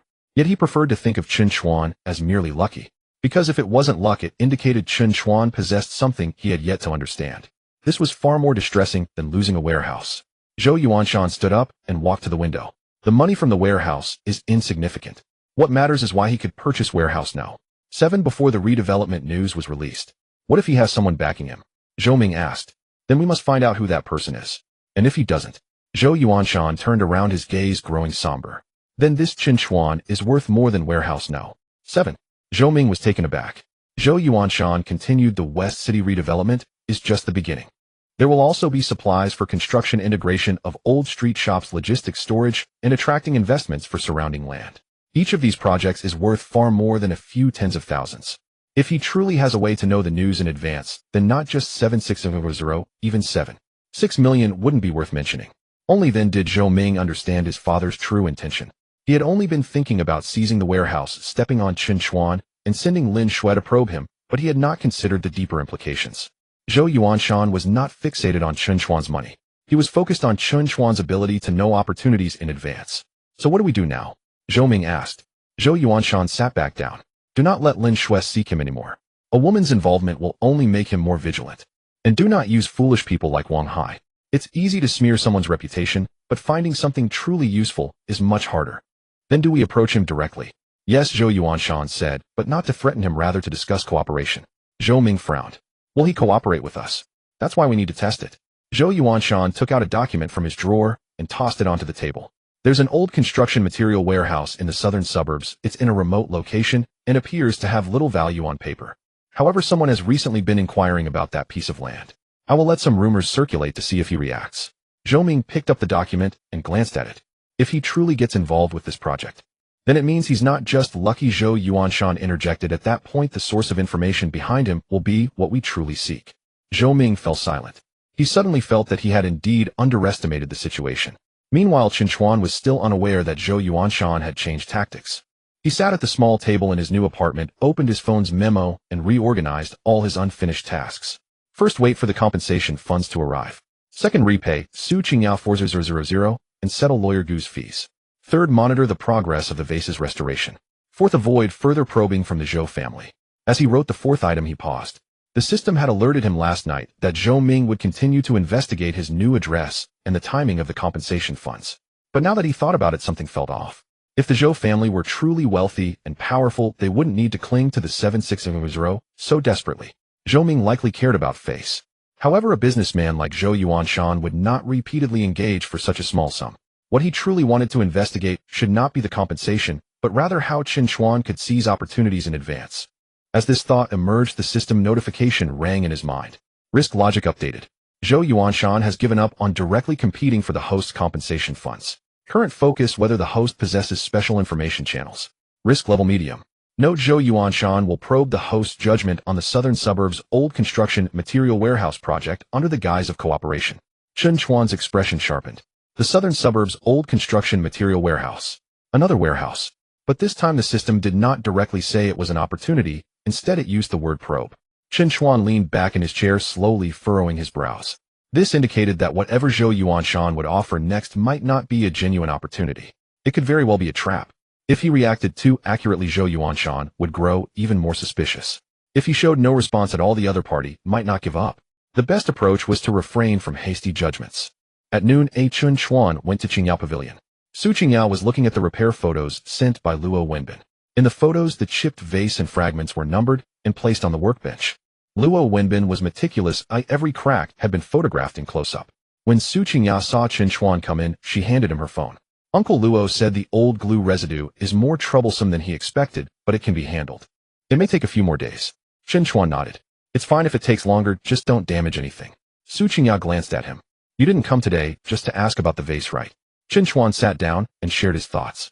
I believe the Zhou family will stop fixating on the 7600. They really want to figure out why I've been lucky enough to strike opportunities repeatedly. Su Qingyao appeared unsurprised. You finally figured it out. Chen Chuan was taken aback. Su Qingyao poured him a cup of tea. People like Zhou Yuanshan won't waste time on you for a few $100,000. His previous actions were because it was easy profit. Now that the warehouse compensation is locked in, if he continues to cling to that small amount, it would be beneath him. So he will change his approach. Exactly, Su Qingyao said. He will test you, lure you, or dangle a bigger project in front of you. Chen Chuan remained silent for a moment and said, what if he really comes to offer me a partnership? You can listen, but don't agree too quickly. Su Qingyao looked at him. Especially if he presents an opportunity proactively, 9 times out of 10 it's not an opportunity, but a test. Chen Chuan nodded. This echoed the system's alert. At 3 p.m., Chen Chuan received a call from an unfamiliar number. The voice on the other end was steady. Mr. Chen, I am Zhou Yuanshan. Chen Chuan was not surprised. Mr. Zhou. Zhou Yuanshan chuckled. There was some misunderstanding between us regarding the West City matter last time. Are you free tonight? I'd like to invite you for tea. Chen Chuan did not immediately agree. Zhou Yuanshan did not rush him, merely adding, it's not about warehouse, no. 7, nor about the compensation. Then what is it about? It's about the next opportunity. Chen Chuan held his phone, his expression gradually turning serious. Zhou Yuanshan had finally revealed his hand. He remained silent for a few seconds and said location. Yunshui Tea House at 7 in the evening. All right. After hanging up, the system notification reappeared. The probe by Zhou Yuanshan is about to begin. Please respond cautiously, host. Reminder: the southern suburbs old construction material warehouse project currently has incomplete information and should not be easily committed to. Chen Chuan put away his phone and looked out the window. Tonight's cup of tea was not just tea. It was the test paper handed over by Zhou Yuanshan. At 6:30 in the evening, Chen Chuan stepped out of the door. There was a security system at the entrance of the new apartment building and surveillance cameras by the elevator. As he walked out, he instinctively glanced back. A few days ago, he was still living in a moldy little room in the urban village, having to plead for an extension on the rent of 800 yuan. Now Zhou Yuanshan, a boss who could be spoken of in the western city, personally invited him for tea. If it were someone else, they might feel elated. Chen Chuan did not. He understood clearly that Zhou Yuanshan did not regard him with esteem. Rather, he wanted to uncover the secrets that lay within him. Yunshui Tea House was located at the intersection of the old city and the new business district. The storefront was modest, adorned with 2 warm yellow lamps at the entrance.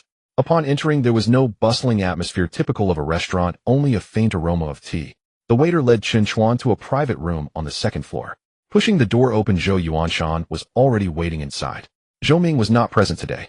In the room beside Zhou Yuanshan, there was a middle-aged man in a gray suit with a pot of freshly brewed tea on the table. Mr. Chen, please have a seat. Zhou Yuanshan smiled steadily, as if the unpleasant encounter on the old street in the western city had never occurred. Chen Chuan sat down without touching the tea. Zhou Yuanshan personally poured him a cup. What happened in the western city is in the past. Zhou Ming is young and a bit impatient and don't take it to heart. Chen Chuan looked at the tea. The tea soup was clear and steam was rising from the cup. He suddenly recalled the plastic cup he used to drink from at the factory, its walls yellowed filled with the cheapest tea leaves. At that time, when Wang Hai scolded him, he could only endure. Now as Zhou Yuanshan poured him tea, he felt even more awake. The more courteous the gesture, the more it indicated that the other party had significant motives. Boss Zhou, you didn't invite me today, just to discuss these matters, did you? Chen Chuan spoke up. Zhou Yuanshan smiled. Straightforward. He nodded to the man in the gray suit. The man pushed a file towards Chen Chuan. Have you heard of the old building materials warehouse in the southern suburbs? Chen Chuan did not rush to flip through it. No, I haven't. That's normal, Zhou Yuanshan said. That place is remote. It used to be a materials transfer warehouse with poor roads and no nearby business district. On the surface, there is nothing remarkable about it. Chen Chuan raised his eyes. If there's nothing remarkable, why is Boss Zhou showing it to me? Zhou Yuanshan picked up the teacup and gently blew on it. Because someone has been inquiring about that land recently. The man in the gray suit opened the file, revealing several photographs. Dilapidated warehouses, rusted iron doors with cement bags and scrap wood piled at the entrance. In the distance, there was a road under construction with the groundwork already laid and construction machinery parked nearby. This road will be open to traffic next year, Zhou Yuanshan pointed at the photo. Once it opens, the travel time from the southern suburbs to the logistics park will be cut in half. The location of the old building materials warehouse may change. Chen Chuan flipped through the file page by page. The land area, warehouse structure, quotes, and surrounding road network all seemed complete. Too complete. Complete enough that it seemed specifically arranged for him to see. Chen Chuan quickly formed a judgment in his mind. Zhou Yuanshan was not there to inquire about the project. It was as if he was giving him an exam paper to solve. If Chen Chuan performed too accurately, Zhou Yuanshan would be even more convinced that he had a source of information behind him. If he completely failed to see the issues, Zhou Yuanshan would suspect that the western city was merely a coincidence. This file was very hot. Just as Chen Chuan flipped to the last page, a familiar voice resonated in his mind. Future prediction: the new road in the southern suburbs will open in 3 months. The old building materials warehouse has been storing chemical materials underground for a long time, and the cleanup costs exceeded expectations, halting the renovation project. The adjacent cold chain warehouse, due to its proximity to the new road entrance, will become a logistics transfer node. The voice was brief and soon vanished. Chen Chuan's finger paused at the edge of the file. The answer emerged. The old building materials warehouse was a trap. The real opportunity lay in the adjacent cold chain warehouse. But he could not say that. At least not now. Chen Chuan closed the file, not immediately providing a conclusion. Zhou Yuanshan had been watching him. Well, Chen Chuan picked up the teacup and took a sip. Perhaps because he had not drunk it before, he found the tea somewhat bitter. The information is too clean. Zhou Yuanshan's gaze shifted slightly. What do you mean? Chen Chuan pushed the file back. This file only mentions the favorable road network warehouse area in quotes, without stating what was originally stored there or the cleanup costs. The man in the gray suit's expression changed slightly. Zhou Yuanshan remained silent. Chen Chuan continued, in a place like the old building materials warehouse, what is most feared is not its dilapidation or remoteness. A dilapidated site can be repaired, and a remote one can wait for roads to be built. The real trouble lies in what was stored there previously. He paused, looking at Zhou Yuanshan. Cheap sometimes isn't an opportunity, or it can mean someone is eager to shift the blame. As these words fell, the private room fell silent for a few seconds. The man in the gray suit instinctively glanced at Zhou Yuanshan. Zhou Yuanshan set down his teacup and the smile on his face faded slightly. Mr. Chen, have you dealt with storage projects before? No. Then how did you think of this layer? Chen Chuan smiled. I used to work in a factory. There are all kinds of smells in a warehouse. If old goods pile up for too long, the ground and walls can absorb them. In a place like the southern suburbs, if the information only lists the benefits and omits the troubles, I wouldn't dare touch it. This statement was half true, half false. He had indeed smelled the scent of machine oil, rust, and plastic in the factory. The more ordinary he sounded, the more it resembled the experiences summarized by a working-class individual from life. Zhou Yuanshan stared at him. He wanted to detect a flaw in Chen Chuan's expression. But Chen Chuan was very stable. He did not pretend to understand, did not offer conclusions, and did not speak overly confidently. Ironically, the phrase, what was stored underground, precisely struck at the point the file had failed to mention. Zhou Yuanshan suddenly smiled. Mr. Chen is very cautious. Chen Chuan said, I just crawled out of a poor life, though I can't afford to take losses. This statement was delivered lightly, but carried an undeniable firmness. Zhou Yuanshan sensed the underlying meaning. Those who have experienced poverty do not easily gamble their lives. Yet when the time comes to gamble, they can be fiercer than anyone. What if I ask you to help me look at similar projects in the future? Zhou Yuanshan said. You won't need to take responsibility, just provide your judgment. For each project, the consultation fee will be 20,000 yuan. 20,000. Chen Chuan's heart stirred, not out of greed, but because he truly needed money now. The compensation hadn't been received, Su Qingya had not returned 40,000, and the lawyer fees weren't settled, his cash was tight. 20,000 lay before him like a freshly cooked piece of meat, the aroma drilling directly into his stomach. But the more enticing it was, the more he knew he couldn't indulge. He was very clear about that. If he took the money, he would become a measuring stick in Zhou Yuanshan's hand. For every project, Zhou Yuanshan would bring it to him for evaluation. The more he measured, the more he would inevitably reveal things he shouldn't. Chen Chuan placed the teacup down. I can't take this money. Zhou Yuanshan raised his eyebrows slightly. Is it too little? No. Then why not? Chen Chuan looked at him. If I accept the money, I must provide an answer. I don't have that qualification. Zhou Yuanshan chuckled. Did you not already provide an answer? What I provided was a question, not an answer, Chen Chuan said. Whether the southern suburbs' old building materials warehouse is worth touching, Boss Zhou will check for himself. If I accept the money, it would mean I am taking on this judgment for you. He paused. I am not yet capable of that. This statement sounded like a retreat. After hearing this, Zhou Yuanshan regarded Chen Chuan with even higher esteem. Knowing which money to take and which not to take is harder to find than merely recognizing a warehouse. Mr. Chen, you don't seem like you're 26. Chen Chuan smiled. Poor people age quickly.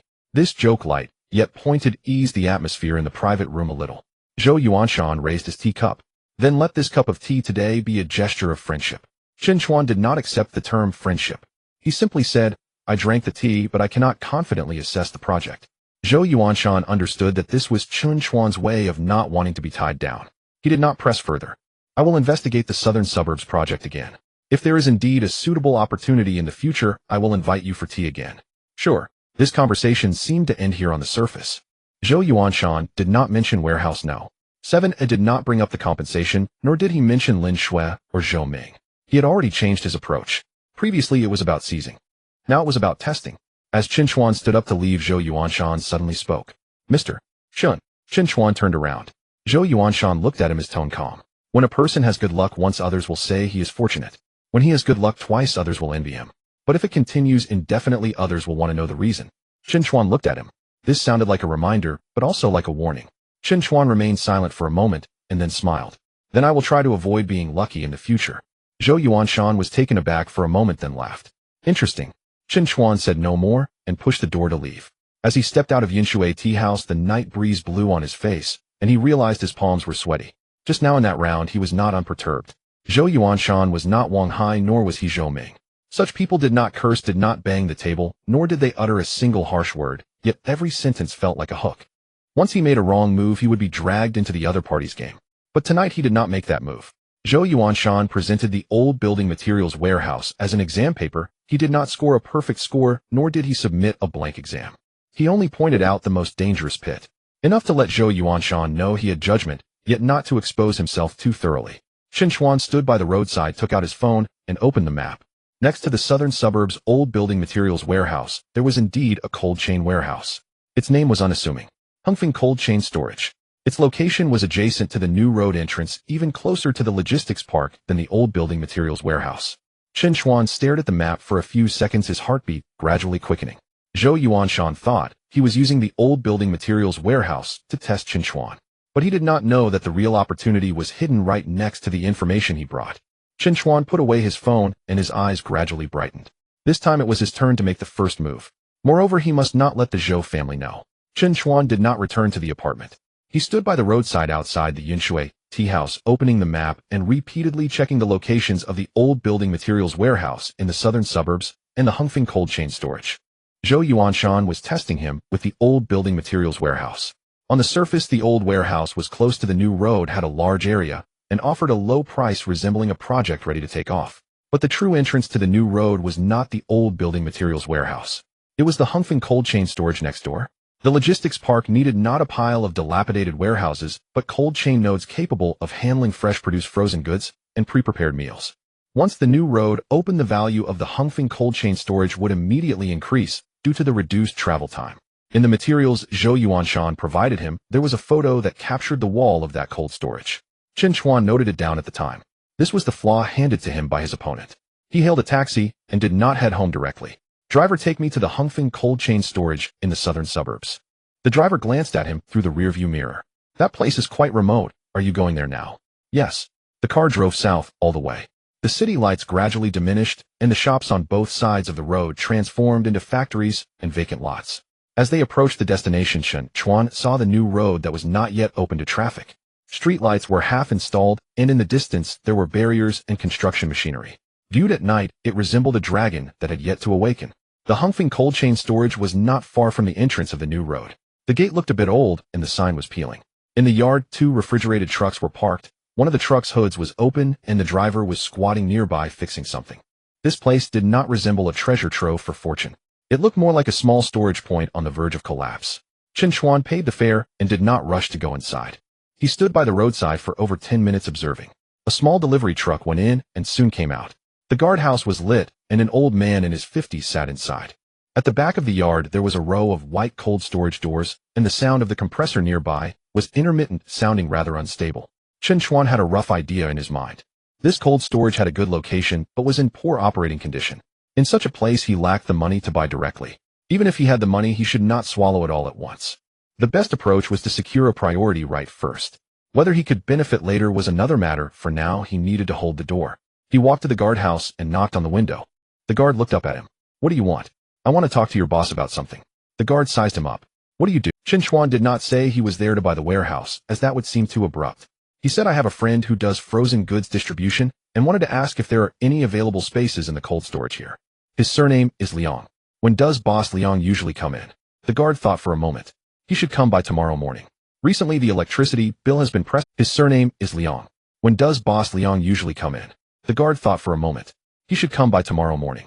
Recently the electricity bill has been pressing. He comes here every day." The pressing electricity bill caught Chen Chuan's attention. He smiled, took out a pack of cigarettes he had just bought on the roadside, and handed it to the guard. "Uncle, I don't smoke. I just bought these on the way. I'll come back tomorrow, so don't let me make a wasted trip." The guard hesitated for a moment, but eventually accepted. "Come by around 10 tomorrow." "Okay, thank you." As he left the cold chain storage, Chen Chuan glanced back at the old sign once more. Hongfeng cold chain storage. The name was ordinary, and the place was dilapidated. However, the more it was like this, the more opportunities there were. By the time he returned to his apartment, it was nearly 11. Chen Chuan did not sleep. He opened his phone and searched for information on Hongfeng cold chain storage. The registered company was small, with Liang Ziqing as the legal representative, and its business scope included refrigerated storage and fresh produce distribution. He found a few recruitment ads online. The pay was low and the posts were outdated. There was also a local forum post stating that Hongfeng cold chain had been struggling in business for the past 2 years with aging equipment and had previously lost a batch of goods due to a power outage. Chen Chuan read through them one by one. What he needed to know now was whether this opportunity could materialize. The future value of the cold chain storage was linked to the new road. But currently Liang Ziqing lacked cash flow, customers, and confidence. As long as he grasped this point, Chen Chuan would not necessarily need to invest a large sum of money. At 9:30 the next morning, Chen Chuan went to the southern suburbs again. This time he brought a simple table he had organized the previous night. He wrote down a few lines of data: location of the new road, distance to the logistics park, distribution of surrounding frozen goods merchants, and the available rental space in the cold storage. There was also one crucial point. If the new road was open, the demand for cold chain transfers in the southern suburbs would increase. Just after 10, a man in his 40s drove a van into the yard. The man wore a black jacket, had somewhat disheveled hair, and a fatigued expression. He spoke sharply on the phone. "I told you it will be settled before the end of the month. Pressing me now is useless. Power outage. Try disconnecting it. Ooh, I still have goods in my warehouse." After hanging up, the man cursed and looked up to see Chen Chuan standing at the entrance of the yard. The guard walked out and said, "Boss Liang, that young man from last night, said he has a friend in frozen goods distribution." Liang Ziqing looked at Chen Chuan, his eyes filled with suspicion. "Are you looking for me?" Chen Chuan nodded. "Boss Liang, I would like to discuss a collaboration regarding the cold storage with you." Liang Ziqing frowned. "Which company are you from?" "I'm not from any company yet," Chen Chuan replied, "but I can bring you clients." Liang Ziqing chuckled. "Young man, don't speak too confidently. If this place was that good for attracting clients, would I need you?" Chen Chuan did not rush to refute. He handed over the table. Boss Liang, the biggest issue with your storage right now isn't the lack of space, but the few old customers and the fact that new customers do not know about you. Before the new road opens, everyone finds it too far. Once the new road opens, your location will actually be more suitable for transfer than the old building materials. The impatience on Liang Zicheng's face faded slightly as he lowered his head to glance at the table, his brows slowly furrowing. How do you know the entrance to the new road is over here? Chen Chuan pointed to the construction barriers in the distance. You can see it on site. Your warehouse is closest to the entrance, but you currently lack funds for maintenance and promotion. If this drags on for a few more months, once the road opens, the opportunity may not belong to you. This statement struck a chord with Liang Zicheng. His expression darkened. What exactly do you want to discuss? Chen Chuan replied, I don't want to buy your warehouse, nor do I want to rent the whole place. I would like to sign a letter of intent for collaboration first. What kind of intent? Within 3 months, if you wish to transfer the operating rights, introduce a partner, or rent out part of the cold storage, I will have the right of first negotiation. Liang Zicheng laughed directly. Young man, are you trying to get something for nothing? Chen Chuan shook his head. It's not for free. I will pay a deposit of 3,000. Within 3 months, if we reach an agreement, it will count towards the subsequent fees. If not, the deposit goes to you. 3,000 isn't much, but for Liang Zicheng at present, it was at least real money. For Chen Chuan, this was the maximum amount he could come up with without risking running out of resources. Liang Zicheng stared at him. 3,000, and you want to lock me in for 3 months? I'm not locking you in, Chen Chuan replied, just prioritizing negotiations. You can continue running the business and look for others. As long as someone wants to negotiate a transfer or collaboration, just notify me once in advance. Liang Zicheng did not immediately refuse. This condition did not impose much restriction on him. After all, no one was truly coming to negotiate now. If no one approached within 3 months, he would receive the 3,000 for free. If someone did inquire, he would only need to notify Chen Chuan once. He was not obligated to sell to him.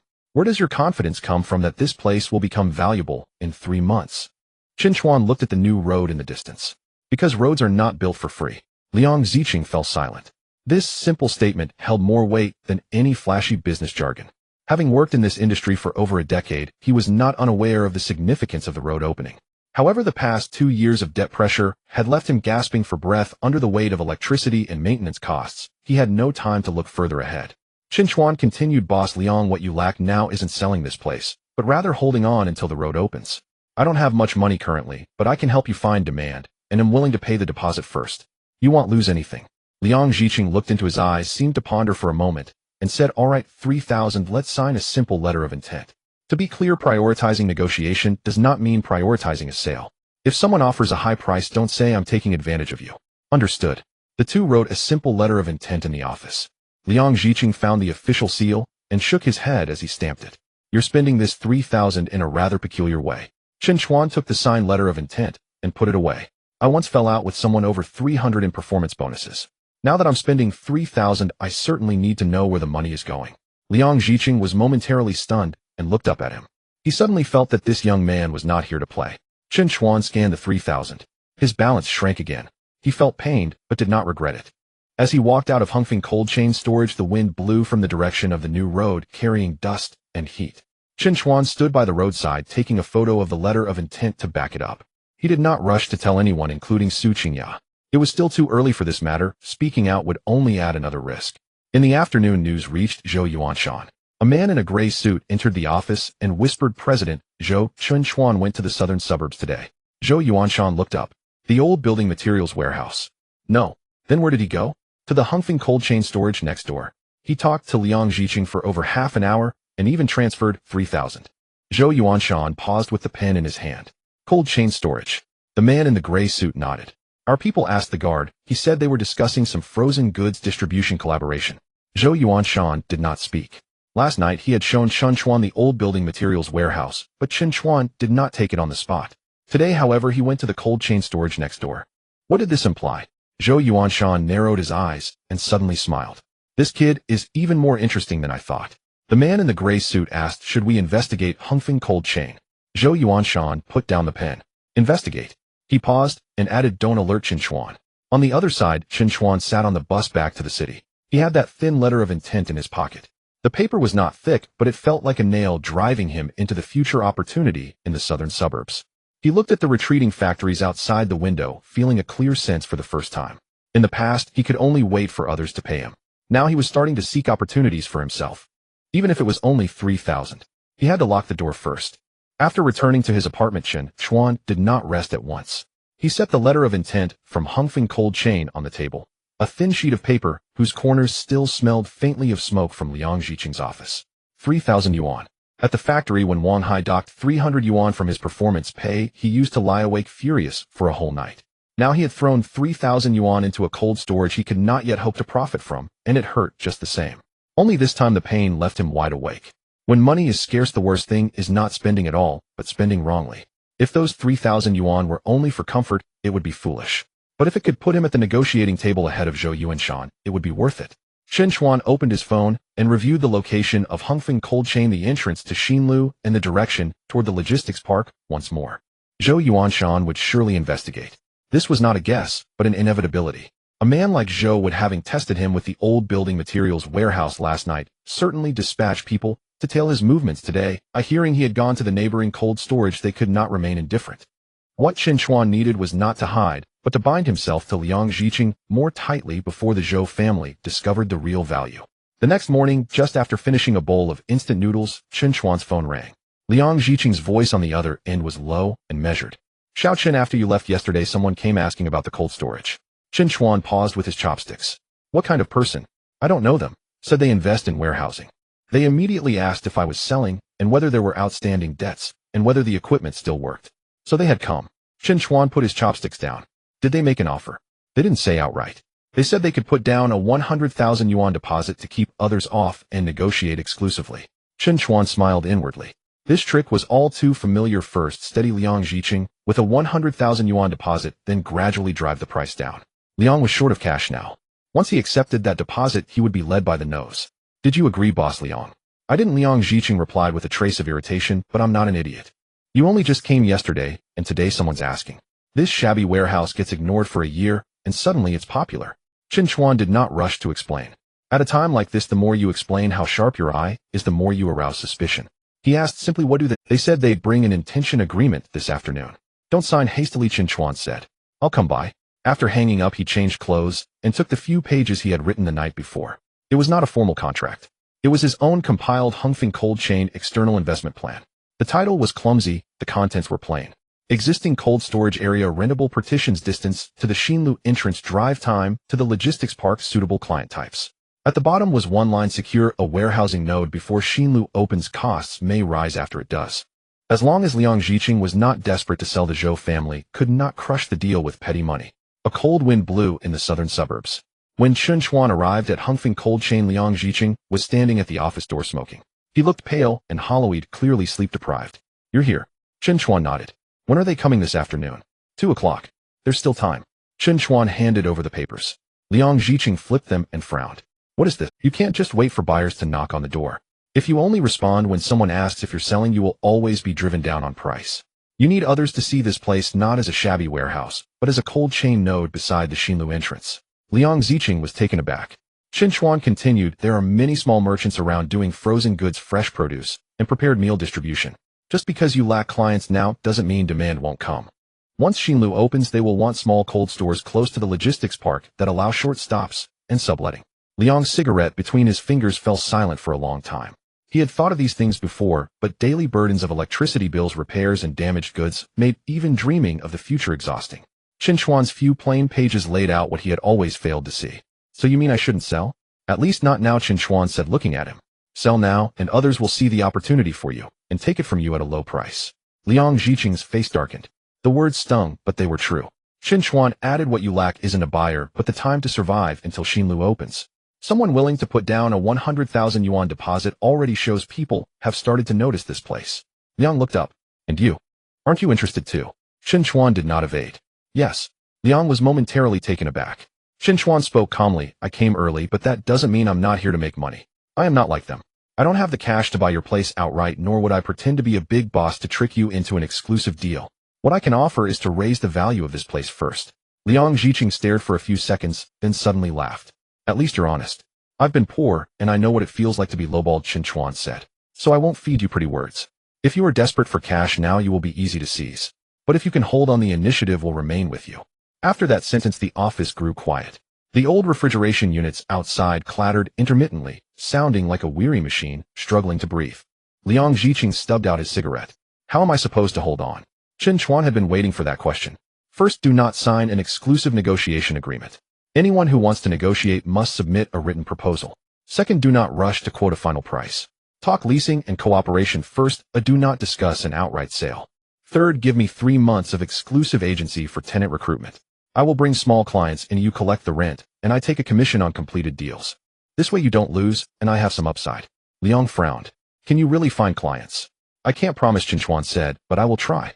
If I fail, you still keep my 3,000 yuan intention deposit. If I succeed, you gain a new cash flow. Liang Jiqing did not answer immediately. He was a businessman and could not be swayed by a few words. Chen Chuan did not push. He knew that without money he could not pretend to be grand. What he had to offer was judgment action and the sincerity of moving before the Zhou family. Before 2 o'clock a black business van pulled up at Hongfeng Cold Chain. Out stepped the man in the gray suit, who worked with Zhou Yuanshan.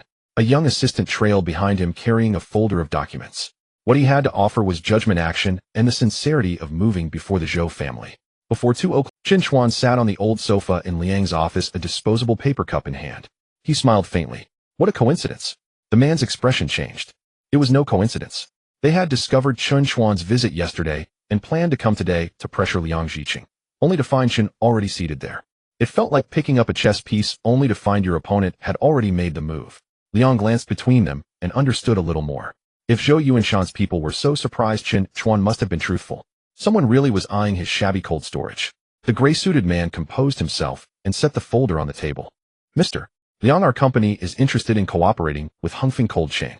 Here is an exclusive intention agreement. If you sign, a 100,000 yuan deposit can be transferred today. At the mention of 100,000, Liang's fingers twitched. Chen Chuan noticed, but said nothing. He could not make decisions for Liang Jiqing. He needed Liang to realize on his own that the 100,000 was not charity, but a noose. The gray-suited man continued, if you sign for 3 months, you may not negotiate transfer or cooperation with others. We will arrange an appraisal and subsequent pricing will depend on that result. At that line, Chen Chuan concealed a bitter smile. Of course. 100,000 to buy 3 months of exclusivity. 3 months later, with clearer news about Xinlu, the Zhou family could press the price however they wished. Liang flipped through the pages, and his expression grew sour. He had lacked cash before. 100,000 might have tempted him. But Chen Chuan's earlier remark, that others would see the opportunity for him and then take it at a low price, weighed on him. He put the agreement down. I won't sign an exclusive. The gray-suited man frowned. Mr. Liang, 100,000 is not insignificant. It is not insignificant, Liang said, but my warehouse may be worth more than a mere 100,000 deposit. The gray-suited man looked at Chen Chuan. He finally understood where the problem lay. Did Mr. Chen give Mr. Liang that idea? Chen Chuan set down his paper cup and spoke casually. It's Liang Jiqing's place, he decides. I only reminded him not to sign an exclusive lightly. The gray-suited man smiled faintly. Mr. Chen knows the warehousing industry well. No, Chen Chuan said. I only know one thing. What? The more someone urges you to sign an exclusive, the more it shows the asset in your hands has not been sold at its true price. Hearing that, Liang's remaining hesitation dissolved. He pushed the agreement back. If you truly intend to cooperate, give a written proposal. Lease, equity, partnership. We can discuss those. Forget exclusivity for now. The gray-suited man was silent for a few seconds, then retrieved his folder. Mr. Liang can consider it. I will consider it, Liang said, but I will not sign today. As the gray-suited man left, he cast Chen Chuan another look. That look was no longer as courteous as it had been in the tea house yesterday. When the van drove away, Liang slumped back in his chair and exhaled deeply. Just now I nearly signed. Chen Chuan said, it's natural. Who wouldn't be tempted by 100,000 in cash? Weren't you tempted? I was, Chen Chuan admitted with a small smile, but I fear regret more. Liang studied him a long moment, then picked up the investment plan from the table again. How would this recruitment agency arrangement be signed? Chen Chuan relaxed inwardly. The crucial step had been taken. That evening, the two of them signed a memorandum of cooperation. For 3 months, Chen Chuan held the priority agency right to recruit tenants for Hongfeng Cold Chain's idle storage area. For clients he introduced, he would receive a commission equal to 10% of the first month's rent upon completion. If Liang Jiqing sought to transfer the entire facility or bring in investment, he must notify Chen Chuan in writing in advance. Chen would enjoy a right of first negotiation under equal terms. The agreement was small, it did not involve hundreds of thousands, and would not earn Chen a single penny immediately. But it was steadier than the 3,000 yuan letter of intent from yesterday. When Chen Chuan left Hongfeng Cold Chain, the evening glow lay low on the horizon. He touched the memorandum in his pocket and felt the tightness in his chest loosen slightly. The Zhou family had come with a 100,000 deposit to pressure Liang. He had no money, yet he had seated himself at the table first. More importantly, Zhou's move had paradoxically confirmed the warehouse's value for him. That night, after the gray-suited man reported, Zhou Yuanshan was silent for a long while. Zhou Ming, sitting beside him, could not help but say, "Dad, should we just raise the offer? It's only a shabby cold storage." Zhou Yuanshan glanced at him. "Have you not understood yet?" Zhou Ming frowned. "Understood what?" Zhou Yuanshan set down his pen. "We were only testing him. Instead, he followed our probe and discovered something we overlooked." Zhou Ming's face changed. Zhou Yuanshan's gaze grew darker. "The most dangerous thing about that Chen Chuan is not his luck. It's that he knows he has no money, so he never tries to outspend the rich. He gambles on who sees it first and who moves first." The office fell silent. For the first time, Zhou Ming did not argue because he suddenly realized Chen Chuan, still that backgroundless laborer, had somehow forced Zhou Yuanshan to take him seriously. Unconsciously, he had become someone worth the Zhou family's attention. Chen Chuan woke up earlier than usual on the second day. As dawn broke outside, he sat at a small table reviewing the cooperation memorandum he had brought back the night before. 3 months of exclusive agency rights. Priority negotiation under equal conditions. This seemed like an advantage, but only he knew that rights on paper do not equate to money. Liang Zhiqing was willing to sign because someone from the Zhou family suddenly appeared, making him realize that the cold storage might have value. However, this trust was fragile. If in the next month or two Chen Chuan fails to bring in a single client, Liang Zhiqing would inevitably be pushed back by reality. The electricity bills won't wait for him. Equipment maintenance won't wait for him either. Zhou Yuanshan certainly won't wait for him. Chen Chuan wrote down a few numbers on the paper. The idle area of Hongfeng cold chain is about 300 square meters. Whole rental is not feasible for small, ordinary merchants. Partial rental is the only opportunity. Major clients overlook Hongfeng, while minor clients find it too remote. However, before the new road is opened, convincing them to move in early requires solving one problem, making them feel that moving in now would not be a loss. Chen Chuan looked at the circles on the paper and slowly crossed out a batch of targets. Large supermarkets were unrealistic. Chain frozen food companies were also unrealistic. Out-of-town fresh food platforms were even more unrealistic. He currently lacked reputation qualifications and a company. They wouldn't even let him through the door. In the end, he stopped his pen on a line. Nanjiao Frozen Food Wholesale Market. It was filled with small merchants. What they needed was not a fancy proposal, but something cheap, usable, reliable power supply, and not too far from delivery routes. Such people are more practical than big companies and easier to persuade. Chen Chuan changed into a jacket and glanced at his bank card balance before leaving. There was less than 3,000 left. This amount wouldn't last long. He used to think that once he had a few 100,000, many things would become simpler. Now he realized that until the money was in his account, every step had to be calculated carefully. By the time he took the bus to Nanjiao Frozen Food Market, it was already past 8.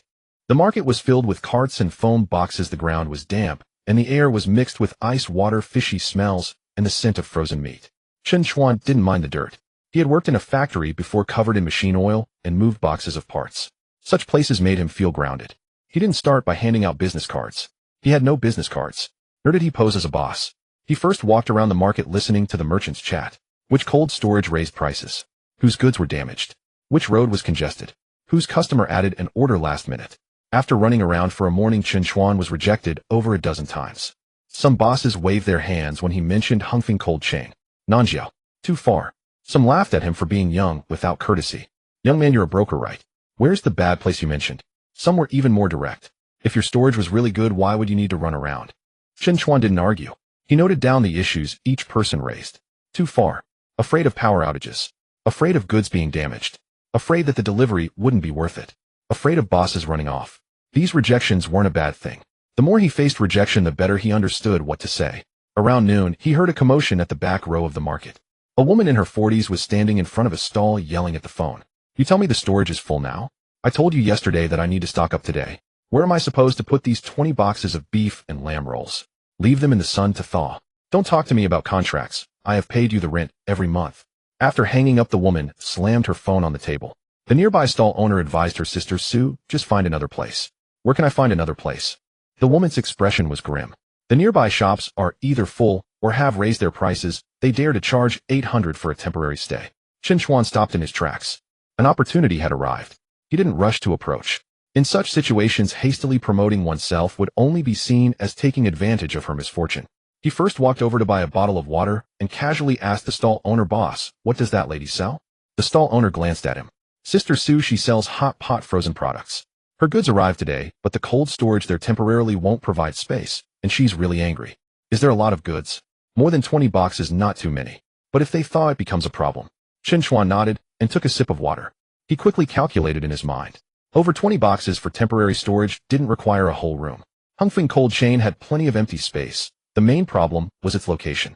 But this batch of goods urgently needed a place today. As long as the price was right, the vehicle could enter and the temperature could be maintained. A farther distance could be negotiated.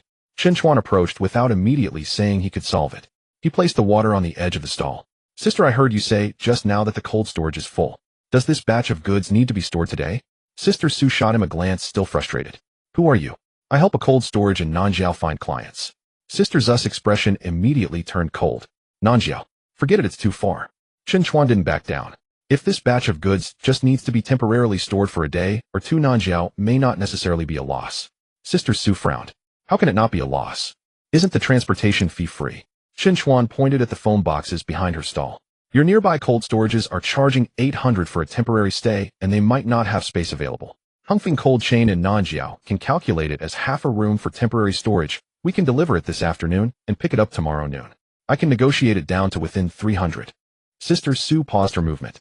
Within 300. Including the round-trip transportation fee, it might be cheaper than trying to squeeze in around here. Chen Chuan continued, and this batch of goods isn't something you need to run every day, it's just an emergency for today. Sister Zu's gaze changed slightly. This young man was not just saying our storage is good, but was calculating for her. Chen Chuan added, what you fear most right now isn't the distance, but the goods thawing. Over 20 boxes of beef and lamb rolls. Losing just one box would cost more than 300. This statement hit the mark. Sister Zu's anger lessened, but she was still uneasy. Is the cold storage you mentioned reliable? If it stops working and my goods spoil, who do I turn to? I can take you to see it right now, Chen Chuan replied. You can check the temperature, the storage door, and the compressor. If you're satisfied, then we'll deliver. If not, you can just walk away. Sister Su stared at him. Can you make that decision? I can't finalize the price right now, but I can have the boss take your call. Chen Chuan dialed Liang Ziching's number in front of her. Once the call connected, he got straight to the point. Boss Liang, there's a hot frozen product merchant in Nanjiao Market with over 20 boxes of beef and lamb rolls needing temporary storage for a day to a day and a half. Nearby cold storages are charging 800. Well, I want to make her an emergency order for under 300. Can you take it? There was silence on Liang Ziching's end for a few seconds. 300 is too low. Chen Chuan's tone was steady. It's not about earning this one order, it's about letting people in Nanjiao Market know that Hongfeng can also take on temporary orders.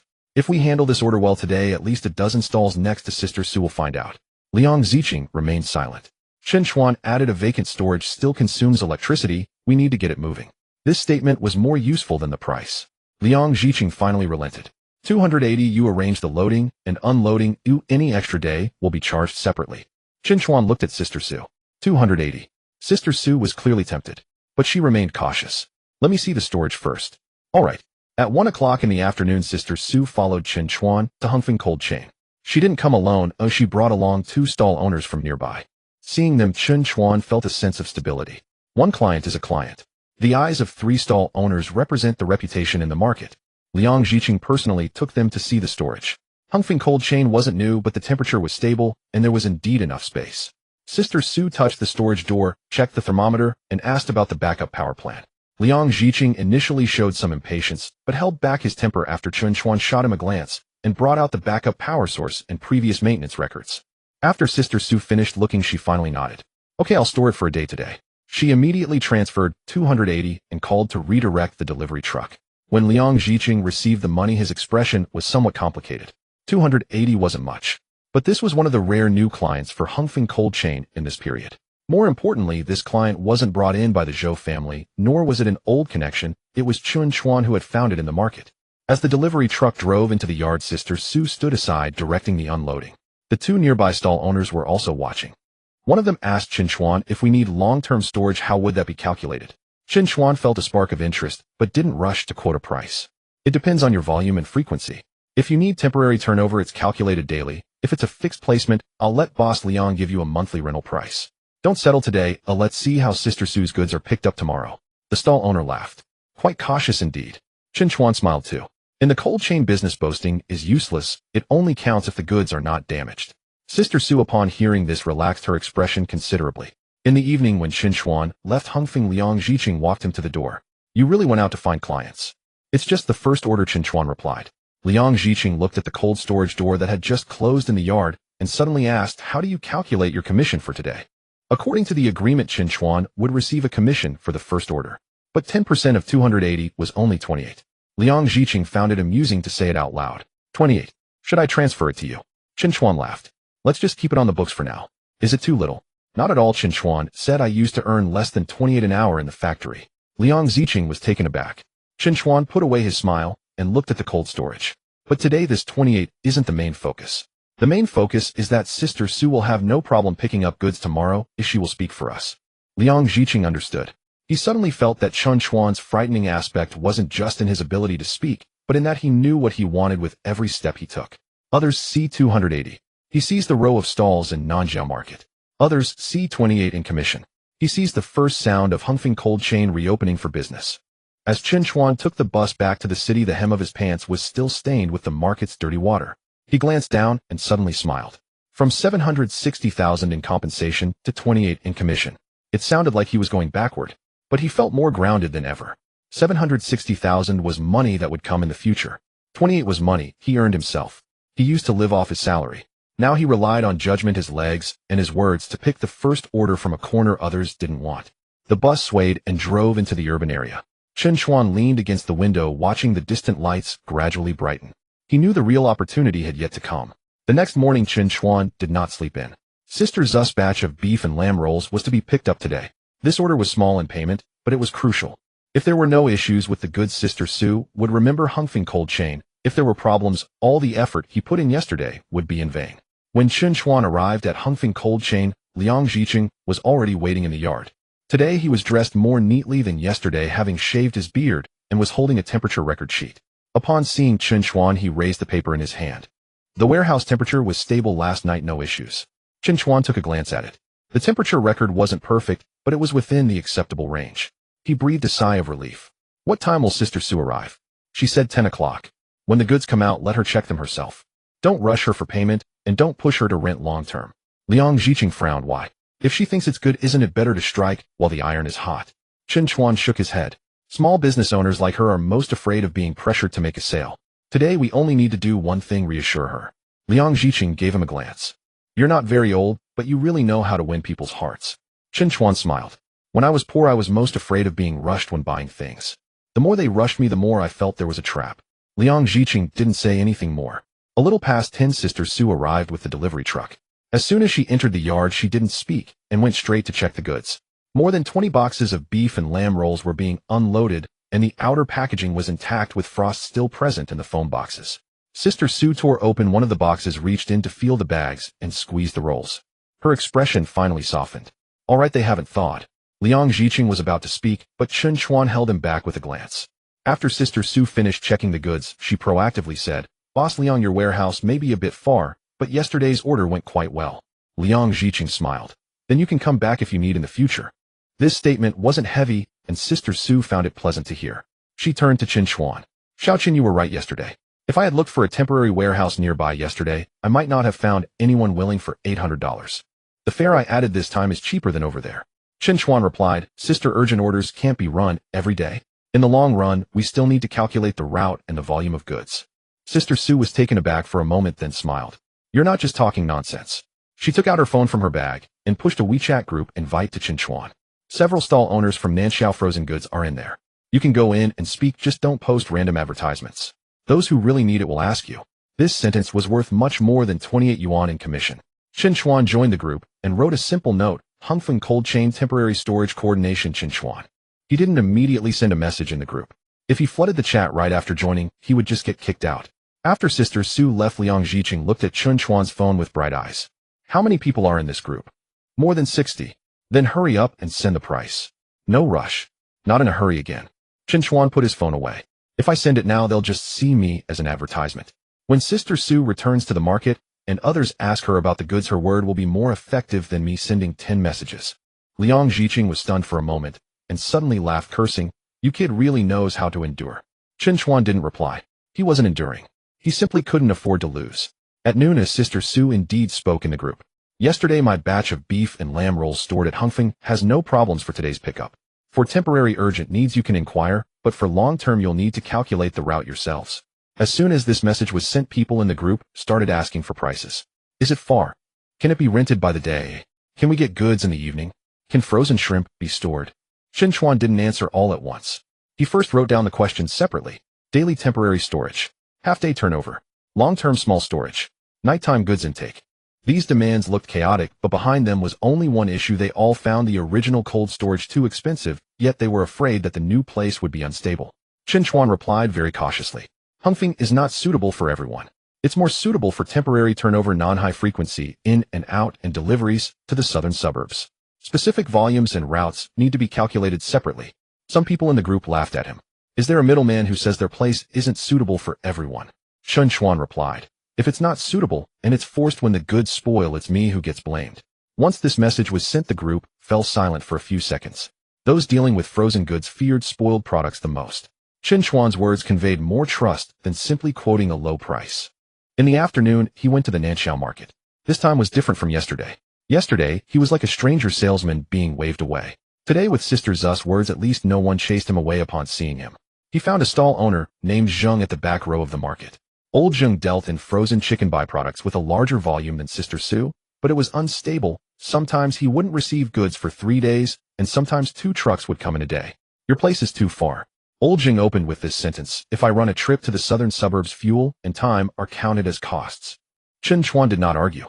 He took out the notes he organized last night and wrote down 3 figures. Brother Zheng, how much is the monthly rent for the nearby cold storage? 6,500. Is it full? Yes, it's full. If you want to add space, you have to wait. How much for a temporary extra day? Depends on the boss mood, anywhere from 3 to 500. Chen Chuan nodded and asked again. When you have the most goods, do you really need such a large storage space, or are you afraid of not having a place temporarily, so you rent more in advance? Old Zheng paused with a cigarette. This question hit a nerve. He rented a large storage space to guard against peak periods. But most of the time it's underused. Even if it's underused, he still has to pay the full monthly fee. Chen Chuan drew 2 boxes on the paper. You're not lacking a whole warehouse, you're lacking a buffer space during peak times. The nearby cold storage maintains the main warehouse while Hongfeng serves as your backup. You won't spend anything when not in use, and during peak times, just notify a day in advance and pay by the day. Old Zheng frowned. When I have a lot of goods, do you have space? I can't guarantee there will always be space, Chen Chuan said. That's why I suggest you don't rent alone. You can share a backup quota with 2 nearby stall owners whose volumes are unstable. Share? Yes. Chen Chuan pushed the paper over. For example, you, the one next door, dealing with frozen shrimp, and Sister Su from the hot pot frozen goods. The 3 of you sign a backup agreement with Boss Liang, paying only a small retention fee each month. Whoever needs it temporarily pays by the day. This way Boss Liang has a steady cash flow, and you won't need to rent a whole month's worth of space for just a few days of peak demand. Old Zheng listened, forgetting to smoke. A stall owner nearby leaned in. What if we all need it on the same day? In order of advance reporting, Chen Chuan said, you report within your small group and Boss Liang records it. In case of real conflict, prioritize fresh goods and handle packaging suitable for freezing later. This wasn't just empty talk. He had checked information about the turnover of frozen products all night and reviewed the chats from Sister Zu's group several times to grasp a bit of insight. He didn't understand the cold chain industry, but he understood one thing. Small business owners didn't want to spend more money. It was just that no one was there to calculate the costs clearly for them. At this moment, an out-of-place voice came from behind. Chen Chuan, you seem to be quite grounded now. Chen Chuan turned around. Zhou Ming was standing at the market entrance dressed in clean casual wear, but his shoes were already splashed with water and his face showed obvious disdain. A young man followed him, taking photos of the market environment. Old Zheng and the others all looked over. Zhou Ming glanced at the foam boxes on the stall and then at the paper in Chen Chuan's hand. I heard you ran an order yesterday and the commission was 28 yuan. He chuckled. Aren't you about to receive over 700,000 in compensation? Why are you still running around trying to earn 28? Once this was said, the other stall owners looked at Chen Chuan with changed expressions. 700,000. People doing small business are the most sensitive. Why would someone about to receive compensation run around for a cold storage? Zhou Ming's words were not just mocking, they were dismantling trust. He wanted these merchants to feel that Chen Chuan was not serious about his work, but just playing around. Chen Chuan looked at Zhou Ming and suddenly smiled. Young Master Zhou only looks at today when calculating. Zhou Ming frowned. What do you mean? Chen Chuan picked up the paper and handed it to old Zheng. Yesterday's 28 yuan was the commission for the first order.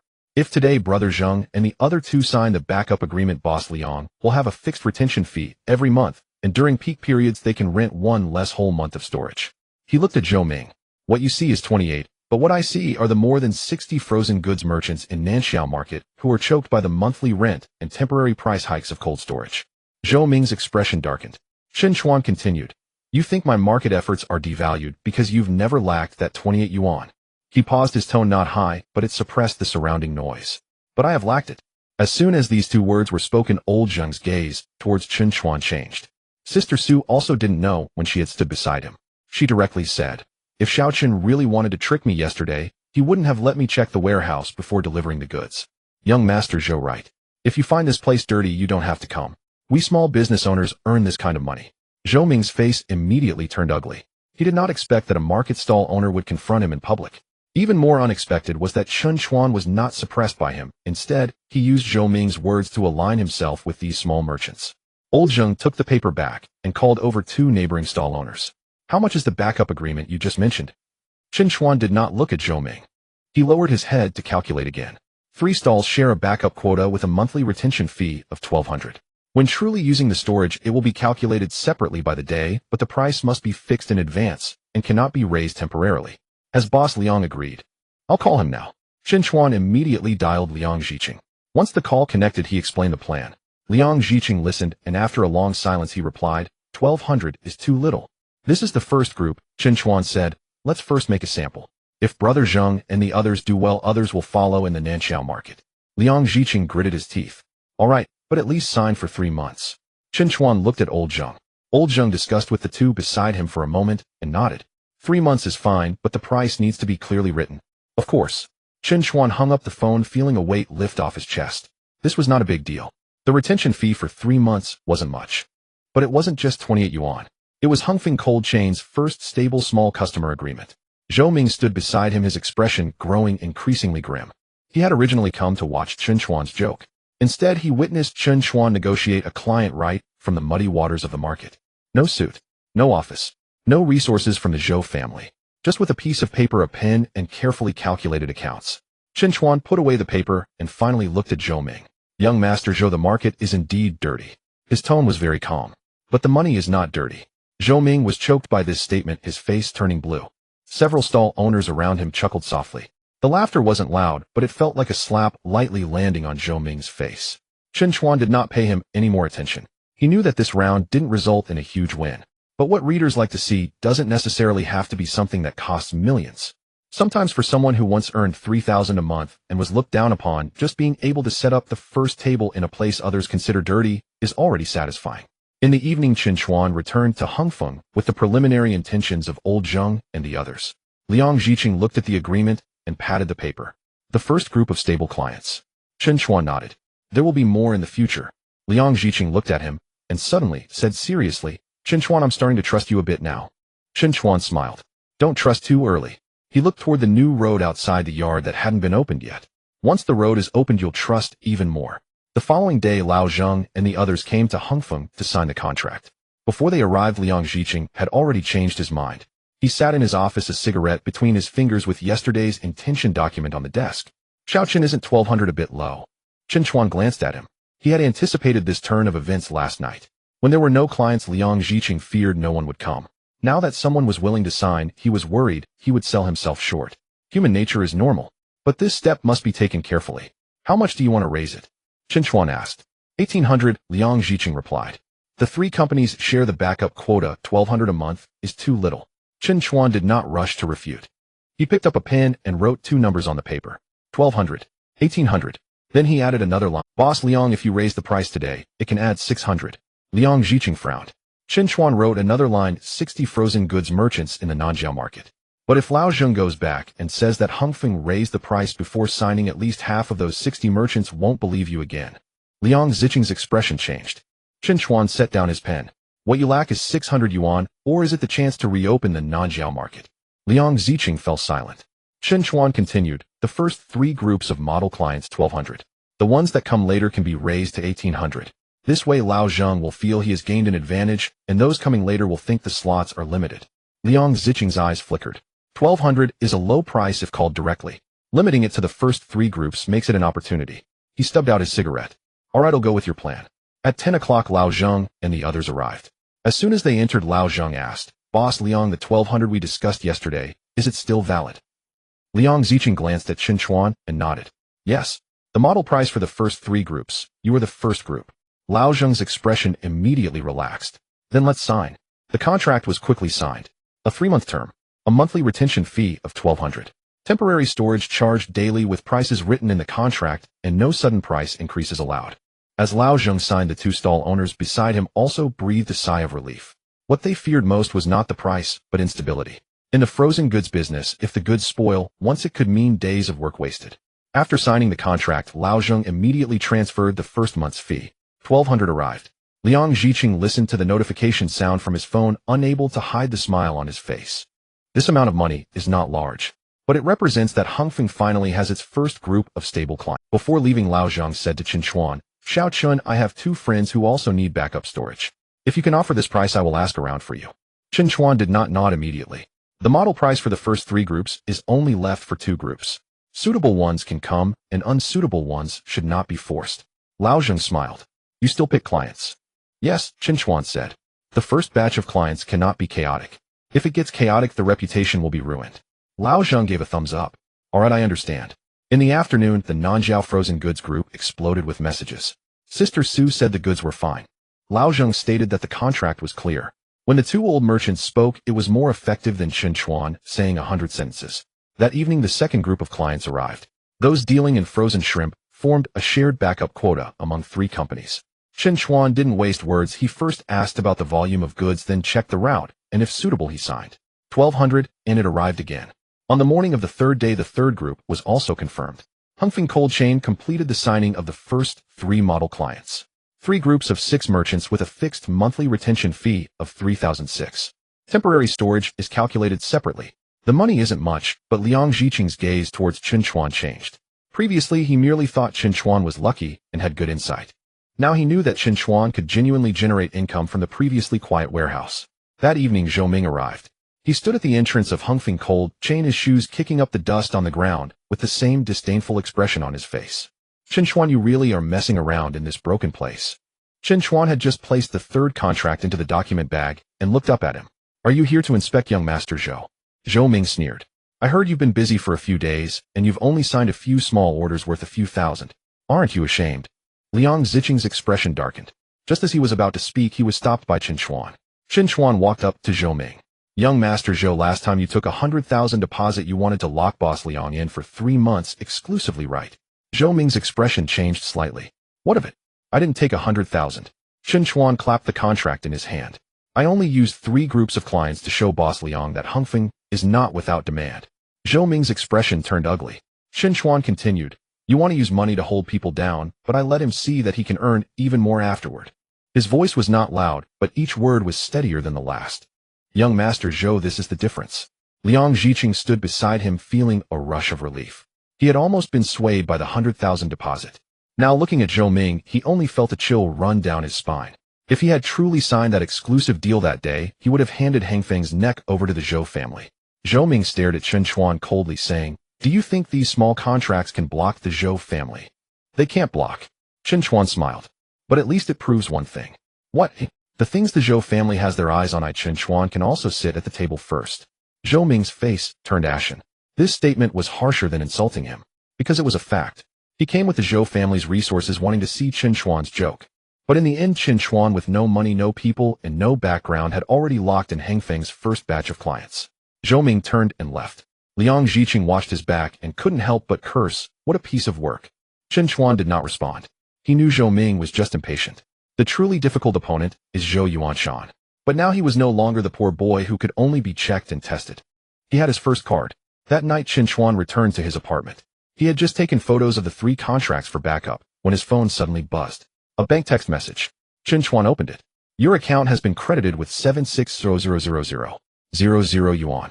He stared at that string of numbers for a good 10 seconds. 76,000. Finally arrived. At that moment, he did not shout, nor was he excited enough to jump around. He simply leaned back in his chair and slowly closed his eyes. A few days ago, his bank card had only 87 yuan and 6 cents left.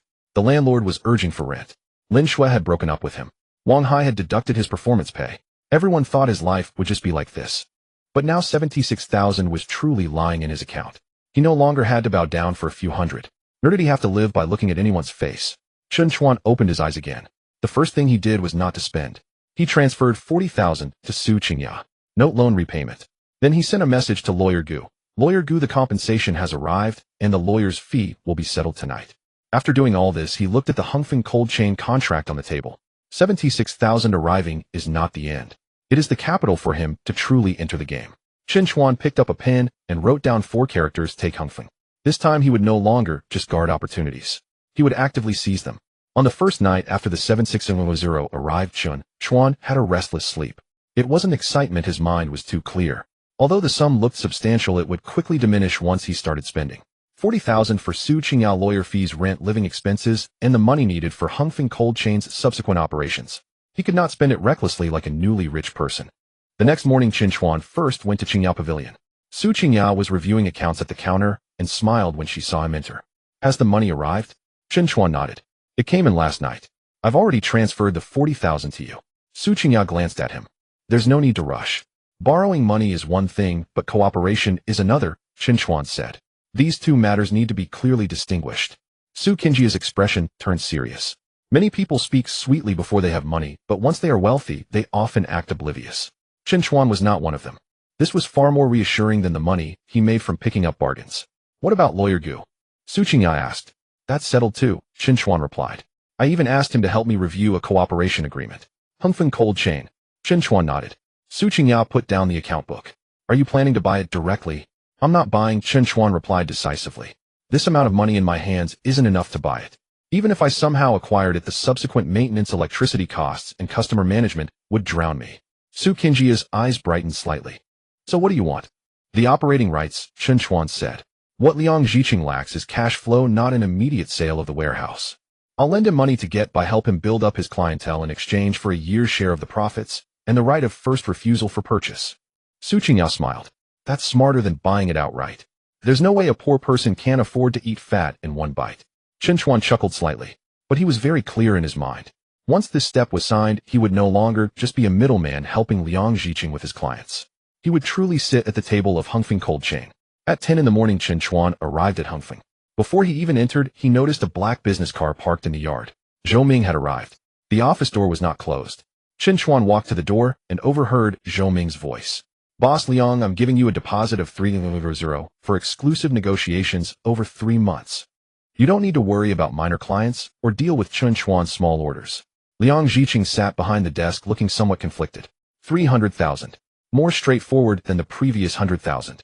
This amount was nothing to the Zhou family, but it could immediately resolve issues like electricity bills, maintenance fees, and several outstanding debts for him. Zhou Ming pushed the contract over. Sign it, and the money will arrive immediately. At that moment, Chen Chuan knocked on the door. Young Master Zhou, we meet again. Zhou Ming turned around, his expression immediately darkening. Chen Chuan, you're quite fast to arrive. My client is here, of course I had to come.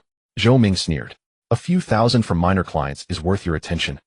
Chen Chuan walked in and placed the document bag on the table. Young Master Zhou still doesn't understand.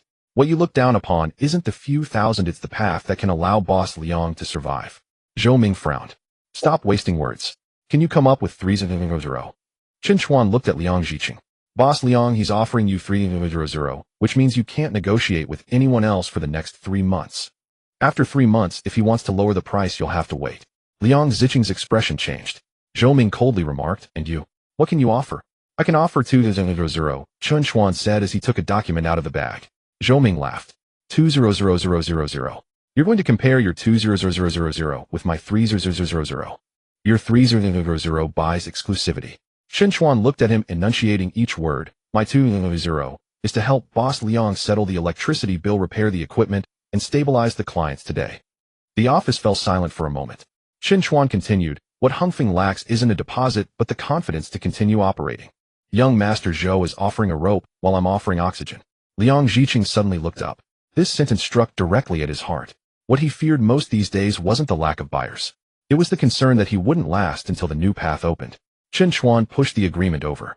200 as an operating guarantee to be used solely for Hongfeng's account. First, clear the overdue electricity bill. Second, repair the first cold machine.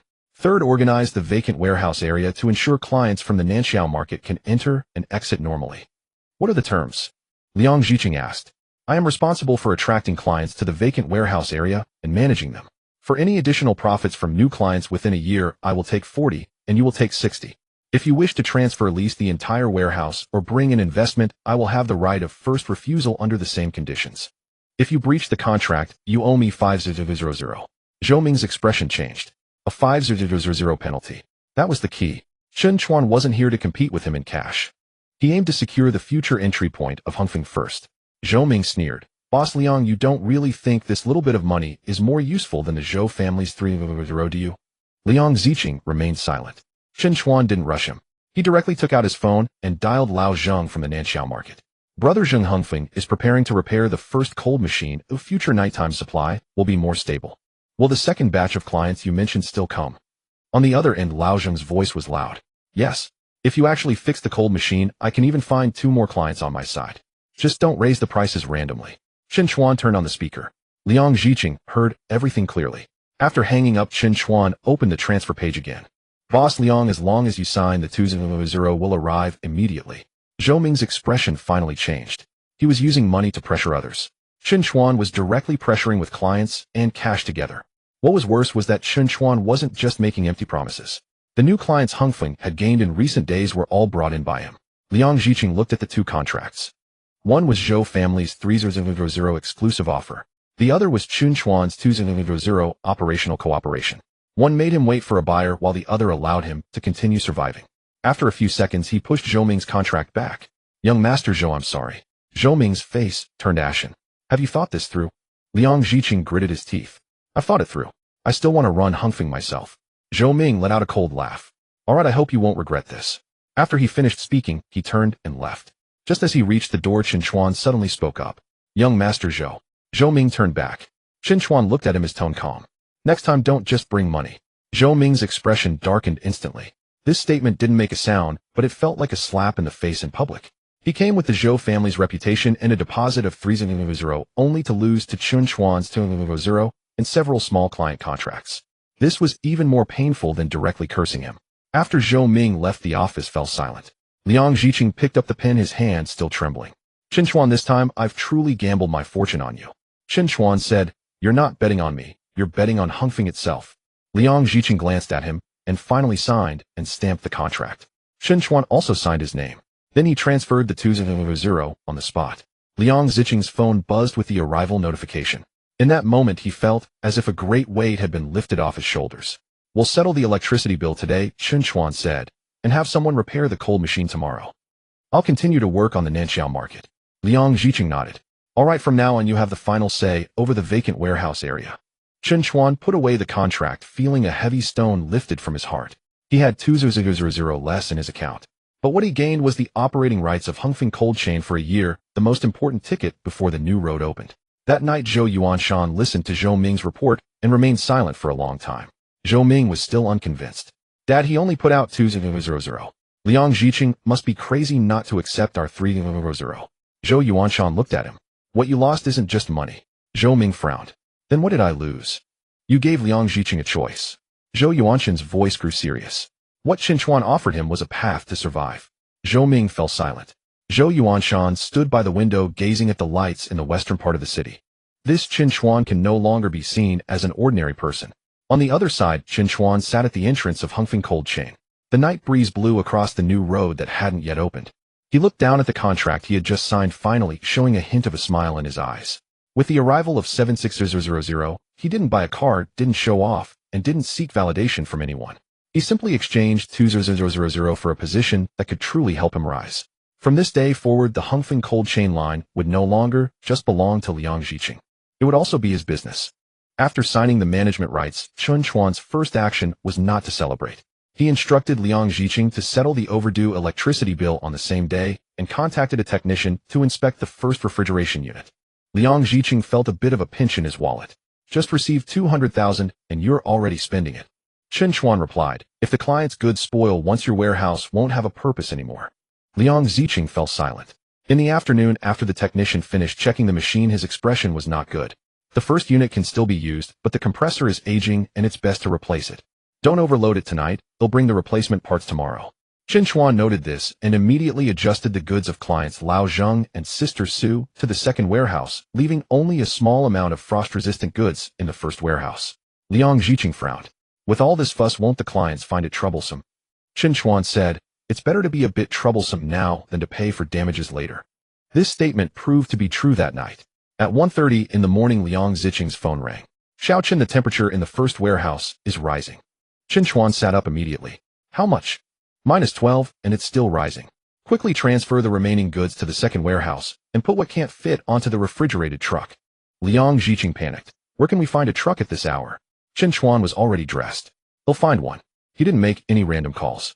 First, he contacted Sister Sue. She dealt with hot pot frozen goods and knew several drivers who worked at night. As soon as the call connected, Chen Chuan said, Sister, the first machine at Hongfeng has a problem. I need to find a refrigerated truck urgently to save the goods. I will cover the expenses. Sister Sue didn't waste any words. They'll ask around for you.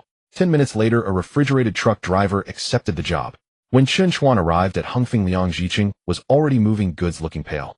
There wasn't much in the first warehouse, but if it spoiled, the trust of the first batch of clients would be lost. He took the list of goods, first checking their value, then their frost resistance. These few boxes of chicken parts should be transferred to the second warehouse. Beef rolls on the truck, and the frozen shrimp should stay put. The warehouse temperature can still hold. Liang Ziqing was taken aback. How did you know which to move first? The one we can't afford to lose, we move first. With that one sentence, everyone immediately sprang into action. Half an hour later, the refrigerated truck arrived. Once the goods were transferred, the temperature in the first warehouse had already risen to -8. It hadn't spoiled yet, but it was already dangerous. Liang Ziqing sat at the office door, his back drenched in sweat. Fortunately, you didn't let the first warehouse be overloaded this afternoon. Chen Chuan glanced at the pale sky. Now is not the time to feel lucky. Before dawn, notify all the clients. Liang Ziqing was taken aback. Notify them. This is something we can hide. Chen Chuan shook his head. You can't hide it. The Zhou family has been watching Hongfeng. They will know before the clients do, and we won't be the ones in control of the situation. Liang Ziqing's expression changed. Chen Chuan took out his phone and sent a message in the client group. The first refrigeration unit at Hongfeng experienced a temperature anomaly in the early hours. The goods have been transferred, and no damage has been found so far. Starting at 9 o'clock this morning, clients can come to check the goods.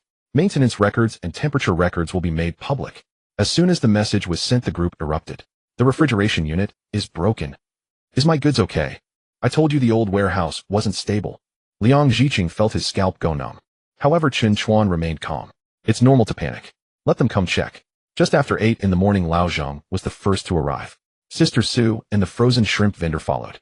The expressions of the few people were not good. Liang Ziqing wanted to explain, but Chen Chuan laid out all the temperature records, transfer times, and refrigerated truck documents on the table. Last night, the first warehouse had a temperature anomaly. We didn't wait for the goods to spoil before taking action. Frost-resistant goods were transferred to the second warehouse, and high-value goods were put on the refrigerated truck. Now you can check for yourselves. If there is any damage, we will compensate according to the contract. Lao Zhang didn't say anything and went directly to check the goods. Sister Sue also opened 2 boxes of beef rolls. The goods hadn't thawed. The frost on the frozen shrimp was still intact. Half an hour later, the expressions of several clients finally eased. Lao Zhang looked at Chen Chuan, his tone less harsh. Your machines really need to be repaired. Repair them today, Chen Chuan said. If they can't be repaired, the first warehouse won't open. Sister Sue added, if you hadn't mentioned it last night and we discovered it ourselves today, things would have gotten ugly. Chen Chuan nodded. In business, integrity is fundamental. Just then a voice of laughter came from the entrance. The refrigeration unit is broken, yet it's still lively. Zhou Ming walked in. He must have come after hearing the news, his face showing an unmistakable smile. Chen Chuan, you just got the management rights, and on the first day, there's already an incident. It seems you didn't spend that 200,000 wisely. Liang Ziqing's expression darkened. The clients also turned to Chen Chuan. Zhou Ming's words were quite cutting. As long as the clients waver, the reputation that Hongfeng has just built would collapse. Chen Chuan remained unhurried. He walked up to Zhou Ming and handed over the temperature records from last night. Zhou Xiao, you came at the right time. Help me take a look. Did the goods spoil? Zhou Ming frowned. What do I need to look at this for? Aren't you here to check the incident? Chen Chuan said, the incident records are here, the transfer records are here, and the client's inspections are also here. He turned to Lao Zhang. Brother Zhang, did your goods spoil? Lao Zhang shook his head. No, Sister Sue. Not spoiled. Chen Chuan looked back at Zhou Ming. The machine broke down. That is a problem. He paused. But whether we can preserve the client's goods after it breaks down is where the true skill lies. Zhou Ming's expression turned cold. Chen Chuan continued, if Zhou Xiao is here to watch a joke, he might end up wasting a trip. Sister Sue chimed in, they called me for a truck at 1 in the morning and the goods didn't spoil. That's much better than some cold storage that hides the problem when it breaks down. Lao Zheng added, machines can be repaired when old, avoiding problems is the real trouble. Xiaochen handled this well. As soon as the client spoke, Zhou Ming's expression became completely unsustainable. He initially wanted to step on Chen Chuan because of the refrigeration unit failure, but this incident instead became a testament to Chen Chuan's credibility. Zhou Ming snorted coldly. You only know how to flatter these small merchants. Chen Chuan smiled. Zhou Xiao may look down on small merchants, but their goods are the lifeblood of Hongfeng right now.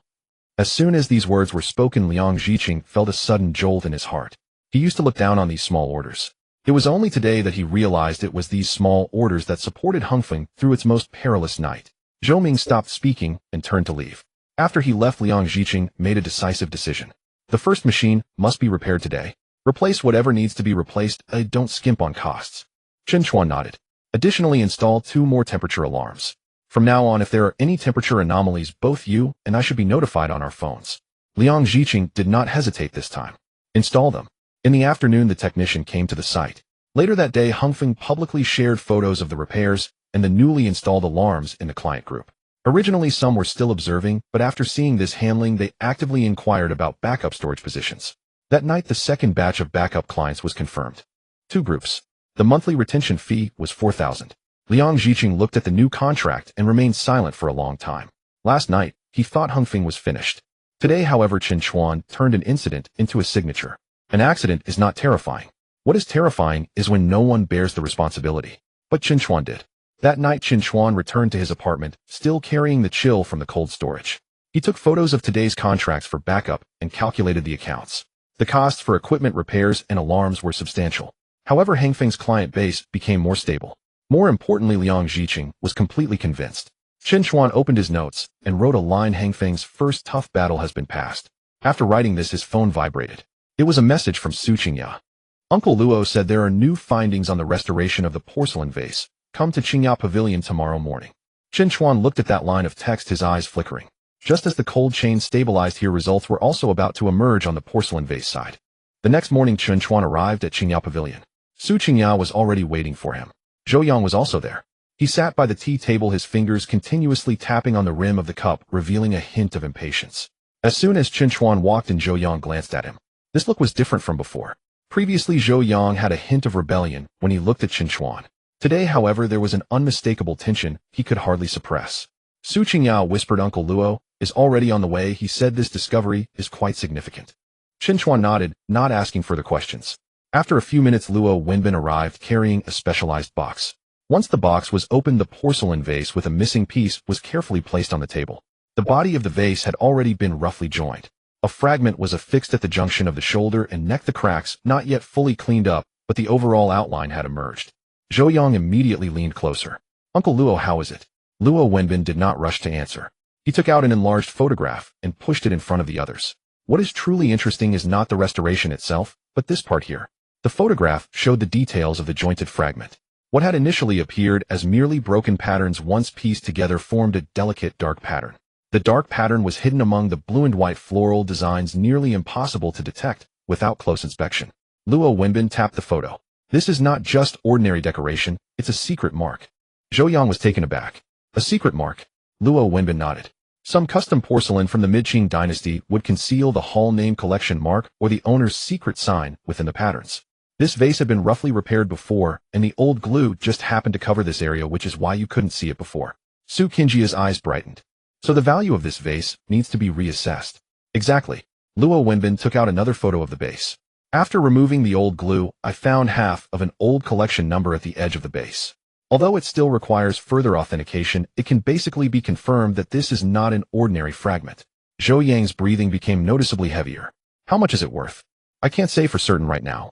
But if the secret mark and the old collection number match after restoration, an auction, a conservative estimate would be over 800,000. 800,000. Zhou Yang was stunned. Previously, old Ma said the fragments were only worth 20 to 30,000.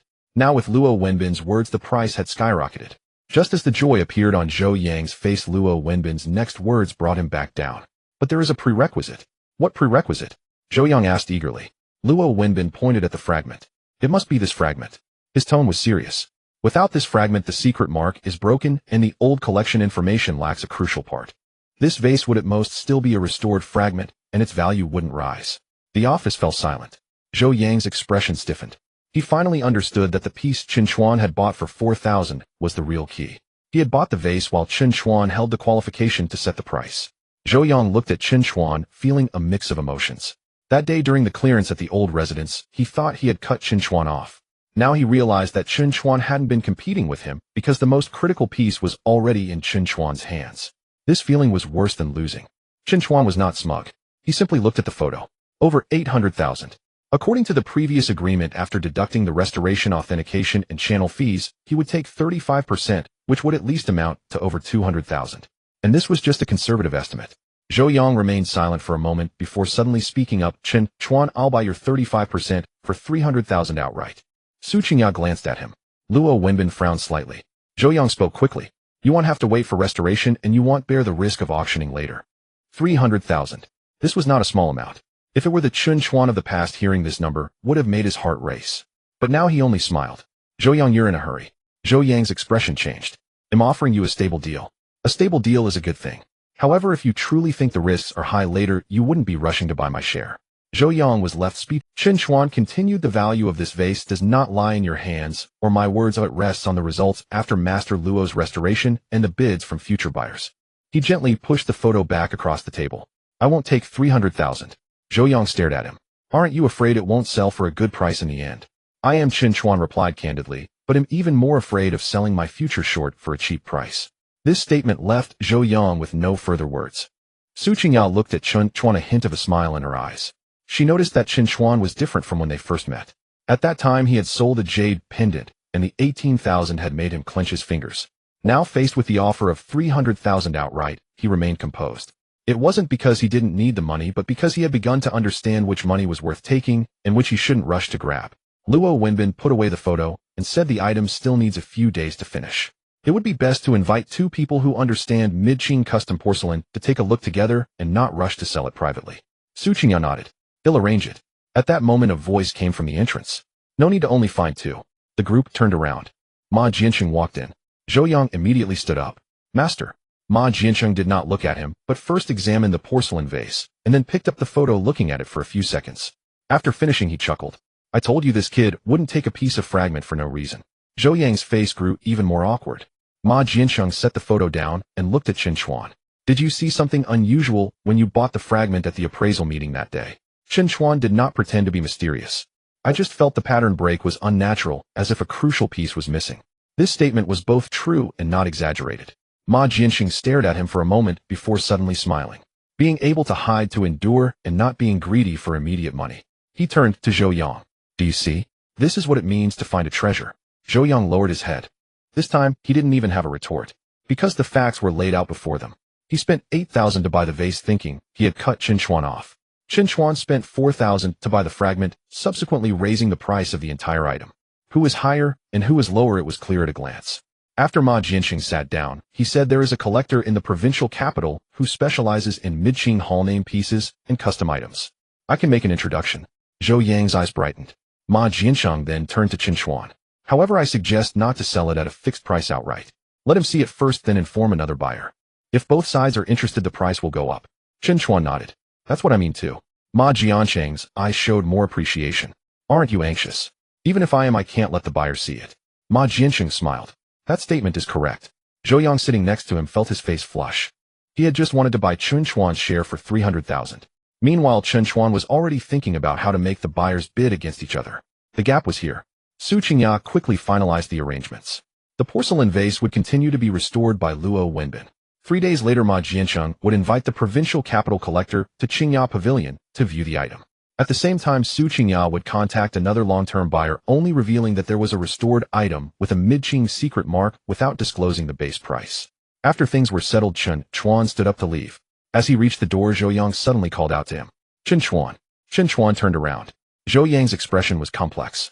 That day during the clearance at the old residence, did you deliberately let me buy the vase? Chen Chuan looked at him and smiled. If you wanted to buy it, could I stop you? Zhou Yang was momentarily speechless. Chen Chuan said nothing more and turned to head downstairs. The sunlight shone on the stone steps at the entrance of Qingya Pavilion. As Chen Chuan stepped out, he felt a sense of steadiness within him. This time, he was not relying on money to pressure others. Nor was he relying on luck to find a bargain. He simply saw the key earlier than Zhou Yang, and endured one step longer than Zhou Yang. And now the one who should truly set the price was soon to arrive. 3 days later, the porcelain vase was restored. Luo Wenbin did not make the vase look brand new. The cracks remained. However, the stable areas were secured, and the hidden marks were revealed. Once the hidden patterns concealed within the blue and white branches were pieced together, the entire vase took on a distinctly different character. Zhou Yang stared at the vase for a long time, feeling increasingly regretful. If Chen Chuan had truly sold it to him for 35% at that time, he would have made a fortune today. Unfortunately, Chen Chuan did not sell. At 10 o'clock in the morning, the provincial collector Ma Jiansheng he had invited arrived. The other party's surname was he in his 50s, wearing glasses, speaking slowly but with sharp eyes. After entering, he hardly exchanged pleasantries and instead examined the vase. He inspected the vase's body, examined the hidden marks, and then used a magnifying glass to scrutinize the foot's edge. After several minutes, he removed his glasses. The item is intriguing, but it has been restored after all. Zhou Yang's expression tightened upon hearing this. Mister, he continued, I can offer 650,000. 650,000. This price was higher than the previous estimate of 2 to 300,000, but still quite a bit lower than the 800,000 mentioned by Luo Wenbin. Zhou Yang was clearly shaken. After all, he had bought the vase for 8,000, and turning it over for 650,000 felt like money falling from the sky. He was just about to speak when Chen Chuan chuckled first. If he truly believes this is merely an ordinary repaired relic, he wouldn't have personally traveled from the provincial city. He looked at him. Who are you? The holder of the fragments. His gaze shifted slightly. Chen Chuan continued, this vase is missing its body, so it's not worth much. Missing fragments make it even less valuable. Now that the hidden marks are complete, and the old collection number matches, if you buy it for 650,000, he can turn it over in the provincial city without needing to stay overnight. The room fell silent. Zhou Yang was stunned. He did not expect Chen Chuan to speak to the buyer in such a manner. Even more surprising was that he did not appear angry. He lifted his teacup and smiled. Young man, your words are quite bold. Chen Chuan shook his head. It's not bold, it's about not wanting to sell my things too cheaply. Then what do you think is a suitable price? There's no rush for a fixed price today. Chen Chuan looked at Su Qing. The other buyer that Boss Su invited should be arriving soon, right? Su Qingya nodded. In 10 minutes. His smile faded somewhat. He then realized that Qingya Pavilion had not invited just him. 10 minutes later, the second buyer arrived. It was a woman in her 40s, surnamed Zhao, who had been privately collecting for many years. She examined the item even faster than After looking at the hidden marks, she directly asked, is there a record of repairs? Luo Wenbin handed over the photos and records. Ms. Zhao finished reading and simply said, 900,000. Zhou Yang's breath caught. Just a moment ago at 650,000, he had almost nodded. Now in the blink of an eye, there was an increase of 250,000. His expression finally changed. Ms. Zhao, your bid is quite straightforward. Ms. Zhao smiled slightly. As for whether the item is worth it, everyone can see. There's no need to pretend. He looked back at the porcelain vase. 9,800,000. Ms. Zhao replied, 1,000,005. Zhou Yang's grip on the teacup tightened. This was the first time he discovered how quickly money can rise. Chen Chuan, however, remained silent. He just sat there watching the two raise their bids. At this moment, whoever rushes will lose. He was silent for a moment and said, 1,100,000. Ms. Zhao did not respond immediately. Zhou Yang's heart raced again. 1,100,000 had already far exceeded his expectations. He instinctively looked at Chen Chuan. Chen Chuan still appeared composed. Ms. Zhao glanced at Chen Chuan and suddenly said, what is your bottom line? Chen Chuan smiled. Sister Zhao asking for a bottom line now is meaningless. Ms. Zhao also smiled. All right, Xiao Chen, right. You're quite composed. Chen Chuan replied, I used to be poor and had too many moments when I couldn't stay composed. Now that I finally have a bit of opportunity, I have to remain steady. This remark was sincere and pleasant to hear. Ma Jianxing watched from the side, feeling a newfound appreciation. He had seen too many young people rush at the sight of money. Chen Chuan was different. He needed money but did not show fear. He wanted to sell but did not rush to do so. He tapped on the table. 1,115,000. Ms. Zhao raised her head. 1,200,000. Zhou Yang felt his whole body go stiff. 1,200,000. Chen Chuan's piece that he bought for 4,000 raised the vase's value from several hundred thousand to 1,200,000. He fell silent. Ms. Zhao looked at Su Qingya. If this price can be finalized today, I will pay the deposit now. Su Qingya did not respond immediately, but looked at Chen Chuan and Zhou Yang. According to the agreement, Zhou Yang would take 65% and Chen Chuan would take 35%. Both of them had to nod. Zhou Yang swallowed hard. He wanted to sell, but this time he did not rush to speak. He looked at Chen Chuan. What do you think? As soon as he said this, even Ma Jianqing glanced at him. Zhou Yang had previously been the most unwilling to accept Chen Chuan. Now he was actively asking for Chen Chuan's opinion. Chen Chuan did not keep him hanging. 1,200,000 can be negotiated, but since Sister Zhao is so straightforward, I will be straightforward as well. He looked at Ms. Zhao. 1,280,000 today we sign today, we finalize. Ms. Zhao narrowed her eyes. Do you dare to raise it? Chen Chuan replied, I dare. Because you like this item. Ms. Zhao stared at him for a few seconds and suddenly smiled. What's the reason? Chen Chuan pointed at the vase on the table. When you were looking at the hidden marks, just now you spent more time than on the repair marks. Mister, he cares about the price, but you care about whether this item can enter your collection. Ms. Zhao's smile faded somewhat. This remark hit the mark. She truly liked it. It was not merely about getting a bargain. Chen Chuan continued, 1,280,000 is not low, but you won't regret taking it away. The room fell silent. After a few seconds, Ms. Zhao picked up her phone. Account number. Zhou Yang suddenly looked up. It was done. 1,280,000 was concluded. After deducting the cost for restoration authentication and Qingya Pavilion's service fees, the specific account settlement would happen tomorrow. But Chen Chuan already had a rough idea. His 35% would yield at least 400,000. This was a bit more than Zhou Yang's initial intention to buy out for 300,000. After the contract was signed, Ms. Zhao immediately paid the deposit. Mister. He did not raise his bid further, just shook his head and smiled. Young man, quite ruthless. Chen Chuan replied, it's not ruthlessness, it's from being poor in the past, and not wanting to sell my things cheap. Mister. He nodded, not speaking further. After the two buyers left, Zhou Yang sat in place, not moving for a while. Ma Jianqing glanced at him. Are you convinced? Zhou Yang's face turned red, but he did not insist. Convinced. This single word was difficult to say. Chen Chuan did not mock him. It was already not easy for Zhou Yang to admit this in front of so many people. Ma Jianqing looked at Chen Chuan. Today you were not just selling a porcelain vase. What were you selling then? Chen Chuan asked. Ma Jianqing smiled. Selling your courage. Chen Chuan also smiled. Courage comes from being poor. Su Qingyao watched him from the side, her eyes brightening slightly. When he first sold a jade pendant, Chen Chuan would still feel nervous over 18,000. Now facing a transaction of over $1 million, he was able to sit at the table and negotiate with collectors. This was not luck. It was the confidence he had gradually built up. In the afternoon, Chen Chuan left Qingya Pavilion. The final payment had not yet arrived in his phone, but the contract had been signed. Hongfen Cold Chain had gained the operating rights. The porcelain vase deal was locked at 1,280,000. He stood by the street watching the traffic pass by. In the past, he could barely keep up with life. Now opportunities began to chase after him. The next morning, Ms. Zhao's final payment arrived at the Qingya Pavilion account. 1,280,000. Su Qingya called a few people to the shop to distribute the earnings in person.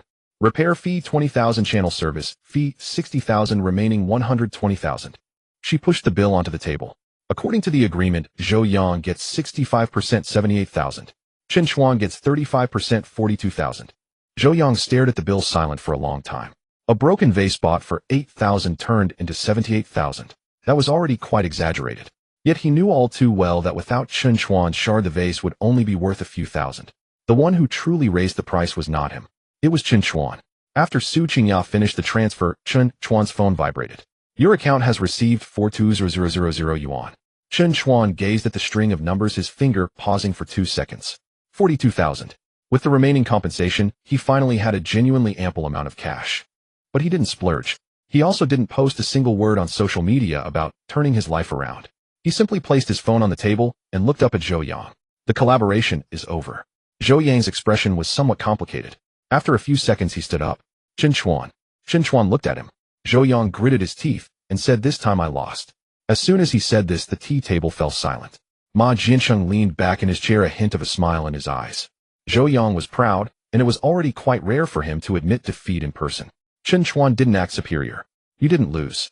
Without your vase, my shard wouldn't fetch this price either. Zhou Yang was taken aback. He had thought Chen Chuan would seize the opportunity to press him.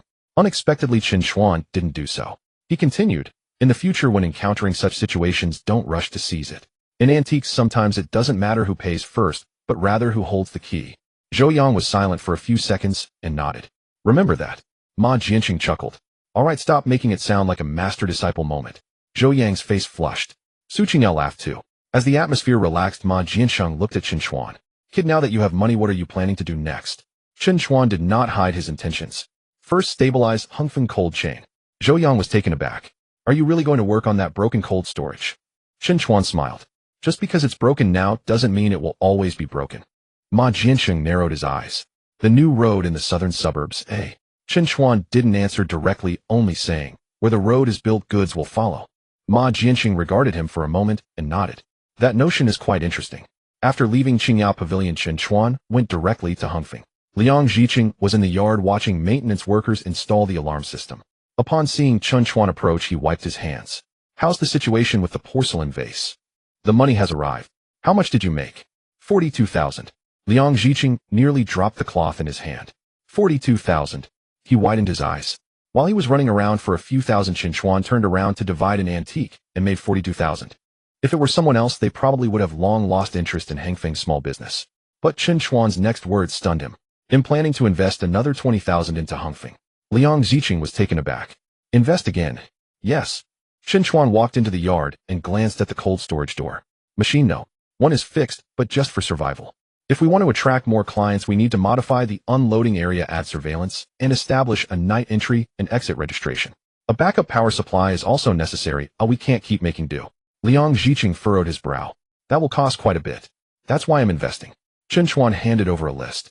20,000 not to go into your personal account, but into Hongfeng's special account. The money is only for equipment, surveillance, backup power supply, and storage area organization. Liang Zhiqing looked at the list, his heart jolting. He finally understood where Chen Chuan's terror lay.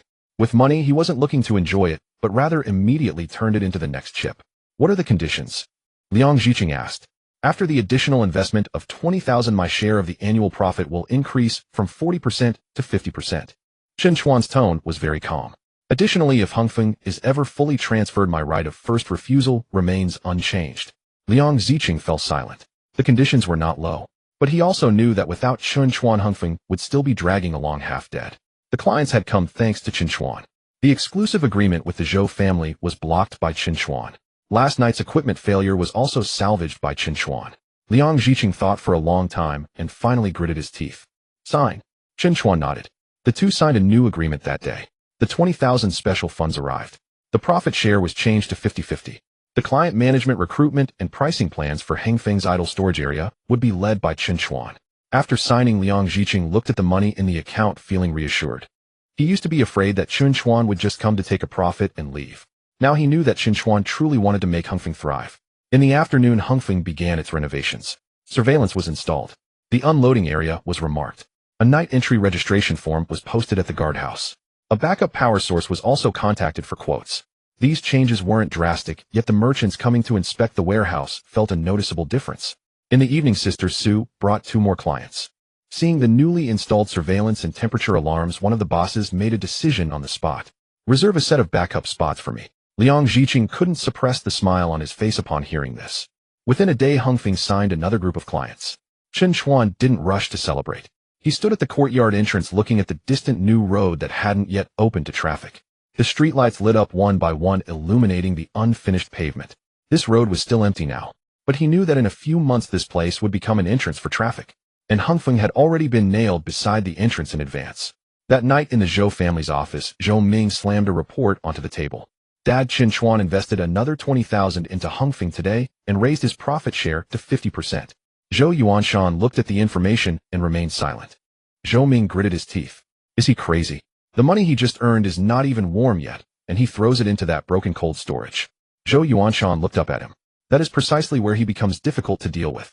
Zhou Ming frowned. What do you mean? He doesn't rely on luck to make money. Zhou Yuanshan put down the information. He turns every single penny into the next card. Zhou Ming fell silent. Zhou Yuanshan glanced out the window, his expression deepening. We were slow in this move regarding the southern suburb cold chain. On the other side, Chen Chuan returned to his apartment. He opened his account and took a look. The money had decreased significantly. But he wasn't worried at all. Previously, when his bank card had only 87 yuan and 6 cents left, he was forced by life to move forward. Now he was pushing forward on his own. Chen Chuan picked up a pen and wrote a line in his memo. The 50% operating rights of Hongfeng have been secured. After finishing, he added another line below. The next step is to wait for the first wave of clients before the new road opens. On the 3rd day after the rectification of Hongfeng, Chen Chuan received a message. It was not a system notification, but a piece of local news forwarded in the Nanxiao market group. The new road in the southern suburbs will be opened for trial operation ahead of schedule, and freight vehicles heading to the logistics park can apply for temporary passage. As soon as the message came out, the group became lively. Does that mean the southern suburbs will be closer? Isn't Hongfeng cold chain right at the new intersection? Who said that area was remote before? Chen Chuan, after reading, simply replied, Hongfeng can accept temporary transfers, and night access must be reported in advance. No exaggerated promotion. There was also no rush to raise prices, because he knew that real big clients wouldn't shout in the group. They would come directly to see the site. At 3 in the afternoon, a white business vehicle stopped at the entrance of Hongfeng. 3 people got out. The leading man was in his 30s, wearing a light gray shirt, holding a tablet. Which one is Chen Chuan? Chen Chuan came out of the office. I am. The man handed over a business card. Haixing Fresh Regional Distribution Manager Shun Hao. Chen Chuan took the business card and immediately understood. Haixing Fresh was not a small merchant. They did community fresh distribution with considerable volume, but they did not have their own transfer point in the southern suburbs. With the new road opening for trial operation, they needed a temporary cold chain node. This was the first wave of demand. Shun Hao was straightforward. We need to find a temporary transfer warehouse in the southern suburbs for 1 month. Nighttime procurement distribution in the early morning and limited storage during the day. Can you accommodate this? Liang Ziqing was about to say yes, but Chen Chuan spoke first. Let's first look at the volume of goods. Shun Hao glanced at him. 2 to 3 trucks a day, both frozen and fresh products. Fresh and frozen products cannot be mixed. Chen Chuan said, Hongfeng can currently accept frozen product transfers, but can only accommodate a portion of fresh products without exceeding the limit. Shun Hao's expression changed. He originally thought that such a small cold storage would be eager to take everything. He didn't expect Chen Chuan to limit the scope first. Aren't you afraid that I will go to other places? I am, Chen Chuan responded bluntly, but I am more afraid of not being able to accommodate and damaging my reputation. Shun Hao smiled slightly. Show me the warehouse. Chen Chuan took them to see warehouse No. 2, backup power supply, temperature alarm surveillance, and the night access registration. These items were not luxurious, but everything necessary was present. After inspecting, Shun Hao was clearly satisfied. Your place is more organized than I imagined. Liang Ziqing straightened up a bit upon hearing this. Hongfeng had always been a shabby cold storage. Now someone finally said it was organized. Shun Hao asked, how is the pricing calculated? Chen Chuan did not quote immediately. If you are only running a trial for 1 month, I suggest not to rent it outright. Sign based on transfer volume with a fixed retention fee, plus charges based on the number of trips. Shun Hao raised his eyebrows. You're saving me money. It's not about saving you money, but reducing the cost of adaptation. Chen Chuan continued. If the first month runs smoothly, we can discuss expansion in the second month. Shun Hao nodded. We can negotiate. Just then another vehicle drove in at the entrance. Zhou Ming got out. A man in a gray suit followed him. Liang Ziqing's expression changed. Upon seeing Shun Hao, Zhou Ming immediately smiled and walked over. Manager Shin, what a coincidence. Are you also looking at the southern suburbs transfer warehouse? Shin Hao clearly recognized the Zhou family member and politely nodded. Young Master Zhou. Zhou Ming glanced at Chen Chuan, his smile deepening. Hongfeng is small and the equipment is old. For a company of Haixing's size, it's not quite suitable to set up here. He handed over a document to Shin Hao. Our Zhou family also has a plan near the old building materials warehouse in the southern suburbs with a larger area, and we can lower the price for you by 20. Liang Ziqing's expression darkened. This was an outright attempt to steal a client. However, Chen Chuan remained calm. He looked at the document in Zhou Ming's hand and suddenly smiled. Young Master Zhou, are you sure the old building materials warehouse can accommodate fresh cold chain? Zhou Ming responded coldly. Isn't it just a matter of renovation? How long will it take to get it ready? Zhou Ming paused. Chen Chuan continued to ask, do you have temperature control equipment? Backup power supply?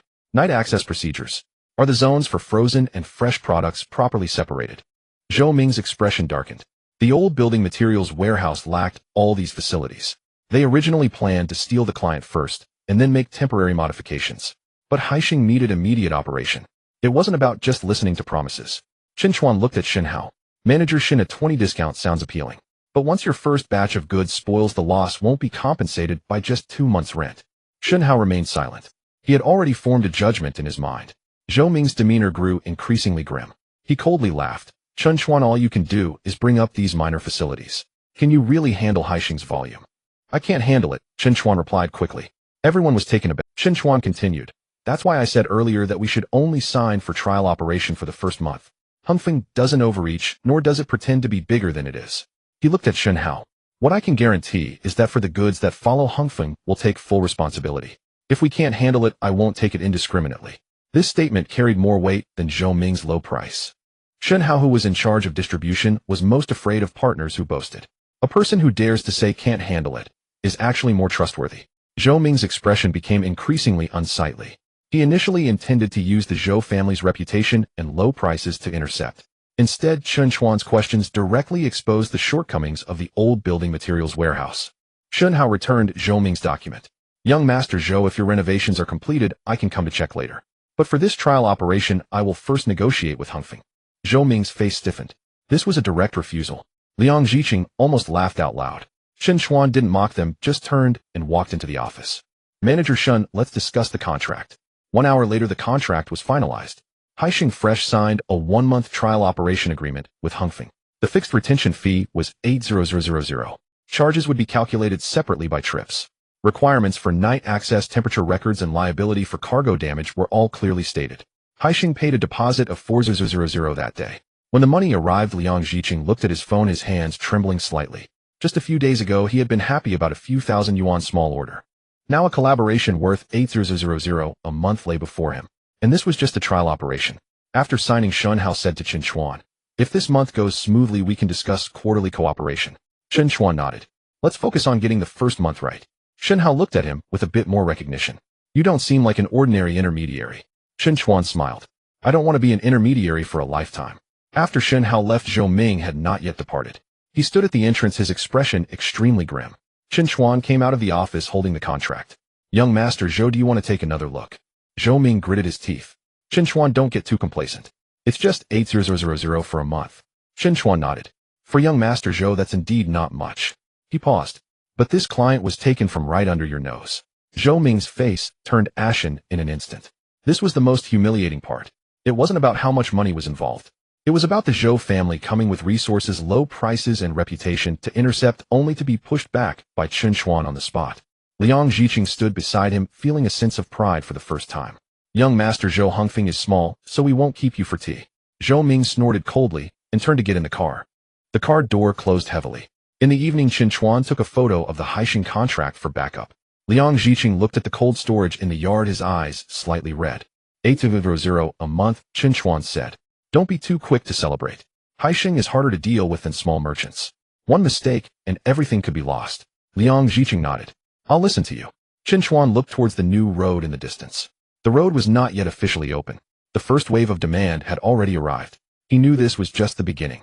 Once the trial operation went smoothly, the value of the cold chain node in the southern suburbs would truly reveal itself. By then, if the Zhou family wanted to enter, it wouldn't be something a simple low price could accomplish. That night, Zhou Yuanshan received the news. Zhou Ming had failed to intercept Haixing. Hongfeng secured a 1-month trial operation contract with Haixing. After reading the document, he stayed silent for a long time. Zhou Ming stood nearby looking grim. Dad, it's just a month of cooperation. Zhou Yuanshan raised his eyes to look at him. A month of cooperation is not frightening. He set the document down.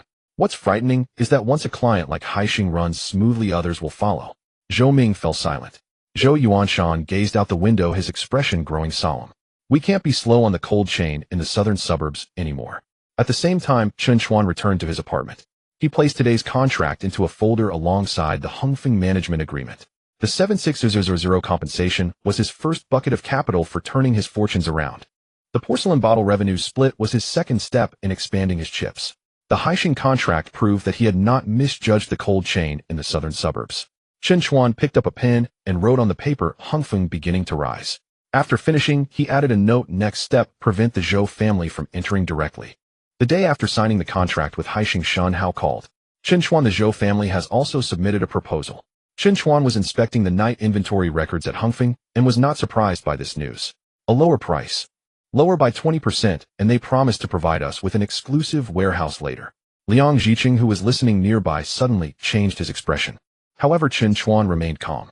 Manager Shin, when will your first batch of goods arrive? Tonight. Then I have just one question. Can the Zhou family receive the goods tonight? There was silence on the other end of the phone. Chen Chuan continued, I acknowledge that the old building materials warehouse is large and the price is low. But what you need tonight is a cold storage that can accept goods, dispatch them, and keep temperature records, not just blueprints. Shen Hao's tone softened a bit. The headquarters wants both companies to negotiate once. At 3 o'clock this afternoon at Haixing's temporary office. All right. After hanging up the phone, Liang Jiqing grew anxious. If the Zhou family really pressures us on the price, how can we compete? Don't compete on price. If not price, then what do we compete on? Chen Chuan closed the registration form. We compete on who can receive the goods tonight. At 3 o'clock in the afternoon, Chen Chuan arrived at Haisheng's temporary office. Zhou Yuanshan also arrived. This time it was not just Zhou Ming making a scene. Zhou Yuanshan was personally sitting at the conference table. Next to him was a thick stack of proposals. Renovation plans for the old building materials warehouse. Price list. Future exclusive warehouse plans. It looked much more respectable than Hongfeng. Zhou Ming sat beside him and sneered when he saw Chen Chuan come in. Chen Chuan, this is not a market stall, nor a small cold storage office. Haisheng values strength. Chen Chuan pulled out a chair and sat down. Then let's discuss strength. Shen Hao and two Haisheng supervisors sat across from him. Zhou Yuanshan spoke first. If Haisheng cooperates with us, the old building materials warehouse can be renovated according to your needs.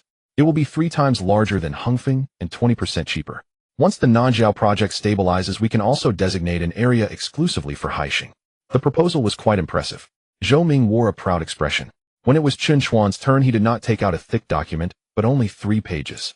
The first page, temperature records of Hengfeng's existing warehouse area. The second page, night inventory process. The third page, tonight's goods reception zoning chart. Shen Hao glanced at it and immediately became serious. Chen Chuan said, Boss Zhou's proposal is suitable for future discussions. I am talking about tonight. Zhou Yuanshan's expression darkened. Chen Chuan did not look at him, but directly addressed Shen Hao. Tonight, the first batch of goods for Haisheng consists of 2 trucks of frozen products and 1 truck of chilled goods. Hengfeng's no. 2 warehouse will receive the frozen products, and for the chilled goods, we will only accept 1 truck's. Third, I suggest you follow the original route. For the rest, don't force it. One supervisor frowned. You can't even accept a full truck of chilled goods. No, we can't. Chen Chuan replied straightforwardly. Until the equipment is fully upgraded, I will not accept goods beyond our capacity. What you need is stable trial operation, not a gamble on the first day. This remark made several Haisheng people exchange glances. Those in the cold chain business fear the unpredictability of their partners. Chen Chuan's lack of bravado actually reassured them.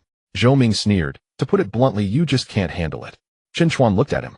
Right, if I can't handle it, I won't take it. He turned to Shen Hao. But for the goods I accept, Hongfeng will take full responsibility. Temperature records will be synchronized every 2 hours, and the entire process of goods entering the warehouse at night will be monitored with liability for damages specified in the supplementary terms.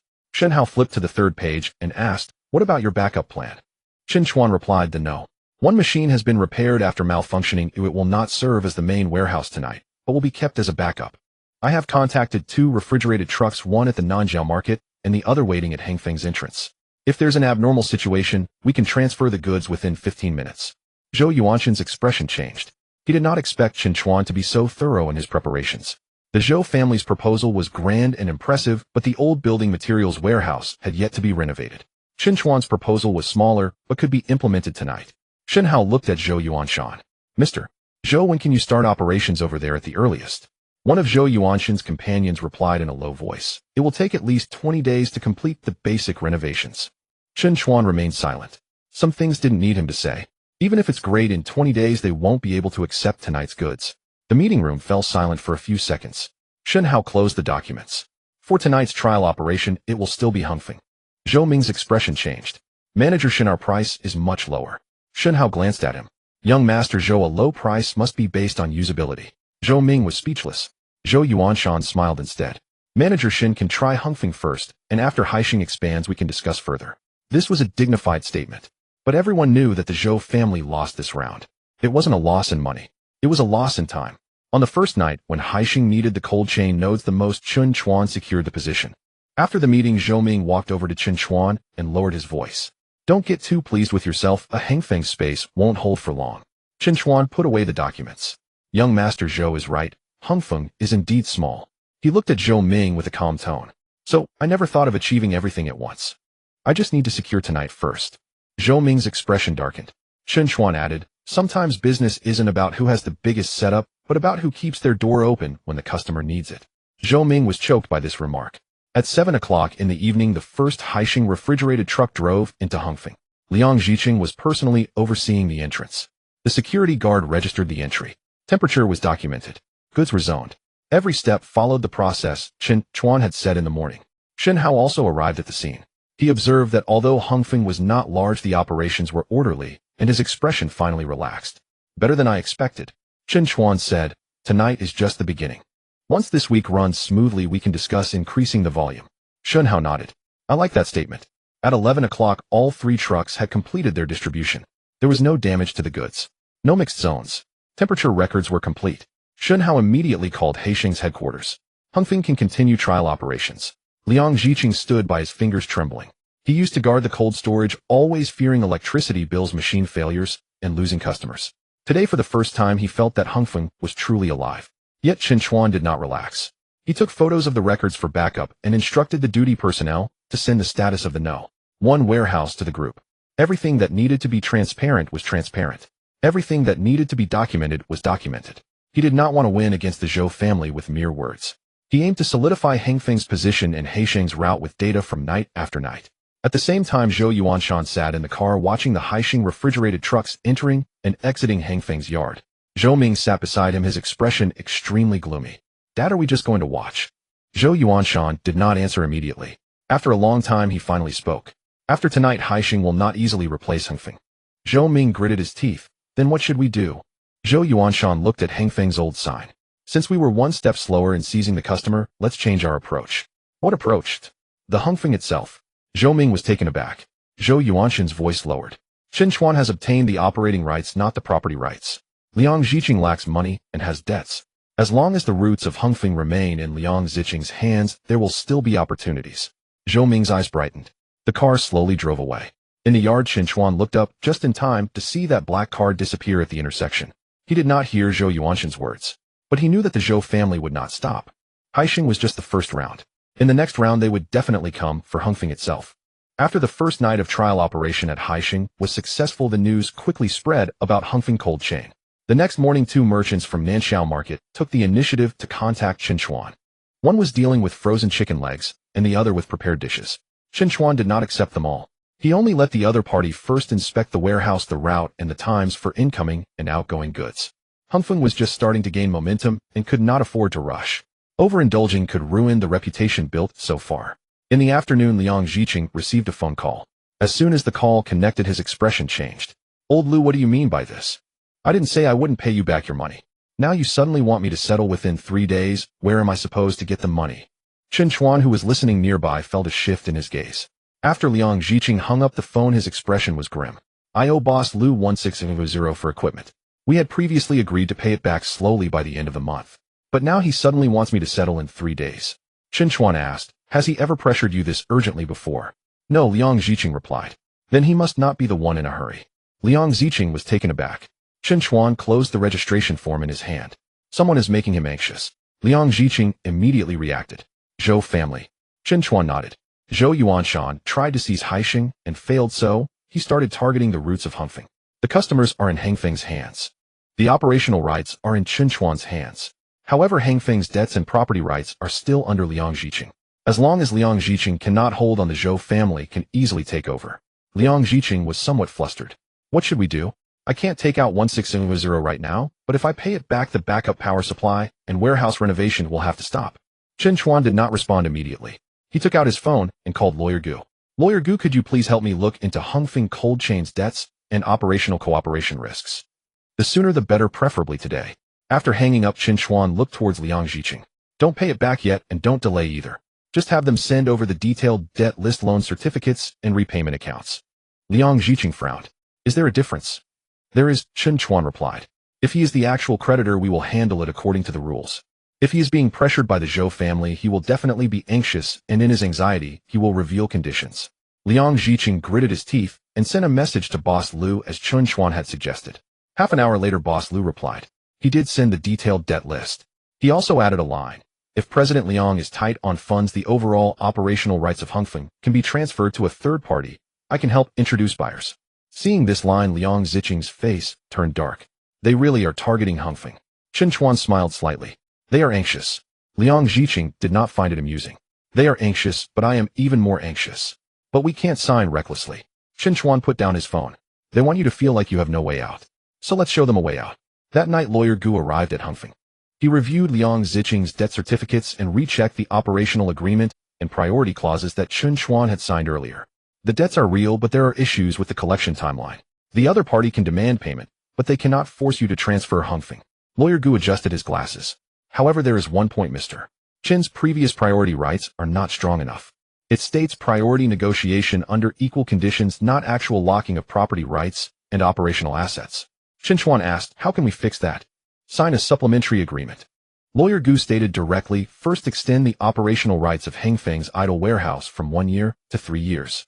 Second, if Boss Liang transfers Hengfeng's equipment operational rights or leasing rights, he must notify Mr. Chen in writing first, and Mr. Chen has the priority right to purchase under equal conditions. Third, increase the penalty for breach of contract. Liang Ziqing hesitated upon hearing the phrase, penalty for breach of contract. Chen Chuan looked at him. Boss Liang, the Zhou family is not just targeting me, but Hongfeng as well. If the contract is not solid, they can easily pry you away from me. Liang Ziqing fell silent. Chen Chuan continued, as for the 1600 debt, I'll pay it off for Hongfeng first. But it's not a freebie, it will count as my additional investment in Hongfeng. Liang Ziqing suddenly raised his head. You're investing again? Yes, Chen Chuan replied succinctly. Pay off the 1600 debt, and the additional 400 will be a deposit for the backup power supply. A total of 200,000. Once the supplementary agreement is signed, I will take the lead in the operational rights of Hengfeng's idle warehouse for 3 years, with new profits split 55 to me and 45 to you. Liang Ziqing's expression changed. 55. It was 0.5% higher than before. But that 0.5% was not given freely. Chen Chuan was helping him pull his neck from the Zhou family's grip. The office was quiet for a long time. Finally, Liang Ziqing gritted his teeth. Sign it. Lawyer Gu immediately drafted the supplementary agreement.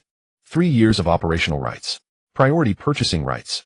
A penalty for breach of contract set at 1.5 million. Proof of debt settlement must be kept on file. After the agreement was signed, Chen Chuan immediately transferred 1600 directly to the creditor Boss Lu. The note clearly stated payment for the settlement of Hongfeng Cold Chain's equipment debt. 10 minutes later, Boss Lu called. Liang Ziqing answered and put it on speaker. President Liang, what do you mean by this? Didn't you say there were funding issues? Liang Ziqing glanced at Chen Chuan, feeling more confident. The money has been paid off. From now on, there is no need for Boss Lu to introduce buyers for Hongfeng. The other end of the line fell silent for 2 seconds. President Liang, think carefully. Zhou is sincerely trying to help you. Chen Chuan suddenly spoke up. Boss Lu, the debt is cleared. If you have other debts, feel free to continue sending the details. The voice on the other end paused. Who are you? Chen Chuan. There was silence on the other end. A few seconds later, the call was disconnected. Liang Ziqing held back for a long time and suddenly burst out laughing. Refreshing. He had been pressured for debts, forced to sell Hongfeng, and had felt blocked in his heart for days. That one line, the debt is cleared, finally allowed him to breathe a sigh of relief. Chen Chuan did not laugh for long. Don't relax. Zhou Yuanshan will not just target one creditor. Lawyer Gu nodded. I suggest we reorganize all of Hengfeng's debts and equipment ownership. Let's do it tonight. Chen Chuan said, let's go ahead with it. That night, the lights in Hengfeng's office stayed on until dawn. Liang Ziqing pulled out old account books, equipment contracts, and leasing agreements. Lawyer Gu checked each item. Chen Chuan listed the debts. How much is owed to whom? When is it due? Are there any collaterals? Can it be settled early? All the details were clarified. The more they listed, the more alarmed Liang Ziqing became. He had always thought he only owed a little money. Now he realized that these random small debts could be used by the Zhou family to create problems. At 2 in the morning, the list was finally compiled. There were only 2 debts that truly posed risks. One was 80000. The other was 65000. Both could be cleared. Chen Chuan did not hesitate. The next morning, all 3 debts were paid off. Hengfeng's debt pressure was instantly reduced by more than half. At the same time, at the Zhou family's office, Boss Liu's call reached Zhou Yuanshan. Zhou, the money Liang Ziqing owed has been paid off. It was Chen Chuan who paid. After hearing this, Zhou Ming's expression changed. He invested money again. Zhou Yuanshan remained silent. Soon a man in a gray suit brought another piece of news. Zhou Hongfeng signed a supplementary agreement last night. Chen Chuan obtained 3 years of operational rights, priority purchasing rights, and a penalty for breach of contract set at 1.5 million. Zhou Ming suddenly stood up. 1.5 million. Has he gone mad? Zhou Yuanshan's face darkened. He finally understood that Chen Chuan had already guessed they were planning to target Hongfeng itself after seeing their car last night. So Chen Chuan didn't wait. In one night, he cleared debts, supplemented contracts, and raised penalties for breach of contract. The Zhou family now faced significantly increased difficulty in prying Hongfeng away from Liang Ziqing. Zhou Yuanshan set down the materials, his voice low. This kid is not just quick to respond. He knows where our next move will land. What do we do now? Zhou Ming asked through gritted teeth. Zhou Yuanshan looked out the window. Wait. Wait for what? Wait for him to make a mistake. Zhou Yuanshan's gaze grew colder. Hangfeng's customer base is growing too quickly, the equipment is old, and the personnel are chaotic. Chen Chuan can manage for a moment, but he cannot control all the details. Zhou Ming understood. If they couldn't seize the opportunity, they would wait for Hangfeng to get itself into trouble. Meanwhile, Chen Chuan stood in Hangfeng's yard watching the maintenance workers bring in the backup power supply equipment. Liang Ziqing walked over to him and said in a low voice, "I really owe you this time." Chen Chuan looked at the new path and did not feel smug. Hangfeng has only tightened the doors for now. What do you mean? If the Zhou family can't get in, they'll wait for us to open the wrong door ourselves. Liang Ziqing's expression tightened. Chen Chuan turned to look at the cold storage. So starting today, all entries and exits, temperature control, loading and unloading, and payments must follow the procedures. He paused. Anyone who disrupts the procedures will be dismissed. Liang Ziqing nodded. I will follow your lead. Chen Chuan watched the busy people in the yard, fully aware. Just because the Zhou family hadn't pried Hangfeng away this time did not mean the end. But at least for now, the roots of Hangfeng were firmly held by him. Next, it was about turning this broken cold storage into a proper brand at the new intersection of Nanjiao. On the first day after Hangfeng's debt clearance, Chen Chuan established new rules. All trucks entering the warehouse must be registered. All goods entering the warehouse must be photographed. Temperature records every 2 hours. Nighttime operations require 2 signatures. Anyone who privately accepts goods, cuts in line, or alters documents will be dismissed immediately. Liang Ziqing felt a bit intimidated after hearing this. Isn't that too strict? Chen Chuan looked at the refrigerated truck in the yard. It's not strict. If the Zhou family doesn't intervene, we will create chaos ourselves. After saying this, Liang Ziqing stopped opposing. Hangfeng had been too lax before. The security guard old Jiang had worked here for 7 or 8 years, and whenever someone delivered goods, he would help them open the door after receiving a cigarette or a small bribe. In the past, nobody managed things. Now that Chen Chuan has come in and is tightening the process, old Jiang feels very uncomfortable. A young man just a few days in is already acting like the boss. This remark reached Chen Chuan's ears. Chen Chuan did not lose his temper. He simply instructed Liang Ziqing to notify everyone the rules are posted on the wall. Anyone who disagrees can leave, and their salaries will be settled on the same day. That night, the second batch of goods from Haixing arrived. 3 trucks, 2 for frozen goods, and half a truck for fresh cold products. Chen Chuan personally supervised the process on site. Around 11, a small, unregistered refrigerated truck arrived at Hangfeng's entrance. The driver got out and offered a cigarette. Uncle Jiang, could you help me out and let me temporarily store a dozen boxes of goods? I'll leave by morning. Old Jiang glanced at the delivery note and then looked towards Chen Chuan's office. The driver lowered his voice and slipped a red envelope into old Jiang's hand. 2,000 just to open the door. Old Jiang tightened his fingers. 2,000 is a considerable amount. Just as he was about to open the door, Chen Chuan's voice came from behind. Who reserved this truck? Old Jiang jumped in surprise. The driver's expression also changed. Chen Chuan walked over and took the delivery note. The delivery note listed frozen chicken feet, but the recipient was a shell company he had never heard of. The truck's temperature displayed -6 degrees. Frozen goods should normally be much lower. Chen Chuan stated directly, I want to open the door. The driver panicked. Just let it stay for 1 night, it won't take up much space, and we'll leave by morning. Chen Chuan looked at him. You dare to stuff frozen chicken feet at -6 degrees into my cold storage? The driver's expression turned grave. You're just a small cold storage, and you're picky about the goods. Chen Chuan took a picture of the delivery note and turned to old Jiang, asking, did you receive a red envelope? Old Jiang's face turned pale. No. Chen Chuan pointed at the surveillance camera at the entrance. I just installed a high-definition camera. Whether you received one or not will be clear from the footage. Old Jiang fell silent. Liang Ziqing rushed over, and upon seeing the situation, his expression darkened instantly. Old Jiang, are you out of your mind? Old Jiang stubbornly replied, we used to do it this way, right? Temporarily storing goods, what could go wrong? Chen Chuan's voice turned cold. That was in the past. Now Haixing's goods are inside, and the goods for customers from Nanjiao Market are also inside. If this truck's temperature is not up to standard, and the source is unclear, once it mixes in, it will ruin Hangfeng's reputation. Old Jiang still wanted to explain. Chen Chuan stated directly, settle the salary and leave tonight. Old Jiang was stunned. Are you serious? I said whoever disrupts the process leaves. Liang Ziqing opened his mouth, but ultimately did not intervene. He knew he couldn't show mercy this time. Old Jiang had worked at the entrance for so many years. If he didn't handle this today, all future rules would be meaningless. The driver sensed something was wrong and turned to get back in the truck. Chen Chuan blocked him. Hold on. The driver frowned. What else do you want? Chen Chuan finished photographing the delivery note and license plate softly, saying, go back and tell the person who sent you that Hangfeng does not accept dirty goods, nor do we accept tests. The driver's expression changed. This statement had hit the nail on the head. Liang Ziqing suddenly looked at Chen Chuan. Are you saying? What a coincidence. Chen Chuan said we just established rules, and on the first night someone tried to sneak in substandard goods. Liang Ziqing felt a chill run down his back. If Chen Chuan hadn't been supervising tonight once this batch of goods entered the warehouse, and tomorrow the temperature was abnormal, both Haixing and Nanjiao customers would cause trouble for Hongfeng. At that point the Zhou family wouldn't need to fight, Hongfeng would collapse on its own.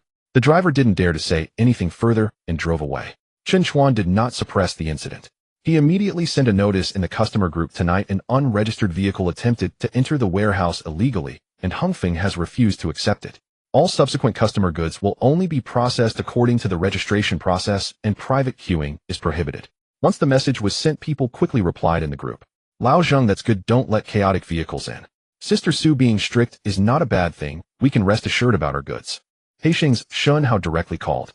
I heard you rejected a vehicle that violated the rules. Chen Chuan replied the temperature of the goods was not up to standard, the source was unclear, and it was unregistered. Chen Hao was silent for 2 seconds. That's the right call. We're most afraid of cold storage, secretly accepting chaotic goods. Chen Chuan stated Hongfeng will only operate according to the process in the future.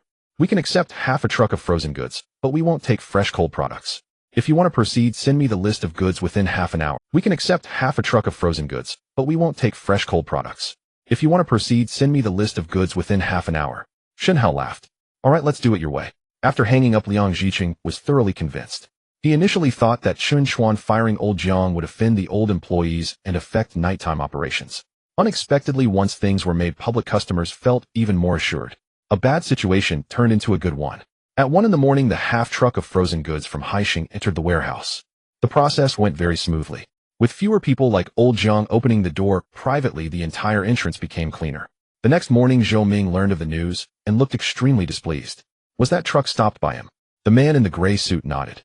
Not only was it stopped, but he also photographed the license plate and delivery note and sent it directly to the customer group. Zhou Ming gritted his teeth. He reacts quickly. Zhou Yuanshan sitting nearby had been silent. After a long time, he finally spoke. It's not about reacting quickly. Zhou Ming looked at him.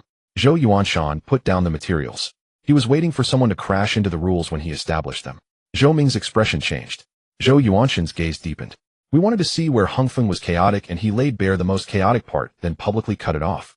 With this decisive action, Hongfeng's staff was frightened, and the customers instead felt reassured. Zhou Ming was unwilling. Is that it? Zhou Yuanshan did not answer. For the first time, he felt that Chen Chuan was more troublesome than he had expected. He used to think Chen Chuan was just lucky. Now he realized that Chen Chuan's greatest strength was not seeing opportunities, but being able to hold on to them.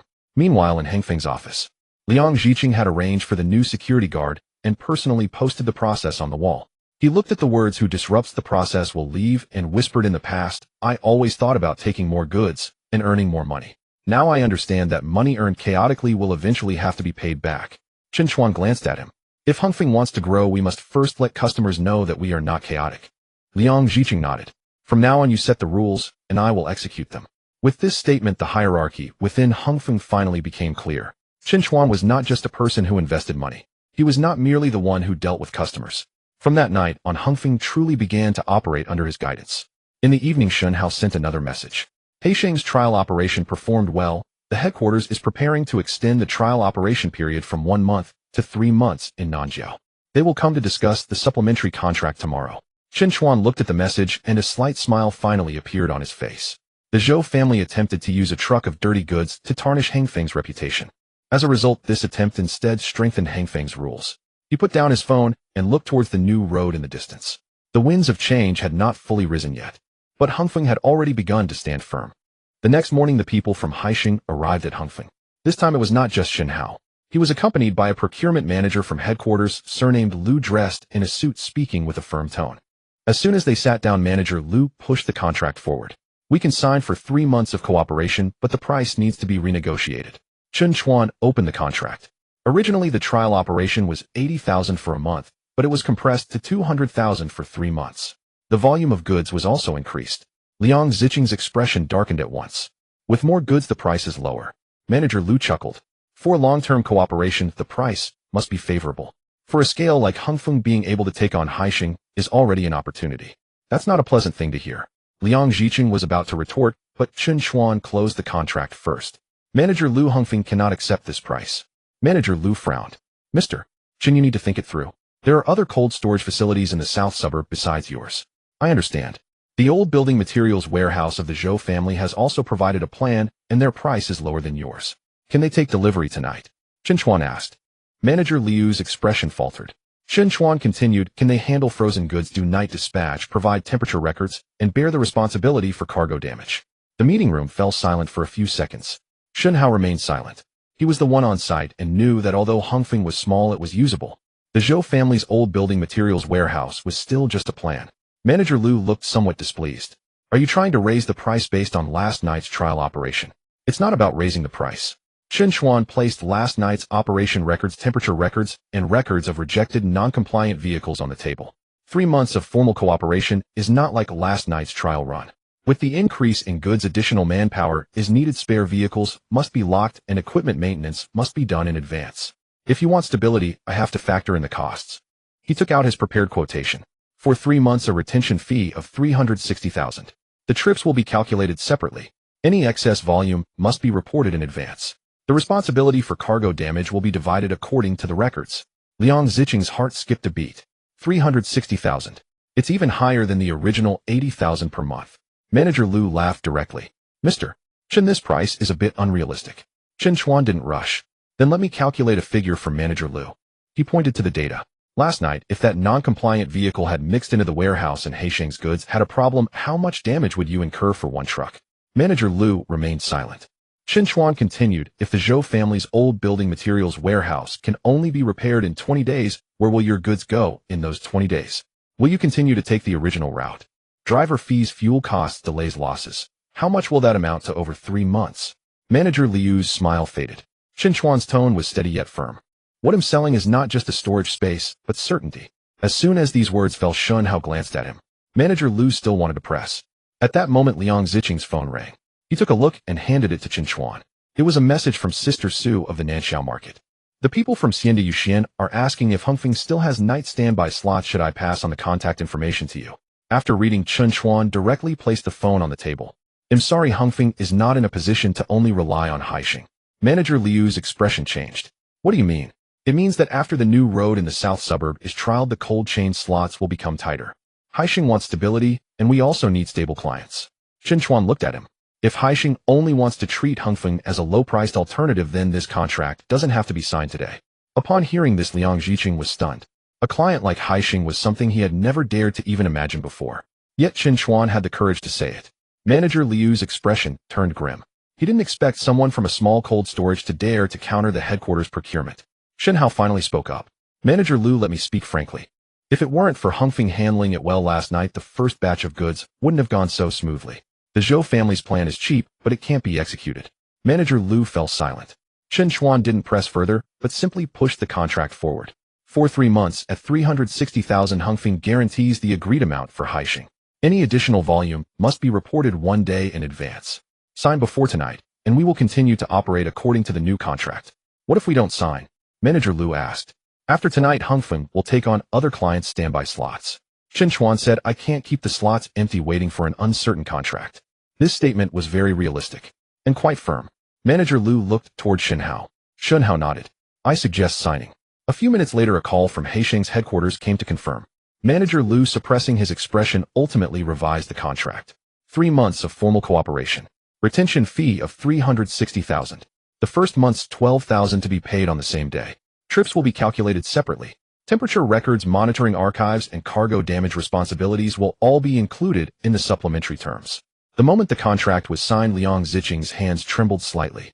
He had never imagined that Hongfeng could sign a 3-month contract with Heisheng for 360,000. The payment notification chimed. The first month's 12,000 arrived. The office was quiet for a moment. Chen Chuan put away the contract and looked at Manager Liu. Pleasant cooperation. Manager Liu nodded reluctantly. Shen Hao genuinely smiled. Chen Chuan, you have guts. Chen Chuan said, it's not about being bold, it's about not undervaluing the storage space. Shen Hao smiled, but didn't refute. After they left, Liang Ziqing finally couldn't help but slap the table. 360,000. Little Chun, it's really signed. Chen Chuan wasn't overly excited. Don't get carried away. Heisheng will continue to operate tonight, and there must be no mistakes. I know. This time Liang Ziqing responded quickly. On the other side, the Zhou family also received the news. Heisheng signed with Hongfeng. 3 months, 360,000. Zhou Ming's face turned ashen after hearing this. Is Haisheng insane? Our price is so much lower. Zhou Yuanshan sat in the chair silent for a long time. Finally, he said one sentence: a low price does not mean clients will dare to use it. Zhou Ming gritted his teeth. Then how can Chen Chuan dare to quote so high? Zhou Yuanshan looked at the data, his expression darkening. Because he turned last night's incident into Hengfeng's credibility. Zhou Ming was left speechless. Originally, they were waiting for Hengfeng to make a mistake. Yet when Hengfeng encountered an issue, Chen Chuan didn't cover it up or evade, but rather handled it publicly, kept records, dismissed personnel, and established processes. What Haisheng saw was not a small cold storage having an accident, but a small cold storage with someone taking responsibility. That was the most difficult aspect to capture. That night, Haisheng's first truck of goods re-entered the warehouse. The process was even smoother than last night. Security, registration, temperature, photography, goods partitioning, and monitoring records. Liang Zhiqing stood in the yard watching the trucks come and go, his eyes slightly moist. Just a few days ago, this place was still so quiet it felt like it was about to close. Now Hengfeng finally had real business. Chen Chuan stood beside the warehouse door, watching the trucks drive and feeling a sense of relief. He knew he had taken another step forward. Not by luck. Not by a system notification. It was through his proactive positioning, maintaining processes, and shouldering pressure, turning opportunities into profits bit by bit. That night, Hengfeng's cold chain lights shone until dawn. The new road in the distance hadn't officially opened yet, but the first wind belonging to Chen Chuan had already started to blow. After signing the contract with Haisheng, Hengfeng cold chain became busy all of a sudden. There were customers queuing at the Nanxiao market. People from Xian de Yuxian also took the initiative to reach out. Even several nearby small delivery companies started asking if Hengfeng had any night storage available. Liang Zhiqing looked at the registration book, smiling ear to ear. Xiao Chen, are we taking them all? Chen Chuan shook his head directly. No way. Liang Zhiqing was taken aback. You won't accept customers who come knocking. Customers we can't handle are like lightning. Chen Chuan flipped the registration book for him to see. The formal contract with Haisheng was just signed 3 months ago, and from tonight the volume of goods will steadily increase. We cannot lose the model customer at Nanxiao Market. The remaining customers can only queue first, paying a deposit to secure next month's quota. Liang Zhiqing was already convinced by him. All right, do as you see fit. In the afternoon, Chen Chuan had people post the new cooperation rules. Existing storage will prioritize Haisheng and signed customers. New customers must register in the queue. A deposit of 5,000 locks in next month's priority negotiation quota. No guarantee of a deal. However, if a deal is made, the fees will be deducted. If not, the deposit will be refunded. Once the rules were out, no one criticized. Because everyone could see that Hengfeng was no longer the unwanted cold storage it used to be. Storage space began to tighten. That evening, Xian de Yuxian paid a 5,000 deposit first. Soon after, 2 small delivery companies also paid up. 15,000 arrived. Liang Zhiqing looked at the notification on his phone and couldn't help but exclaim, in the past I had to beg people to come, but they wouldn't come. Now, even without storage space, they pay to queue up first. Chen Chuan said, this is what it means for the position to change. Liang Zhiqing looked towards the new road in the distance. This time he truly believed it. That night, Zhou Yuanshan came to Hengfeng. It wasn't to send Zhou Ming to cause trouble. He came personally. In the office after Zhou Yuanshan sat down, he spoke directly. Chen Chuan, I want to buy the management rights of Hengfeng from you. Liang Zhiqing's expression changed. Chen Chuan was not surprised. How much is boss Zhou offering? Zhou Yuanshan extended one finger. 1 million. Liang Zhiqing's breath tightened. 1 million. Chen Chuan had invested less than 600,000 in Hengfeng altogether. Now he could make a profit of several hundred thousand by flipping it. It was hard for anyone not to be tempted. Zhou Yuanshan looked at Chen Chuan. Take the 1 million and leave, and the risks behind Hengfeng will have nothing to do with you. You've already made enough. Chen Chuan smiled. Boss Zhou, your words sound like you're thinking for me. I am a businessman. Oh, I only talk about what's profitable. Then I will also talk about profits. Chen Chuan laid out the contracts on the table. The contract with Haisheng for 3 months. The contract with the Nanxiao market customer. The deposit record for Xian de Yuxian. The supplementary agreement for the 3-year management rights of Hengfeng. Boss Zhou, if you had come 3 days earlier, 1 million would indeed have been quite high. Zhou Yuanshan's eyes flickered. Chen Chuan continued. But now that Haisheng has signed for 3 months, Xian de Yuxian is queuing. The customers at Nanxiao market are stable, and Hengfeng's debts have also been reduced by more than half. He looked up at Zhou Yuanshan. Now this is not the right price. Liang Zhiqing, sitting beside him, felt a jolt in his heart. These words were too firm. In the past, it was the Zhou family making the offer, and others would consider whether to sell or not. Now it was Chen Chuan's turn to say your price is not enough. Zhou Yuanshan did not get angry. Instead, he smiled. Then how much do you think it's worth? Chen Chuan did not directly give a number. Hengfeng is not for sale now. If Zhou Ming were present, he would have slammed the table by now. But Zhou Yuanshan just looked at Chen Chuan. Why? Because the road has not officially opened yet. Chen Chuan said, selling now is like selling when the wind just starts to pick up. The most valuable moment has yet to come. The office fell silent. Zhou Yuanshan's expression changed. He finally confirmed that Chen Chuan had not just stumbled upon the cold storage by chance. He truly understood the southern suburb. Zhou Yuanshan was silent for a moment. What if I must enter the game? This was the phrase that Chen Chuan had been waiting for. He pushed another piece of paper over. If Boss Zhou wants to enter, that's fine. Zhou Yuanshan glanced down at it. It was written cooperation plan for the temporary distribution and transformation of the old building materials warehouse in the southern suburb. Zhou Yuanshan frowned slightly. You want me to turn the old building materials warehouse into Hung Feng's overflow distribution point? Exactly, Chen Chuan said. Hung Feng storage is limited. Once the volume of goods increases, we will certainly need an overflow distribution area. Although the old building materials warehouse is not suitable for being the main cold storage, it can serve as a loading, sorting, and vehicle waiting area. Liang Zhicheng's eyes lit up upon hearing this. Just because the old building materials warehouse can't serve as a cold storage doesn't mean it has no use. As long as Hung Feng has more and more customers, the old warehouse of the Zhou family can actually become a supporting facility. Zhou Yuanshan looked at Chen Chuan. You want me to provide support for Hung Feng? Not for Hung Feng. Chen Chuan said, it's to support the cold chain route in the southern suburb. This statement was beautifully put, but the meaning was very clear. The Zhou family wanted to seize control, but it was too late. If they wanted to come in now, they could only sit in a supporting position. Zhou Yuanshan stared at him for a long time before suddenly smiling. You've got some guts. Chen Chuan said, Boss Zhou's 1 million is not that substantial. Liang Zhicheng almost couldn't help but laugh. This sounded calm, but it was harsher than cursing. Zhou Yuanshan was using 1 million to buy Chen Chuan's exit. Chen Chuan countered on this table. 1 million is not enough to speak. Zhou Yuanshan stood up. He'll take this plan back to consider. All right. When he reached the door, Zhou Yuanshan paused for a moment. Chen Chuan, aren't you afraid that I will support another cold storage? Chen Chuan looked at him. Of course Boss Zhou can do that. He paused for a moment, his tone very steady. But the first night of Haisheng was handled by Hung Feng. The first batch of customers at Nanxiao Market was nurtured by Hung Feng. Xianda Yuxian is now queuing up because of Hung Feng. You can build another cold storage, but you can't take away the trust that has already been established. Zhou Yuanshan did not say another word. He left. Liang Zhicheng held back for a long time and finally slapped the table. That's refreshing. In the past, he always felt inferior when meeting the Zhou family. Today, for the first time, he felt that the Zhou family was not unbeatable. Chen Chuan put away the contracts, but his expression remained calm. Don't celebrate too early. Zhou Yuanshan is not Zhou Ming. He won't back down just because of a few words. What will he do then? He will recalculate. Chen Chuan looked towards the door. If he finds that he can't compete with Hung Feng, he might really come to negotiate for support.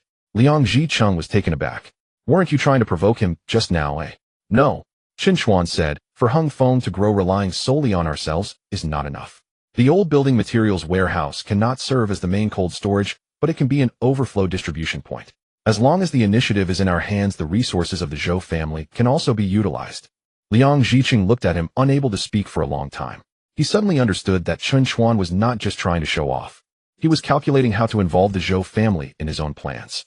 Others wanted to swallow him, but he was thinking about how to make others pave the way for him. That night, Zhou Yuanshan returned to the office. Zhou Ming was furious after hearing the details. He wants us to support Hung Feng. What does he think he is? Zhou Yuanshan did not scold him. He just placed the plan on the table and remained silent for a long time.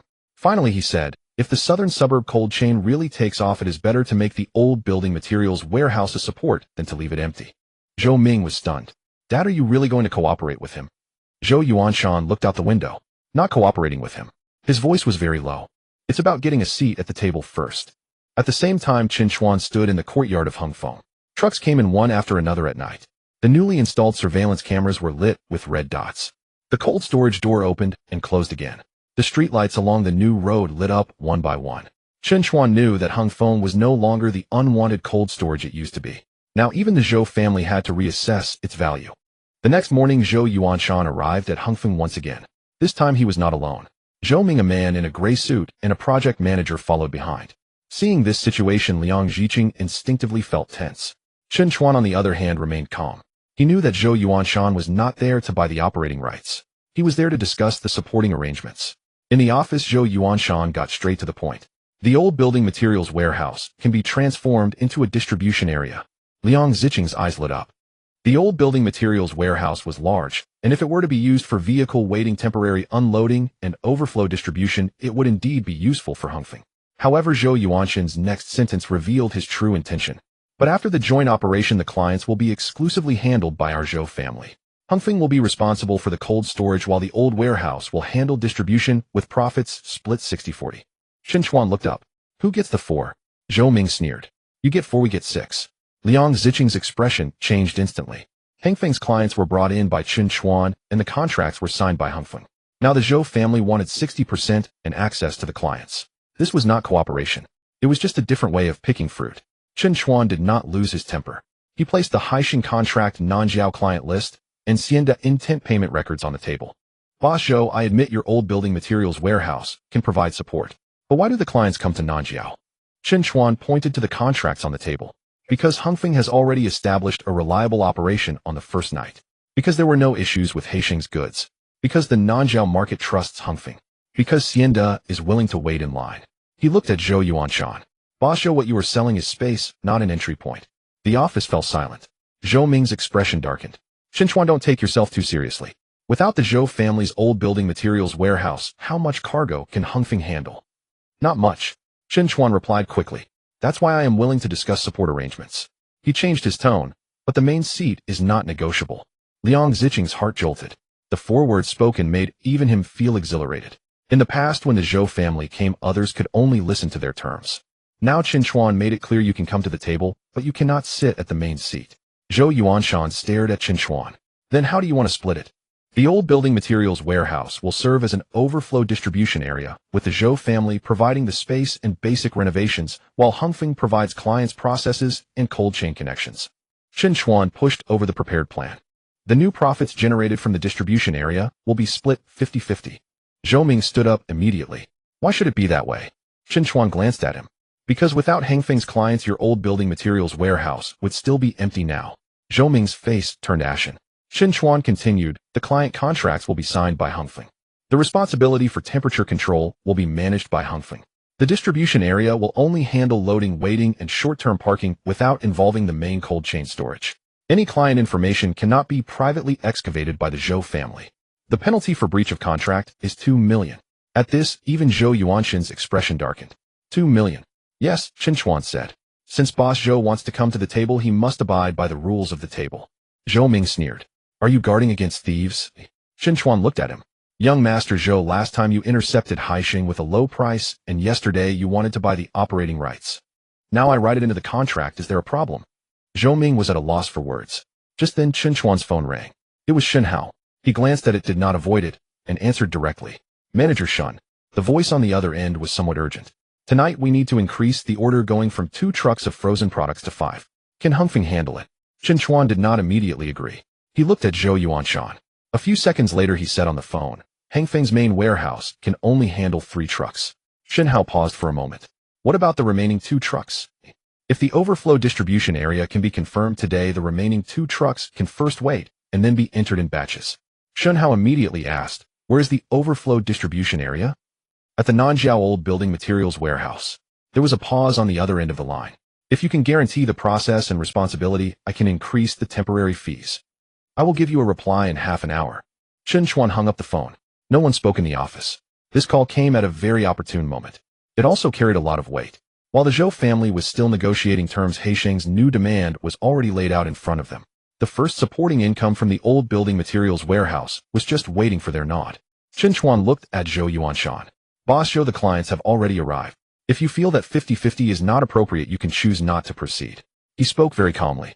But the more calm he was, the more uncomfortable it made people feel. Because the initiative was no longer in the Zhou family's hands. Zhou Yuanshan stared at the plan on the table, remaining silent for a long time. Finally he asked, do you need it tonight? Tonight. The old warehouse hasn't been renovated yet. So we will only handle waiting and short stops. No cold chain goods will be entered. Chen Chuan said, once the space is cleared, arrange for personnel to register, and vehicles will follow Hongfeng's process. Whether it can be done depends on Boss Zhou's decision. Zhou Ming panicked. Dad, this condition is too stifling. Zhou Yuanshan ignored him. He looked at Chen Chuan and suddenly smiled. Were you already waiting for this phone call? Chen Chuan did not deny it. I knew Haixing would increase the order, I just didn't know which day it would be. So you prepared the support plan for the old building materials warehouse yesterday. When the opportunity comes, one must set the table in advance. Zhou Yuanshan stared at him for a few seconds. This time he truly looked at Chen Chuan anew. This young man was not merely bold. He could anticipate. He could hold on to his bargaining chips. He could turn others' resources into his own stepping stones. All right, Zhou Yuanshan finally spoke. Let's try it tonight. The contract will be amended as you said, but the penalty for breach will be 2 million, which is too high. Chen Chuan said, 1,500,000, it can't go any lower. Zhou Yuanshan nodded. Deal. Zhou Ming's face turned a ghastly shade. He did not expect that his father would actually agree. Even more unexpected was that during the first negotiation for cooperation, it was not the Zhou family pressuring Chen Chuan, but Chen Chuan pressuring them into signing. At 3 in the afternoon, lawyer Gu arrived at Hongfeng. The supplementary agreement was redrafted. The old building materials warehouse would operate as an overflow distribution area for a trial period of 7 days. The client interface would belong to Hongfeng. The process standards would be set by Hongfeng. The Zhou family must not privately intercept or transfer Hongfeng's clients. The new profits from the distribution area would be split 50-50. The penalty for breach of contract was 1,500,000. During the signing, Zhou Ming's hands clenched tightly. Chen Chuan signed steadily. He knew that this contract was not just for tonight's 2 trucks of goods. Its true significance was that the Zhou family acknowledged Hongfeng's leading position. At 7 in the evening, 5 trucks of Hongfeng's goods arrived successively. 3 trucks entered Hongfeng. 2 trucks entered the waiting area of the old building materials warehouse. Zhou family's project manager initially wanted to direct things in his own way, but was stopped by Chen Chuan on the spot. All vehicles must follow Hongfeng's numbering system. The project manager frowned. This is Zhou family's site. Chen Chuan looked at him. Tonight's clients are Hongfeng's clients. With these words, the project manager fell silent. Shen Hao was also on site. He noticed that although the old building materials warehouse was simple after the vehicles were diverted, there were no more traffic jams at Hongfeng's entrance, and the efficiency of entry and exit was significantly improved. This support arrangement can continue to operate. Shen Hao stated on the spot. If the trial run is stable for 7 days, Haixing is willing to increase the night distribution volume by 1 level. Liang Jiqing was so excited he could barely speak. Zhou Yuanshan stood at the entrance of the old warehouse watching the trucks come in and out, his gaze deep. He had originally wanted to swallow Hongfeng. Now, however, he had become Hongfeng's support. This feeling was not pleasant. Yet he had to admit that Chen Chuan had made the right move. No cargo damage. No process confusion. Before leaving, Shen Hao proactively shook hands with Chen Chuan. Chen Chuan, let's discuss increasing the volume in 7. No cargo damage. No process confusion. Before leaving, Shen Hao proactively shook hands with Chen Chuan. Chen Chuan, let's discuss increasing the volume in 7 days. Chen Chuan nodded. Let's stabilize the operation for these 7 days first. Shen Hao smiled. You, unlike most young people, are remarkably steady. Chen Chuan smiled back. A poor person makes one wrong step and no one will catch them. Shen Hao nodded, got into his car, and left. Zhou Ming stood nearby looking grim. Chen Chuan looked at him. Young Master Zhou, thank you for your hard work tonight. This sounded polite. Yet to Zhou Ming it felt like a slap to the face. Because tonight he had truly become the support. And Chen Chuan was the one calling the shots. The night wind blew past the entrance of the old warehouse. In the distance, the new street lights shone brightly in a row. Chen Chuan stood between Hongfeng and the old building materials warehouse watching the trucks come and go. He knew that from this night onwards, Nanjiao's cold chain would no longer be just Hongfeng's single warehouse business. It had begun to take shape. And this shape was built by his own hands. After connecting the old building materials warehouse, Hongfeng's cargo volume has clearly increased. The 5th batch of goods from Haixing ran for 3 nights without traffic jams or cargo damage. People have also begun to line up actively at the Nanxiao market. The representatives from Xiandai Yuxian came to inspect the warehouse for the 2nd time, and their tone was much more polite than last time. Liang Jiqing looked like he had aged several years younger. Previously, he had been guarding a dilapidated cold storage, worrying every day about the electricity bills. Now his concern was about insufficient storage space. However, Chen Chuan was not in a hurry to expand. He simply said, don't overeat before stabilizing the runs. The Zhou family side was also very quiet, at least on the surface. On the 4th night, when Chen Chuan went to check the vehicle distribution table at the old building materials warehouse, he found that the registration form had been changed. The original title read Hongfeng Cold Chain Overflow Distribution Zone Vehicle Registration Form. It has now changed to Zhou Family Nanxiao Distribution Zone Customer Registration Form. There were also 2 additional columns: customer contact person and phone number. After reading it, Chen Chuan smiled. Zhou Ming really couldn't help himself. He did not explode on the spot, nor tore up the form. He simply took a photo as evidence, and then put both the new and old registration forms into a file. At 10 o'clock in the evening, the fifth batch of goods from Haixing arrived at the old building materials warehouse. The project manager from the Zhou family went over to register with the new form. Shen Hao happened to be on site as well. The project manager smiled and said, "Manager Shen, the old warehouse here will be directly handled by our Zhou family. Please leave your headquarters and dispatch phone numbers for easier communication in the future." Before Shen Hao could respond, Chen Chuan walked over, who said the old warehouse would be directly handled by the Zhou family. The project manager's expression stiffened. "This is the Zhou family's site. We are recording customer information. What's the problem?" Chen Chuan slammed the contract copy on the table. "The problem lies here." He pointed to one of the clauses.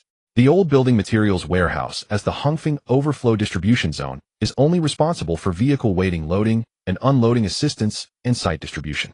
Customer interfaces belong to Hongfeng, and the Zhou family must not privately intercept or transfer customers. The project manager's face darkened. Chen Chuan, don't take a small issue as a big deal. Chen Chuan ignored him and directly took out 2 registration forms. "This is the Hongfeng process form.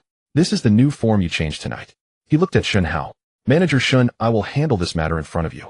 Hongfeng promises that customer information will only be used for contract execution and that no partner is allowed to collect or privately connect."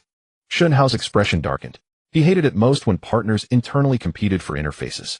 Once a customer was pulled by both sides, the subsequent responsibilities would become chaotic. "Manager Zhou, what does this mean?" Shen Hao asked. The project manager was at a loss for words. At that moment, Zhou Ming arrived. As soon as he entered, he frowned. "Is it worth making a fuss over such a small matter?" Chen Chuan looked at him. "The customer interface is a small matter." Zhou Ming sneered. "The old warehouse is our Zhou family's. It is normal to register customer information." Chen Chuan nodded. "Then let's handle it according to the contract." He took out his phone. "Lawyer Gu is already on. Modifying processes and collecting customer information privately allows Hongfeng to terminate the overflow distribution trial operation according to the agreement and pursue liability for breach of contract." Zhou Ming's expression changed. "Who are you trying to scare?" Chen Chuan's tone was calm. "Young Master Zhou, I am not trying to scare you." He looked at everyone present. "This batch of goods will run as usual tonight. But from now on, all registration forms at the old warehouse will revert to the Hongfeng template. Zhou family personnel can only register vehicle license plates, entry and exit times, and cargo codes without contacting customer liaison." Zhou Ming was about to erupt when a voice came from outside. "Do as he says." Zhou Yuanshan arrived. Zhou Ming was taken aback. "Dad." Zhou Yuanshan did not look at him, just glanced at the 2 registration forms on the table. He quickly understood what had happened. This matter was not significant, but it violated a taboo. If the Zhou family left the impression of stealing customer interfaces in front of Haixing, it would be difficult to negotiate later. Zhou Yuanshan looked at the project manager. "Get the form back." The project manager lowered his head and said yes. Zhou Ming's face was ugly, but Chen Chuan did not relent. "There's one more thing." Zhou Yuanshan looked at him. Chen Chuan pushed over a confirmation letter. "From now on, all process changes at the old warehouse must be confirmed in writing by Hongfeng. Tonight, the Zhou family project team will sign a confirmation." Zhou Ming angrily said, "Chen Chuan, don't go too far." Chen Chuan looked at him. "Young Master Zhou, if you don't want to sign, the old warehouse can be suspended tonight." Shen Hao stood by and did not speak up for the Zhou family. His attitude was already very clear. What Haixing wanted tonight was stability, not to see them fighting internally. Zhou Yuanshan was silent for a few seconds, picked up a pen, and signed the confirmation letter. "Okay." Chen Chuan also signed. The atmosphere on site suddenly quieted down. This time it was not the Zhou family setting rules for Hongfeng. It was Hongfeng writing the rules over the Zhou family. Zhou Ming stood aside, his face changing colors. Chen Chuan did not look at him again. He turned to the people on site and said, "Continue unloading, follow the original process." Soon the trucks restarted. Registration, distribution, warehousing, and delivery. Half an hour later, order was restored on site. Shen Hao walked to Chen Chuan's side and said quietly, "If you had really suspended the old warehouse, it would have been very troublesome tonight." "I know. Then are you still daring?" Chen Chuan looked at the vehicles entering and exiting the old warehouse. "If I don't dare now, later no one will follow the rules." Shen Hao smiled. "You don't look like someone who only does small business." Chen Chuan also smiled. "I used to work small jobs, and I feared the most was when others didn't follow the rules and deducted money. So now that it's my turn to set the rules, I won't allow it." Shen Hao nodded. He took this sentence to heart. After 7 days of trial operation, Haixing no longer hesitated. Shen Hao brought people from headquarters to Hongfeng to negotiate a volume increase directly. The 3-month contract remained unchanged. The nighttime distribution volume increased by 30. The overflow distribution zone fees would be calculated separately. Hongfeng and the old building materials warehouse's income for that month directly doubled. Liang Zhiqing looked at the new contract, his hands trembling. Zhou Yuanshan was also present. After reading the profit table, his expression was complex. The old building materials warehouse was initially empty. Now with the support, cash flow had started in just 7 days. Although this money was not as significant as the dominance he had imagined, it was steady. More importantly, the Zhou family no longer needed to spend money to convert it into a main cold storage, and they could first reap the benefits of the Nanxiao cold chain. Chen Chuan pushed the profit table to him. Boss Zhou, supporting positions can also be profitable. Zhou Yuanshan glanced at him. Are you teaching me how to do business? No. Chen Chuan said, I am reminding Boss Zhou that seizing the main position is not always the most cost-effective. Sometimes it's better to establish this line first, so that everyone can profit. Zhou Yuanshan was silent for a moment, and suddenly smiled. You do include me in your calculations. Boss Zhou has resources, and I have the entry. Everyone takes what they should take. This sentence was not heavy, yet it settled the situation. The Zhou family could come to the table, but they could not seize the main position. In the afternoon, Xiandao Yuxian also signed a letter of intent. They prepaid 10,000 and lined up for next month's warehouse position. The Nanxiao market added 2 more small merchants. Hengfeng's customer list was filled for the first time. Liang Zhiqing looked at the form in the evening, his eyes slightly red. In the past, it was difficult to seek a customer. Now they are starting to line up. Chen Chuan, however, did not get carried away. Customer queues are a good thing, but also a risk. What do you mean? When there are more people, there are more eyes. If Hengfeng makes a major mistake, once others will criticize even more harshly than before. Liang Zhiqing nodded. I understand. At this moment, Shunhao sent a message. The Nanxiao Logistics Park Management Committee will select a trial cold chain demonstration point, and Haisheng will recommend Hengfeng. Prepare the materials. Chen Chuan's eyes lit up as he read the message. A demonstration point. This was not an ordinary customer. Once this title was obtained, Hengfeng would no longer be just a small cold storage in Nanxiao. It would become the first cold chain node seen by officials and major customers after the new road trial was opened. Liang Zhiqing's voice changed when he saw the message. If this really happens, Chen Chuan put away his phone. Then the price of Hengfeng will no longer be the same as today. Night fell. The lights of Hengfeng cold chain lit up one by one. On the side of the old warehouse, trucks were still lining up to enter. Chen Chuan stood between the two sites, feeling clearly for the first time he was no longer chasing the wind. He had begun to stand on the wind. After Shenhao sent the message, Chen Chuan did not feel immediate joy. The South Suburb Logistics Park Management Committee wants to select a cold chain demonstration point for trial operation, and Haisheng will recommend Hengfeng. Prepare the materials. The term demonstration point carries more weight than a client. A client brings money, a demonstration point brings reputation. With this reputation, Hengfeng will no longer be just a small cold storage at the intersection of South Suburb. In the future, when other clients look for cold chain nodes after trial operation, Hengfeng will likely be the first that comes to mind. After Liang Zhiqing read the message, he excitedly walked around the office twice. If this works out, Hengfeng will truly rise. Chen Chuan set down his phone. Don't celebrate yet. Once the news spreads, there will be plenty of people trying to seize this reputation. Liang Zhiqing's smile faded. The Zhou family. They won't let this opportunity slip away. After Chen Chuan finished speaking, he began organizing the materials. Haisheng's trial operation records, temperature logs, and evening entry and exit logs. Records of rejected illegal goods, client contracts, and the distribution process of old building materials. Everything was arranged in order by time. This was not merely for show. The management committee would not only look at who has the largest space or the most prestigious name. They need to see if a line can actually function. Hengfeng's advantage lies not in size, but in established functionality. The next morning, the management committee staff arrived at South Suburb. Among them was Director Fong from the Logistics Parks Investment Department, along with 2 other staff members.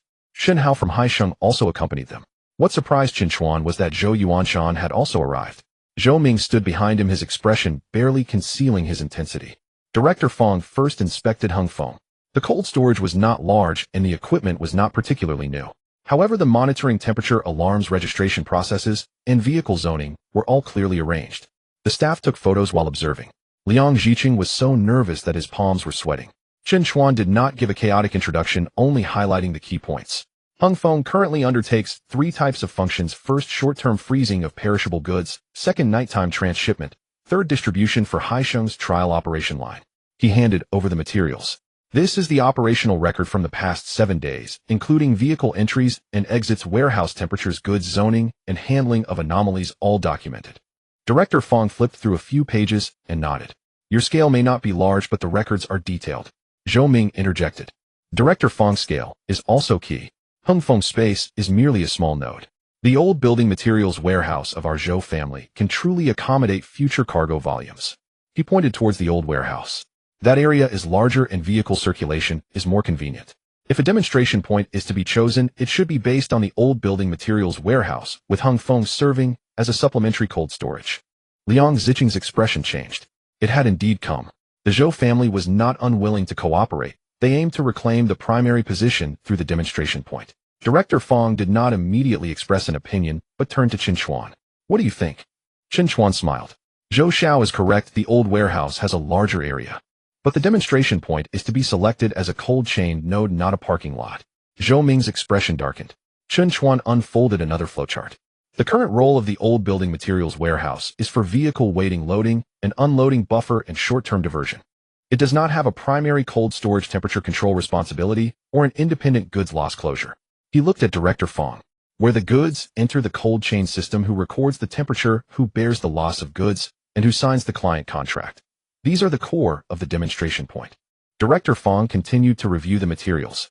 At that moment, Shen Hao spoke up. The contract subject for Haixing here is Hung Feng.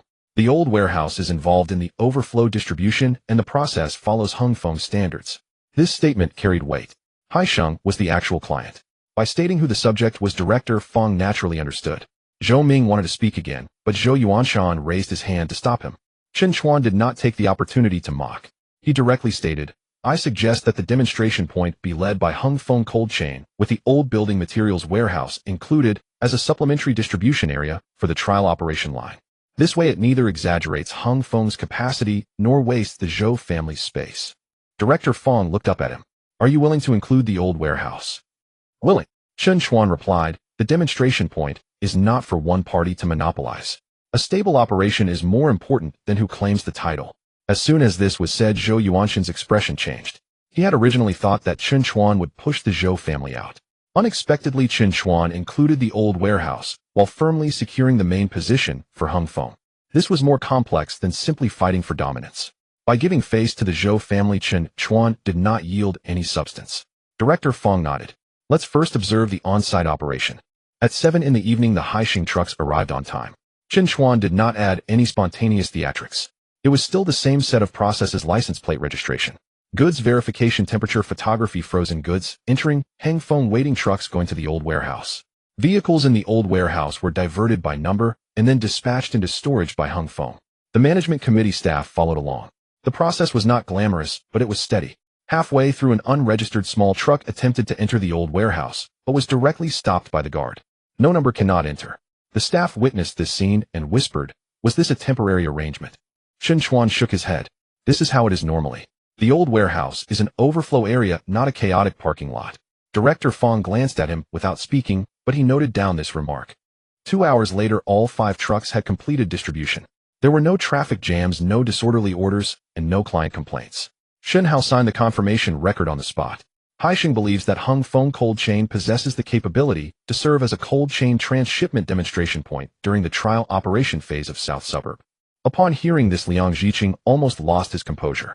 Zhou Ming's face turned grim. He brought the Zhou family's site to seize the main position, yet in the end the old warehouse was still relegated to a supporting role. He could not refute this outcome. Because tonight's process was indeed run by Hung Feng, Director Fong closed the materials. Preliminary opinion: Hung Feng Cold Chain as the trial operation cold chain demonstration point, old building materials warehouse as supporting distribution area, included in the demonstration line. Liang Ziqing held his breath for a moment. Zhou Ming's face turned pale. Zhou Yuanshan fell silent for a few seconds before extending his hand. Director Fong, we are cooperative. At this time, arguing would only look bad. Chen Chuan also extended his hand. Boss Zhou, we still need to continue following the process for the old warehouse. Zhou Yuanshan looked at him. Don't worry. Since it has been included in the demonstration line, the Zhou family will not ruin its own reputation. Chen Chuan nodded. He believed this half-heartedly, but half was enough. That night, an internal notice from the South Suburb Logistics Park Management Committee was released. Hung Feng Cold Chain was listed as one of the first cold chain demonstration points for the trial operation in South Suburb. Zhou's old building materials warehouse was designated as the supporting distribution area. The news spread throughout the South Bridge Market Group, causing an immediate uproar. Hung Feng became a demonstration point. Xiao Chun is impressive. I used to think South Suburb was too far, but now even ranking requires queuing up. People from Fresh Select also sent messages immediately. General Chen, can we officially discuss next month's cooperation tomorrow? Upon seeing this title, Chen Chuan paused for a moment. A few months ago, he was still being casually scolded by Wang Hai at the factory. Now someone was already calling him General Chen. He did not get carried away. He simply set his phone down and looked at the lights shining at Heng Feng's entrance. Liang Ziqing stood beside him, his voice somewhat hoarse. It really happened. Chen Chuan watched the incoming and outgoing trucks and nodded. This is just the first step. What about the future? Chen Chuan turned to look at the new road that was not yet fully operational. In the future, we need to transform Heng Feng from a demonstration point into the cold chain entry for South Suburb. The night breeze blew in. The lights at the old warehouse were also lit. Zhou Ming stood in the distance, his face dark. He felt very unwilling. But everyone saw it tonight. The Zhou family had the site, money, and resources. But the rules of this cold chain line were set by Chen Chuan. After Heng Feng cold chain became a demonstration point, changes came swiftly. Previously, no one was willing to go to the southern suburbs. Now in just one morning, Liang Ziqing received 7 or 8 phone calls. There were inquiries about temporary storage spaces. Some asked about night transfers. Others immediately inquired. I heard you are a demonstration point of the management committee. Liang Ziqing straightened his back upon hearing this. However, the more calls he received, the more Chen Chuan remained composed. He categorized the clients into 3 types. The first type were those like Haisheng who had already established a connection and they were prioritized. The second type were reliable partners like Xian de Yuxian who had sufficient volume routes and the potential for long-term cooperation, and they were given focused discussions. The third type were merely seeking to benefit from the demonstration point's low prices, and they were placed at the back of the line. At 10 o'clock in the morning, representatives from Xian de Yuxian arrived. The regional manager Jiang Tao in his 30s, dressed in a black jacket, spoke more directly than those from Haisheng. Mr. Chun Hengfeng is now a demonstration point, and we at Xianda would like to enter next month. Chen Chuan paused for a moment when he heard the title Mr. Chun. In the past, when someone called him Chen Chuan, it carried a tone of command. Now the same 2 words, when replaced with Mr. Chun, made him feel not prideful but more clear-headed. The change in address indicated that others began to see the resources he held. Please take a seat. Chen Chuan pushed the price list forward. The reserve transfer quota for next month requires a retention fee of 15,000 yuan. The night shifts are calculated separately. Frozen and fresh products are to be reported in advance if they exceed the quota. Jiang Tao frowned immediately after reviewing the list. 15,000. Yes. Isn't Haisheng 1,000 a month? That was the price for the first month of trial operation, Chen Chuan replied. Now that the demonstration point has been established, the new storage space is not at that price. Jiang Tao chuckled lightly. Mr. Chen, you can't raise the prices like this in business. Our volume at Xianda is considerable, and we can cooperate long-term. Give me a sincere price, 1,000. Liang Ziqing, sitting nearby, felt his heart tighten. 1,000 is not a small amount. In the past, he would have surely agreed. But Chen Chuan didn't even lift his eyelids. We can't accept 1,000. Jiang Tao's smile faded slightly. Mr. Chun Hengfeng is not that big. We are willing to come in to help you improve your customer structure. Don't raise the price too high just because you've just acquired the demonstration point. Chen Chuan did not argue. He took out a sheet. This is the list of customers queued for next month. Jiang Tao glanced at it. South Bridge Market Group 3. Xian de Yuxian. 2 local prepared meal delivery services. 1 community group purchasing supplier for frozen products. And a reserved increase for Haisheng. The list was straightforward. But behind each customer were details of volume, time slots, and acceptable quotas. Chen Chuan stated, Hengfeng does not lack customers wanting to come in. What we lack are customers who can maintain stable long-term operations. Jiang Tao fell silent for a moment. He understood this statement. Previously, customers chose cold storage. Now Hengfeng began to choose customers. Just then a voice came from the entrance. If Manager Jiang thinks Hengfeng is too expensive, you can come to discuss with us at Zhoushi Old Warehouse. Zhou Ming walked in, bringing people with him and holding a new proposal. Jiang Tao clearly recognized him. Young Master Zhou. Zhou Ming nodded with a smile, then looked at Chen Chuan. Mr. Chen, you are quite bold now, daring to quote 15,000. When he said the words Mr. Chun, there was a hint of sarcasm. Chen Chuan did not respond. Zhou Ming placed the proposal in front of Jiang Tao. Our Zhoushi Old Warehouse has now been included in the demonstration routes with a larger space than Hengfeng and stronger vehicle distribution capabilities. If Xianda enters, we can offer an 8,000 retention fee. 8,000. This was directly 7,000 lower than Chen Chuan's quote. Liang Ziqing's expression changed. Zhou Ming had learned wisely this time. Instead of competing with Haisheng, he was targeting Xianda, which had not yet formally signed. Jiang Tao's eyes also shifted, but Chen Chuan merely smiled. Young Master Zhou, does your 8,000 include cold storage? Zhou Ming's expression stiffened. The old warehouse can handle distribution. Distribution is not the same as cold chain. Xianda requires night cold chain transfers, not just a place to park. Zhou Ming replied coldly. We can collaborate with other cold storage facilities. Which ones? Zhou Ming paused. Chen Chuan continued asking. Who will provide the temperature records? Who bears the responsibility for product loss? How will frozen and fresh products be separated? When the truck arrives at 2 in the morning, who opens the storage? Who signs? A series of questions bombarded Zhou Ming, and his expression grew increasingly grim. His proposal looked appealing, and the prices were low. But when it came down to whether it could operate tonight, it immediately fell through.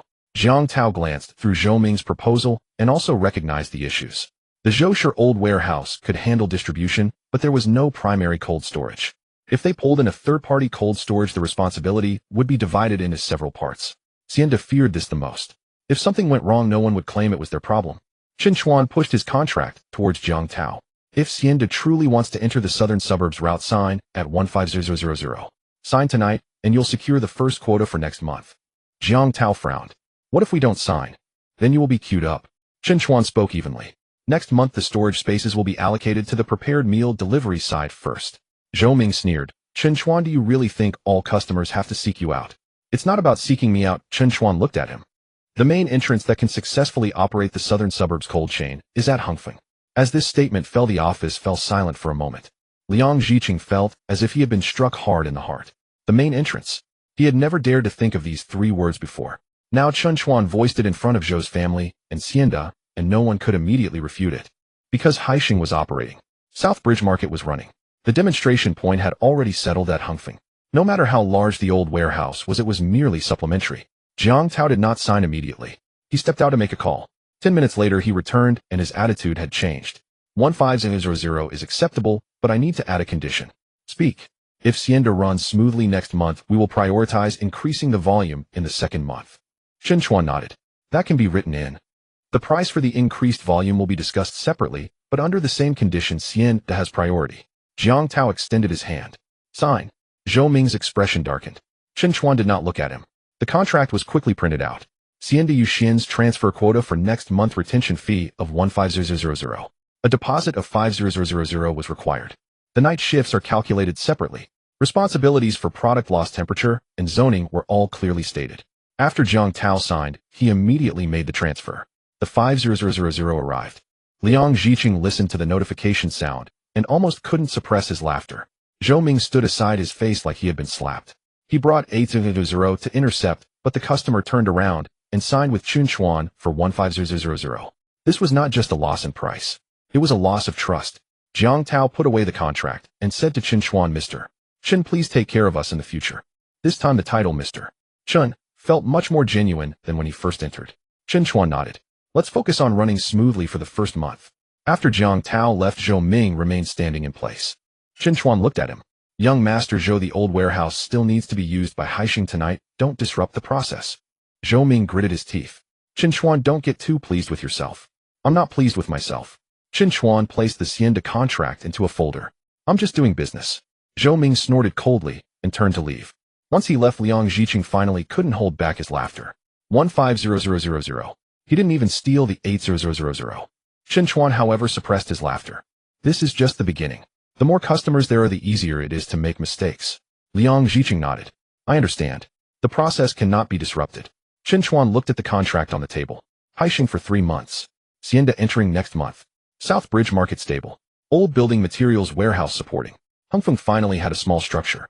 He picked up a pen and changed the status behind Xianda Yuxian on the customer list to signed awaiting entry. After writing these few words, he paused. Another message popped up on his phone. It was from Lin Shui. Chen Chuan, I just saw someone calling you Mr. Chen on social media. You really are different now. Chen Chuan glanced at it, but did not reply. He put down his phone. People are like this. When you are down and out, they ask what you will give for the future. As soon as you stand up a little, they say you are different. Chen Chuan did not soften his heart or look back. The path he was now walking was no longer something that could be interrupted by anyone's regret. Outside the yard, Hongfeng cold chain's trucks began to line up. The night had not yet fallen, and the lights had already begun to glow. Chen Chuan stood at the office entrance looking at the row of trucks, feeling very steady. The title of Mr. Chen was not something others called out. It was something he earned with each order. After Hongfeng became a demonstration point, the first thing to change was not the business, but the attitude. Previously, customers would first ask about the price upon arrival. Now they first inquire about the availability of space. Liang Ziqing received more than 10 calls in a single day, his voice hoarse, yet a smile remained on his face. This company that specializes in pre-prepared meals has quite a substantial volume of goods. This community group buying also wants to get in. And there's a frozen meat wholesaler who said he's willing to pay a bit more as long as he gets a night storage position. After listening, Chen Chuan asked, can Hongfeng handle their goods? Liang Ziqing slowly withdrew the smile from his face. Business has been coming in so rapidly these days that he nearly fell back into his old habits. He only focused on customers without considering the capacity. Chen Chuan spread out the customer list. Haixing has already occupied the night peak. Xiandao will be entering next month. Nanka Market must not be interrupted. If we keep taking on more carelessly, we might profit tonight, but later we will lose our reputation. Liang Ziqing nodded. So what do you suggest? Filter. Chen Chuan drew 3 lines on the list. First, do not accept goods that are unclear. Second, do not accept those unwilling to follow the process. Third, do not accept those who only want to occupy space at a low price and are unwilling to sign long-term agreements. Liang Ziqing couldn't help but laugh. In the past, no one wanted us. Now it's our turn to choose our clients. Chen Chuan glanced at him. It's not about choosing clients, it's about survival. In the afternoon, Jiang Tao from Xiandao Yuxian brought a team to inspect the site. Unlike last time, this time he was much more polite. Mr. Chen, our headquarters wants to enter ahead of schedule and try 2 trucks tonight. Liang Ziqing's eyes lit up. However, Chen Chuan did not immediately agree. Tonight is not possible. Jiang Tao was taken aback. Why not? Haixing is increasing their volume tonight, and the old warehouse has distribution tasks as well. If Xiandao wants to try, it can be tomorrow night. Jiang Tao frowned. We already arranged our trucks. Then cancel it. Chen Chuan replied flatly, the contract states that the entry is next month, not today. The office fell silent for a moment. Jiang Tao's assistant looked somewhat dissatisfied. Mr. Chen, we at Xiandao are willing to try early to bring more business to Hongfeng. You can't push customers away just because you have a demonstration point, can you? Chen Chuan remained calm. He pushed the schedule for that evening towards them. It's not about pushing away, it's about preventing your goods from colliding with others. Tonight, Haixing has 5 trucks, Nanxiao Market has 2 batches in temporary storage, and the old warehouse has 4 vehicles waiting to dock. If you force 2 trucks in, the process will be disrupted. Who will be responsible if something goes wrong? The assistant was rendered speechless. Chen Chuan turned to Jiang Tao. If Xiandao wants to run long-term, they should come in as long-term clients. If you fight for positions on the first night, things will only get more chaotic later. Jiang Tao stared at the schedule for a few seconds before suddenly smiling. All right, tomorrow night. He turned to his assistant and said, change it according to what Mr. Chen said. The assistant was taken aback. Manager Jiang. It's a good thing they're not taking on more than they can handle. I'd rather postpone by a day than have an accident on the first night. Chen Chuan nodded. I'll personally oversee it tomorrow night. Just as this matter was settled, another person entered the door. A man in his 40s carrying a bag entered smiling. Which one of you is Mr. Chen? Chen Chuan looked up. I am.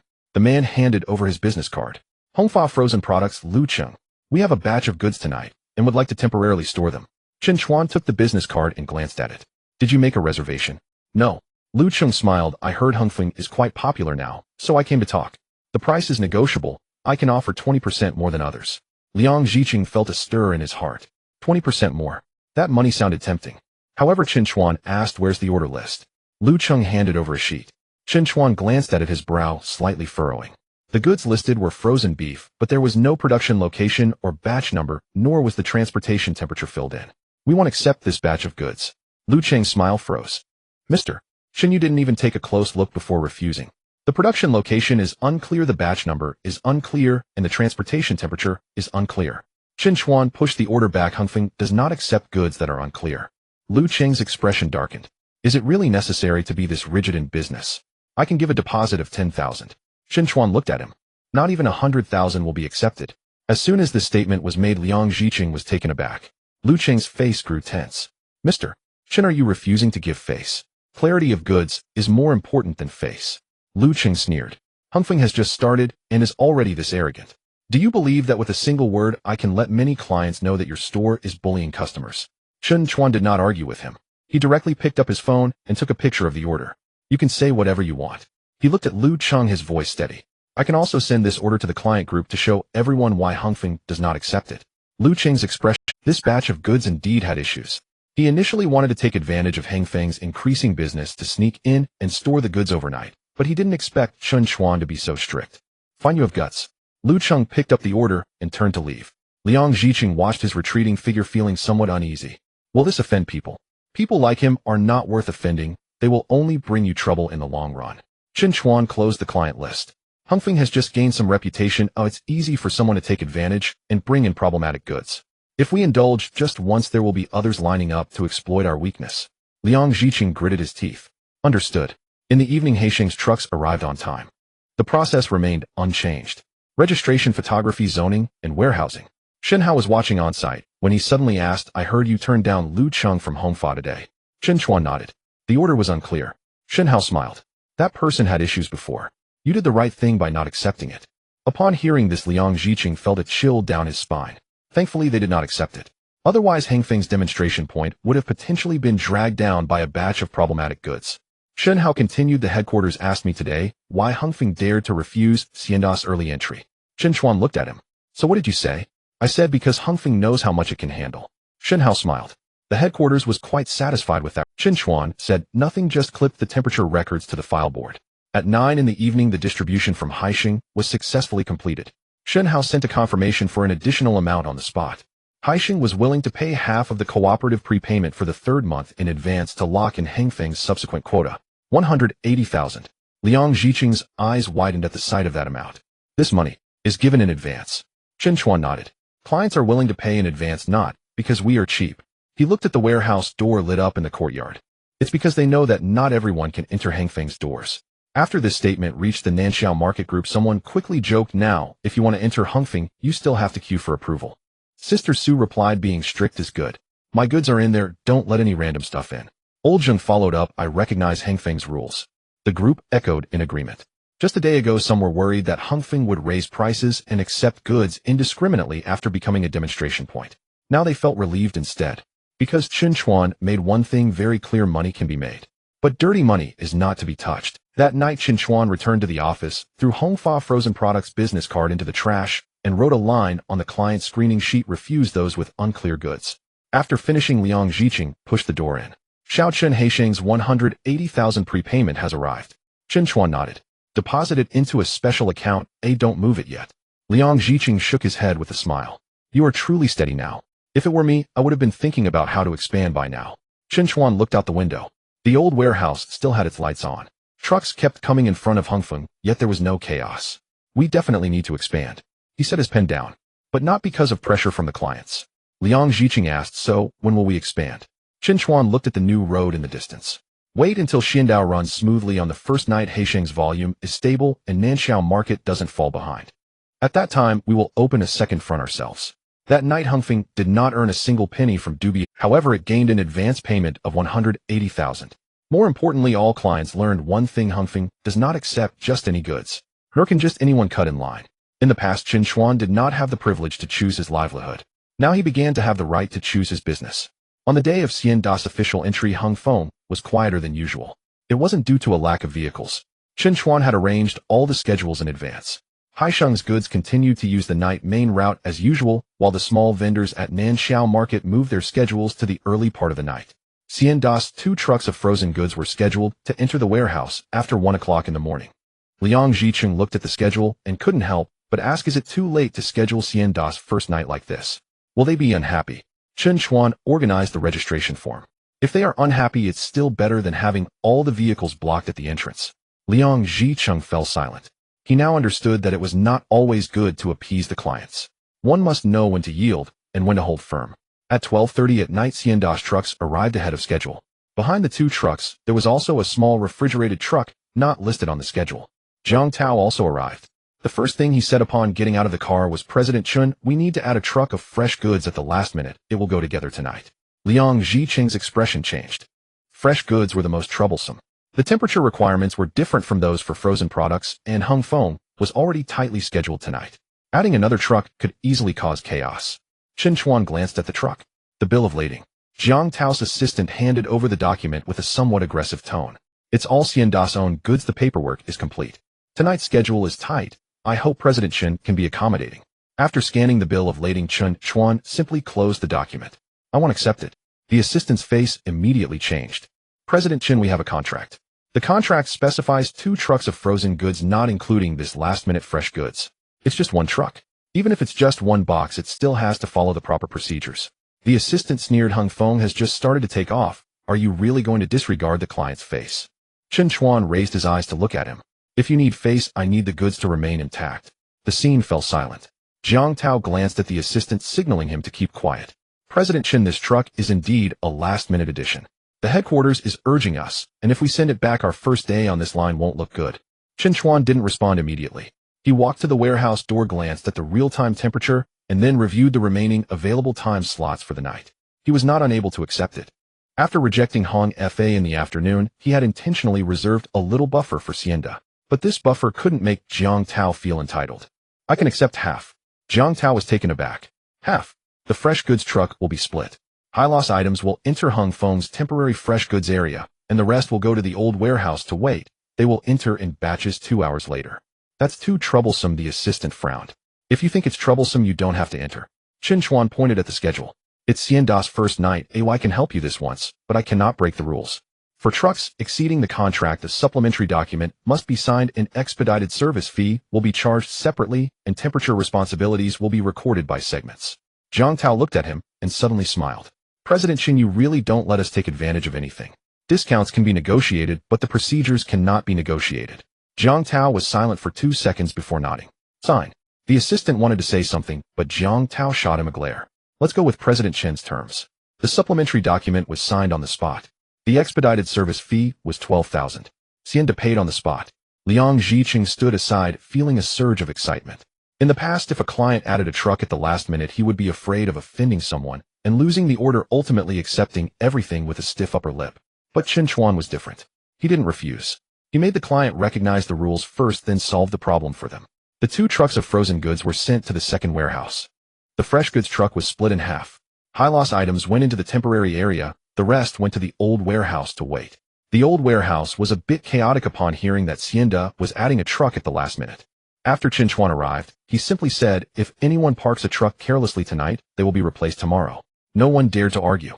By 2:40 in the morning, all 3 trucks of Xianda's goods were processed. There were no traffic jams. No mixed goods. Temperature records were complete. Jiang Tao stood at the warehouse door, watching the last batch of goods enter, finally relaxing his expression. President Chen, this matter tonight, I owe you one. Chen Chuan collected the signed supplementary document. No debts. The payment has been made and responsibilities are clearly outlined. This is business.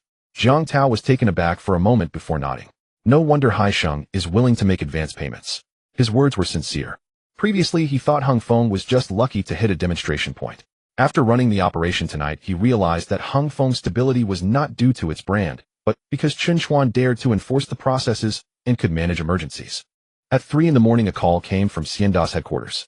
After Jiang Tao answered, he directly told Chen Chuan the headquarters has agreed to convert next month's cooperation into a formal quarterly contract. The first phase will last 3 months with the retention fee at your original price, no discounts. But there is one condition. Speak. Xianda wants to lock in priority for increased volume in the second month. The first phase will last 3 months with the retention fee at your original price, no discounts. But there is one condition. Speak. Xianda wants to lock in price. Jiang Tao smiled. All right, just because of that statement, I feel more at ease. By dawn the first night's operational records for Xianda were signed. All 3 trucks' goods were qualified. The expedited service fee was received. The intention for quarterly cooperation was confirmed simultaneously. Liang Zhiqing held the documents, almost grinning from ear to ear. In one night, Xianda was completely convinced. Chen Chuan didn't smile too, obviously only rubbing his sore brow. He was also tired. Watching from 7 in the evening until 4 in the morning had left his feet numb. But this kind of exhaustion was different from before in the factory. Back then, he worked overtime until the late hours for little extra pay while having to appease Wang Hai. Now staying up all night was about firmly establishing Xianda on Hung Feng's route. This night was worth it. At 9 in the morning, Jiang Tao sent a performance evaluation in the Xianda internal group. Soon Shen Hao forwarded the screenshot to Chen Chuan. The evaluation from Xianda is good. You'll be busier now. After reading it, Chen Chuan replied, with just 3 words, take it slow. Before 10 o'clock, Xianda's finance department called with the first quarterly intention payment. 100,000 yuan. This was not the final contract amount, it was just to secure the priority for increased volume. Liang Zhiqing stood up upon hearing the payment notification. Another 100,000. Chen Chuan recorded the amount in a special account. Don't touch it. We need to expand the temporary fresh goods area next. Liang Zhiqing didn't feel any pain this time. He even proactively asked, should we add another temperature alarm? Chen Chuan glanced at him and smiled. You're now spending money more freely than I am. Liang Zhiqing also smiled. I used to be afraid of being poor and always wanted to save. Now I understand that if you don't spend the necessary money, you'll incur even greater losses later. In the afternoon, the South Suburban Logistics Park Management Committee sent a notice. A week later, the new road would officially open. At that time, the first batch of logistics companies would be organized for on-site observation of the demonstration point operation. Hungfeng Cold Chain was at the first stop. Liang Ziqing looked at the notice, his voice a bit tense. On-site observation. This was not just an ordinary client inspection. This would put Hangfeng in front of more companies. If things went well, clients would come on their own. If things went wrong, the demonstration point would become a joke. After reading the notice, Chen Chuan closed his phone. Notify everyone that for the next 7 days we will not take on new clients, we will only maintain existing routes. What about Hacienda? Follow the established plan, do not add trucks at the last minute. What if someone offers? Chen Chuan looked towards the cold storage door in the yard. Within 7 days we will not accept chaotic money. Once this statement was made, everyone at Hangfeng understood that this was not the time to grab money. It was time to establish a reputation. In the evening, Chen Chuan stood at Hangfeng's entrance. In the direction of the new road, streetlights were lighting up one by one and workers were dismantling the last section of the barricade. The traffic had not truly entered yet, but the wind was already blowing in their direction. Chen Chuan took out a pen and wrote 4 characters at the top of the schedule: open for observation. After writing, he paused for a moment and added next to it, this time we can only win. This battle can only be won. Chen Chuan pressed the schedule on the guard's desk, his fingers tracing each column. Haisheng has 3 trucks, follow the original schedule. Hacienda has 2 trucks, they can enter after 1 o'clock in the morning. Clear the temporary storage at Nanxiao Market before midnight. No new clients today, no last-minute additions, and no promises. Liang Ziqing stood nearby jotting notes. What if someone is willing to pay more? Chen Chuan looked up at him. Tell them to come tomorrow. Liang Ziqing nodded and turned to arrange manpower. The day before the new road officially opened, Hangfeng's yard was busier than usual. A row of wooden pallets was stacked on the west side of the old building material warehouse. The yellow line in the unloading area had just been repainted, and there were 2 white boards added in the guardroom.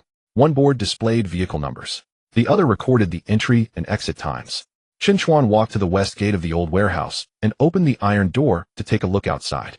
The southern auxiliary road was narrow, usually with little traffic, and a few construction vehicles were parked by the roadside. Last night around 6 o'clock, the system had given a warning.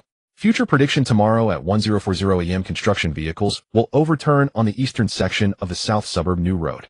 The main road will be closed for 40 minutes. The southern auxiliary road will be temporarily opened. Chen Chuan didn't voice his thoughts. He instructed Helin, the project manager of the old warehouse, to clear the west gate and temporarily marked out 3 waiting lines. Helin frowned at the time. The main road is about to open, who would detour from here? Chen Chuan simply replied, leave a route, it doesn't cost anything. Now the pallets outside the iron gate had been cleared, and the 3 yellow lines led directly to the unloading area of the old warehouse. Chen Chuan pulled the door shut again. Who has the key to the west gate? Helin patted the keychain at his waist. I do. Before 1030, hand the keys to the guard. No one should block the entrance. Helin acknowledged. The next morning, banners were already hung outside the South Suburb Logistics Park. Staff from the management committee, several logistics companies, and the heads of Haisheng and Hacienda arrived one after another. When Director Fong stepped out of the car, he first glanced at the vehicle distribution at Hangfeng's entrance, then noticed 2 empty forklifts parked near the old warehouse. Is the volume of goods substantial today? Chen Chuan handed over the operation schedule. Following the normal plan. No extra scenes for the observation, the goods are still the same. Director Fong flipped through 2 pages and nodded. That sounds good. At 1035, the first refrigerated truck from Haisheng sent its location from the direction of the new road. Chen Chuan glanced at it. The truck was still on the eastern section of the main road. At 1040, the driver's phone call came in. Mr. Chen, something happened ahead. A construction vehicle overturned in the middle of the road. The traffic police have closed the road, and everything is blocked behind. Liang Ziqing's expression tightened as he turned to look outside. In the distance, cars were already lined up on the main road, with several refrigerated trucks stopped at the roadside, honking incessantly. Helin rushed over. Mr. Chen, the main road is closed. Should we stop for today? Director Fong and the others are still here. Chen Chuan placed his phone on the table. No stopping. He picked up the intercom. Guard, open the west gate. Activate all 3 waiting lines at the old warehouse. Haisheng's truck number 1 and truck number 2 enter through the south auxiliary road at the west gate. Hacienda's observation vehicle should stay put. Let them in after Haisheng's 2 trucks finish unloading. Helin was stunned. Can the southern auxiliary road be used? The traffic police just released the construction vehicles. 40 minutes will be enough. Chen Chuan looked at him. You go to the west gate and keep an eye on it, and don't let the vehicles bunch up. Helin opened his mouth, then turned and ran. Director Fong stood nearby, noticing the arrangements over the intercom. His brow twitched. Did you prepare an alternative route in advance? Chen Chuan pointed to the west gate of the old warehouse. The new road just opened. All the vehicles are squeezed onto one lane. It's unstable. Director Fong didn't ask anymore. 10 minutes later, the first refrigerated truck from Haixing entered the old warehouse via the southern auxiliary road. The west gate opened and the forklift cleared the waiting area. Chen Chuan stood at the entrance of the old warehouse holding a number board. Truck number 1 enters line A. Don't stop at the entrance. Truck number 2 enters line B. The driver should get out first to register. Xianda's trucks should not enter yet. Wait until Haixing's 2 trucks finish unloading. A few drivers who were initially complaining about the detour immediately drove in as they saw the area had cleared out. The main road was blocked, but the old warehouse side remained orderly. Director Fong and several business leaders stood at the entrance watching the refrigerated trucks enter the waiting lines one by one. He Lin was sweating profusely. His voice had changed when he ran over. Mr. Chen, another unnumbered truck has arrived at the west gate claiming it wants to borrow the road. Chen Chuan didn't turn around. Tell them to wait. They said they would pay more. Wait. He Lin gritted his teeth and turned to walk outside. 10 minutes later, that truck was still stuck outside the west gate. Hengfeng's vehicles had all entered. After Haixing's 2 trucks unloaded, Xianda's observation vehicle finally entered through the main entrance of Hengfeng. After Shenhao got out of the car, he glanced at the main road direction and then at the vehicles diverting in the old warehouse. You guys weren't affected here. Chen Chuan handed him the temperature record. It took 7 minutes to detour. Shenhao flipped through the record and smiled. 7 minutes is acceptable. At noon, the main road was reopened. The observation process was not delayed. Haixing's goods were stored. Xianda's 2 trucks entered, and the waiting area of the old warehouse was cleared. Director Fong signed on the operation confirmation form. On the first day of trial operation, Hengfeng cold chain and the supporting distribution area operated normally. Subsequent materials should be reported according to the process. Liang Ziqing stood nearby, nervously pinching the edge of his clothes without releasing it for a long time. He Lin returned from the west gate, still covered in dust. He approached Chen Chuan and whispered, I didn't let that unnumbered truck in just now. Chen Chuan nodded. That was the right decision. He Lin wiped his face and didn't say anything else. In the afternoon, the representatives from several logistics companies did not leave immediately. Some asked Liang Ziqing for contact information, some inquired about next month's storage slots, and some directly presented cooperation intentions. Liang Ziqing held the business cards, smiling awkwardly. Chen Chuan took the stack of business cards and left a single instruction. Leave the information. Queue up according to the process. The other party was momentarily stunned, but no one showed a hard expression. Just now the main road was closed for 40 minutes, and everyone could see Hengfeng was still able to run the goods in. In the evening, the staff from the management committee left. The yard quieted down. Liang Ziqing spread out the operation confirmation form on the table, looking at it repeatedly. If you hadn't reserved the west gate in advance today, the observation would have been a disaster. Chen Chuan collected the business cards on the table into a file bag. Tomorrow, fix the surveillance on the west gate and repaint the waiting lines. Liang Ziqing looked up. Is it going to cost more? Expenses should be incurred as necessary. Chen Chuan turned to walk outside. His phone vibrated in his pocket. He stopped at Hengfeng's entrance and looked down. Future prediction: in 15 days, the asset package of East City Department Store will enter the second auction. The independent unloading yard behind the building and the underground storage will become points of contention after being announced on the subway branch. As soon as the notification dispersed, lawyer Gus' call came in. Chen Chuan, how much liquid capital do you have on hand? Chen Chuan looked at the newly opened road in the distance. What's wrong? East City Department Store's debt disposal briefing will be tomorrow at 10 in the morning. Lawyer Gu paused. No one is looking at the leasing rights of the underground storage and the backyard, but I think you should come by. The underground storage and rear courtyard leasing rights haven't drawn any interest, but I think you should come take a look. Chen Chuan stood at the entrance of Hengfeng, tapping his smartphone case with his fingers. How large is the lot? Gu lawyer flipped through the documents. A 680 square meter storage area on the basement level of Dongqing Department Store plus an 86 square meter loading-unloading courtyard behind the building. 5 years and 8 months of remaining operational usage rights. Starting bid for the second auction, 580 yuan. A deposit required 180 yuan. 10 o'clock tomorrow morning at the Dongqing Asset Disposal Center. Correct. I'll be there. He ended the call and turned to enter his office. Liang Ziqing was calculating warehouse slot allocations against the client list. Upon seeing him, he looked up and asked, anything from lawyer Gu? I'm heading to Dongqing tomorrow. Chen Chuan pulled out the scheduling charts for Haixing and Xianda, placing them squarely on the desk. You oversee operations during the day. Haixing proceeds as planned. No additional vehicles for Xianda. Overflow zones follow standard procedure.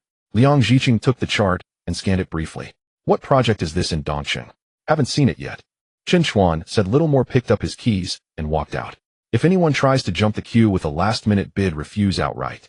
The next morning, over a dozen people filled the conference room at the Dongqing Asset Disposal Center. Some scrutinized street-facing retail units, others inquired about advertising spaces. 2 brokers pored over floor plans of the first-floor retail units. Lawyer Gu sat beside Chen Chuan and slid a property description across the table. B07. That's it. Chen Chuan flipped to the final pages of basement-level storage area with documented water seepage. The rear courtyard loading zone shared its access lane with the neighboring Dongqing Hotel. Original tenant fixtures, including shelving units, refrigerated cabinets, and miscellaneous clutter, remained on-site and would require removal by the winning bidder upon handover. The previous round's starting bid stood at 720 yuan, with no bids placed. A broker glanced at the dossier and scoffed, "Whoever takes this inherits nothing but trouble. Leaking basement rear access dependent on the hotel's goodwill. Even 5800 is overpriced." Another added, "Rumor has it the former lessee hasn't vacated yet. The place is crammed with old inventory, impossible to clear properly." Chen Chuan didn't look up. He turned to the annex diagrams and paused his finger at the boundary line of the rear courtyard.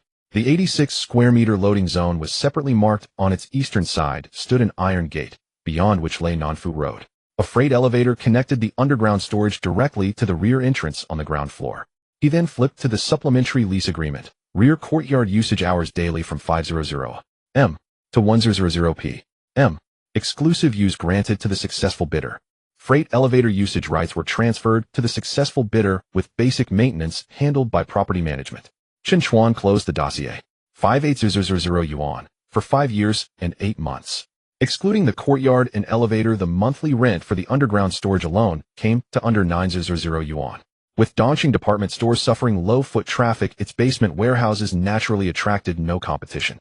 Yet once the Metro branch line's official announcement dropped, surrounding retailers, chain fresh food outlets, and community group buying platforms would urgently seek warehousing and unloading access. That iron gate on the eastern side of the courtyard was worth far more than the basement storage itself. Lawyer Gu, can the disposal authority guarantee delivery? They can issue a formal letter of assistance. As stipulated in the auction notice, the former lessee's abandoned items become ownerless property if not removed by deadline. The complication lies in his potential resistance. Chen Chuan raised his gaze. Does he still hold a valid contract? The primary lease has expired. He claims a supplementary agreement exists, but hasn't produced it.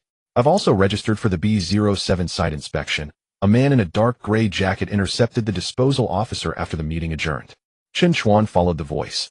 The man, mid-40s, hair meticulously combed, wore a staff badge identifying him as an executive at a commercial operations firm. He asked no questions about basement leaks or shared driveways. Instead, he pointed to the diagram and asked only one thing: can the eastern iron gate still open? The disposal officer nodded. Yes, but the former lessee replaced the lock.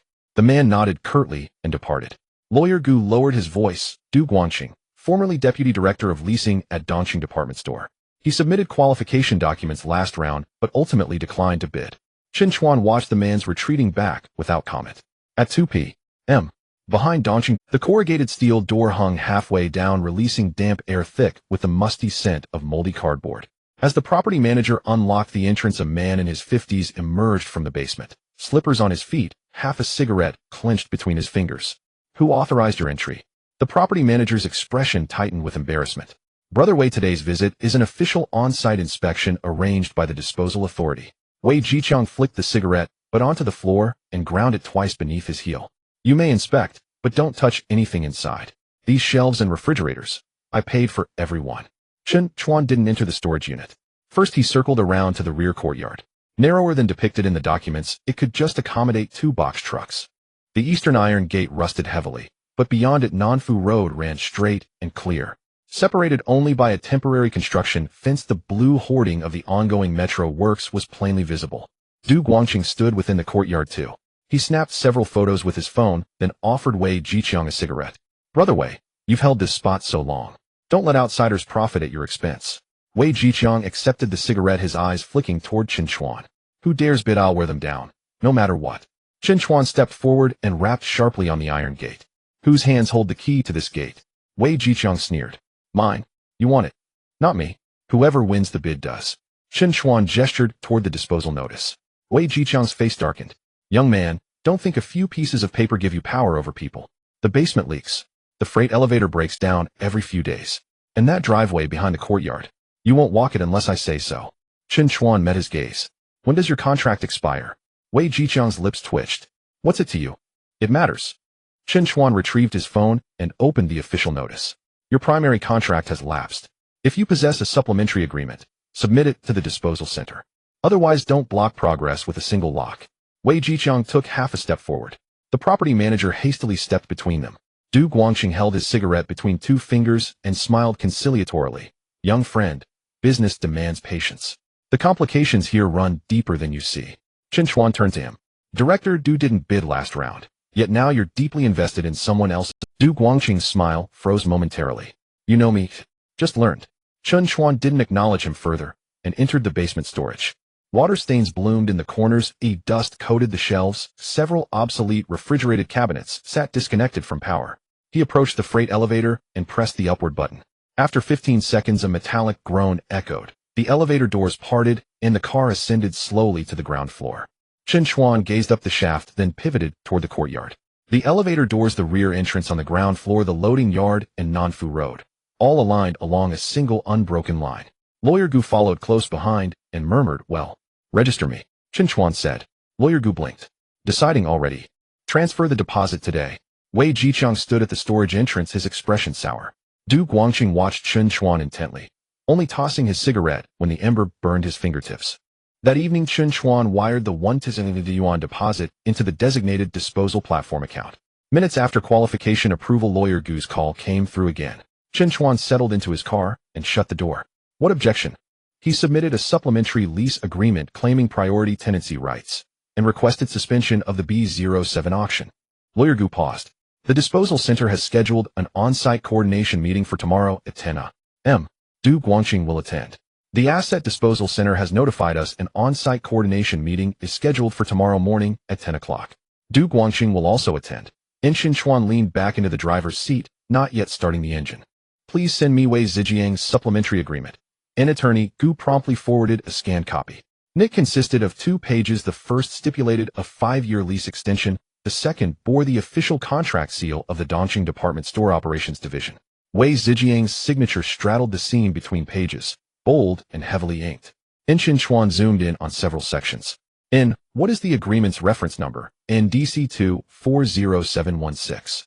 Attorney Gu replied, I reviewed the disposal archives last night. This number corresponds to the supplementary lease agreement for counter No. B17 on the first floor, not the underground storage unit B07. Chen Chuan's finger froze midair. Do not contact Wei Zijiang in advance. Understood. We'll inspect the original documents tomorrow. Also verify when the Dongqing Department Store Operations Division's contract seal was last officially registered. Attorney Gu paused for 2 seconds. You suspect this agreement was fabricated retroactively. Du Guangqing inquired yesterday about the East Side Iron Gate, and today Wei Zijiang suddenly produces a claim of priority tenancy. Such timing is no coincidence. The call ended. Chen Chuan drove his car out of Hongfeng Plaza. The next day, at 9:50 a.m., the second-floor conference room of the Dongqing Asset Disposal Center. Wei Zijiang sat at the far end of the table, a black document case beside his feet, his expression markedly stiffer than the day before. Du Guangqing sat to his right, impeccably dressed in a crisply pressed suit, a cup of untouched tea placed neatly before him. Manager Zhao of the disposal center spoke first. Today we shall verify only 2 matters. First, whether Mr. Wei's submitted supplementary agreement affects the disposition of the asset. Second, how the remaining items in the underground storage unit shall be handed over. Wei Zijiang shoved the document case onto the table. The agreement is written in black and white. Lease term extended through 2029. You may proceed with the auction, but you must recognize my right of first refusal. Whoever wins the bid must negotiate directly with me. Du Guangqing lifted his teacup and responded with deliberate calm. Manager Zhao, asset disposal adheres strictly to procedural integrity. Brother Wei has operated here for years. His position cannot simply be erased without due process. Chen Chuan sat opposite them, silent for the moment. Attorney Gu picked up the original agreement, adjusted his glasses, and began turning the pages slowly. Wei Zijiang watched him intently, fingers drumming sharply on the tabletop. Attorney Gu, have you grasped it clearly? The originals are all here.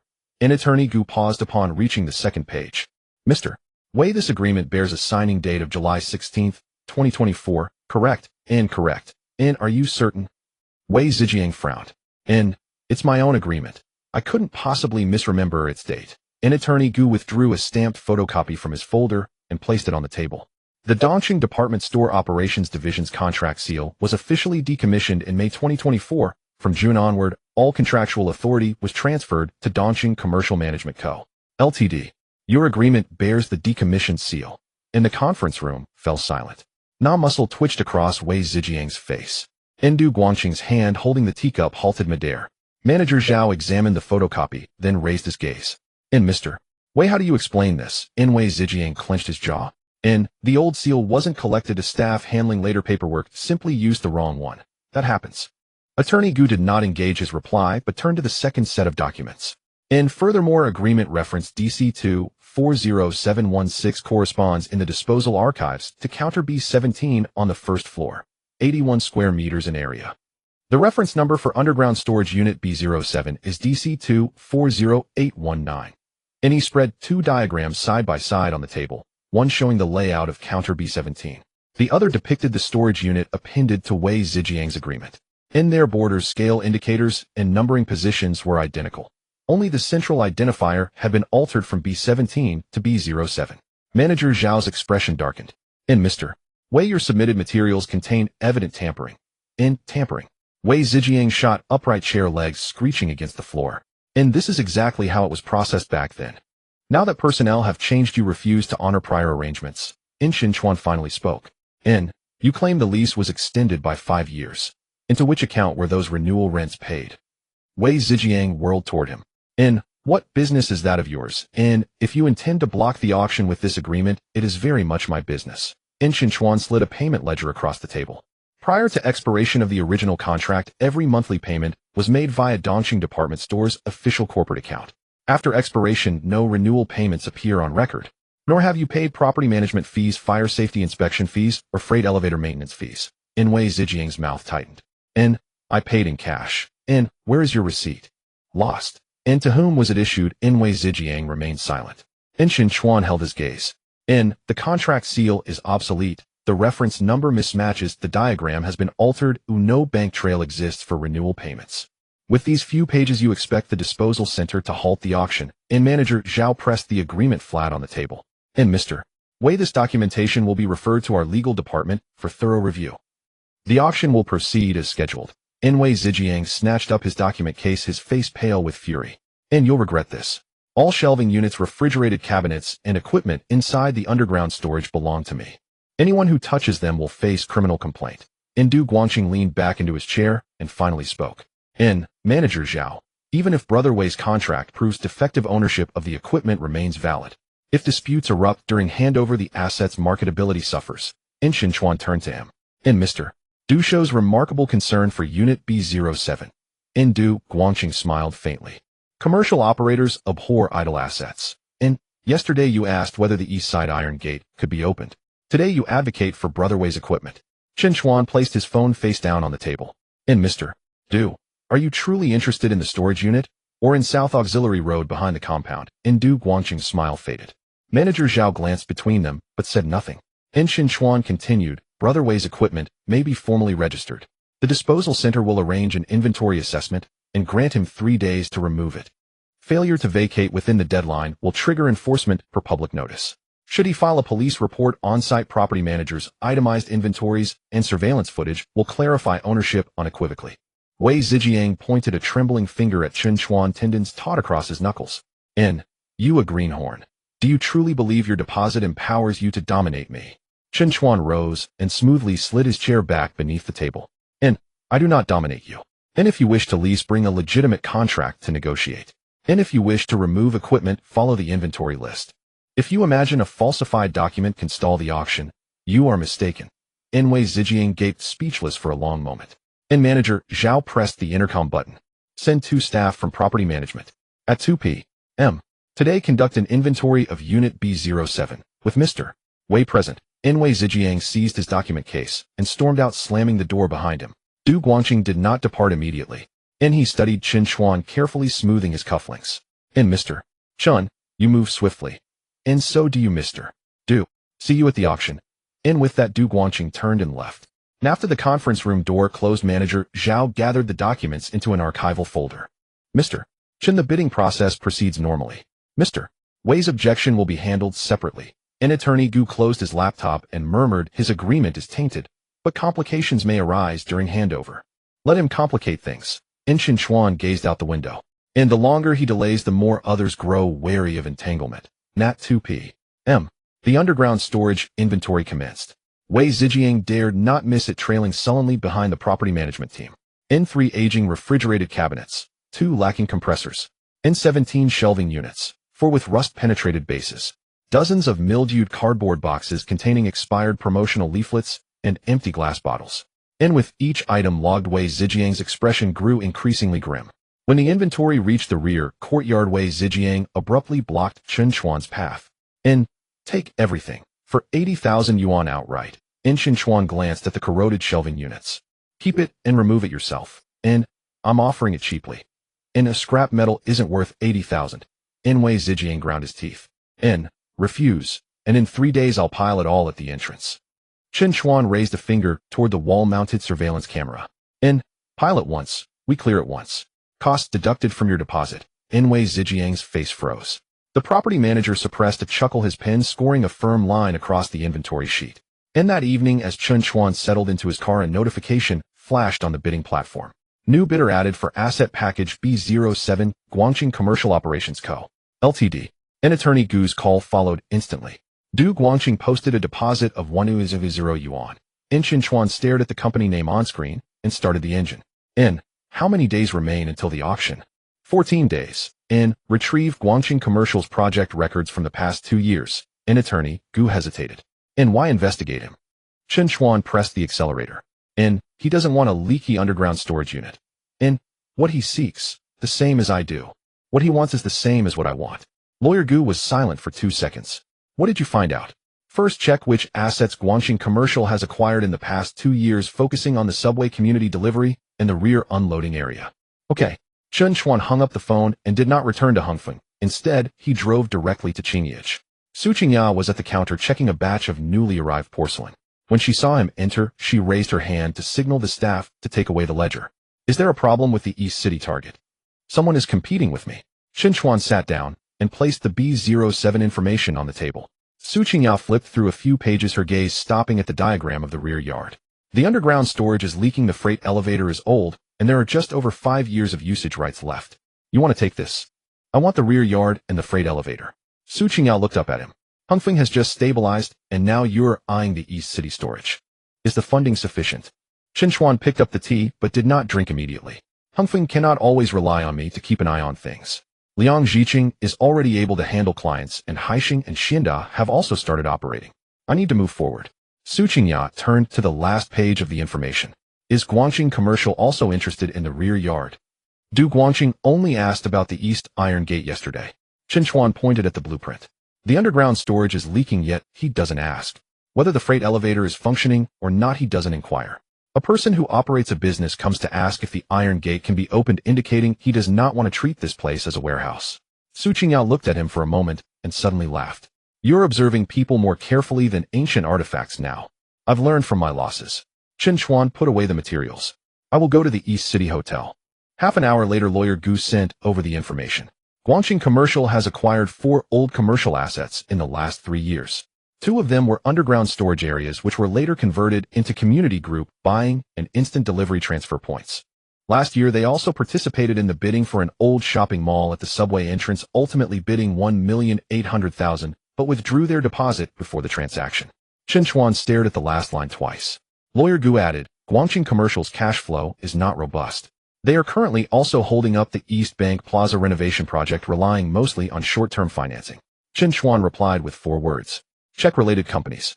The East City Hotel is right behind the department store.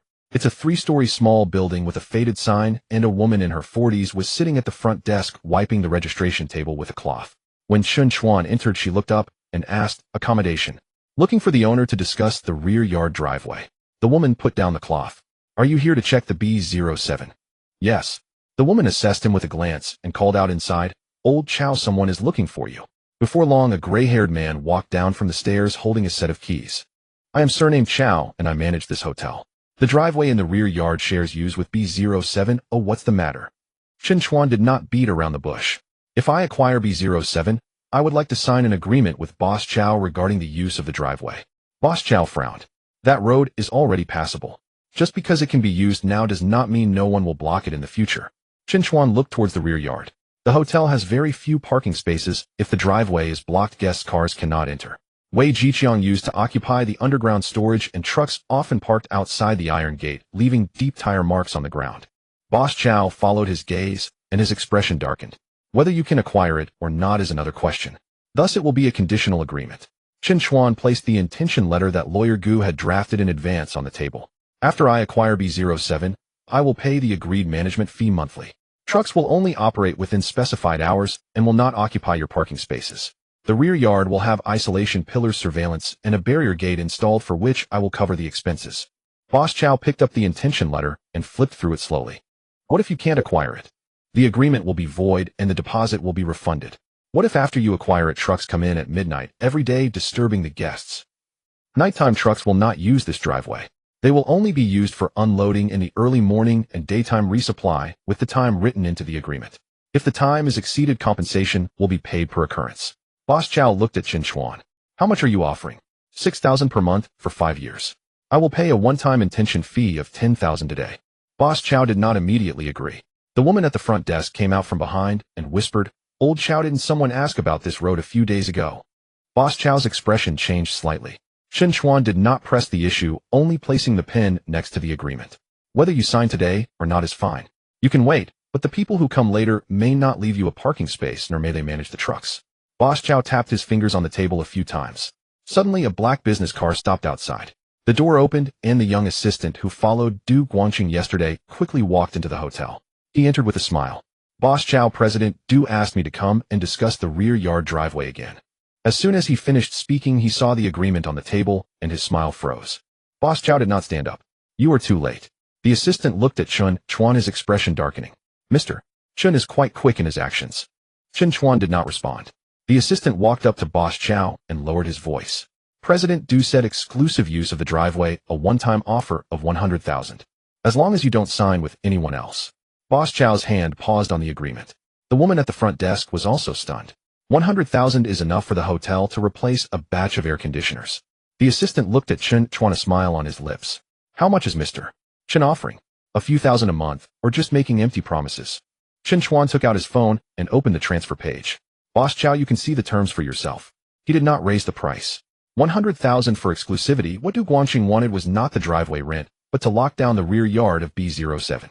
The agreement Chen Chuan signed today is not for exclusive access, nor does it occupy the hotel's road. As long as Boss Chow agrees, Du Guangqing will not be able to use the driveway as leverage to force him to withdraw. Boss Chow stared at the two sets of terms, beads of sweat gradually forming on his forehead. The assistant kept mentioning the 100,000. Yet Chen Chuan just sat there, not even sipping his tea. After a few minutes, Boss Chow pushed back the business card from Guangqing's assistant. "No to exclusivity." The assistant's expression darkened. "Boss Chow, think it through. President Du is offering cash. If I take the cash, you will call the shots in the rear yard later." Boss Chow picked up the pen and signed his name on Chen Chuan's intention letter. "I run a hotel and don't want to be blocked by trucks every day." Chen Chuan immediately transferred 10,000. The notification of receipt chimed. Guangqing's assistant stared at the agreement, his expression turning cold. "Mr. Chen, the auction hasn't started yet. Are you afraid of your money going to waste by buying the road first?" Chen Chuan put away the agreement. "I spent 10,000 to buy a road." He looked up at the assistant. "It's better than someone spending 100,000 to buy a lock." The assistant's expression turned grim, and he turned and left the hotel. Boss Chow handed over the signed agreement. "Boss Chen, let's proceed with the rear yard according to what's written on paper. Whoever blocks my hotel door, I will find them first." "Okay." Chen Chuan put the agreement into a document bag. When he walked out of the hotel, Lawyer Gu called. "We found the related company. Guangqing Commercial also has a Guangqing Urban Delivery Co. Ltd., which just paid the deposit for B07. What about the funds? That company has a registered capital of 5 million with less than 1 million paid in. Last week they just mortgaged a delivery truck fleet and 2 pieces of equipment." Chen Chuan stopped by the roadside and looked back at the East City Department Store's rear yard. "They will raise the price." Lawyer Gu said, "Both companies can register, but the auction rules do not prohibit it. Check when their mortgage expires." "What do you want to do?" "First, I need to figure out their bottom line." The call. Just as Chen Chuan was about to get into the car, the auction platform popped up another reminder. New bidder for the B07 asset package, Zhou's Urban Service Co. Ltd. He stared at the line of text, his fingers slowly tightening. The Zhou family has also entered the fray. The Zhou family has entered the scene. Chen Chuan sat in the car staring at the line of text on the bidding platform for a few seconds before dialing Lawyer Gu. Lawyer Gu flipped through the materials. The legal representative is a classmate of Zhou Ming and the actual person in charge is Zhou Ming. The company was just established 3 months ago with a registered capital of 20 million backed by the Zhou family's guarantee. Chen Chuan started the car. What about Guangqing Commercial? Guangqing has 2 companies registered, one is bidding and the other is handling delivery operations. Du Guangqing probably wants to bid on B07 and then package the underground warehouse and backyard for rent to his delivery company. Does he have enough cash on hand? Lawyer Gu paused. Not necessarily. They have invested a lot in the East Coast Plaza project and the mortgage is about to expire. If the bidding price is raised, Du Guangqing won't be comfortable. Keep investigating. Chen Chuan hung up the phone and turned onto the main road. He didn't return to Hongfeng, but went directly to Qingyich. Su Qingyao was checking the accounts with the staff. When she saw him enter, she pushed the abacus aside. Is there another problem with the East City listing? The Zhou family has entered and Guangqing hasn't withdrawn. Chen Chuan placed the materials on the tea table. Su Qingyao turned to the bidding page, her eyebrows slightly raised. 3 families are competing for a leaking underground warehouse. It's not the warehouse they are fighting over. Chen Chuan pointed to the attached diagram of the backyard. It's this road. Su Qingyao looked up at him. You've already signed the driveway agreement with the hotel. Would Guangqing and the Zhou family still dare to enter? They haven't seen the subway line announcement. They won't give up easily. Chen Chuan picked up his teacup and took a sip. The Zhou family wants to handle East City delivery, while Du Guangqing wants to use the backyard as a forward transit. Whoever wins the bid for B07 can control the unloading dock in this area. How much can you adjust on your side? Chen Chuan didn't answer immediately. Compensation funds, porcelain bottle profit-sharing, Hengfeng's investment backup power supply, and equipment funds all flashed through his mind. The advance payments for Haixing and Xianda cannot be touched, and Hengfeng's special account cannot be tampered with. I can take it if the bidding price is within 720,000. What about beyond that? Just let it go. Su Qingyao stared at him. Are you willing? The listing is valuable, but that doesn't mean any price can be chased. Chen Chuan pointed at the delivery conditions on the materials. Warehouse clearance, leak repair, and freight elevator maintenance. More money will need to be spent later. Above 720,000, just raising the price for someone else. Su Qingyao was silent for a moment, then took out a bank card from the drawer. Qingyich can lend you 200,000 for 30 days according to the agreement. Chen Chuan looked up. I don't want to drag you into this. You borrowed 40,000 last time and returned it on the day the money arrived. You didn't try to take an extra cent from the porcelain bottle deal either. Su Qingyao pushed the card over. Money can be borrowed and the contract can be signed as usual. Use it if you win, if you don't, return it the same way. Chen Chuan didn't hesitate and took the card. The bidding price must not exceed 720,000 to use this money. Okay. Su Qingyao watched him put the card into his wallet and suddenly asked, aren't you afraid the Zhou family will deliberately raise the price? Chen Chuan packed the materials back into the folder. Afraid? Then why not avoid it? If they raise it too high, they will have to take the burden themselves. In the afternoon, the East City department store arranged a second on-site viewing. By the time Chen Chuan arrived, Du Guangqing was already in the backyard. A man in his 30s stood beside him wearing the uniform of a delivery company, holding a tablet and taking pictures of the iron gate on the east side. Mr. Du, how many vehicles can enter this road in the morning? Du Guangqing smiled and said, 2 vans are no problem. The underground freight elevator goes directly to the first floor, which is enough for a forward warehouse. The man nodded and asked again, the peak is from 6 to 10, can the backyard be fixed for our use? Du Guangqing's smile momentarily faded. Before he could speak, Chen Chuan had already walked to the iron gate. It can't be fixed. The man turned to look at him. Du Guangqing's expression darkened. Mr. Chen, this hasn't been auctioned yet. Who are you acting on behalf of? Chen Chuan took out a copy of the agreement from the folder and handed it to the delivery manager. Driveway agreement for the East City Hotel backyard, 5 to 10 o'clock, exclusive use under conditions. After winning B07, it will be used by me or a designated party. The man looked down at the agreement and then looked up at Du Guangqing. Mr. Du, didn't you just say this road is no problem? Du Guangqing put his hands in his pockets and lowered his voice. The agreement is his. The listing hasn't been sold yet. Whoever wins B07 in the auction is qualified to negotiate. Chen Chuan looked at him. If you want to negotiate, go ahead. Just sign the hotel's driveway agreement first. Without this road, how can you promise the client early peak unloading? Du Guangqing's muscles tightened. The delivery manager returned the agreement to Chen Chuan. Mr. Chen, if this road can't be guaranteed, our company won't sign the pre-rent. Du Guangqing frowned saying, Mr. Chen hasn't won the listing yet. Why are you so anxious? We are renting a place that can move goods, not a basement. The man put away his tablet. Wait until you clear the road before contacting me. After saying that, he turned and left. Du Guangqing stood there, his expression darkening. He originally wanted to use the pre-rent clients to raise B07's value and then take the intention to seek financing. Now the client has left on the spot. Chen Chuan didn't glance back at him, turning to enter the underground warehouse. Wei Jiqiang's belongings had already been cleared out halfway, with several rusty shelves piled in a corner and an old refrigerator dragged to the entrance, sealed by the property management. Next to the freight elevator, there was still a broken wooden table. Chen Chuan crouched down to look at the water stains on the floor, then looked up at the freight elevator. Du Guangqing followed him and standing not far away. Mr. Chen, you are quick to act. Mr. Du is not slow either. You take a driveway and drive the client away. Oh, aren't you afraid of blocking your own road? Chen Chuan brushed off the dust from his hands. I only signed for the passage period. If you want exclusivity, give Boss Chow 100,000. He hasn't signed. Du Guangqing stared at him with a cold gaze. Do you think you have one? The auction hasn't started yet. Chen Chuan stood up. If Mr. Du wants to bid, I will accompany you. Du Guangqing chuckled. Can you afford to accompany? Chen Chuan didn't respond, walking around him toward the freight elevator. His phone vibrated in his pocket. Lawyer Gu sent a message. Found out that Guangqing City Distribution's equipment mortgage expiration date 3 days after the auction ends. If it is not renewed, the bank may require early repayment. Chen Chuan read it and replied, keep the materials safe, don't share them externally. Du Guangqing was still standing at the warehouse entrance. As Chen Chuan passed by him, he paused. Mr. Du, the auction isn't about who can shout the loudest. Money on the ground is what counts. Du Guangqing did not speak. In the evening, Chen Chuan returned to home. Liang Jiqing came up to him holding a new client scheduling sheet. Xiandao wants to add 2 vehicles. I didn't agree, telling them to schedule next week according to your established process. That's the right thing to do. Liang Jiqing scratched his head, smiling a bit awkwardly. I didn't dare to take on clients while you were away. Chen Chuan put the sheet back on the table. Starting tomorrow, put Heisheng's night shift under your supervision. He Lin is responsible for the old warehouse. If there are any issues, handle them according to the process first. Liang Ziqing was taken aback. Are you busy with East City? He'll be making several trips in the next few days. Liang Ziqing nodded, not asking further. At 11 at night, just after Chen Chuan finished showering, Boss Chow's call came in. The voice on the other end was heavily panting. Boss Chen, come to East City quickly. He sprayed red paint on the door, declaring that anyone who dared to take a picture of B07 would be barred from entering. Chen Chuan grabbed the car keys. Don't argue with him, just start recording. Tell Boss Chow to stay away from the iron door and not to call anyone to dismantle it. I've already called the police and the property management is on the way. Boss Chow's voice was tense. He brought 2 welders and sparks are flying onto the hotel's outer wall.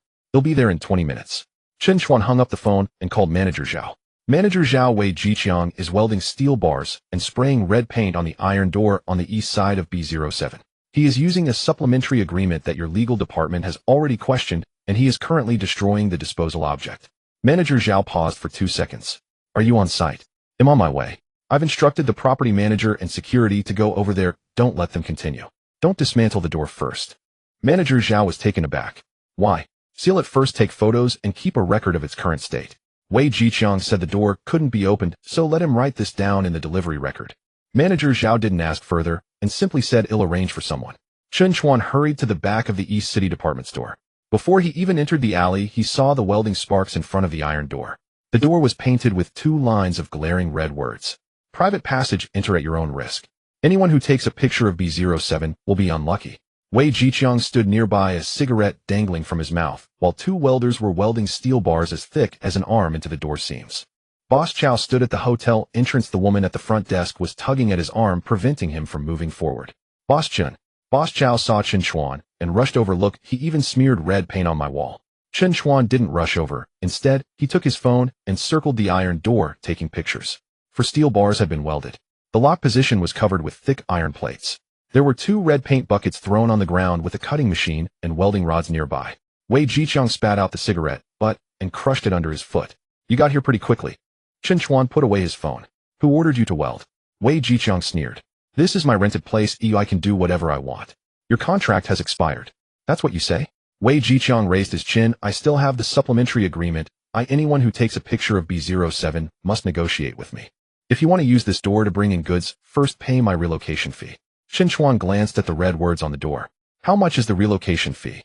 Wei Jiqiang raised an eyebrow. 200,000. Boss Chow's expression changed. Wei Jiqiang put his hands in his coat pocket, glaring at Chen Chuan. If you pay me, you'll dismantle it myself. If not, even if you take a picture, it's just a leaking basement. The freight elevator can't go up and the back door won't open. How can you deliver? Chen Chuan didn't accept his offer. You used a fake agreement to delay the auction yesterday, and now you're smashing the door again. 200,000. You're dreaming. Wei Jiqiang's expression turned grim. Being stubborn is useless. Before you took a picture, you didn't even have the right to call the police. Chen Chuan pointed at the newly welded steel bars on the door. I don't have that right. The disposal center does. Just as he finished speaking, 2 property patrol cars entered the alley. Manager Zhao got out of the car with 2 security guards, followed by local police. The smile on Wei Jiqiang's face faded. Manager Zhao reached the iron door, saw the red paint and the welding bars, and his expression immediately soured. Wei Jiqiang, who allowed you to modify the auxiliary facilities of B07? Wei Jiqiang stepped forward. Manager Zhao, first clarify my contract. Your contract is under review by the legal department. During the review period, you do not have the right to damage assets. Manager Zhao raised his hand and pointed at the welders. Shut down the equipment. The 2 welders looked at Wei Jiqiang. Wei Jiqiang gritted his teeth and said nothing. The welders turned off the power and the flames extinguished. The police approached Wei Jiqiang. You have a dispute with the asset disposal party. You can follow the procedure. Do not continue welding, do not smash, and do not block the road. Anyone who moves again will be taken back for questioning. Wei Jiqiang's face darkened as he pointed at the iron door. I paid for this door. Manager Zhao took out a tablet and pulled up the renovation acceptance form for B07 from years ago. The east iron door, the unloading ramp, and the freight elevator entrance are all on the department store's asset list. You installed an access lock, not a whole door. Wei Jiqiang stared at the screen, his lips moved. Manager Zhao didn't give him a chance to catch his breath. Red paint welding sealing the door. We will register the damages. If repairs are needed after the auction, the costs will be pursued according to procedures. You dare. You can apply for a review.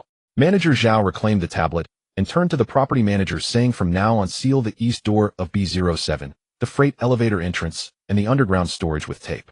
No one is allowed to enter without written permission from the disposal center. Wei Jiqiang's face stiffened. The purpose of welding the door was to intimidate the bidders. Now the door wasn't sealed, and he was the one being kept out. Chen Chuan stood by, not saying a word. The property staff finished taking pictures of the scene and took out the sealing tape to put on both sides of the iron door. Manager Zhao approached Chen Chuan. Should we cut open the iron door now? No need. Boss Chow and Manager Zhao both looked at him. Chen Chuan said the announcement will state that it is delivered assets. What Wei Jiqiang has welded will be left as is. Anyone who wants to bid must first understand the troubles behind this door. Manager Zhao frowned. This will affect the auction. How much it affects is a matter of the market. Chen Chuan looked at the red words on the door. The cost of repairing the door shouldn't be borne by the disposal center first. Manager Zhao stared at Chen Chuan for 2 seconds before nodding. All right, update the current status to the auction description. Hearing this, Wei Jiqiang's face turned pale. He wanted to make Chen Chuan uncomfortable. Now he instead laid out the troubles of B07 before every bidder. Du Guangqing and the Zhou family would have to weigh whether this welded door was worth the price. Before the police left, Wei Jiqiang wanted to say something. Chen Chuan stepped in front of him, his voice low. Keep the relocation fee of 200,000 for your lawyer. Don't dismantle the steel bars on the door tomorrow either. Wei Jiqiang glared at him fiercely. Don't get too carried away. Even if you take a picture, how will the trucks get in? Chen Chuan glanced at the back courtyard of the hotel. That's not your concern. Wei Jiqiang remembered the agreement on Boss Chow's desk, and his expression darkened. He shook off the security guard's hand and turned to walk out of the alley. As the 2 welders packed up their equipment, they didn't even dare to look up. Boss Chow stood at the hotel entrance watching the sealing tape being applied and let out a sigh of relief. Boss Chen Du Guangqing offered me 100,000, but I didn't sign, and now Wei Jiqiang is welding the door. Will this little hotel cause me trouble in the future? Chen Chuan took out a photocopy of the access agreement from his document bag. Tomorrow Lawyer Gu will come over to clarify the positions of the isolation piles and road barriers, as well as the entry and exit time periods. The hotel parking space remains unchanged and the trucks won't operate at night. If anyone blocks your door, just refer to the agreement and contact me. Boss Chow took the paper, pressed his finger on the signature line. Okay. When Chen Chuan returned to the car, Lawyer Gu sent an updated auction announcement. Supplement on the current status of the asset. The east unloading iron door has been privately welded shut by the original occupant, and the disposal party will deliver assets. The winning bidder is responsible for resolving repair and access issues. He forwarded the announcement to Su Qingya. Su Qingya quickly replied, you left a door for the auction. Chen Chuan replied, if someone wants to use the door to trap me, then let them guard it themselves. 10 minutes later, Du Guangqing called. Mr. Chen, good move. Is there something you need, Mr. Du? If that door isn't fixed, B07 won't be easy to bid on. You withdraw, and he'll cover you with 5,000 for the trouble. The deposit and access intention fee, I'll take them both. Chen Chuan leaned back in his seat and smiled. Mister, didn't you say we'd see each other at the auction? There was silence on the other end for a moment. Du Guangqing lowered his voice. The access road you have can't support the front storage. Don't play leverage games with a $10,000 agreement. Then don't come. Chen Chuan, do you think the Zhou family is entering the market just to help you raise the price? Chen Chuan tapped his fingers on the steering wheel twice. Mister, do first extend the equipment mortgage from Guangqing City Distribution, then we can discuss the price. There was no sound on the phone. A few seconds later, Du Guangqing directly hung up. Chen Chuan set the phone aside and started the car.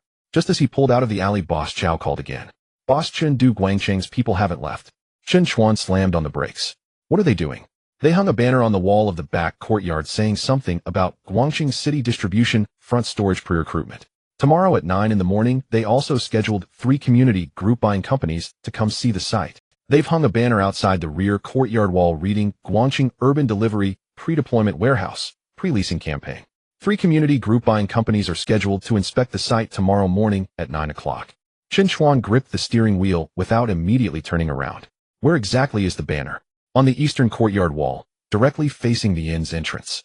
They've also set up 2 exhibition stands proclaiming first signatories receive renovation period free of charge. Capture clear footage. Do not touch the banner. Chow Boss urgently interjected. What if they bring people and force their way in? The official seal remains intact. No one may enter. Chen Chuan ended the call and dialed Manager Zhao. Manager Zhao, Guangqing personnel have launched a pre-leasing campaign outside the rear courtyard of Unit B07. Their banner declares first signatories, and they plan to host client site visits tomorrow. Manager Zhao paused briefly. They hold no authorization for disposal, and thus cannot enter the sealed zone. Yet unless they physically breach it, the disposal center cannot intervene directly. Be here at 9:30 a.m. tomorrow with property management. Do not notify them in advance. What do you intend to do? Let them sell what they haven't yet secured, to those who ought to see it. Manager Zhao lowered his voice. Avoid confrontation on site. There will be none. Chen Chuan then sent a message to Chow Boss. Resume normal operations tomorrow morning. Activate all front desk and rear courtyard surveillance. Record everything. Their parking occupation banner installation and every word spoken. Chow Boss replied instantly. Understood. The next morning at 8:40 Chen Chuan arrived at Dongxing Inn. The banner had already been hung. A bold red backdrop with crisp white characters legible from halfway down the alley. Guangqing Urban Delivery Pre-Deployment Warehouse Pre-Leasing Campaign.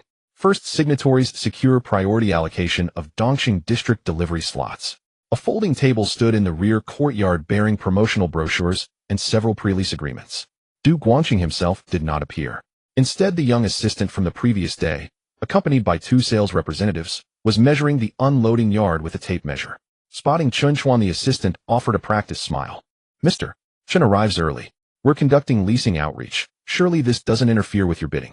Chen Chuan glanced at the agreements on the table. Where are your clients? They'll arrive at 9. Or, are you considering leasing yourself? I'm not quite so eager. The assistant's smile faltered momentarily.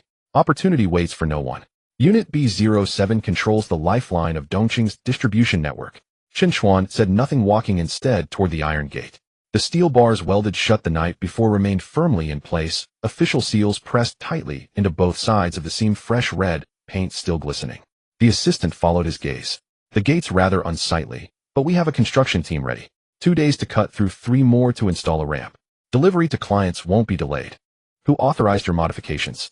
Once we win the bid, we naturally may proceed. Chen Chuan nodded once, then turned and walked back to the inn's entrance. Just past 9, 3 business sedans pulled up sequentially at the alley's mouth. 3 groups disembarked: a regional director from a community group buying platform, a warehouse supervisor from a fresh food retail chain, and an operations manager from a last-mile delivery company. Guangqing's sales staff immediately approached, handing out business cards with warm smiles. Over 600 square meters underground freight elevator access straight to the first floor, and the rear courtyard accommodates 2 box trucks. We've already secured the asset. Delivery will follow within 10 days post-auction. First-tier clients commit to 3-year leases at rents 20% below market rate. The warehouse supervisor from the fresh food chain was named Su Cheng. He circled the premises holding the brochure, halting before the welded-shut iron gate. Why is this gate sealed? The sales representative's smile never wavered. A minor dispute with the former tenant, already resolved by the disposal authority. We'll remove the seal upon winning the bid. Su Cheng crouched, examining the official seal affixed to the gate. Have you already secured it? It's virtually assured, the assistant interjected smoothly. Our capital and operations teams are fully mobilized. We're reserving spots for you today. Chen Chuan leaned silently against the inn's entrance. The delivery company's operations manager opened the pre-lease agreement and pointed to its first clause. A 50,000 yuan deposit with 3 months rent-free. If you fail to win the bid, when will it be refunded? The sales representative smiled. Full reimbursement via original payment channel within 5 business days post-auction. Refund of principal only. That is standard practice. Su Cheng flipped to the second page, his finger pausing. Here it states, should Guangqing fail to acquire the asset, the agreement terminates automatically, and Guangqing bears no liability for losses. He looked up. We're vacating our current warehouse early to relocate. So who compensates us for downtime and relocation costs? The sales representative's smile dimmed slightly. Director Su Guangqing is determined to prevail. Determination isn't binding in contracts. Su Cheng placed the agreement back on the table. The assistant stepped forward. All ventures entail risk. Guangqing has executed numerous projects across Dongqing. Their reputation speaks for itself. Chen Chuan finally approached and picked up the agreement, scanning it. You publicly guarantee delivery within 10 days. On what authority? The assistant frowned. Mr. Chen, that concerns you not. It does. Chen Chuan flipped to the site description section, pointing to the rear courtyard layout diagram. You claim 247 independent unloading yard. Who granted you that right? The assistant's expression darkened. Once B07 is awarded, the rear courtyard belongs to us. Chao Boss emerged from the front desk, holding a photocopy. The access lane to the rear courtyard does not. He placed the document on the table. My agreement stipulates conditional passage rights, specifying permitted vehicle hours and designated parking locations. Anyone wishing to occupy the inn's parking spaces must not use this route. The 3 client groups exchanged glances. The assistant fixed Chao Boss with a low, tense voice. Boss Chao, you said nothing of this yesterday. You offered me 100,000 yuan yesterday to hand over the right-of-way. I declined. Chao Boss slid the agreement forward. This inn's gate. I guard it myself. Su Cheng picked up the brochure again, turning to the page, touting 247 unloading access. Du General's representative claimed unrestricted rear yard use, yet Boss Chao cites access restrictions. Whose word holds weight? The assistant opened his mouth, but uttered nothing. Chen Chuan returned the agreement to the table. Whoever wins the auction presents formal proposals for negotiation. Until then, no matter how many promises are made, the keys remain out of their hands. The delivery company's operations manager pushed the pre-lease agreement back. Then we withdraw our intent to sign. After the auction concludes, once ownership is confirmed, access terms clarified, and freight elevator availability verified, we'll reconsider. The assistant grew flustered. If you don't sign today, these inaugural slots vanish, and post-auction pricing rises. Su Cheng cut him off. With the site sealed and the access lane unresolved, what price could possibly be locked now? The 3 client groups departed in succession. Chen Chuan made no attempt to detain them, only handing his business card to Su Cheng. Post-auction, all site details and access conditions will be disclosed publicly. Should you wish to revisit the site, contact me. Su Cheng accepted the card, glancing once more at the welded iron gate. See that no verbal assurances substitute for written commitments later. No, there will be none. After the vehicles drove off, a white property management van halted at the alley's entrance. Manager Zhao descended with 2 staff members, his gaze first settling on the banner. Who hung this? The assistant forced composure. Standard commercial promotion, no entry into the sealed zone. Manager Zhao raised his phone, displaying a photo of the brochure. Asset secured, Tindui delivery, 247 independent unloading yard. Do you possess disposal authorization? The assistant's face tightened. We're merely conducting pre-bid outreach.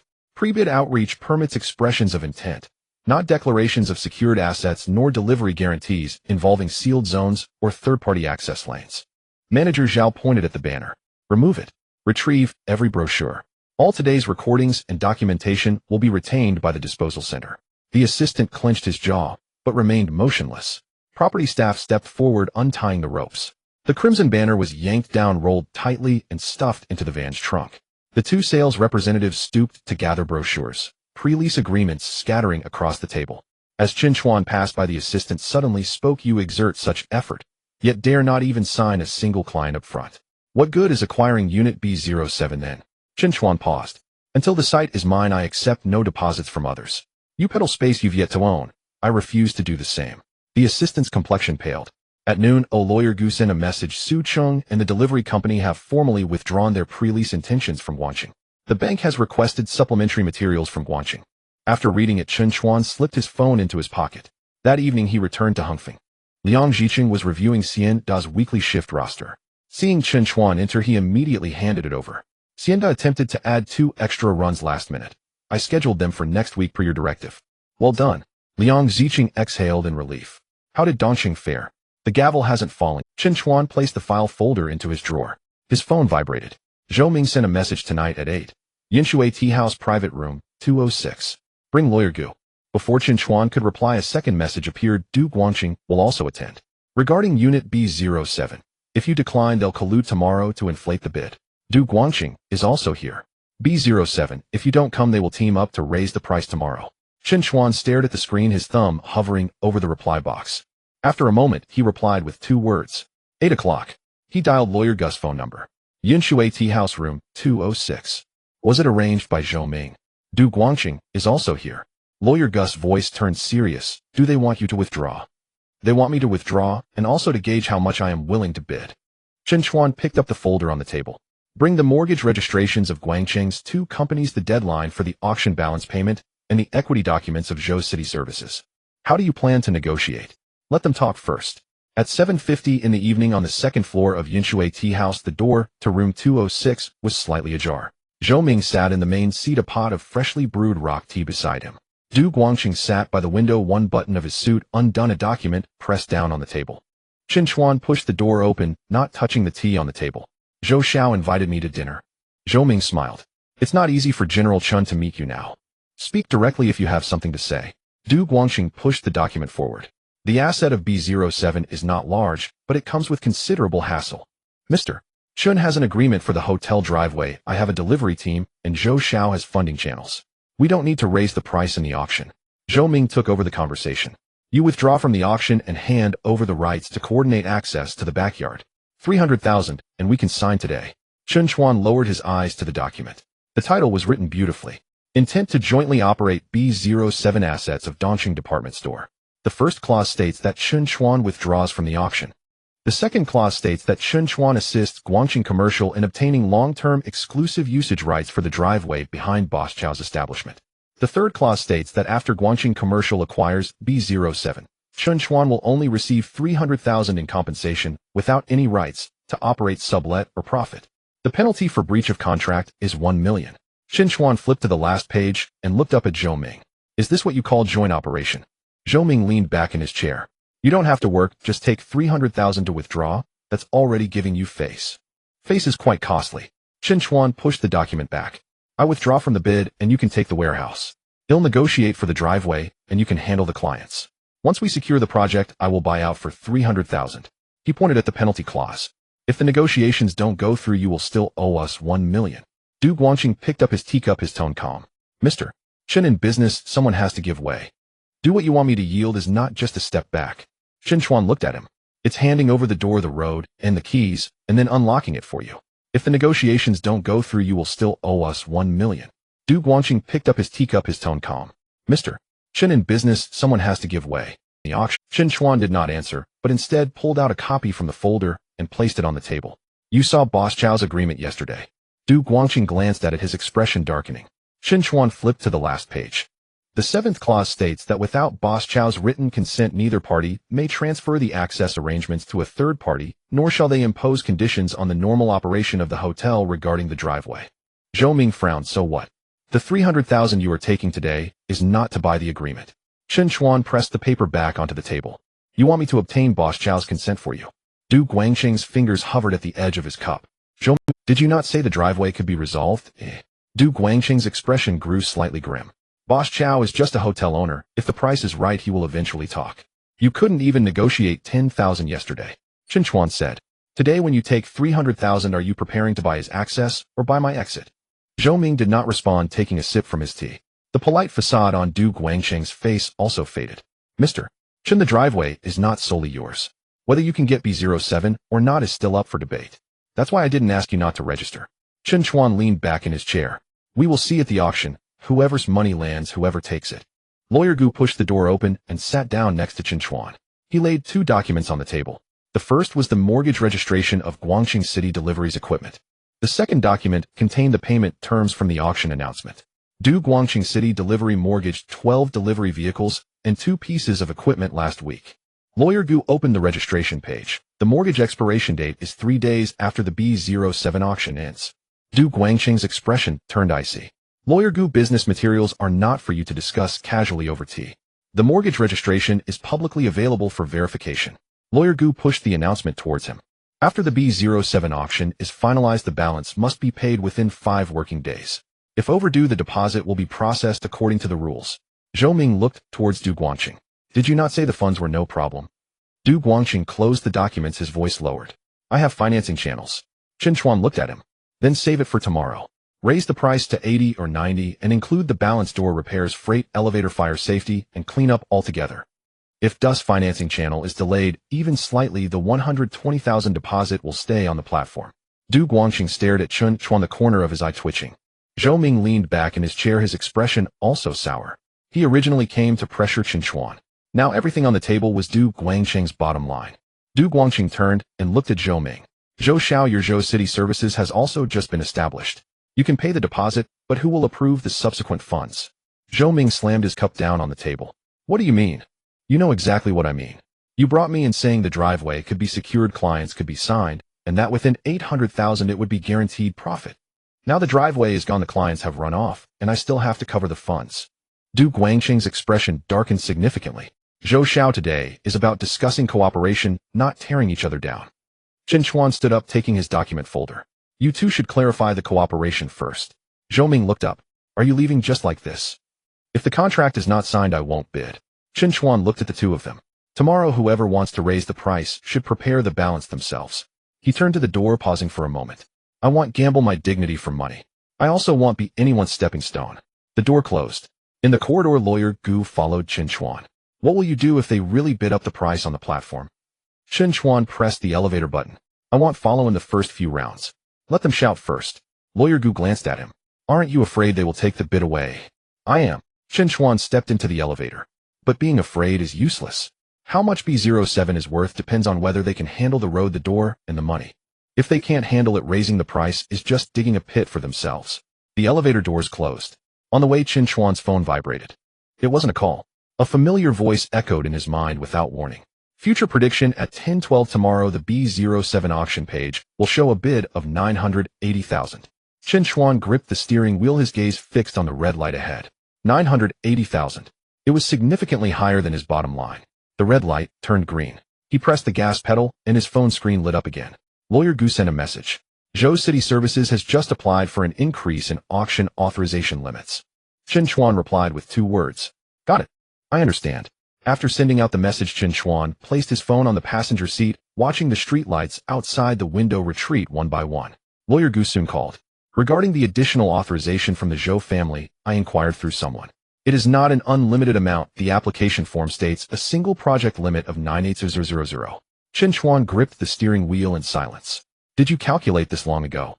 Zhou Ming asked me out tonight not to discuss cooperation.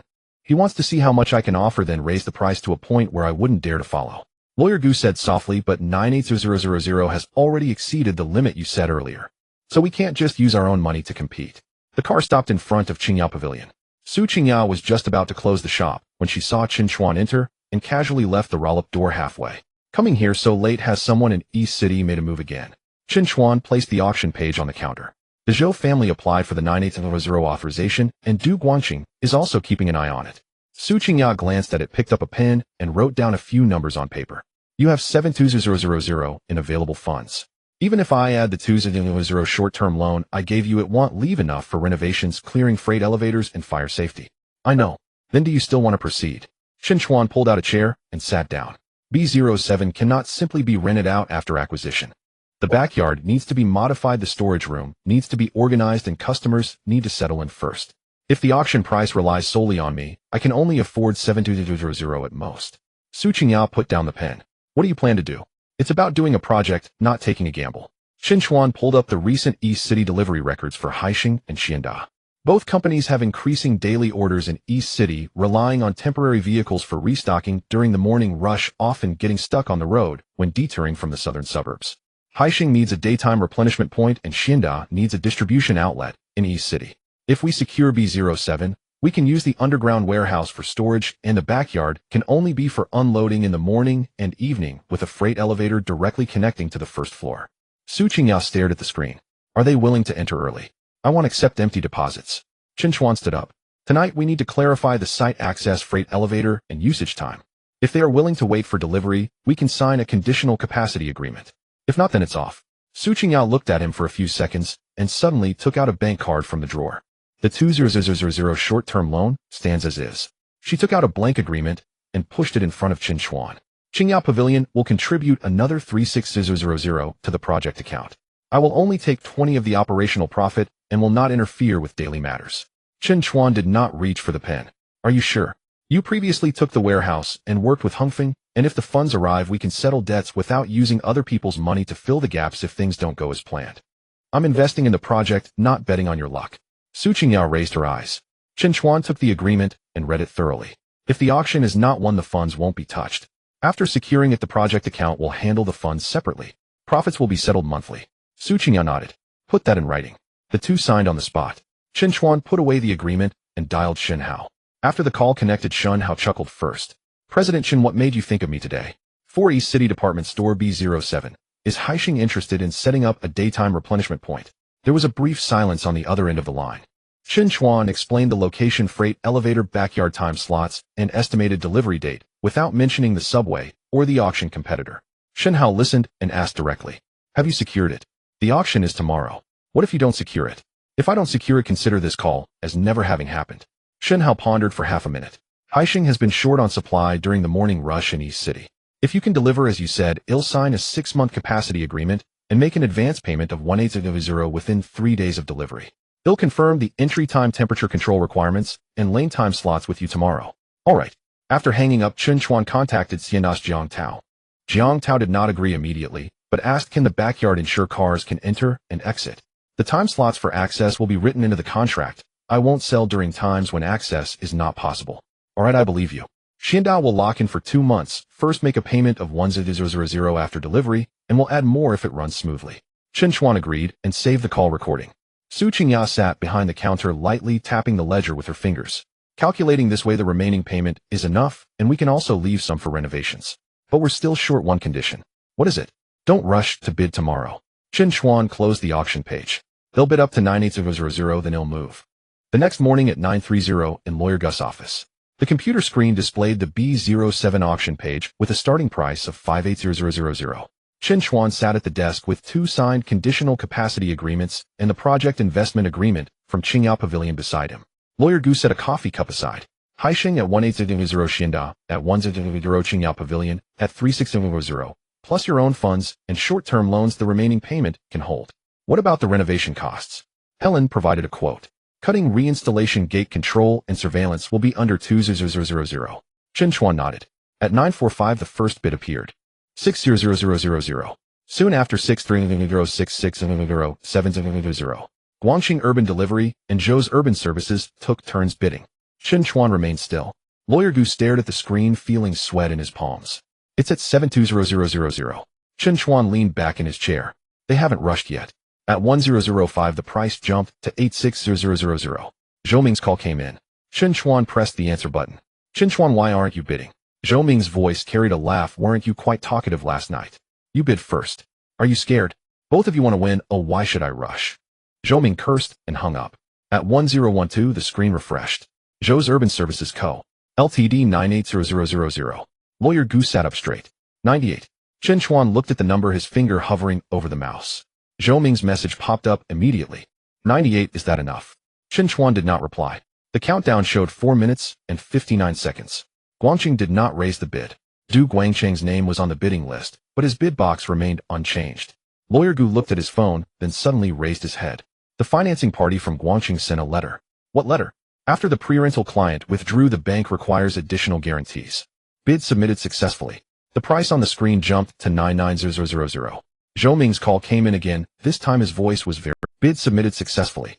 The price on the screen jumped to 99000. Zhou Ming's call came in again. This time his voice was very low. Where did you get the money? Didn't you say I couldn't afford it? 99,000. Do you still have money left for those? That's none of your concern, Zhou Xiao. Chen Chuan watched the countdown. By the way, your authorization of 98000 must have run out, right? There was silence on the other end of the call.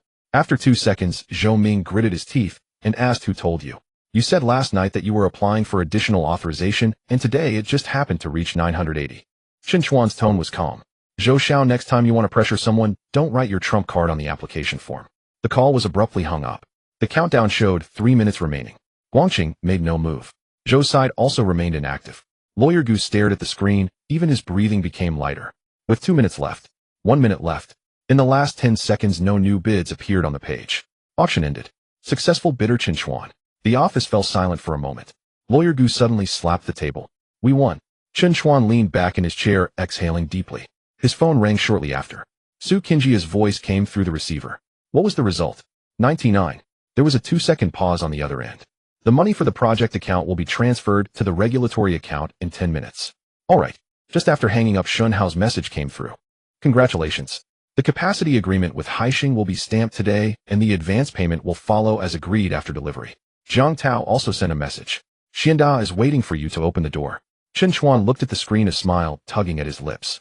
Before he could get up, Manager Zhao's call came in. Mr. Chen, congratulations on winning B07. When is the handover? Tomorrow at 10 a.m. Manager Zhao's voice paused. But you better come a bit earlier. What's wrong? Wei Jiqiang just brought people into the underground warehouse. He didn't break anything. He took away the freight elevator control cabinet and left a message. What did it say? Chen Chuan clenched his phone. He said the door can be cut open, but the freight elevator will never be. He said that the door can be opened, but you'll never fix the freight elevator. Record the surveillance seals and control room door locks. Don't let the property staff leave. Since he dares to dismantle it, he should wait for me to find him. The control cabinet of the freight elevator B07 in the East City department store has been dismantled, but the motor and shaft are still there. Can you take a look and see if it can be restored tonight?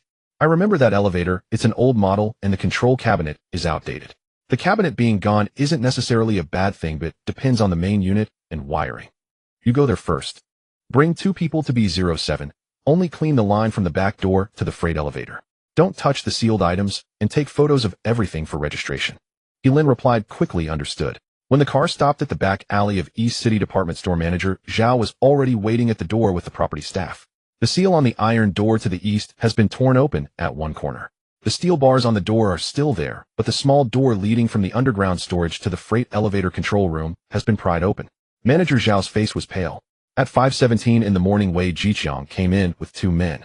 The property night shift tried to stop them, but they said they were taking old items and left in 10 minutes. By the time we arrived, the control cabinet was already gone. Chen Chuan didn't respond, but walked into the control room. All that remained on the wall were a row of broken wire ends, and several cables had been twisted off with the wire trough cover thrown on the ground. The main unit was untouched. The limit switch was untouched. The safety switch next to the shaft was also undisturbed. Engineer Feng squatted beside the motor, shining his flashlight around the connection point, and reached out to touch the outer shell of the main unit. Wei Jiqiang knows a bit. Manager Zhao asked, can it be repaired? Engineer Feng stood up. Even if we get the old cabinet back, I wouldn't recommend using it again. The relays and mainboard inside have long surpassed their service life, and should have been replaced long ago. The main unit is undamaged, the steel wire rope is intact, and the shaft structure is also fine. Get a new control cabinet, add overload protection and remote alarm, and we can install it tonight, so it can run tomorrow morning. Manager Zhao breathed a sigh of relief. How much? Engineer Feng quoted a price, 56,000, including installation, debugging, and rewiring. Chen Chuan looked at the row of broken wires on the wall. Proceed with the new plan. Engineer Feng looked up. Is that decided now? Yes, now. Chen Chuan transferred the deposit. The notification of receipt chimed, and Engineer Feng immediately called to arrange for the equipment. Manager Zhao watched him, his lips moving. If Wei Jiqiang brings back the old cabinet, let him bring it back. Chen Chuan bent down to pick up the wire trough cover from the ground and flipped it over to look at the back. There were still traces of red paint that hadn't been cleaned off. What he took wasn't just the freight elevator, it was to leave a calling card. Manager Zhao didn't understand. Chen Chuan threw the cover back on the ground. Once the new cabinet is installed, the things in his hand will only bring trouble. Half an hour later, Lawyer Gu arrived at the scene. Chen Chuan placed the surveillance footage, seal photographs, asset list, and Engineer Feng's maintenance record on the table. Manager Zhao, please follow the procedure and document the damages. Control cabinet door lock seals, welding door repairs and losses due to delays, list them separately. Lawyer Gu flipped to the last page of the asset list and asked, the control cabinet dismantled by Wei Jiqiang is the ID number on the original asset list. The surveillance footage also captured him moving it, so we have enough materials. Chen Chuan said, send the situation over first. If he wants to talk, let him find Manager Zhao and you. Don't let him find me. Just as he finished speaking, Chen Chuan's phone vibrated. An unknown number sent a photo. In the photo was the dismantled, old control cabinet. The cabinet was thrown in a messy storeroom surrounded by wires and old air conditioning units. Then a line of text popped up, 150,000 return the cabinet in its original condition. No, tomorrow your freight elevator will be scrap metal. Manager Zhao leaned closer, his face turning pale after seeing the message. Does he still dare to ask for money? Chen Chuan forwarded the photo to Lawyer Gu. Do you see it? Where's the stuff? Lawyer Gu immediately replied, received. Chen Chuan lowered his head and typed. What you dismantled is a disposed asset, not your personal belongings. The new cabinet will arrive tonight. Keep the old cabinet for when someone comes to ask. After the message was sent, Wei Jiqiang quickly called. Chen Chuan answered, but didn't speak first. Wei Jiqiang was panting, and his voice was tense. Don't scare me. That thing was originally installed by me. The asset list has the ID number. So what if it has a number? Your freight elevator can't operate now. Engineer Feng is already installing the new cabinet. There was a moment of silence on the other end of the phone. Chen Chuan continued, if you want to demand 150,000, you should first calculate how much you owe for the welding door pry locks, dismantled cabinet, and damaged seals. And that fake agreement. Lawyer Gu has already submitted it to the disposal center. Wei Jiqiang gritted his teeth. Are you really trying to push me to the edge? Chen Chuan glanced at the control room. The workers were bringing in the new control cabinet, the metal shell gleaming under the light. When you welded the door, you never asked me if I wanted to leave a way out. Now asking is too late. The phone call was disconnected by Wei Jiqiang. At 10 o'clock at night, the B07 control room was filled with the sound of electric drills. Engineer Feng, along with 2 workers, was connecting wires and debugging, while He Lin led a team to clear out the clutter from the back door to the freight elevator entrance. Rusty shelves were dragged into the corner. Expired brochures and old boxes were moved away box by box. Chen Chuan stood at the back door, watching the cleared passage. Boss Chow came over from the hotel side, carrying 2 bags of hot soy milk. Haven't you finished work yet? He Lin took 1 bag, smiling in thanks. Boss Chow looked at the new control cabinet and lowered his voice. Do you think someone like Wei Jiqiang will come to cause trouble again? Chen Chuan pulled the roller shutter of the back door halfway up. If he comes, let him see. At 1 o'clock in the morning, Engineer Feng closed the outer cover of the control cabinet and pressed the start button. The control room first emitted a light sound. Then the sound of steel cables being pulled came from the freight elevator shaft. The freight elevator door next to the back door slowly rose. He Lin stood at the door, looking up at the empty freight elevator coming down, unable to resist whistling. It's really running now. Engineer Feng shouted with the intercom, first run it empty twice, then load the pallet. Workers brought a pallet of mineral water and pushed it onto the freight elevator. Chen Chuan stood on the first floor, watching the numbers jump from 1 to B1. A few seconds later, He Lin's voice came from the underground storage. It lands steadily, and the door opens normally. Engineer Feng wiped the sweat from his forehead and handed over the inspection list. The new system has remote monitoring. In the future, you can check on your phone which floor the freight elevator stops at, how much weight it carries, and whether there are any malfunctions. Chen Chuan took the list and signed his name. At 9 o'clock the next morning, Wei Jiqiang's white van stopped in the back alley. The car door opened, and 2 police officers and manager Zhao got out together. Wei Jiqiang came down holding the old control cabinet, his face ashen. When he saw the new cabinet shining at the entrance of the control room, his footsteps froze. Engineer Feng poked his head out from inside. What do you want the old cabinet back for? The new system has already been debugged. Wei Jiqiang, holding the cabinet, kept his arms frozen in midair. Manager Zhao walked over with the inventory list. Put it down. This is the equipment you dismantled from B07. After verifying the numbers, we will register it as evidence. Wei Jiqiang didn't move. The police officer spoke. Mr. Wei, please cooperate. Wei Jiqiang gritted his teeth and heavily placed the old cabinet on the ground. The bottom corner of the control cabinet hit the cement floor, making a muffled sound. Chen Chuan walked out from the back door. Wei Jiqiang glared at him. So what if you got B07? Fixing a freight elevator costs over 50,000. There are still doors, fire safety, and water leakage behind. How long will your money last?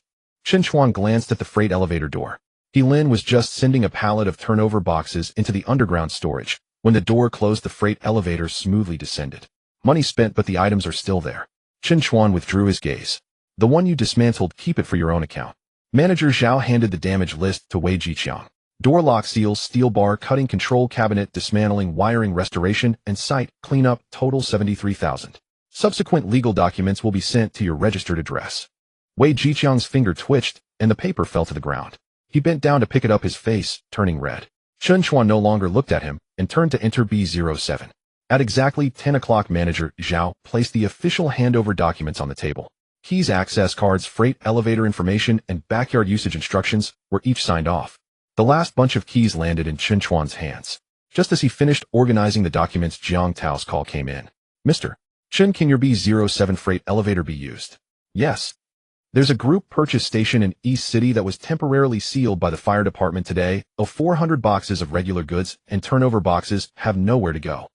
At 8 o'clock tonight, 3 trucks will arrive. Are you willing to take this order?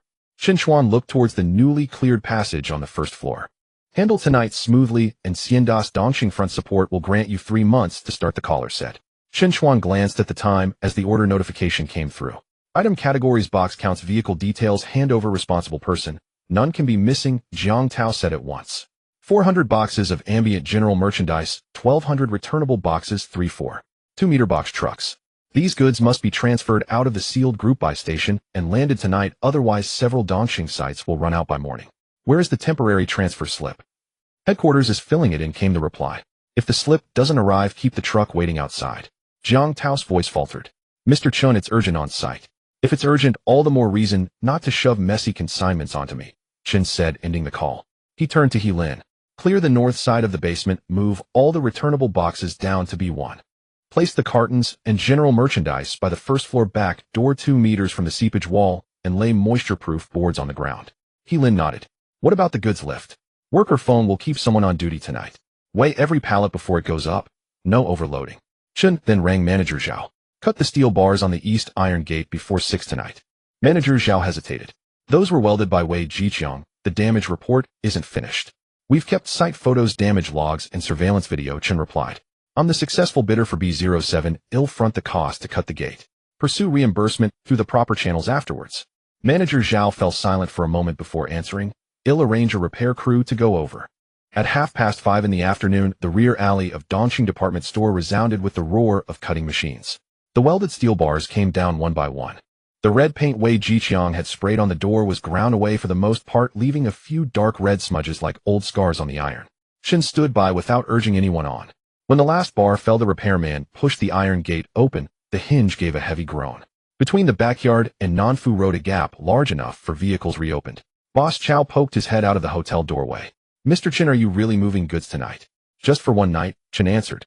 Boss Chow glanced at the newly marked parking line in the yard, and then at the hotel's surveillance monitor. Don't block my doorway, he warned. Well, follow the agreement, Chen said, handing him a temporary entry form. The 3 trucks and out times, drivers' phone numbers, and parking spots are all written on it. Boss Chow pressed a finger on the paper. You run things cleaner than Wei Jiqiang's lot. At 7:40 p.m., the first Xianda box truck arrived ahead of schedule. The driver stayed inside. A short-haired woman leapt from the passenger seat carrying a sheaf of documents, sweat beading on her brow. Mr. Chen, I'm Tang Yu at the head of the Dongxing Group buy station. She handed over the transfer docket. The first 2 trucks' paperwork is complete. The third is missing the headquarters stamp. The truck is on the road. Can we unload it first? Chen inspected the papers.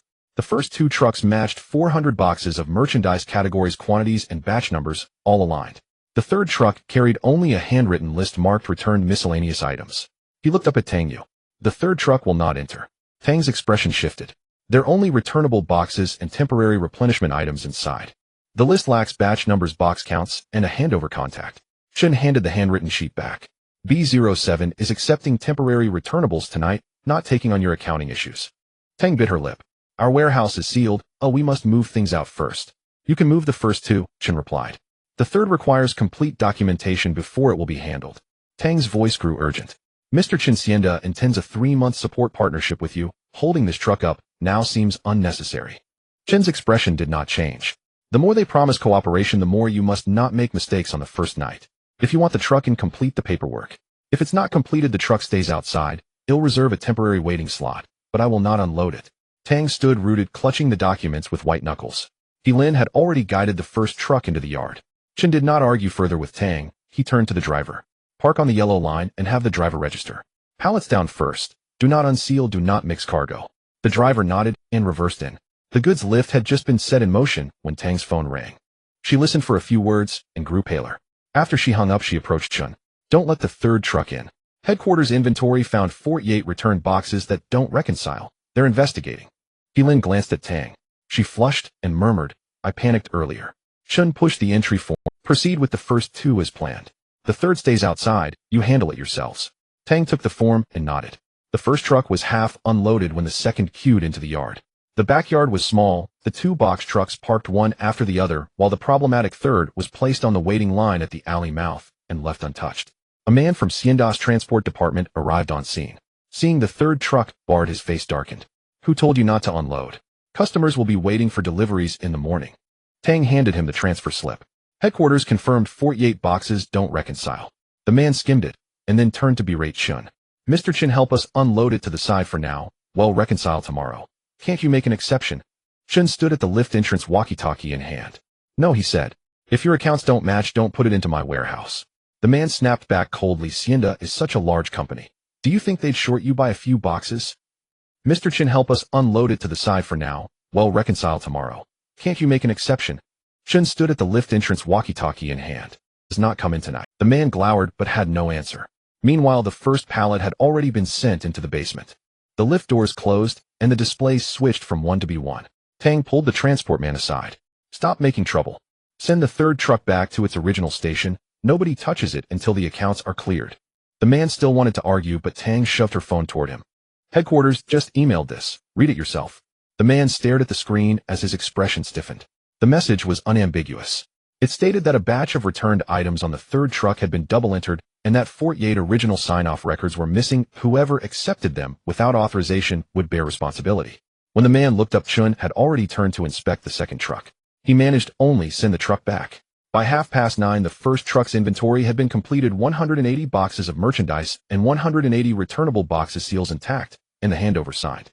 At 10:10, the second truck was also unloaded.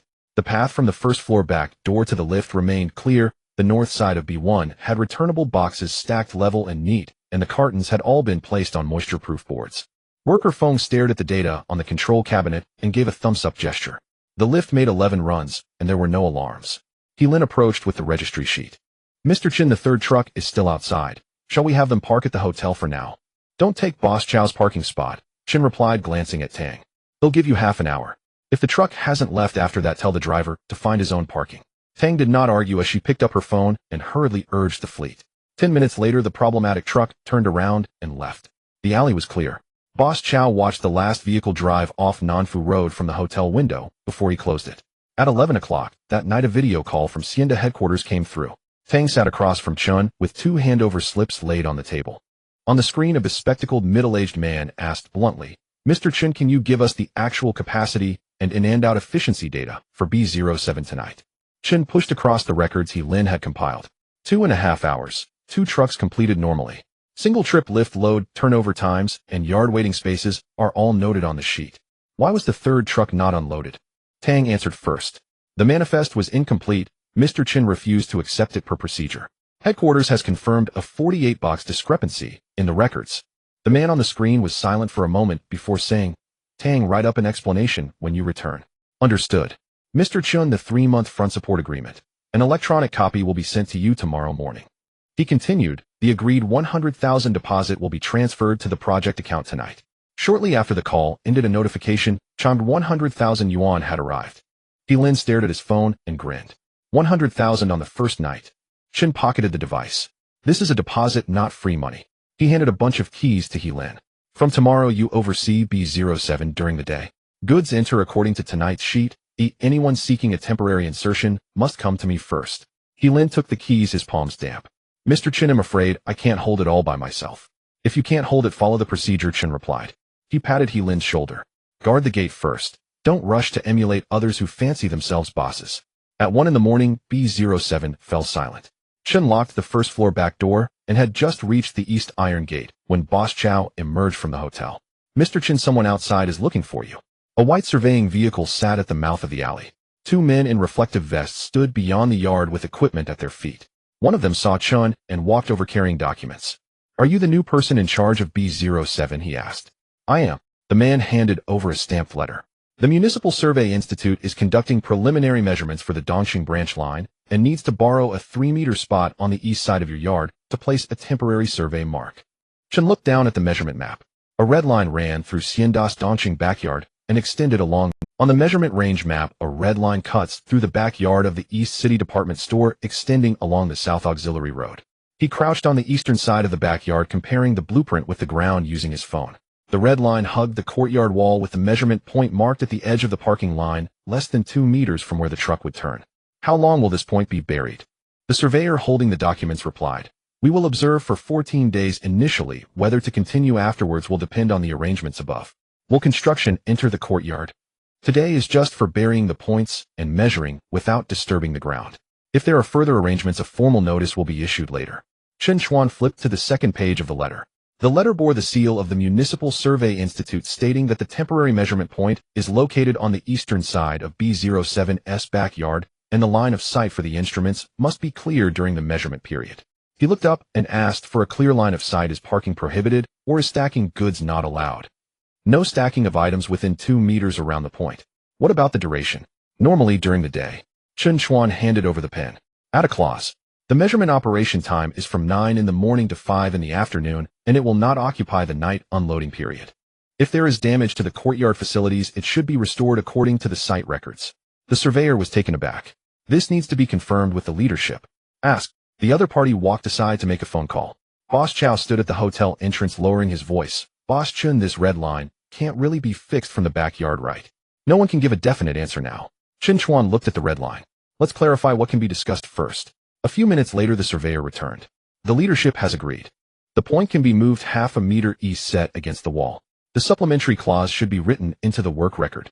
Only then did Chen Chuan sign. He did not allow them to mark the point in the middle of the parking line, but instead had He Lin bring a tape measure to move the temporary measurement point to the base of the courtyard wall. When the iron nail hit the ground, it made a crisp sound. He Lin stood beside watching and couldn't help but ask Mr. Chen, wasn't that area on the east side supposed to have a rain shelter built? The rain shelter won't be built for now. Chen Chuan looked towards the backyard. For now, we will use ground marking movable barriers and a temporary rain shelter. Fixed items will be decided after 14 days. He Lin nodded and dialed the construction team's phone number. By 10 in the morning, the electronic contract for the Hacienda East City project was sent to the email.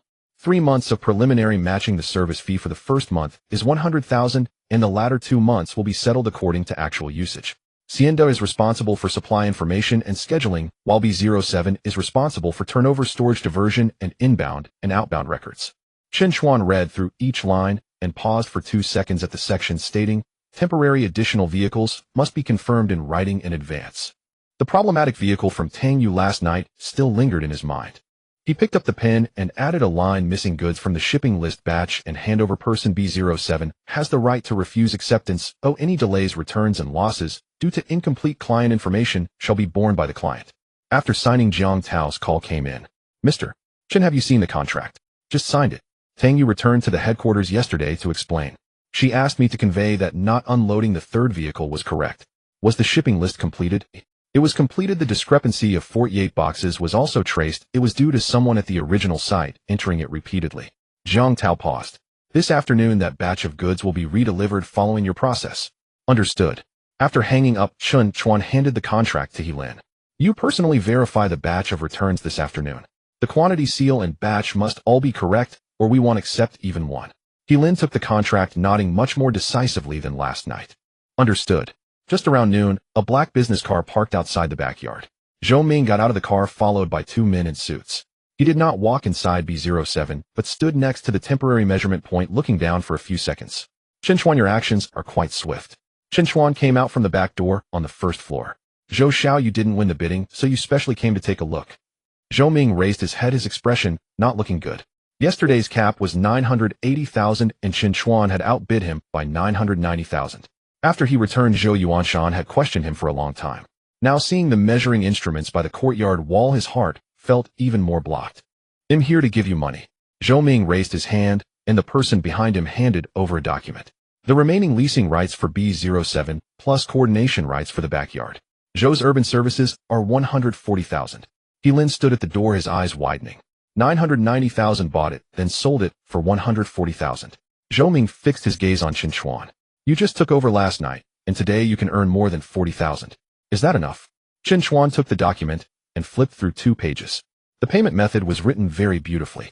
Sign the agreement for 20,000 with the remaining amount settled in 2 installments, the last payment to wait until Zhou's urban services complete project approval. He closed the document and handed it back.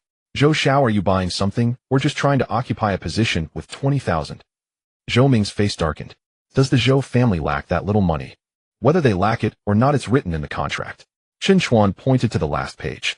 The final payment is in installments, and if the approval is not passed, it can be terminated, and the access to the backyard and customer resources must also be handed over. You want to give me 20,000 while expecting me to transfer the 990,000 winning bid, the Hacienda contract, and the hotel access all to you.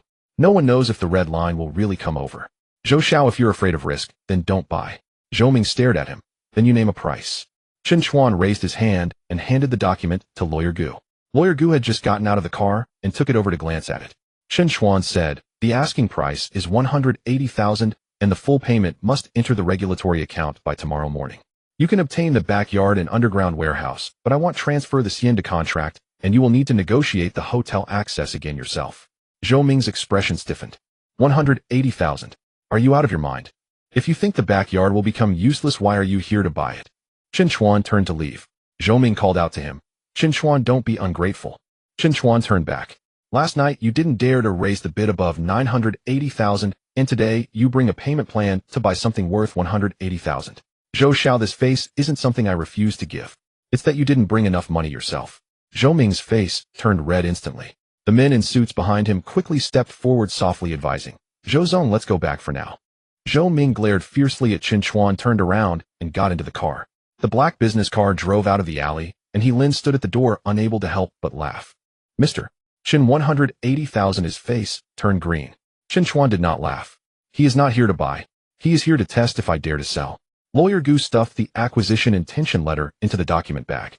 Will the Zhou family take action again? They will. Chen Chuan looked at the temporary measurement point. But next time they come, it has to be cash. At 3 in the afternoon, Tang Yu returned with the third vehicle. This time she didn't bring a pile of scattered documents, only a bound handover document. Chen Chuan took it, flipping from the first page to the last. 48 boxes of returns, original receipt, reasons for return, batch number, and photos of seals were all included. How should the goods be placed? Tang Yu asked proactively. First weigh them, then enter the secondary verification area. Confirming there are no issues, the goods will go down to be won via the freight elevator. Tang Yu nodded and turned to the driver, saying, follow Mr. Chen's process. When the third vehicle entered, the backyard was not chaotic. The driver reversed according to the lines while Lin led people to check the goods, and the freight elevator went down multiple times. Tang Yu stood aside, watching for a long time before suddenly speaking. Yesterday I thought you had too many rules. Chen Chuan did not look up. And today? Today I'm glad you didn't let that vehicle in.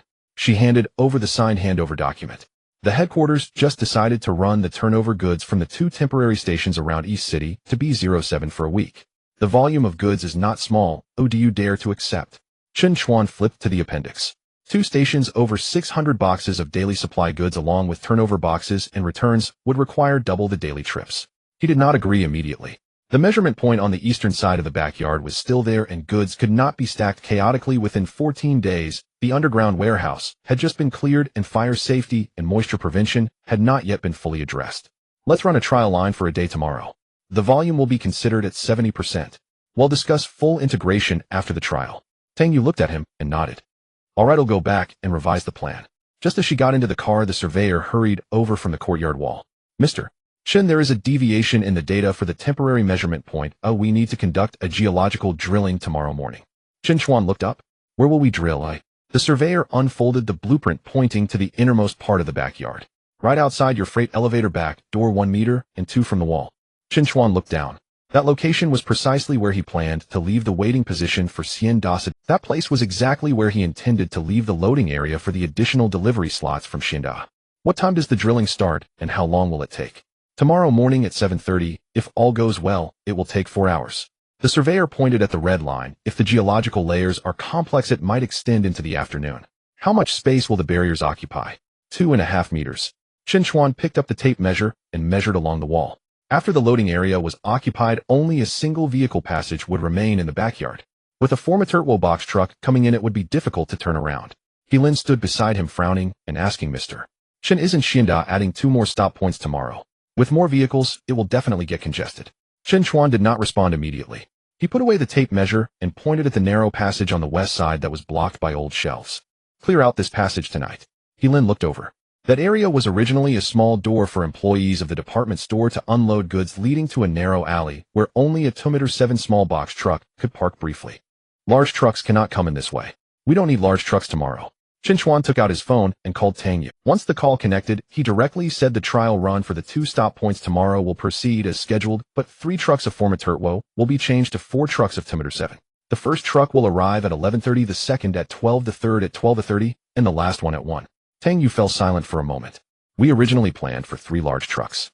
If we change the vehicles at the last minute, the freight cost will increase, and we'll have to adjust the drivers as well. With drilling in the backyard, allowing large trucks to enter will only cause a blockage. Wouldn't it be better to wait until the drilling is finished before running?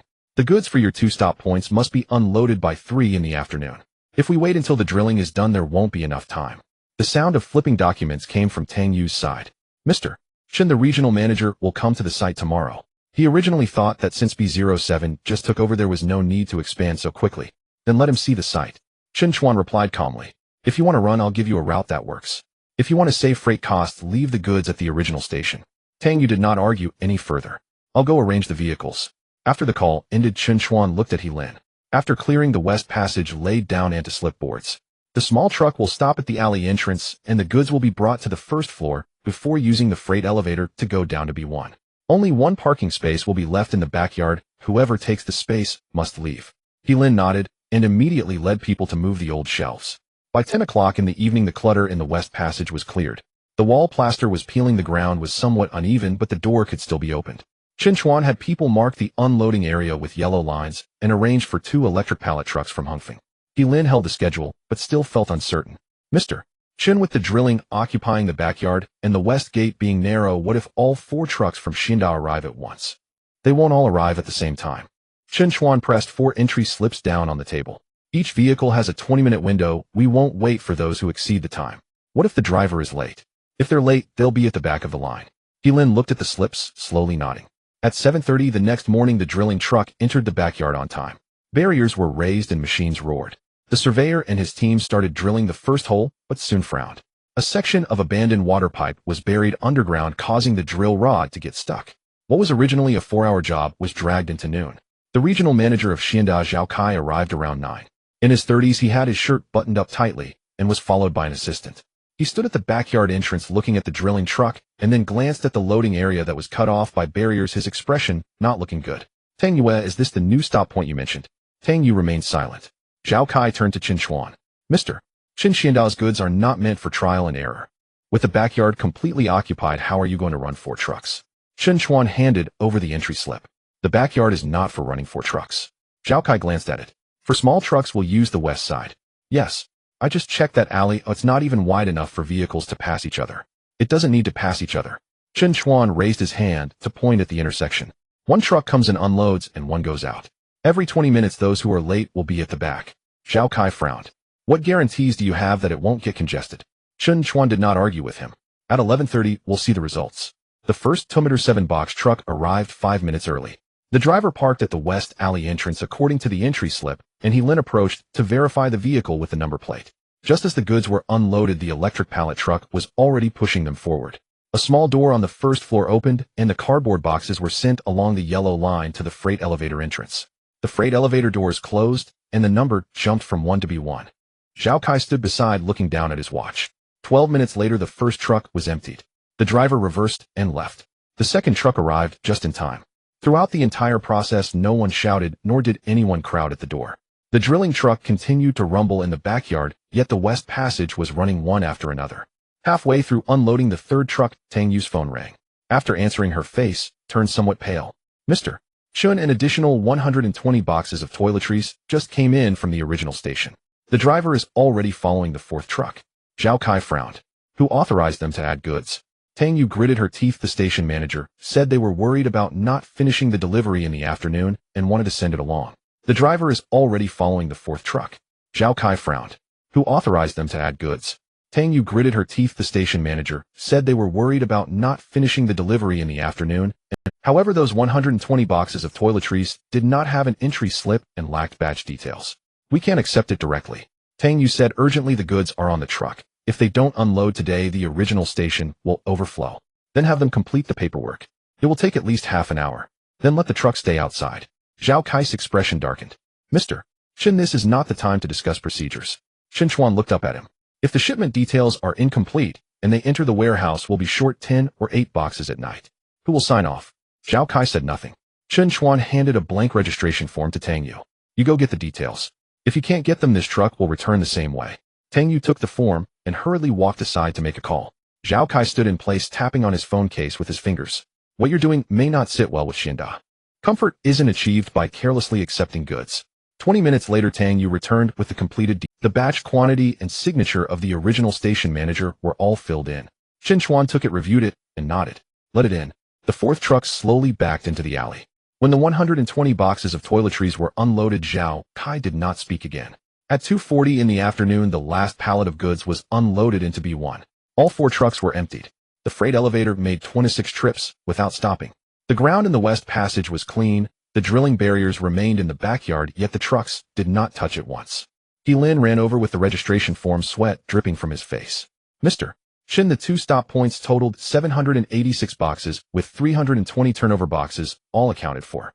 Zhao Kai took the form and looked at it for a long time. Tang Yu stood beside him softly, saying the original station just sent back news. If this batch of goods hadn't been cleared out today, the afternoon delivery line would have been interrupted. Zhao Kai returned the form to Lin, then turned to Chen Chuan. Xinda's 2 stop points in the East City will all switch to B07 starting tomorrow. Tang Yu raised her head. Zhao Kai continued. The service fee for the added capacity will be settled monthly, with the first payment being 120,000 to be processed by finance today. After he finished speaking, he added, Mr. Chen, don't remove this line on the west side. For future emergencies, run according to today's method. Chen Chuan nodded. If the shipment details are incomplete, we still won't accept it. Zhao Kai grinned slightly. We'll follow your rules. At 4 o'clock in the afternoon, the drilling concluded. The surveyor packed up the instruments and handed the site restoration slip to Chen Chuan. The drill holes have been sealed. The temporary points will be reserved for 14 days. No fixed objects should be piled within 2 meters of the wall, and other areas can be used normally. After signing, Chen Chuan nodded to Lin. Repaint the yellow lines in the backyard. The West Passage will be retained. Lin acknowledged and turned to find the construction team. In the evening, the 120,000 for Xinda arrived. Chen Chuan sent the project accounts and contract photos to Su Qingya. Su Qingya returned a call. Has the East City operation run smoothly? It can handle itself for now. Then don't stay there every day? Chen Chuan smiled. I wasn't planning to stay all the time. Su Qingya paused, lowering her voice. Old Ma asked me to ask you, are you going to the liquidation meeting for Xingyuan Home Furnishings? Just as Chen Chuan was about to answer, a line of text floated into his mind. Future predictions: 6 days later, Xingyuan Home Furnishings will enter liquidation. The 8-year operating lease for the second floor of Lejia Plaza will be transferred for 180,000. 3 months later, the East City subway branch exit will be announced, and the west side of the plaza will become a transfer station. Chen Chuan looked up at the temporary measurement point by the wall in the backyard. Send me the time and place. Su Qingya chuckled lightly. Tomorrow night at 7 Yunting Clubhouse. The call ended, and Lin ran out from the back door. Mr. Chen, the schedule for tomorrow's vehicles for the 2 East City stop points has been sent over. Do you want me to? You keep an eye on it. Chen Chuan placed the key to B07 in Lin's hand. Run according to today's route. Lin was taken aback for a moment, then tightened his grip on the key. Understood. Chen Chuan turned and walked out of the backyard. This time he did not look back. At 8 o'clock the next morning, Lin sent the first B07 report. The vehicles at both Xinda stations entered the site on time, and the West Corridor made 5 trips. The second vehicle arrived 18 minutes late.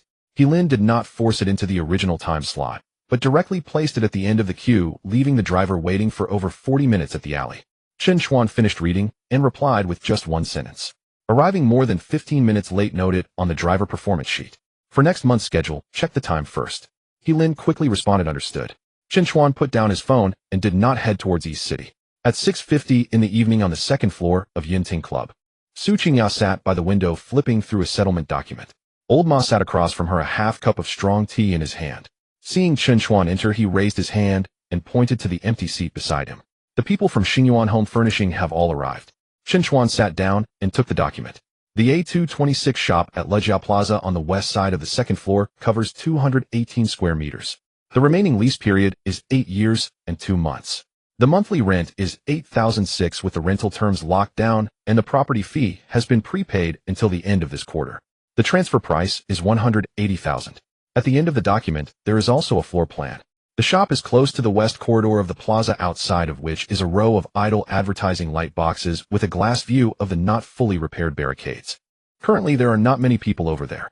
The main passage of the mall is on the east side and many shops on the west side are empty. Su Qingyao put down the document. Xingyuan Home Furnishing owes payment for goods, and the boss has run away. The settlement team wants to quickly convert the lease into cash. By 9 o'clock tonight, whoever can sign in full will take it. Old Ma took a sip of tea. The furniture samples in the store are calculated separately and are not bundled with the lease. Those broken cabinets and old mattresses could drag a few people down. Chen Chuan flipped to the supplementary lease agreement, his gaze stopping at the appendix. The temporary cargo entrance of the West Corridor. Independent use can be applied for during non-business hours. He pulled that page out and read it twice. The box door was pushed open. A middle-aged man in a dark jacket walked in with two people, his face somewhat square, holding a cigarette that he did not light. The largest supplier of Xingyuan Home Furnishing, Gao Qiming. Upon entering, he spotted Chen Chuan and paused his steps. Old Ma, are you bringing newcomers to this kind of place? Old Ma did not raise his head. Settlement business, whoever pays comes. Gao Qiming pulled out a chair and sat down, slapping a bill on the table. Xingyuan owes me over $1 million in goods. If the lease is sold, the furniture samples should also be handled together. Whoever wants the lease must take the goods in the store. Accountant Pan from the settlement team frowned. Boss Gao, inventory and lease should be handled separately as decided in the creditors' meeting. Gao Qiming, if sold separately, who will take the furniture? A pile of broken samples left in the mall. In the end, I will still have to find someone to take them. Chen Chuan flipped to the 6th item of the settlement announcement and pressed his hand on the table. Inventory claims belong to inventory claims, leasing rights belong to leasing rights. If Boss Gao wants to tie the goods to the lease, let the creditors hold another meeting first. You understand this? Gao Qiming's expression darkened. Can you understand these? It's black and white, not difficult. Chen Chuan looked at him. The difficulty is that someone wants to pass their bad debts onto the next one. The box fell silent for a moment. Accountant Pan took back the announcement, his voice becoming a bit firmer. Boss Gao, we are only discussing the lease tonight. Inventory will be disposed of separately tomorrow. Gao Qiming's cigarette box was pinched out of a crease. He did not speak again, only coldly watched Chen Chuan flip through the documents. Accountant Pan took out his phone to check the time. It's 7:20 now. 180,000 firm price sign once the funds arrive.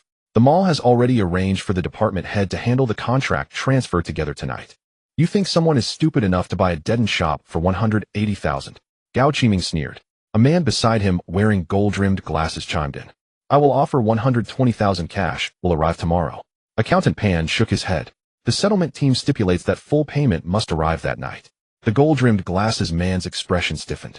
Gao Qiming narrowed his eyes, looking at Chen Chuan. Young man, if you really dare to take it, I will make sure you can't move any piece of furniture. The area west of the mall doesn't even have a ghost. Chen Chuan closed the document. If Boss Gao doesn't have confidence, then don't snatch it. He took out his phone and opened the banking page. Accountant Pan, transferring 180,000 to your settlement account. Add 3 clauses to the contract. Accountant Pan sat up a bit straighter. You say, first, all rent, property breach, and inventory debts arising before the lease transfer shall be handled by the original lessee and the settlement team. Second, after the mall contract transfer is completed, Xingyuan Home Furnishing must clear out the samples in the store within 3 days. Third, the application rights for the cargo entrance of the West Corridor will be transferred simultaneously according to the original lease. Accountant Pan flipped through the agreement and nodded. The first 2 can be accepted. The third needs to be confirmed with the mall. Then ask now. Chen Chuan pushed his phone over. Accountant Pan dialed the phone, and a few minutes later the leasing manager of Lejiao Plaza entered the box with a legal advisor. The leasing manager's surname is Yuan, in his 40s, first looking at the lease, then looking at Chen Chuan. The West Cargo entrance belongs to the mall's public passage. The original lessee has the right to apply for non-business hours and can retain it with the contract transfer. Retain. Chen Chuan nodded. Write it into the contract transfer. Gao Qiming's face changed. He did not expect that Chen Chuan was not focused on the furniture in the shop, but rather on the neglected West Corridor. Manager Yuan looked at Accountant Pan. Who will the lease be transferred to? Accountant Pan had just begun to speak when Gao Qiming suddenly raised his hand. I will offer 200,000. Everyone looked at him. Gao Qiming gritted his teeth. 200,000 full payment. Give me the lease. Accountant Pan did not respond, only looked at Chen Chuan. Chen Chuan had already entered the amount and pressed confirm. 180,000. The funds have arrived. Accountant Pan's phone chimed. He looked down to read, and his expression relaxed. Mr. Chen, the funds have arrived. According to the rules of the settlement team, the lease transfer is confirmed. Gao Qiming's face turned ashen. I offer 200. Accountant Pan placed the phone on the table. Boss Gao, the rule is first come, first served. It's not about who shouts the loudest that can change the creditors' meetings plan. Gao Qiming stared at Chen Chuan, not speaking for a long time. Chen Chuan pocketed his phone, picked up a pen, and signed his name on the agreement. The inventory will be auctioned separately tomorrow. He pushed the pen over. If Boss Gao wants to deal with the bad goods, take your time pricing. Gao Kaiming's veins bulged on the back of his hand as he grabbed the cigarette box and turned to leave. The box door was slammed shut. Half an hour later at the leasing office of Lejia Plaza, Manager Yuan placed the new contract on the table. Lessee Chen Chuan. Business scope home furnishings life support display experience and other related business types permitted by the mall. Usage hours for the west cargo entrance from 6 in the morning to 9 in the morning and from 9 in the evening to 11 at night. Chen Chuan confirmed each clause and signed his name. Manager Yuan pushed over a set of keys. The key for A226. The furniture in the store must be moved out by Xingyuan people within 3 days. If not moved out by the expiration date, the mall will assist in clearing the space. Su Qingya sitting beside him picked up the keys and glanced at them. 180,000 an 8-year lease, and it even comes with a cargo entrance. Chen Chuan held the keys in his palm. Lock it up first. Not opening the store. No rush to open. Old Ma chuckled. Others see an empty shop, but you see a road. Chen Chuan did not respond to this remark, but got up and walked to the window. Outside the barricade on the west side of Lejia Plaza, the construction lights were still on. Several engineering vehicles slowly passed by on the South Auxiliary Road. His phone vibrated. Lawyer Gu sent a business name registration form. The projects under my name are increasing. I have already filled in 3 names for you, you decide. Chen Chuan opened the document. Chuanchi Business Operations Co., Ltd. Dongchuan Asset Management Co., Ltd. Qixing Supply Chain Co., Ltd. He looked at it for a moment, his finger landing on the first name. Chuanchi Business Operations Co., Ltd. Lawyer Gu quickly replied. At 9 o'clock tomorrow morning, go to collect the business license. The legal representative, shareholders, and business scope have all been prepared according to what you said before. Just as Chen Chuan put away his phone, Lu Chang's call suddenly came in. When the call connected, Lu Chang's voice was urgent. Chen Gu, something happened at the Dongha Electronics factory. Chen Chuan stopped in his tracks. What happened? The factory said the D zone is to be sold, and Wang Hai is bringing people into the warehouse tonight to pull out several pieces of equipment and a batch of goods. Lu Chang took a breath. I can't stop him. He also said that whoever dares to manage it will bring up the previous. I can't stop him. He even said whoever dares to manage this will have their past debts brought up. Shoot the license plate, shoot the equipment nameplate, and shoot the outbound order. Keep your distance, don't get into a conflict with him. 2 vehicles were parked at the entrance of District D, 1 flatbed and 1 box truck. Wang Hai had 3 visual inspection devices moved along with a batch of unopened sensor boxes. Is there a seal on the equipment? Yes. It was just affixed yesterday stating that these are assets pending disposal and are prohibited from disassembly. Send me the video. As soon as the call ended, I dialed Lawyer Gus' number. What's wrong? Wang Hai is pulling the sealed equipment outside. Lawyer Gu typed a few keys. The announcement was just posted yesterday. The building's equipment and power distribution facilities in District D are still under evaluation. Without written permission from the asset disposal team, they cannot be disassembled, transferred, or scrapped. Send me the announcement and the disposal team's phone number. Chen Chuan, don't rush in alone. I'm not rushing. I'm going to see how he moves the factory's things into his own pockets. Future predictions: 6 days later, the assets of East River Electronics in District D will be temporarily suspended due to abnormal transportation. The rights to the independent power distribution room and the factory will be relisted. Chen Chuan gripped the steering wheel tightly. He used to pass by those old factory buildings in District D every day on his way to work. The exterior walls were peeling, the windows covered in dust. Everyone thought that place was just a pile of scrap machinery. But Wang Hai drove in at midnight. He wasn't moving scrap metal. 20 minutes later, at the entrance of East River Electronics, the old gatehouse still had its light on. The flatbed truck was parked outside District D. 2 of the 3 testing devices had already been hoisted up, and the third was just leaving the ground. The equipment's outer shell was taped with yellow seals, and the corners had been torn open halfway. Wang Hai stood by the truck, holding a cigarette, waving at the workers. Be careful. Who's going to pay if you break it? Lu Chang was hiding nearby in the greenery and quickly approached when he saw Chen Chuan get out of the car. Brother Chen, the outbound order is in his hands. Chen Chuan took the phone and looked at the photos Lu Chang took. The outbound order listed scrap metal brackets, aging wiring, and discarded packaging. Quantity: 3 trucks. But the flatbed was loaded with visual inspection equipment, and the nearby boxes were printed with sensor model numbers. The sealing tape hadn't even been removed. Chen Chuan returned the phone to Lu Chang. Did you get a clear shot of Wang Hai's signature? I got it. Wang Hai also saw Chen Chuan. He was taken aback for a moment, then threw the cigarette, but to the ground, and stomped it out with his shoe. Chen Chuan, aren't you doing pretty well? You even came back to the factory to scavenge. Chen Chuan walked up to the flatbed and glanced at the equipment nameplate. D117. D118, D119. It was exactly the same as the sealed list that Lu Chang had taken. Supervisor Wang, can scrap brackets have serial numbers? Wang Hai's expression darkened. This is a factory matter. Why is it your concern? I don't care about factory matters. Chen Chuan pointed to the outbound order. I just want to ask why the discarded packaging looks like testing equipment. Wang Hai stepped forward, lowering his voice. You're no longer a part of East River. Stop with this act. If you say one more word, it'll bring out the old accounts of your losses from when you took goods. Chen Chuan looked at him. Go ahead. I still have that recording. The screenshots Lu Chong sent me also remain. And he'll keep the outbound order seals and license plate of these 3 devices today. Wang Hai's mouth twitched. Chen Chuan took out his phone, dialed the asset disposal team's number, and pressed the speakerphone button directly. Director Song Im at the entrance of East River Electronics, District D. Assets pending disposal D117 to D119 are being loaded. The outbound order states scrap brackets. We have video equipment nameplates and vehicle information on site. There was silence on the other end for 2 seconds. Are you sure it's District D's assets? Confirmed. Seal the vehicle at the gate and don't let it leave the factory. They'll go there with the factory manager right away. Assets pending disposal D117 to D119 are being loaded. The outbound order states scrap brackets. We have video equipment nameplate. Wang Hai's hand froze in midair, his facial muscles tightening. The flatbed truck driver poked his head out of the driver's seat. Supervisor Wang, is this really scrap? Wang Hai turned back and scolded, just load it. Why ask so many questions? The driver didn't move. He jumped out of the truck, looked at the seal on the equipment, and then saw the asset list on Chen Chuan's phone, his expression also souring. Supervisor Wang, we can't take the sealed equipment. Don't listen to his nonsense. The list states scrap metal, but there are machines on the truck. If something happens, the truck is mine, and so is my driver's license. After saying that, the driver directly removed the keys from the truck. Wang Hai's face turned from green to white. They'll give you more money. The driver waved his hand. I don't want that money. 10 minutes later, 2 factory vehicles drove into District D. Director Song got out of the car with the factory manager and 2 security guards, first looking at the equipment, then checking the outbound order. The factory manager flipped the order to the last page, his expression growing heavier. Wang Hai, who approved this? Wang Hai gritted his teeth and said the equipment is aging and was originally planned for disposal. I was afraid it would take up space in the factory, so I had someone take it out for processing. Director Song raised the asset sealing notice in front of him. Transferring during the evaluation period is prohibited, didn't you know? Why does the outbound order state scrap brackets? Wang Hai opened his mouth, but couldn't say anything. Chen Chuan stood nearby, not interrupting.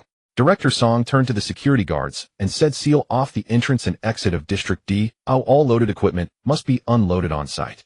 Wang Hai, hand over your access card, warehouse keys, and office computer. Starting tonight, you are not allowed to enter District D. Wang Hai suddenly looked up. Director Song, I've worked here for so many years. Are you really going to listen to an outsider? The factory manager's face was cold. The outsider filmed what you were about to move. You signed a false outbound order. Who else do you want to hold accountable? Wang Hai's face turned pig liver color. He turned to glare at Chen Chuan, his eyes like they wanted to eat someone. Chen Chuan merely looked down at the time. Supervisor Wang, unload the equipment first. You can slowly dig through that old account. The flatbed truck's hoisting arm was raised again. The equipment that had just been loaded fell back to the ground one by one. Wang Hai stood in place, still clutching that fake outbound order. The wind blew, rustling the corners of the paper. Half an hour later, the disposal team was taking notes in the temporary office in District D. Lu Chong backed up the video evidence onto the disposal team's computer. After watching the video, Director Song's expression softened a bit.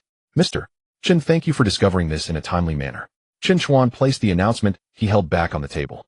I used to work here. I recognize this equipment. Director Song nodded and then opened another document.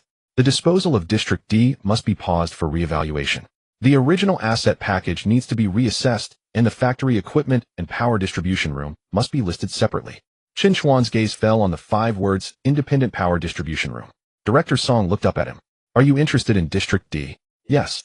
This time, no personal package transfers will be allowed. After relisting, only company entities will be accepted to register. Chen Chuan smiled. That's just right. At 10 o'clock in the evening, Chen Chuan walked out of East River Electronics. The faded sign at the factory entrance was still there, and the security guard sitting in the gatehouse had changed. Lu Chong followed behind, hesitating to speak. Brother Chen, do you think Wang Hai will retaliate? Chen Chuan stopped. He first needs to figure out how to explain those 3 devices. Lu Chong nodded, his eyes slightly red. I didn't dare to stand out before. Today standing out is what matters. Chen Chuan patted his shoulder. Don't go back to the production line. Tomorrow go find He Lin in B07. He needs someone who understands equipment registration and goods coding. Lu Chong was stunned. Can I do it? Do you know how to make forms? Yes. Can you take evidence? Lu Chong nodded. Then, after Chen Chuan got into the car, his phone rang. Lawyer Gu sent a message. The business license for Chuanxi Commercial Operations Co., Ltd., has been approved and can be picked up tomorrow morning at 9. Then another message came. The redisposal briefing for East River Electronics District D is scheduled for tomorrow at 3 o'clock. Just as Chen Chuan was about to reply, Lawyer Gu added, the Zhou City Service is also on the registration list. The name of Zhou City Services was also on the registration list. After reading the message sent by Lawyer Gu, Chen Chuan replied with 4 words, see you in the afternoon. The next morning at 9 o'clock, the service hall of the Market Supervision Administration was not crowded. After checking the documents, the staff raised their head and said, Mr. Chen Chuan, here is the business license for Chuanxi Business Operations Co., Ltd. Please keep it safe. The red cover landed in Chen Chuan's hands. His name was printed in the column for the legal representative. He glanced at it, closed it, and placed it in the document bag. From today onward, B07, Hongfeng, and Lejia Plaza were no longer just scattered projects in his hands. Lawyer Gu stood beside him, handing over the company seal and a new business card. The official seal, financial seal, and contract seal are all ready. The basic account can be activated this afternoon. Chen Chuan took the business card, which had black text on a white background. Chuanxi Business Operations Co., Ltd. Position Executive Director Chen Chuan. Lawyer Gu smiled, Mr. Chen, when you go to Dongha this afternoon, your identity will be different. Chen Chuan stuffed the business card into his wallet. The identity has changed, but the accounts still need to be settled. At 3 in the afternoon, in the conference room of the former office building of Dongha Electronics Factory, a sign for a redisposal briefing was placed at the entrance. When Chen Chuan entered, there were already a dozen people seated inside. Director Song was sitting in the front row, and people from the asset appraisal company were adjusting the projector. Zhou Ming was sitting on the right side, followed by Han Jun, the project manager from Zhou City Services. Upon seeing Chen Chuan, Zhou Ming first fixed his gaze on the document bag in Chen Chuan's hand. You really started a company. Chen Chuan pulled out a chair and sat down. Isn't Zhou Xiao here too? Zhou Ming chuckled. I'm here to do business. What are you here for? Getting addicted to catching thieves for the factory? Chen Chuan ignored him. Director Song tapped on the table, and the conference room quieted down. Due to abnormal equipment transfer in Zone D, the original asset package will be split and redisposed. Equipment factory buildings, power distribution facilities, and land use rights will no longer be bundled for sale. The projection screen lit up. The West Factory building in Zone D had a construction area of 260 square meters. It had a separate loading and unloading yard, a 630 kVA power distribution room, 5 years of operational rights. The first year's rent is 3800 with a performance bond of 1200, allowing for a 60-day renovation period. The scope of business restrictions was also clearly listed: warehousing, equipment maintenance, commercial support, light processing, and not allowed to engage in high pollution or high noise projects. Zhou Ming leaned back and laughed softly. 3800 a year, buying a broken factory. Chen Chuan, are you interested? Chen Chuan raised his eyes to look at the layout of the power distribution room on the projection. If Zhou Xiao is not interested, you don't have to bid. Han Jin frowned and lowered his voice to remind Zhou Ming. Zhou Ming's expression darkened a bit, but he didn't say anything further. Director Song continued with the presentation. The equipment will be auctioned separately. The capacity lines and original acceptance materials of the power distribution room will be transferred along with the factory's operational rights. The old shelves, office desks, and waste materials left by the factory will be cleared by the original factory and will no longer be the responsibility of the successful bidder. Someone raised a hand and asked, can the original freight elevator and hoisting tracks in Zone D still be used? The freight elevator needs to be inspected before it can be restored, while the hoisting tracks will only retain the structure, and the subsequent inspection will be decided by the user. Chen Chuan wrote down 2 lines on the paper. The factory building was not worth 3800. The power distribution room and the separate loading and unloading yard were the real usable parts of this land. As the meeting was nearing its end, a man in a gray shirt stood up and asked very carefully, Director Song, is the 630 kVA of the power distribution room an independent capacity or shared with the main factory area of Dongha? Independent capacity. Can operations be conducted at night? The factory area retains the right of access, and night operations need to be filed according to park management regulations. The man in the gray shirt nodded. As he sat down, Chen Chuan noticed the name tag on his chest. Xinshan Automation Operations Director Su Teng. As the meeting dispersed, Zhou Ming stepped forward to Chen Chuan first. Are you planning to register your company to compete with the Zhou family for Zone D? Chen Chuan organized his documents. It's a public disposal, anyone can bid. What are you going to use to take it for 5 years? Zhou Ming raised his hand and patted the document bag. Are you relying on those small warehouses of yours? Or on Su Qingya giving you money? Chen Chuan looked at him. Zhou Xiao, you didn't take B07 for 9800 yesterday, and today you still have the mood to calculate accounts for me. Zhou Ming's smile stiffened for a moment. Chen Chuan bypassed him and walked toward the door. If Zhou wants to bid, then bid. Don't always think of asking others for their bottom line first. Outside the door, Su Teng was standing at the end of the corridor on the phone. We can last at most half a month. The new factory area renovation is not finished, and there is no place to put the equipment. That batch of overseas orders will have to be transferred out. As he hung up the phone, Chen Chuan walked over. Mr. Su. Su Teng glanced at the business card. Chuanxi Business Operations. Chen Chuan. Su Teng nodded. The one from the meeting just now. Yes. Chen Chuan did not beat around the bush. You asked about independent capacity night operations and hoisting tracks. You are not here to bid for the factory. Su Teng paused. The old workshop we rented will expire at the end of the month, and the electrical circuit in the new factory area has not been accepted. More than 20 testing devices have no place to be placed. If the production line stops for a day, the loss will be considerable. How much space do you need? Starting from 100 square meters, the power cannot be less than 400 kVA, and night unloading must be allowed. Chen Chuan looked at him. If I take Zone D, I can clear out 100 square meters for you within 15 days. Independent entrance and exit loading and unloading yard and power distribution capacity will be written into the contract. But you haven't secured it yet. That's why I want to take your deposit. Chen Chuan handed over the business card. Send me the equipment list, power requirements, and entry time. Once Zone D is secured, I will give you the plan. If it doesn't work out, you can throw away this business card. Su Teng took the card but did not agree immediately. What about the rental period? Starting from 6 months, you can leave early after the new factory is accepted. You only pay for the actual usage time with a 7-day notice before the equipment is moved. Su Teng looked at Chen Chuan for 2 seconds. Aren't you afraid that I will take your plan and turn around to find the Zhou family? You can look for them. Chen Chuan said whoever can get your equipment on time will be the one you sign with. Su Teng did not speak further and put the business card into his pocket. At that moment, Han Jin came out of the conference room and happened to see the two. Mr. Sui at Zhou's can also solve Xinchen's side issue. There is an existing park to the north of the city which is larger than Zone D, and the rent can be negotiated. What about independent capacity of 400 kVA? Han Jin paused for a moment. The park shares power distribution, but it can be coordinated. Night independent unloading needs to go through park approval. Can the equipment come in within 15 days? Han Jin's mouth moved slightly. That depends on the property and park arrangements. Su Teng clenched Chen Chuan's business card in his hand, not giving a response. He'll see who secures Zone D first. Han Jin's smile faded. Chen Chuan did not continue to linger and went downstairs with Lawyer Gu. As soon as they got into the car, Lawyer Gu's phone rang. He listened for a few seconds, and his expression gradually darkened. Lu Chong found an email draft in Wang Hai's old computer in his office. What did it say? Chen Chuan turned his head. Lawyer Gu handed over the phone. The email title was Temporary Storage of Equipment in Zone D and Subsequent Reception Arrangements. The attachment contained a list of equipment. D117, D118, D119. These were the 3 pieces of equipment Wang Hai had prepared to transfer last night. The recipient was not Zhou City Services. Instead, it was a strange company, Shengda Recycling Resources. Lawyer Gu pointed to the last line. The legal representative of Shengda is the brother of Han Jun, the project manager of Zhou City Services. Chen Chuan stared at the screen, his fingers slowly tapping on the armrest. In the conference room, Han Jun had just registered for the Zhou family. Outside the factory, Wang Hai wanted to send the equipment to his brother's company. This connection was no longer a coincidence. Chen Chuan returned the phone to Lawyer Gu.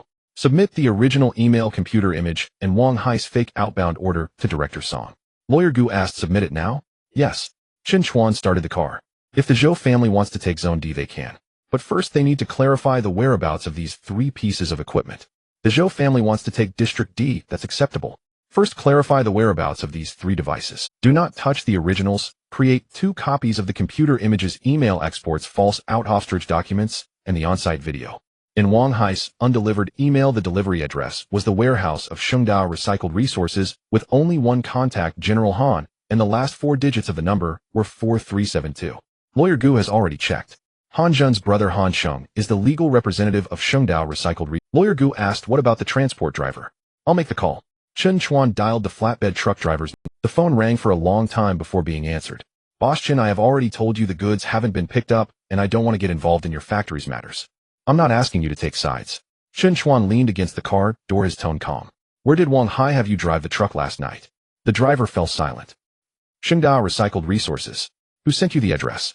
Wang Hai sent it via WeChat. He said to find General Han to sign upon arrival and to ensure the equipment isn't damaged and looks good. Chen Chuan stared at the screen. Is the WeChat still available? Yes.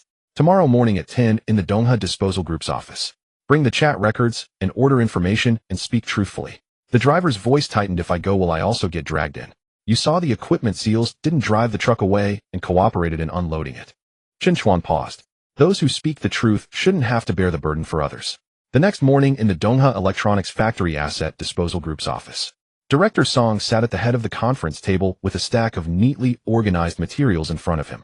Han Jin from Zhou's Urban Services arrived very early. He wore a dark gray suit holding registration materials, followed by a finance and legal representative.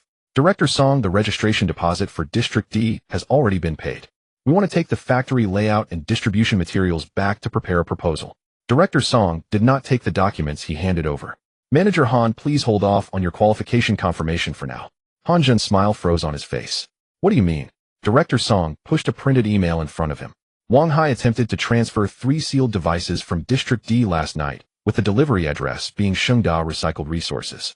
What is your relationship with Shengda's legal representative? Han Jun glanced at it, his fingers tightening slightly. Han Cheng is my brother, but his company has nothing to do with Zhou's Urban Services. I'm not clear on how Wang Hai is handling the equipment. Chen Chuan sat on the other side of the conference table without interjecting. Han Jun saw him, and his expression darkened immediately. President Chen, yesterday, I thought you were just registering normally. Now it seems you are targeting us at Zhou's. Chen Chuan raised his eyes. I am targeting the equipment in District D. Whoever wants to move the sealed equipment needs to explain. Han Jun sneered. A draft of an undelivered email can convict me. It cannot convict you. Chen Chuan nodded. So Director Song is still waiting for other materials. The office door was knocked. The flatbed truck driver entered with a phone and a stack of transport documents. When he saw Han Jun, his steps hesitated. Director Song gestured for him to sit. Master, who contacted you last night to pick up the equipment from District D? Wang Hai. Where was it sent? To Shengda Recycled Resources. The driver placed his phone on the table and opened the chat records. Wang Hai sent the location, equipment, photos, vehicle arrangements, all contained within. At the very bottom, there was a sentence. General Han is waiting, don't dawdle, just find someone to sign upon arrival. Director Song took the phone and zoomed in on that line. Han Jun's legal representative immediately spoke up. The General Han here is not fully named and cannot prove it is Han Cheng. The driver wiped his forehead. The number Wang Hai gave me is Han Cheng's number from Shengda. He even asked me to report the license plate in advance. When I called, a man answered and said there was space at the door. Han Jun stared at the driver. Are you sure? The driver felt uneasy under his gaze, but still nodded. I work in transport. Ooh, I can't lie about my own truck and license. Director Song closed the file. Manager Han, whether Shengda participated in the transfer of the equipment from District D, the disposal group, will continue to investigate. Before the investigation is completed, the registration qualifications of Zhou's Urban Services will not be confirmed, nor will they have access to the unpublished technical materials of District D. Han Jun suddenly stood up. Director Song, this is not compliant. We paid the deposit. Why should we be blocked? Because of my brother's company. Director Song looked up at him. It's not because your brother opened a company. It's because the equipment in District D is still under seal, yet Wang Hai is preparing to send the equipment to your brother's warehouse, while your Zhou's Urban Services is also registering for District D at the same time. If you think there is no relation, clarify the financial transactions, project communications, and personnel contacts. After the legal review, you can proceed to the next step. Han Jun's lips pressed into a thin line. He picked up the materials and turned to leave. Chen Chuan suddenly spoke up. Manager Han. Han Jun turned back, his expression dark. The equipment hasn't been sent to your brother's warehouse. Your registration hasn't been confirmed yet. Chen Chuan looked at him. Right now the one who should be anxious is not me. Han Jun glared at him fiercely and left the office with his people. Once the door closed, Director Song rubbed his forehead. Mr. Chen, we will report this to the higher-ups. The timeline for District D to be relisted remains unchanged. The operation plan and performance materials must be submitted before 5 o'clock tomorrow afternoon. The minimum rental price remains the same. During the review, the planned funding and actual capacity for entry will be considered. Director Song handed a list to Chen Chuan. Clearly write how to utilize the independent power distribution room, unloading site, and nighttime access. Don't just write empty words. Chen Chuan took the list. Understood. After leaving the office, Su Tong was already waiting at the factory gate. He held a list of equipment, his face pale. President Chen, I heard Zhou's qualification has been suspended. You are quite well informed. The people from Xinjiang are all looking for a place. Su Tong handed over the list. 24 pieces of equipment, total power consumption of 420 kilowatts. If we delay for another 10 days, the overseas client's batch will have to be transferred to others. Chen Chuan flipped through the list. Testing equipment, control cabinets, assembly tables, clean workstations. Perfectly fits into the 1,200 square meters of District D. 15 days for delivery to you. Su Ting stared at him. You haven't secured it yet. So I want collect your payment today. Chen Chuan pulled out a document. Conditional entry agreement. After Chuanxi secures District D, deliver 1,200 square meters of factory space, an independent unloading dock, and 450 kilowatts of power capacity within 15 days. You will sign for 2 years, and the first 3 months will be at a discounted price. If delivery exceeds 15 days, the agreement will be void and Chuanxi will compensate you with 50,000 for relocation coordination. Su Tung frowned after reading. You'll compensate 50,000. What you want is a viable site, not just... Chen Chuan placed the pen in front of him. If I can't secure it, it'll compensate you 50,000. If I do secure it, you enter according to the agreement without changing your mind at the last moment. Su Ting looked up at Chen Chuan. After a few seconds, he picked up the pen and signed the agreement. He'll wait for you for 15 days. Chen Chuan put away the document. Send me the equipment list and power curve tonight. Su Ting nodded and left with his people. Lawyer Gu stood beside him and whispered, with this agreement from Xinqing, the plan for District D is no longer empty. Chen Chuan, the District D list has added another name. Who? Dongling Industrial Operations. They paid a performance guarantee of 300,000 in one go this afternoon and submitted a factory renovation. Chen Chuan stopped at the roadside. Investigate their background. Lawyer Gus' voice turned serious. The major shareholder of Dongling Industrial Operations is Zhou Yuanshan's brother-in-law. The major shareholder of Dongling Industrial Operations is Zhou Yuanshan's brother-in-law. Chen Chuan stood by the roadside, raising his hand to stop Lawyer Gu from continuing. Connections are not evidence. If they want to enter Zone D, they must follow the public rules. Lawyer Gu frowned.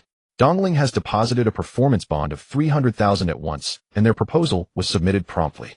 This time the Zhou family did not let Zhou City Services appear, but switched the shell company, so the review panel might not intervene. Then don't just focus on the shell company. Chen Chuan opened the car door. Check their submitted proposal funding sources list of tenants and whether Qingdao Recycling Resources is involved. Lawyer Gus' eyes flickered.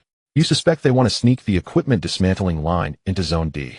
Wang Hai almost transferred the sealed equipment there last night, and Han Jun brought Zhou's application today. Chen Chuan sat in the car and closed the door. They are making such a detour, but can't be just to rent an old factory building. At 7 in the evening, Qingyij had already closed its doors. Su Qingya sat by the tea table with Zone D documents, a photocopy of Chuanqi's business license, and a blank project investment agreement on the table. After Chen Chuan entered, Su Qingya did not ask about the Zhou family first. She pushed the documents over. The first year's rent is 380,000 performance bond, 120,000 clearing, electrical, fire safety, freight, elevator, annual inspection, and initial renovations will cost at least 300,000. The funds you can mobilize should be enough to secure it, if not use them to get it started. Chen Chuan opened the agreement. How much are you planning to invest? 400,000. Su Qingya picked up her teacup and gently blew on the floating leaves. Qingyij is making a special investment in the Zone D project, taking 20% of the profits. The money goes only into the project account. A rent, renovations, equipment, and labor accounts are kept separate. Chen Chuan looked up. What if the review fails? The money does not move. Su Qingya looked at him. If after you secure it you leave the factory empty and burn cash, I will have Lawyer Gu settle accounts with you first. Chen Chuan smiled and picked up a pen. You as an investor are stricter than a bank. Banks only look at collateral. Su Qingya flipped to the last page of the agreement. Let me see if you can actually get the people in. Chen Chuan signed his name and unfolded the Zone D floor plan. Xinqiang occupies 1,200 square meters. First, allocate the production line and equipment. The western loading area is for their nighttime unloading, and the power distribution room has a separate meter. The remaining space does not need to be fully rented immediately. Reserve it for equipment maintenance and spare parts turnover. Once people come in and machines start running, others will naturally notice. Su Qingya pressed her finger on the floor plan. If Dongling secures it, will they try to poach Xinqiang? They have already approached them. Chen Chuan took out his phone and called Su Tung. Half an hour later, Su Tung arrived at Qingyij with a technical lead. He did not stay long and directly placed a new power consumption curve and equipment layout on the table. Dongling people came to see me this afternoon. They promised 3 months rent-free and offered us 1,500 square meters. Su Qingya looked up. Su Tung continued, but they cannot provide a move-in date nor agree to include independent capacity, nighttime unloading, and renovation responsibilities in the agreement. Chen Chuan placed the Zone D agreement in front of Su Tung. I can write that.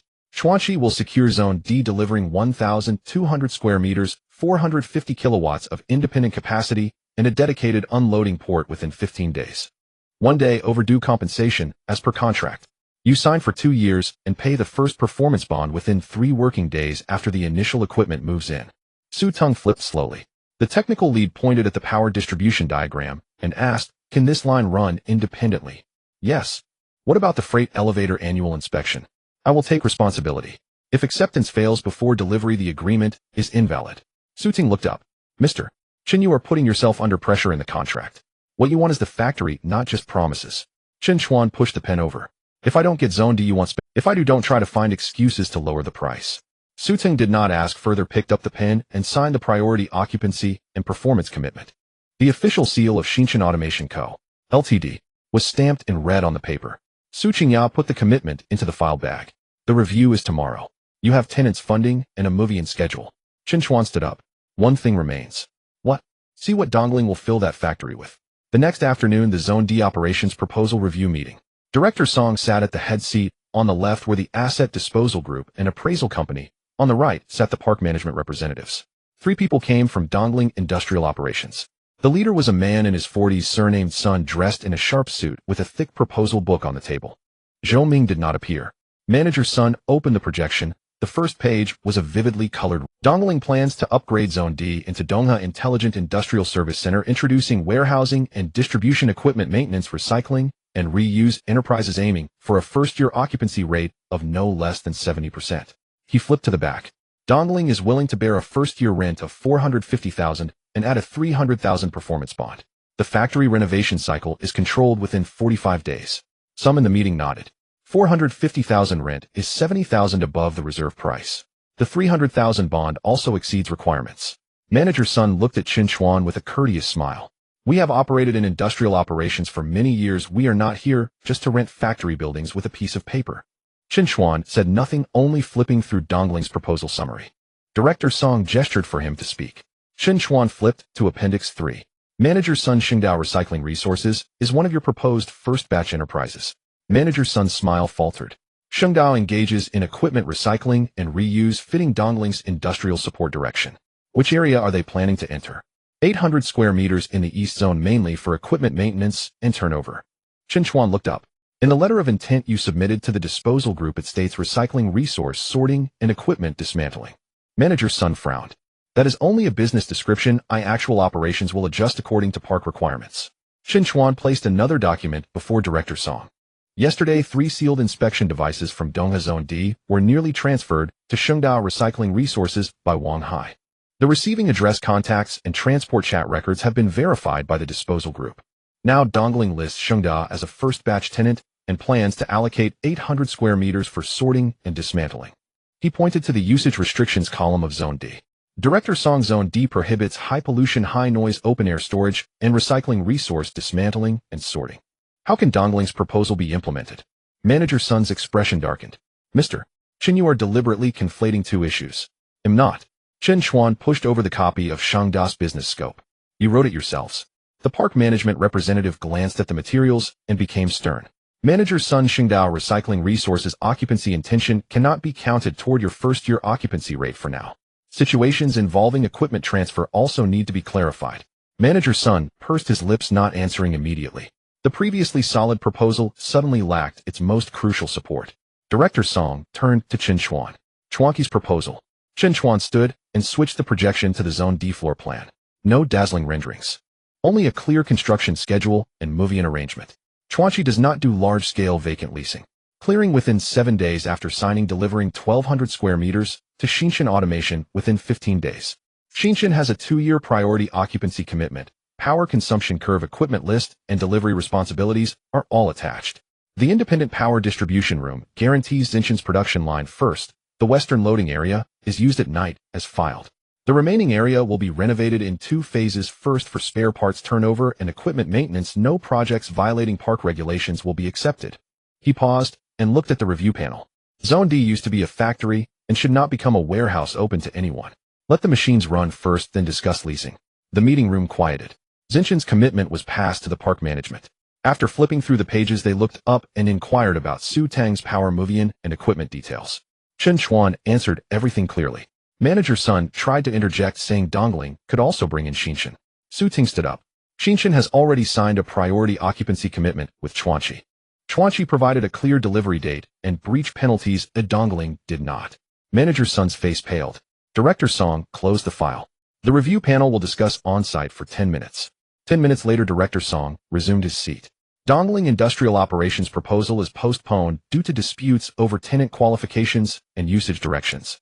Chuanxi Commercial Operations proposal with clear tenants' funding arrangements and delivery plans is listed as the primary candidate for Zone D. The formal business agreement will be signed the day after tomorrow morning, initiating a 60-day renovation period after signing. Manager Sun gripped his pen knuckles white. Chen Chuan put away the documents and nodded at Director Song. As he left the meeting room, Lawyer Gu followed quietly. Zone D is secured. Not signed yet. Chen Chuan glanced toward the corridor's end. Manager Sun stood by the window making a call with a grim expression. Sign the contract first.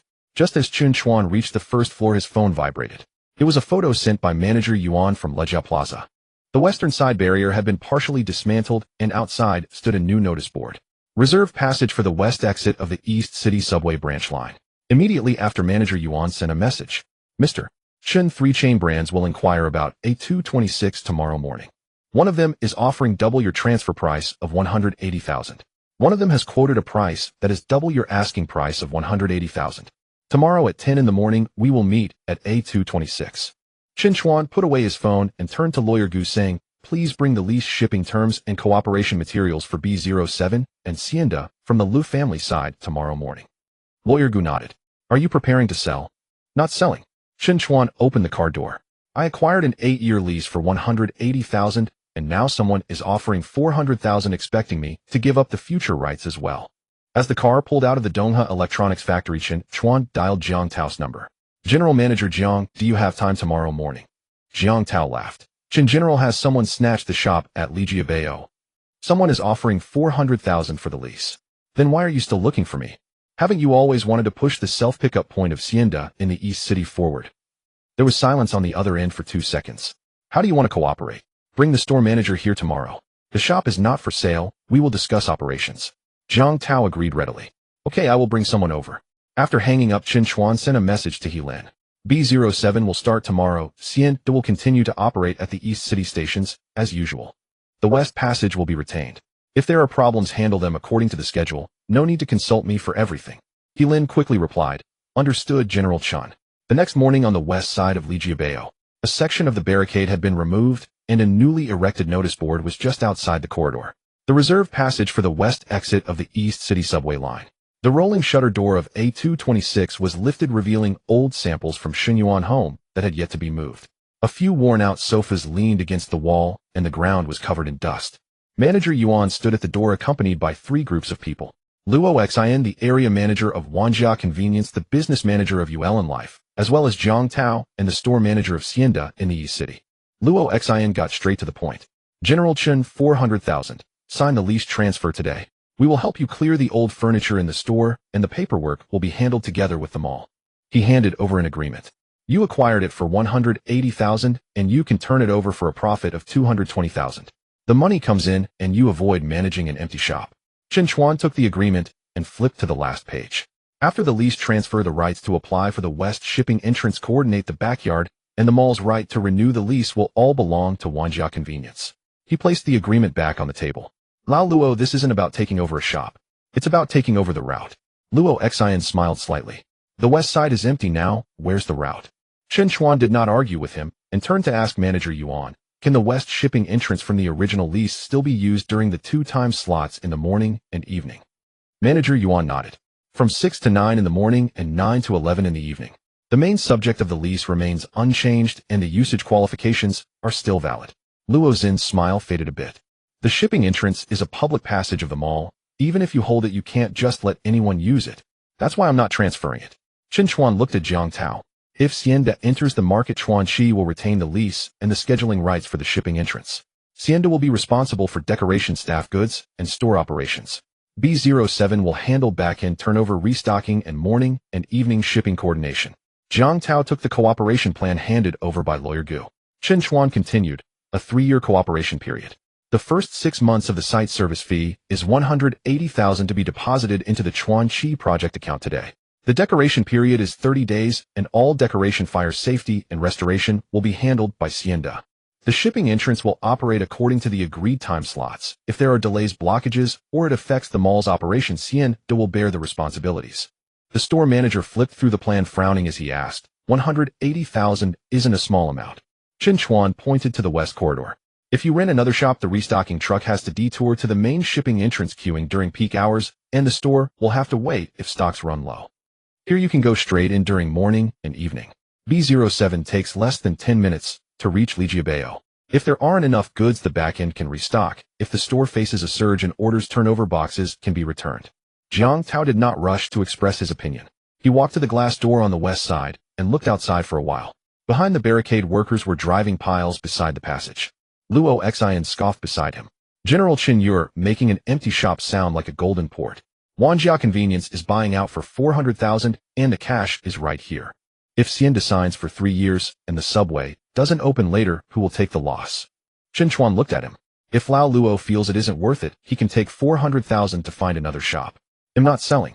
Luo Xin's expression darkened. You're painting a future picture. I'm speaking based on the contract. Chen Chuan pushed the cooperation plan in front of Jiang Tao. If Xianda signs, Chuan Qi will bear the delivery responsibilities. If it cannot be delivered, the first payment will be fully refunded and compensation will be made according to the contract. If you don't sign, my shop will remain empty, and I won't sell the 8-year lease to someone just wanting to occupy the shipping entrance. Jiang Tao glanced at him. He picked up his phone and called the head of operations at headquarters. After the call connected, he only said a few sentences. The location has been confirmed, and the shipping entrance can connect with B07. The contract specifies delivery responsibilities. I suggest we sign. A few minutes later, Jiang Tao put down his phone and picked up a pen. Xianda signs. Luo Xian turned his head sharply. General Jiang, are you really going to rent this location for 180,000? Xianda isn't just renting a shop. What we want is the self-pickup point at the front end of the East City and the back-end turnover line. The store manager of Xianda also signed the agreement. As the official seal was stamped, manager Yuan's smile could not be contained. No one had been willing to take over the west side, but Chen Chuan secured a 3-year cooperation with the chain platform in less than 2 days. Luo Xian stood in place looking grim. The agreement he brought was still on the table with the figure of 400,000 glaringly obvious. Chen Chuan handed that agreement back. Lao Luo, keep the 400,000. Wait until the west exit passage opens, and then see if it's enough for negotiation. Luo Xian grabbed the agreement, saying nothing further, and turned to leave with his team. 10 minutes later, a notification of the deposit into the Chuan Qi project account sounded. The first site service fee from Xianda was 180,000. Su Qingya stood outside the store looking down at the transaction information.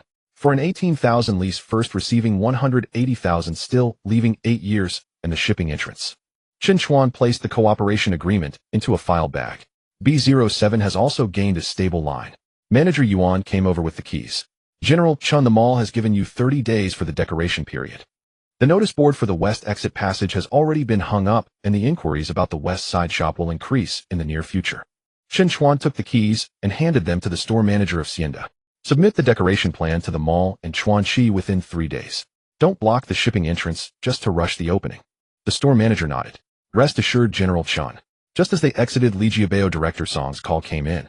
General Chen, don't rush to sign the formal agreement for Zone D. Has Dongling submitted materials again? No. Director Song's voice was somewhat heavy. Someone has filed an anonymous report that there are hazardous waste barrels buried under the old boiler room in Zone D. The park requires a site inspection tomorrow morning. If things are unclear, the signing will be pushed back. Chen Chuan looked at the dismantled west exit barricade in the distance. Who was the informant? Anonymous. The photos captured the drainage ditch on the west side of the old boiler room. Chen Chuan was silent for a moment. He had been there while working night shifts at the factory. Wang Hai once led a team to drag several trucks of waste away from there. Director Song, what time is the inspection tomorrow? 8:30. I will be there. The call ended. Lawyer Gu quietly asked, will this affect Zone D? Chen Chuan opened the car door. First, let's find Lu Chong. He knows that drainage ditch better than anyone.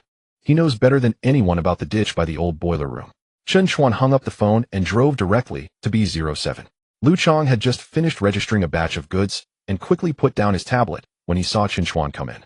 Chen Gu, what happened at the old boiler room? Chen Chuan handed over the report photo sent by Director Song. The photo was taken in low light. Several rusty barrels were piled next to the drainage ditch, and there was a patch of dark water stains on the ground precisely marking the west side of the boiler room in Area D. Lu Chong stared at the photo for a few seconds before suddenly bringing his phone closer. This is not the boiler room. Chen Chuan looked at him. Are you sure? Sure. Lu Chong pointed to the corner. There's a blue drainage pipe here. The west side of the boiler room in Area D uses old cast iron pipes, which have long rusted black. The blue pipe is in the waste shed behind Area F. He quickly ran into the office and rummaged through the bottom of the drawer to find an old USB drive. There was a heavy rain 2 years ago, and the ditch by the boiler room was blocked. I, along with the maintenance team, lifted the cover plate, and less than half a meter below was a brick drainage channel which could not possibly bury barrels. Wang Hai asked me to change the maintenance record to waste removal, but I felt it was wrong, so I saved the site photos and group notifications. Lu Chong plugged the USB drive into the computer. Several old photos popped up. The west side of the boiler room had gray walls, cast iron pipes, and a brick drainage ditch completely different from the blue pipe and red brick fence in the report photo. Chen Chuan flipped to a workgroup screenshot. Wang Hai had sent a message. The old barrels in the waste shed in Area F are to be piled up first, waiting for the outsourcing vehicle to handle them, and should not be placed in Area D as it is about to be assessed. The sending time was 2 years ago. Chen Chuan stared at the line of text and tapped his fingers on the table. Wang Hai's own message happened to separate the source of the photo from Area D. Lu Chong, come with me to the site tomorrow morning. Lu Chong was taken aback. Am I going to speak? You only need to say what you did and what you saw. Chen Chuan pulled out the USB drive and placed it in a document bag. Don't guess for anyone and don't add anything extra. The next day at 8:30, a warning line was set up outside the old boiler room in Area D. Director Song, the park management personnel, and environmental testing staff had all arrived. Manager Sun from Dongling Industrial Operations stood nearby, looking even more displeased than the previous days. He saw Chen Chuan and forced a smile as he spoke. Mr. Chen, the factory hasn't been signed yet, and we've already found hazardous waste reports. Your luck isn't very good. Chen Chuan didn't respond to him. The testing staff held the report materials and asked, the reported location is in the drainage ditch on the west side of the boiler room. Let's verify the position first. Manager Sun immediately said the photos and coordinates are all present. I suggest pausing all operations in Area D until a complete inspection is done. Director Song frowned. Let's examine the site first. Several workers pried open the old cover plate on the west side of the boiler room. Beneath the cover was not soil but a brick drainage ditch filled with rainwater and silt, with the walls intact and showing no signs of disturbance. The testing staff crouched down using instruments to measure a circle around the ditch and the surrounding ground, then took 2 bags of samples. Manager Sun stood beside them, his voice not low. Just because nothing was seen underground doesn't mean it wasn't buried before. Only then did Chen Chuan take out the photos. Manager Sun, can you find the blue pipe from the report photo here? Manager Sun's expression darkened. Different angles of the photo don't prove anything. Chen Chuan placed Lu Chong's maintenance photos in front of Director Song. The west side of the boiler room in Area D has cast iron pipes, and below is a brick drainage ditch. The reported photo shows the waste shed in Area F. The positions of the blue drainage pipe barrier and wall corner number all match. Lu Chong took a step forward and handed over the workgroup screenshot. This is the notification Wang Hai sent at the time. The old barrels in Area F are for the outsourcing vehicle to handle and cannot be placed in Area D. Director Song took the phone, flipped through a few pages, and looked at the testing staff again. What's the site assessment? The testing staff removed their gloves. The reported location and the photo environment are inconsistent. The drainage ditch structure is intact with no signs of recent backfilling or burial. We'll take the samples back for routine testing, but currently we haven't found anything that requires urgent containment. Manager Sun's face stiffened.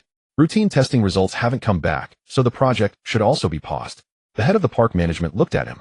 Manager Sun, anonymous reports can be investigated, but we can't use photos of the wrong location to request indefinite suspension of the entire factory.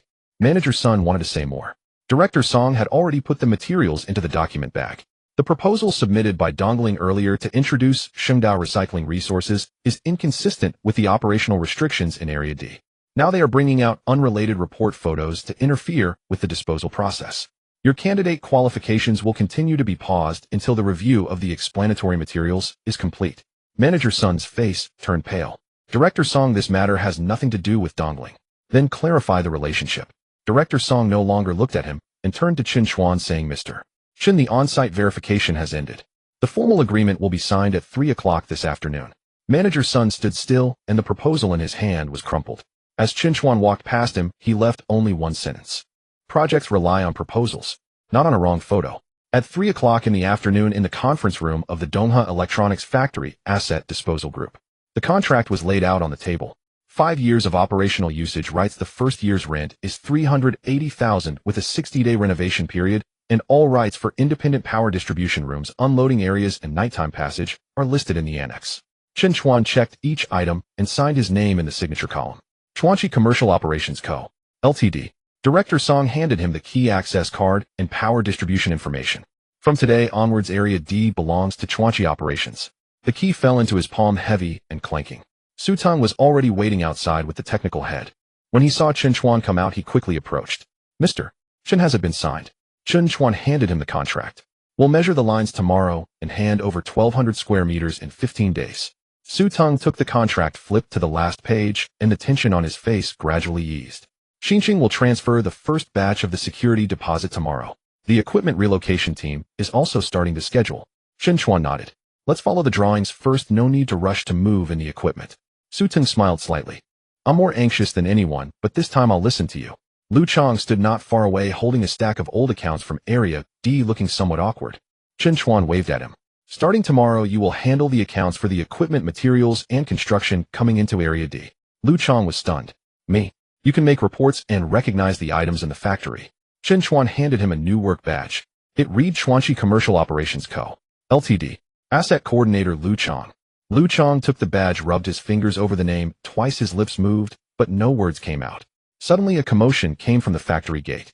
Wang Hai stood outside the gate, his face pale, still clutching a cardboard box. I haven't taken my things from my office. The guard raised his hand to stop him. Supervisor Wang, no, Mr. Wang.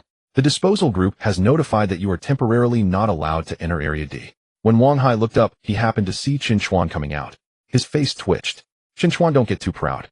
Chen Chuan did not stop, but placed the key to Area D into the document bag. Wang Hai stared at the bunch of keys, his expression darkening gradually.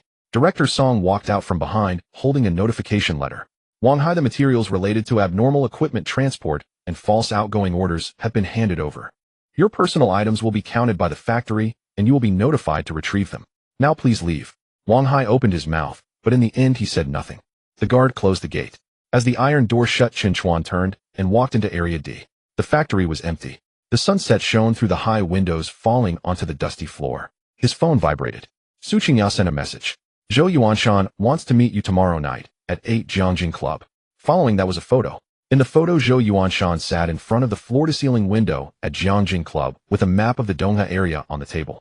The red pen circled not Area D, but the larger old factory area to the north of Area D. It is the larger old factory area on the north side of Zone D.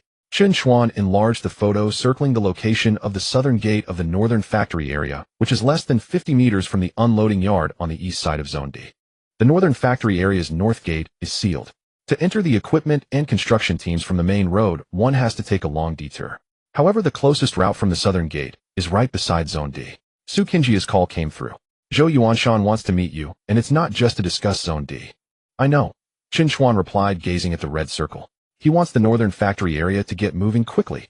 I've checked it out, Su Qingyao said. A design institute measured the area in the northern factory area a few days ago, and Zhou's people also inspected the power distribution and roads. The news is being kept under tight wraps. Chen Chuan stuffed his phone into his pocket. What about Lawyer Gu? He is looking into the ownership and management situation of the northern factory area. Have him bring the unloading yard nighttime registration and power distribution data from the east side of Zone D. Su Qingyao paused. Are you really planning to meet Zhou Yuanshan? He took the initiative to lay out the map. Not going would be giving the opportunity to someone else. At 8 in the evening at Jiangjing Club, there was no one else in the private room. Zhou Yuanshan stood by the floor-to-ceiling window as boats sailed slowly across the river, and the map of the Dongha area was still spread out on the table. When Chen Chuan entered, Zhou Yuanshan gestured. Sit. Chen Chuan pulled out a chair. Mr. Zhou, please speak frankly. Zhou Yuanshan smiled, picked up the teapot, and poured him a cup. Regarding Wang Hai, Zhou's company will not intervene. Han Jun and Xingdao will investigate and halt operations as needed. Chen Chuan did not touch the tea. Mr. Zhou, you didn't invite me out just to cut ties with them. Of course not.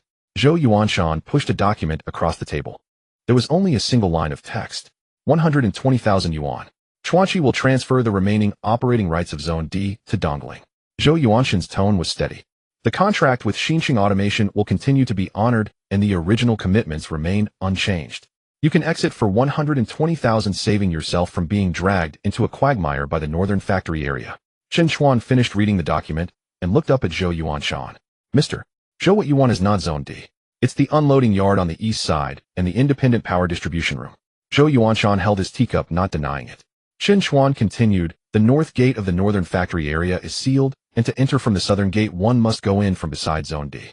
All construction materials, equipment transportation, and the first batch of companies entering during the renovation period of the northern factory area must detour to this side.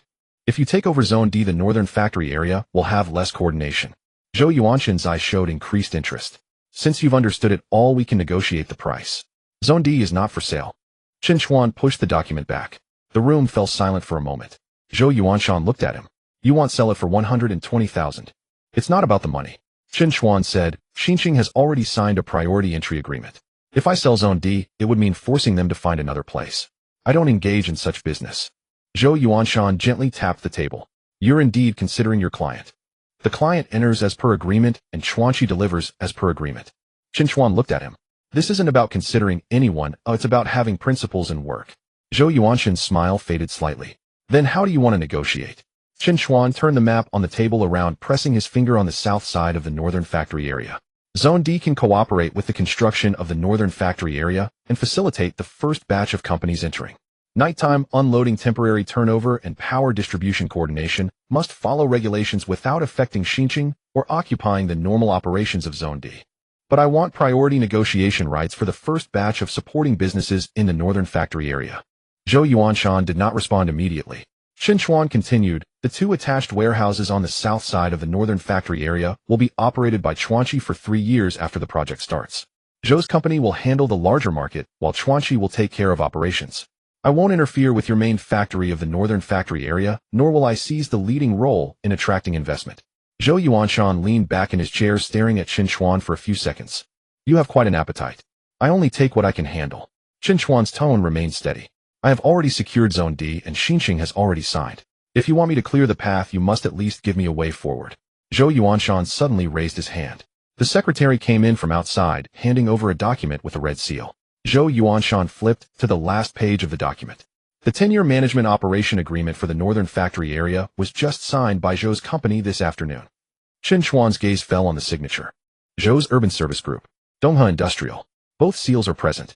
Zhou Yuanshan said, the northern factory area indeed needs to be activated, but I want hand over the 2 attached warehouses just because of a few of your words. If you want to enter, prove your abilities. He pulled out a blank letter of intent from the document and placed it in front of Chen Chuan. 3 days. Bring me a genuinely needy equipment manufacturing enterprise for the northern factory area, sign a formal entry intent, and the first batch of performance payments must be deposited. If you can't bring the people, Zone D is still yours, and the northern factory area has nothing to do with you. Chen Chuan looked down at the paper. Zhou Yuanshan wasn't offering charity. He was testing whether Chen Chuan was qualified to sit at this table. The area of the attached warehouses, access rights, basic support, and delivery standards must be written into the memorandum. Chen Chuan looked up. And one more thing. The first 3 enterprises introduced to the northern factory area in the future for warehousing, nighttime unloading, and spare parts turnover, Chuanqi will have priority negotiation rights. Zhou Yuanshan narrowed his eyes. Are you afraid that once I secure the path to Zone D, I will kick you out? I fear that verbal promises may change too quickly. Chen Chuan said, Mr. Zhou is handling a large project and should understand better than I do that black and white on paper is the most straightforward. Zhou Yuanshan fell silent for a moment and suddenly smiled. Lawyer Gu taught you well. I've learned from my own losses. Chen Chuan did not relent. Half an hour later, the new memorandum was reprinted. The seal of Zhou's Urban Service Group was stamped first. Chen Chuan took out Chuanqi's contract seal and stamped it on the other side. 120,000 had not been deposited, but the door of the northern factory area had been pried open a crack by him. As he walked out of Jiangjing Club, Lawyer Gu softly said, finding a manufacturing enterprise within 3 days that is willing to prepay the performance fee won't be easy. Zhou Yuanshan never intended to make it easy for me. Chen Chuan placed the memorandum in the car. A line of hints suddenly floated in his mind. Future foresight. 2 days later, the fire inspection of the original factory building of Yunqing Intelligent will be halted. The 28 assembly equipment and 2 batches of overseas order materials urgently need a temporary location. Chen Chuan stood by the car, his gaze shifting slightly. Yunqing Intelligent. The manufacturing enterprise that the northern factory area needed had already come to him. He took out his phone and dialed Su Teng's number. Mr. Su, help me find someone. Su Teng was a bit surprised. Who? The person in charge of the venue for Yunqing Intelligent. There was silence for 2 seconds on the other end of the line. Mr. Chen, how do you know about Yunqing? Do you know them? We previously did a batch of production line debugging for them. Su Teng lowered his voice. They have indeed been looking for a venue these past few days, and the equipment is stuck in the original factory. The person in charge is almost going crazy. Chen Chuan opened the car door. Send me the contact details. Tonight, I will go meet him. Tonight I will meet him. The address Su Tung sent is in the southern industrial area of the city. Yunsheng Intelligence has rented an old 3-story factory with 2 trucks parked at the entrance their cargo holds filled with wooden boxes and shockproof foam. Several workers were checking the list back and forth, their expressions grim. Chen Chuan had just gotten out of the car when his phone vibrated. Future prediction: in 40 hours the fire safety acceptance of Yunsheng Intelligence will be halted. 28 assembly machines and 2 batches of overseas order materials with only a 6-hour window for transfer. Missed the window, order delays, breach of contract, losses exceeding 3 million yuan. Chen Chuan looked up at the factory. The lights were on in the second-floor windows and the machines inside were still running. The security guard at the entrance stopped him. Who are you looking for? Fang Qiming. The guard was about to ask about an appointment when hurried footsteps sounded from behind. Su Tung walked out of the factory area, sweat on his forehead. Mr. Chen, this way. He lowered his voice. Mr. Fang is arguing with the fire safety company. He probably won't have time for outsiders tonight. Lead the way. Chen Chuan did not stop. The door to the second-floor conference room was not tightly closed, and the voices inside were loud. You said there wouldn't be a problem with the smoke exhaust linkage, and now you tell me you lack acceptance documents. A man in his 40s stood by the table, his shirt sleeves rolled up to his elbows, construction drawings, and a pile of fire safety rectification documents spread out before him. Mr. Fang, it's not that we aren't doing it, it's just that the park added joint inspection requirements at the last minute. The sprinkler zones and smoke exhaust linkage need to be rechecked. How long will the recheck take? If it's quick, a week. If slow, I don't have a week to wait. The man slammed his fist on the table. The door was pushed open. Fang Qiming turned around and saw Su Tung, his brow furrowing. Lao Su, why are you here? Su Ting stepped aside. This is Mr. Chen from Chuanxi Commercial Operations. He wants to discuss a site plan with you. Fang Qiming glanced at Chen Chuan, his face filled with impatience. I'm not renting a warehouse now, nor am I discussing investment. I know. Chen Chuan walked into the conference room and pulled out a chair to sit down. You don't lack a warehouse. What you lack is a route that can transfer equipment and order materials within 6 hours. Fang Qiming paused. The head of the fire safety company beside him also raised his head. Chen Chuan placed photos of the 2 trucks parked outside the Yunsheng factory on the table. 28 machines cannot all be moved. First, transfer 12 core assembly machines, 2 batches of overseas order materials, and the control cabinet. The rest can be split and brought in later. You only have 1 cargo elevator in your factory now, and it can't be occupied for long at night. If the acceptance is called off and you look for a site again, it will be too late with the trucks blocked at the entrance. Fang Qiming stared at the photos, speechless. Suddenly, 2 more people entered the conference room. Manager Sun walked in front, followed by the business development supervisor from Dongling Industry Operations. He saw Chen Chuan, his expression slightly darkening, then quickly replaced with a smile. Mr. Fang, I didn't know you had a guest here. Manager Sun placed a document on the table. Dongling Industry Operations can provide Yunsheng with a temporary factory of 1,500 square meters rent-free for the first 3 months. The northern factory area is larger, making future expansion easier. When can we move in? Fang Qiming flipped through a couple of pages and asked directly. Manager Sun smiled. The earliest is 10 days. What about electricity? The park shares power distribution and the specific capacity can be coordinated. Nighttime unloading needs to be reported in advance. Fang Qiming set the document down. 10 days. He couldn't wait 10 days. Chen Chuan spoke up. Chuanxi's District D has an independent power distribution room and a ready unloading area. 12 core machines and 2 batches of materials can enter before tomorrow night. The remaining equipment can be split into 2 batches with B07 responsible for material turnover, so the trucks won't be blocked here. Manager Sun scoffed. Mr. Chen, isn't District D still under renovation? What can you guarantee? Chen Chuan looked at him. I can guarantee with a contract. He pulled out 2 agreements from his folder. One was the Emergency Residence Guarantee Agreement for Yunsheng Intelligence.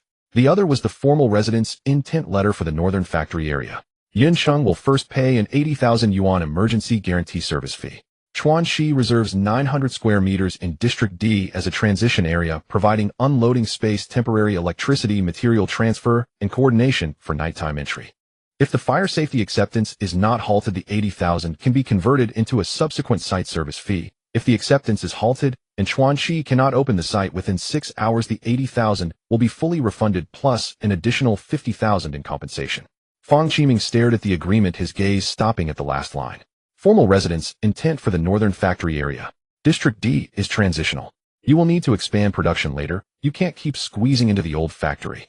The southern side of the northern factory area has an auxiliary warehouse. After Chuanxi secures it, it will leave 1,500 square meters for Yunsheng. A 3-year intent allowing you to decide later whether to transfer after your new factory's fire safety and production line stabilize. You won't need to put down too much money now. 80,000 buys a way out. Fang Qiming fell silent. The head of the fire safety company, standing nearby, muttered something quietly. Mr. Fang, if the joint inspection doesn't pass the production line, we'll really have to stop. Manager Sun's expression was somewhat grim. Mr. Fang Dongling is providing a legitimate industrial park, not a makeshift site. Chen Chuan placed the power distribution data and unloading area attachments for District D on the table. If you want a legitimate industrial park, you can wait 10 days. If you want to secure this batch of orders, then sign with Chuan Qi. Fang Qiming looked up at Chen Chuan. How can you be sure we will be blocked? I'm not sure. Chen Chuan's tone was, I only know you currently have no backup plan. If you look for a place after things happen, you'll only have the prices others offer left in your hands. The conference room fell silent for a few seconds. Fang Qiming picked up the agreement and flipped to the last page. Can the 900 square meters in District D have equipment moved in before tomorrow night? Yes. Can the first batch of equipment and materials finish transfer within 6 hours? Chuan Qi will coordinate. For the northern factory area, the intent letter should clearly state that Yuncheng has priority selection rights and is not forced to move in. Agreed. Chen Chuan passed over the pen. Fang Qiming no longer hesitated. He signed and stamped. The 80,000 emergency guarantee service fee was transferred immediately to Chuan Qi's project account. When the transfer notification rang, Manager Sun stood in place, his expression completely darkening. He had originally wanted to rely on Yuncheng to fill the gap left by Dongling's plan. Now Chen Chuan had snatched away both the people and the money ahead of him. Fang Qiming put away the contract and extended his hand to Chen Chuan. Mr. Chen, I will send you the equipment list and transfer order tonight. Chen Chuan shook hands with him. Don't wait until tonight. Send it now. Stepping out of Yuncheng Intelligence, Su Tong followed behind Chen Chuan, unable to suppress a laugh. 80,000 isn't a lot, but you passed that condition for the northern factory area. Chen Chuan took out his phone and sent the signed intent letter with Yuncheng's seal and the transfer screenshot to Zhou Yuanshan. In less than a minute, Zhou Yuanshan replied. 9 o'clock tomorrow morning, the handover of the auxiliary warehouse on the southern side of the northern factory area. Chen Chuan put away his phone. Manager Sun stood at the factory door, staring at his back, gritting his teeth as he dialed the phone. President Zhou Yuncheng has been intercepted by Chen Chuan. There was a moment of silence on the other end of the phone. Then Zhou Yuanshan said only one thing. Then let's see if he can get the equipment in.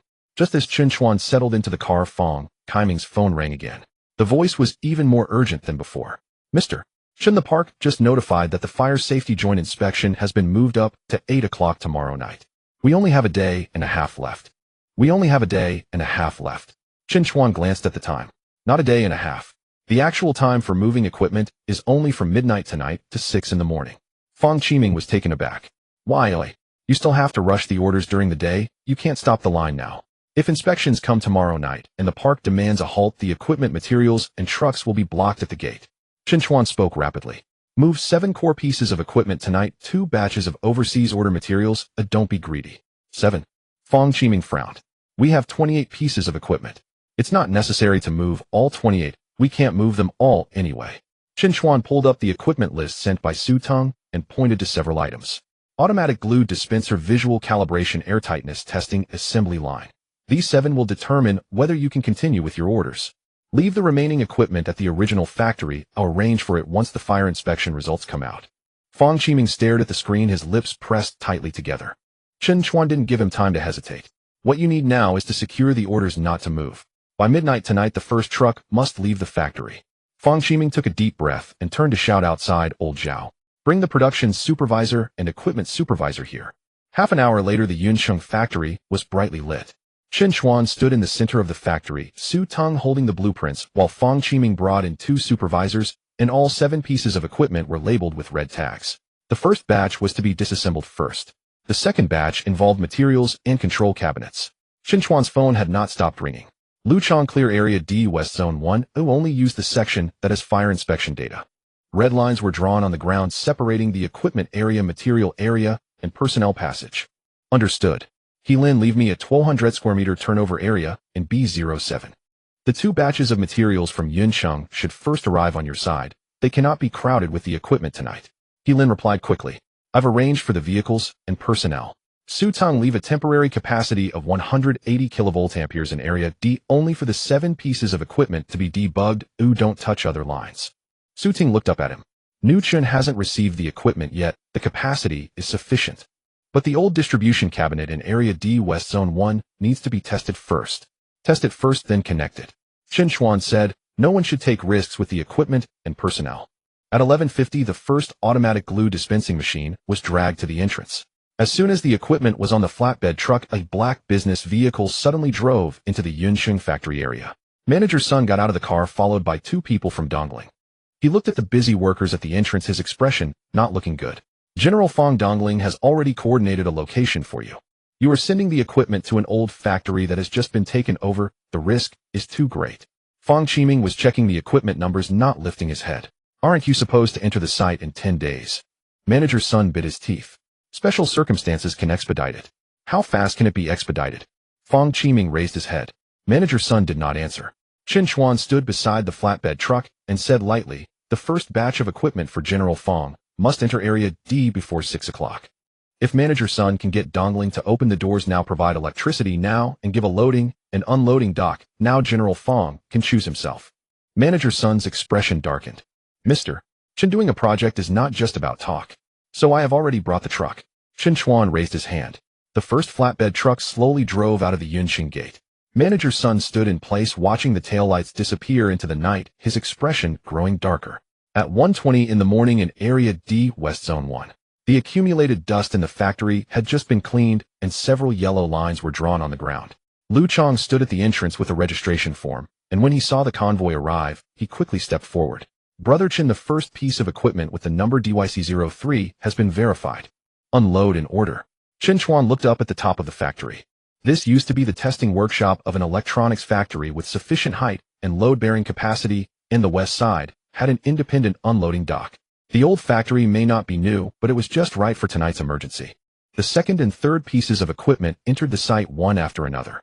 By the time the fourth piece arrived, Su Tung suddenly came out of the distribution room quickly. Mr. Chen, the main circuit in West Zone 1 cannot handle it. Fong Qiming's heart sank. What do you mean? The old distribution cabinet hasn't been used for a long time, and the protective device tripped. If forced to connect, there may be no problem with the equipment, but the circuit could have issues. The factory fell silent. At 2:40 in the morning, only 3 hours left until dawn. Fong Qiming's face turned pale, unable to help but ask, can we directly connect the main line of 630 kilovolt amperes? Su Ting shook his head. That line needs to be reserved for New Chun. A temporary connection needs recalculation, and there is no time tonight. Chen Chuan said nothing, taking the old ledger from Lu Chong. It contained records of equipment and circuits in Area D from years ago. He flipped through it page by page until he stopped at an old distribution diagram. Here. Su Tung leaned over. On the blueprint, there was a branch labeled Testing Backup Line, next to West Zone 1. The capacity was not large, but it was specifically used for testing tables and small control cabinets back then. Chen Chuan pointed at that line. Don't think about starting all 7 pieces of equipment simultaneously for now. Separate the glue dispensing, calibration, and testing groups, and debug them in shifts. Is the backup line sufficient? Su Tung stared at the blueprint, his eyes lighting up little by little. It's enough. This line used to be a 160 kilovolt amperes backup circuit. It can be used after separate testing. But we need to find a licensed electrician to verify it first. You are responsible for the verification. Chen Chuan looked at him. Use it if it works. If it doesn't, continue looking for solutions. Su Tung nodded and rushed into the distribution room. Fong Qiming stood in place, his palms full of sweat. Mr. Chen, if this line also fails, then we'll hold back the last 2 pieces of equipment from entering the site first. Chen Chuan focused on the unloading flatbed truck. As long as we keep the 3 core pieces, we can still fulfill orders. You need to remember, tonight is not about saving face, it's about survival. Su Tung nodded and rushed into the distribution room. Fong Qiming stood in place, his palms full of sweat. Mr. Chen, if this line also fails, then we'll hold back the last 2. The backup line works. Lu Chong immediately instructed people to push the equipment into the testing area in the new order. The first glue dispensing machine lit up its indicator light. The second visual calibration device started up. The third testing equipment emitted a low rumbling sound. Fong Qiming stood beside, staring intently at the screen, until the testing data popped up showing normal. He exhaled sharply and wiped his face with his hand. It can run. Orders can continue. A wave of uncontrollable cheers erupted in the factory. At 5:50 in the morning, the last batch of overseas order materials was delivered to B07. He Lin sent a video. The materials have been stored with codes, batches, and outbound sequences, all verified. As dawn broke, Fong Qiming handed the phone to finance. Transfer according to the agreement. A few minutes later, Chen Chuan's phone rang. The project account for Chuan Shi received 120,000 yuan, along with last night's emergency service fee of 80,000. 200,000 all received. Fang Qiming walked up to Chen Chuan extending his hand. Mr. Chen, this time you pulled Yunqing out of the pit. We will formalize the letter of intent for the North Factory District today. Chen Chuan shook his hand. Let's stabilize the equipment first. As for the North Factory District matter, we can discuss it once you catch your breath. Manager Sun stood at the entrance of Area D, not leaving all night. He watched the equipment indicator lights illuminate in the factory and saw Fang Qiming immediately transfer 12,000 into the Chuan Shi account, his expression darkening to the extreme. Dongling promised a site in 10 days. Chuan Shi used a night to secure Yuncheng's orders. Manager Sun clenched his phone and turned to leave. Just as Chen Chuan prepared to return to the car, Zhou Yuanshan's call came in. I received Yuncheng's formal letter of intent. At 9 o'clock tomorrow morning we will hand over the subsidiary warehouse on the south side of the North Factory District. Zhou Yuanshan paused. Chen Chuan, I've opened the door for you. Whether you can walk in later is up to you. Chen Chuan looked up at the north side. Across an old road, 2 vacant subsidiary warehouses stood quietly, and his phone vibrated again. It was a message from Su Qingya. The west exit channel of Lejiao Plaza will officially announce the construction schedule tomorrow. Zhou Ming has already taken people over there. I will arrive in 20 minutes. Manager Yuan was blocked in the office and his expression was not good. During the construction period, only one temporary replenishment channel will be reserved on the west side. Chen Chuan gripped the steering wheel, his gaze darkened. The roll-up door of A226 was half open and the old furniture inside had been mostly cleared out. Zhou Ming stood at the door accompanied by a man in his 30s. Manager Yuan held a form, his face stiff. The application for the temporary replenishment channel during the construction period. Applicant Lin Yudao, East City Project Department. Application content during the construction period: priority coordination for vehicle replenishment from 6 to 9 in the morning and 9 to 11 in the evening on the west side. You haven't even started renovation and Xianda hasn't officially opened yet. Lin Yudao is already preparing to rent 3 shops on the west side for community instant retail. We have many stores and vehicles. The shopping mall should give us the channel for overall efficiency. You rented it. Chen Chuan returned the form. After the west exit construction, there will be a wave of foot traffic. Lin Yudao has direct points delivery teams and brand resources. 120,000. 18 million for an 8-year lease. You weren't selling just a few days ago. Don't be greedy for this little business. The application for the west side freight entrance from 6 to 9 in the morning and 9 to 11 in the evening. You can't buy it for 120,000. Once the west exit opens, nearby residential areas and subway transfer foot traffic will pass through here. If Lin Yudao wants this line, they can go rent a shop themselves. Manager Yuan, the temporary channel can't only serve one tenant, right? Jiang Tao quickly walked in with the head of the Xianda store. Here are the construction records for Xianda. Headquarters has just approved the west exit project upgrade. Xianda not only operates as a pickup point, but also plans to turn A226 into an instant replenishment station for East City. We brought the store goods and renovation team, not just a piece of paper to occupy the space. 18,000 service fees added for ensuring construction access system integration and first month opening, who will manage the temporary replenishment arrangements during the construction period. If the mall's road is adjusted, the replenishment window for Xianda must be retained according to the original lease. Manager Yuan picked up the original lease attachment for A226 and looked at the construction materials Xianda provided. A few seconds later, he pushed Zhou Ming's application form back. The A226 lease is valid and Xianda's construction records are complete. Cooperation is cooperation and contracts are contracts. Suddenly a commotion arose outside. The large screen in the mall atrium lit up. The construction announcement for the East City Subway Branch West exit is officially online. The previously quiet west corridor quickly attracted several groups of people looking at the shops. Chen Chuan signed his name on the supplementary agreement. 18,000. Before the west exit opens, Xianda will open the store.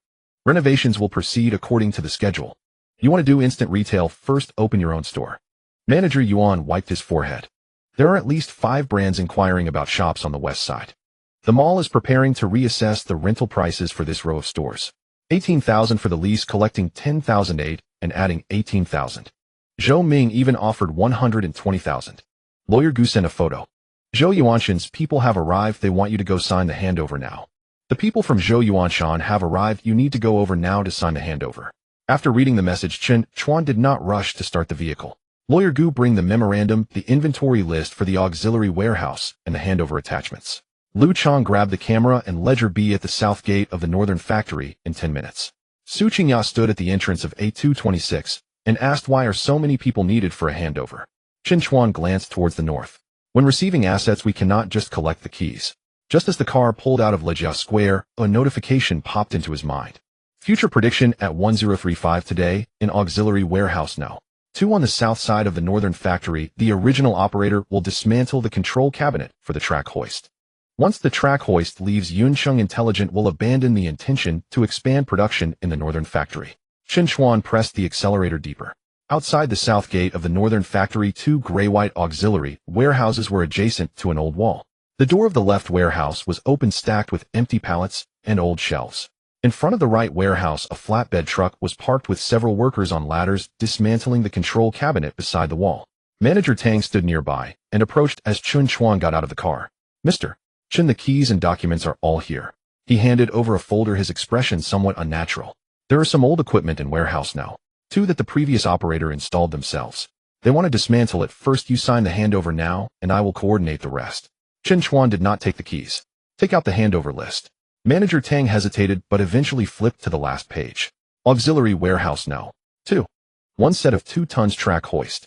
2 control cabinets. Travel limit switches, hooks, and the track are all listed. Chen Chuan looked up at the workers who were dismantling the wiring. Stop for a moment. The worker on the ladder did not move as a man in a black jacket approached. Who are you? I am from Chuanxi Commercial Operations, Chen Chuan. The man looked him up and down, his tone harsh. This set of lifting equipment was installed at our own expense. It doesn't matter who operates the northern factory. Chen Chuan pointed to the list. The equipment is listed as part of the handover assets. If you want to take it, show me the ownership proof. The man sneered. I have invoices. He took a folder from the car and pulled out several photocopies. Lawyer Gu took them, glanced at them, and flipped straight to the last page. The purchasing unit was written as Dongha Electronics Factory Northern District Renovation Project Team. The payment account was also Dongha Industrial. The man's expression changed. The equipment was purchased by us from the manufacturer, and we also did the construction. That's a matter between you and Dongha Industrial. Chen Chuan pressed the list down onto the folder. Today's track hoist belongs to the auxiliary warehouses supporting assets. If you want to settle, go find the original project leader. But it cannot be dismantled from here. The man stared at him, raising his voice. I will take it today. How can you stop me? Chen Chuan did not argue with him and walked over to the flatbed truck driver. Master, these 2 control cabinets haven't been loaded yet, right? The driver nodded. Not loaded. The equipment is on the asset handover list for the northern factory. Chen Chuan pointed at Manager Tang and Lawyer Gu. If you take it now, you will be held liable later. The license plate, driver, and transport documents will all be tracked. If you get a written release from the northern factory, I will let you go. The driver glanced at the list and then at the invoice in the man's hand, looking hesitant. Brother Zhao, can this guy take it? The man in the black jacket gritted his teeth. He can take it. Oh, I will take the responsibility if something goes wrong. However, the driver pulled out the car keys. Brother Zhao, I will make the money, but I won't take the trouble. If the procedures are unclear, I won't take it. The man's face. He turned to Manager Tang and lowered his voice. Manager Tang, what does your Zhou family mean by this? Didn't you say we could take these things away? Manager Tang was sweating on his forehead. Mr. Zhao, verbal agreements do not count. The warehouse is now handed over to Chuanxi. The list is here, and I cannot sign the release. So you're making me work for free. Chen Chuan walked to the control cabinet, glancing at the exposed wiring. Reconnect the wires. If one control cabinet is missing, today's handover will not be signed. The performance conditions for the northern factory have not been met. I will send a letter to the Zhou family according to the memorandum. Manager Tang's expression grew even more complicated. The northern factory had just started, and Zhou Yuanshan had personally instructed that these 2 auxiliary warehouses must be handed over to Chen Chuan on time. If the handover was held up because of the 2 control cabinets, he could not afford that. Mr. Zhao, let's pull the people back for now. Manager Tang gritted his teeth. I will accompany you to negotiate about the accounts with the original project team another day. The man in the black jacket glared at Chen Chuan, his chest heaving slightly. Finally, he kicked the cable trough on the ground hard. Fine. Leave this set of equipment. But don't think that just by installing a hoist, anyone will be willing to rent your shabby warehouse. Chen Chuan did not respond. The workers reconnected the removed wires, closing the cover of the control cabinet. Lu Chong squatted nearby, taking photos of each item against the inventory list. The tracks, hooks, control cabinets, and limit switches are all accounted for. He looked up. Brother Chen, the equipment condition is fine. Chen Chuan finally took the keys. 2 sets of keys, 1 for the main gate, 1 for the warehouse. Manager Tang handed over the handover documents covered with a seal. Auxiliary warehouses no. 1 and no. 2 will be operated by Chuanxi from today. The water and electricity meter readings, access permissions, and original blueprints are all in the attachments. Chen Chuan flipped to the last page and signed his name. Chuanchi Commercial Operations Co. Ltd. The warehouse door was pulled open again. The ceiling height of warehouse No.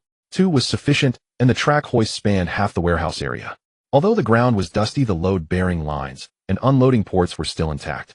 Chen Chuan recorded a video and sent it directly to Fong Qiming. Auxiliary Warehouse No. 2 in the northern factory. The track hoist has been secured. Do you want to come take a look? Fong Qiming replied quickly. In 20 minutes. In less than half an hour, Fong Qiming arrived with the equipment supervisor. After entering, the equipment supervisor looked up at the track hoist and walked around the track, gradually relaxing the tension on his face. General Fong, we can place the remaining assembly stations here. Heavy modules can also be hoisted. If the original factory stops, we won't need to disassemble the equipment into parts for transport. Fong Qiming turned to Chen Chuan. When can warehouse No. 2 be used? It can be accessed today. Chen Chuan said the venue track hoist, night vehicle registration, and basic turnover will all be managed by Chuanchi. You first sign a 6-month guarantee agreement. The service fee for the venue for the first 3 months, hoisting facilities, and entry coordination will be 1800 for the first payment. Fong Qiming did not bargain. Yin Cheng had just been saved by Chen Chuan once last night. Now the northern factory had also left him a backup. Bring out the contract. Lawyer Gu spread out the prepared agreement on the spot. Fong Qiming read the key terms signed and stamped. A few minutes later, a notification arrived in the Chuanchi project account. Initial venue guarantee payment for Yuncheng Intelligence Northern Factory. 1800 yuan. Lu Chong stared at his phone screen, unable to help but grin. Brother Chun, we just got the keys to the warehouse, and the money has already come in. Chen Chuan took a screenshot of the payment information and sent it to Su Qingya. Warehouse No. 2 is in use. Su Qingya quickly replied. Zhou Yuanshan also received the news. He said your actions were faster than he expected. Chen Chuan put away his phone. That's because he handed over the place in a timely manner. Fong Qiming took the equipment supervisor to measure the track spacing, while Manager Tang stood at the door, looking complicated. The set of equipment that was almost dismantled earlier had suddenly turned into the first income of 1800 yuan. The flatbed truck of the man in the black jacket had already driven out of the south gate. Just as the rear of the truck disappeared, Chen Chuan's phone rang again. It was the person in charge of the Xianda store. Mr. Chen, the construction plan for Lijia's west exit has been advanced. According to the original renovation schedule, A226 won't be able to open its doors in time. Chen Chuan held his phone, his tone unwavering. Just get the lights on merchandise up and start taking orders. The person in charge of the Xianda store was momentarily taken aback. Mr. Chen, the front hall floor isn't finished and the back area shelves aren't installed, yet a complete opening will take at least 3 more days. Then don't make it a complete store. Chen Chuan glanced at the car parked outside the north factory area. Make it a temporary replenishment station. I'll arrive at Lejia in 20 minutes. Notify the store manager, the cashiers, and the online operations to bring a set of mobile cash register equipment and the first batch of shelves over. After hanging up, a hint floated in his mind. Future prediction at 1010 p.m. tonight, the construction barriers on the west side of Lejia Plaza will be closed ahead of schedule. A 226 has not formed an actual business record, and the replenishment window during the construction period will be frozen for 87 days. Chen Chuan started the car. 87 days. The construction period at the west exit had just begun, and the actual foot traffic and brand attention were still behind. If A226 gets stuck behind the barriers for 3 months, even if Zhou Ming doesn't take the lease, he can still ruin the west side replenishment line. 20 minutes later, at the west side of Lejia Plaza, old display boards that had been taken down were piled at the entrance of A226, with dust still lingering inside. The renovation manager rushed to greet Chen Chuan as he got out of the car. Mr. Chen, looking at the situation, it's really not our delay. There's just one piece missing on the front floor, and the back circuit isn't finished. A opening tonight is unrealistic. Chen Chuan didn't enter the store, but stood at the entrance taking a look around. The front hall had over 40 square meters on the west side. The original ceiling was still there, the sprinklers untouched, and the lighting circuit retained. The outer glass door was intact, and the sign's light box was just not powered. The real chaos was in the latter half. All work in the back area is halted. Chen Chuan raised his hand, pointing towards the front hall. Clear out the 40 square meters in front, push all old display boards, waste materials, and samples to the back area. Seal off the back area with temporary partitions. In the front area, only place shelves, cash registers, and refrigeration units. The renovation manager opened his mouth. But this also requires, they'll cover the night shift pay. Chen Chuan looked at him. But within 2 hours, I want to see the front area able to accommodate people, have lights on, and have unobstructed fire escape routes. The renovation manager gritted his teeth. All right. As Chen Chuan stepped inside, Manager Yuan had already rushed over with 2 property staff. His expression was not pleasant. Mr. Chen, the barriers on the west side have been closed ahead of schedule due to temporary adjustments by the construction party. You're still under renovation here. The mall was originally prepared to keep your replenishment application, but someone just complained saying A226 isn't actually operating, merely occupying the passage with the lease. Who complained? Chen Chuan raised his eyes. Manager Yuan did not answer. Anonymous. The content of the complaint isn't important. Chen Chuan pointed towards the front hall. The property will check now. It'll set up the front area according to temporary operating standards, and you can check the lighting, evacuation routes, fire extinguishers, shelf spacing, and cash register equipment. If it meets the requirements, the replenishment window will be kept according to the lease. Manager Yuan frowned. In general, malls do not approve temporary business for units under construction. The back area is halted and the front area is independently sealed off. Chen Chuan handed over the original lease attachment. This was originally a commercial retail unit. The fire system remains unchanged and the business category does not change. I'm not opening a restaurant, not altering the structure, and not blocking public passages. The personnel, product list, and filing information for Xianda store are on the way. What you want is safety. Oh, I will provide you with safety. Manager Yuan flipped through the attachment, not responding immediately. Chen Chuan continued, the early closure of the barriers is a mall construction arrangement, not a breach of contract by Chuan Qi. If A226 can't operate temporarily tonight, I will accept that. If it can, the replenishment window during the construction period cannot be eliminated by an anonymous complaint. The two property staff exchanged glances. Manager Yuan was silent for a moment before nodding. All right. Before 9:30 p.m. the front area must meet the operating standards, and we will sign the construction period operating guarantee confirmation on site. But there's one condition: the back area cannot be under construction simultaneously with the front area during the renovation period. No problem. Chen Chuan turned his head. Did you hear that? The renovation manager immediately called for workers to enter. Old samples were moved to the back, the front hall floor was cleaned, and the lighting strips were reconnected. Chen Chuan didn't focus on everyone's work, taking out his phone to make 3 calls. He then adjust a batch of room temperature daily necessities and temporary turnover goods for B07. Don't send cold chain items. Pack according to the list Xianda gave you. It should arrive at the west entrance within 2 hours. Receive. Xianda store manager, for the 40 square meters in the front area, do not allocate as if it were a large store. Bring high-frequency goods, tissues, water, drinks, snacks, daily necessities, and emergency supplies. Get the online self-pickup and nearby delivery up and running tonight. Understood. Lu Chong organized the materials from the north factory area. First, no need to come over tonight. Borrow me 4 sets of backup small shells from Area D Zone 1A. Bring them along with the vehicle. Lu Chong quickly replied, Brother Chen, the shells have already been dismantled. At 8:40 p.m., the lights in the front hall lit up. The temporarily hung sign for Xianda Yuxian was now visible with its white background and green letters standing out in the west corridor. The back area was sealed off with fireproof partitions, leaving only a small locked door. 4 sets of shelves were arranged and boxes of merchandise were moved up. 2 Xianda staff members squatted on the ground applying price tags while the store manager was adjusting the online system with beads of sweat on his forehead. The property safety officer came in holding a checklist. Fire extinguishers. On the left side of the wall, 2 of them. Emergency lights. They are already on. Do not stack merchandise at the evacuation point.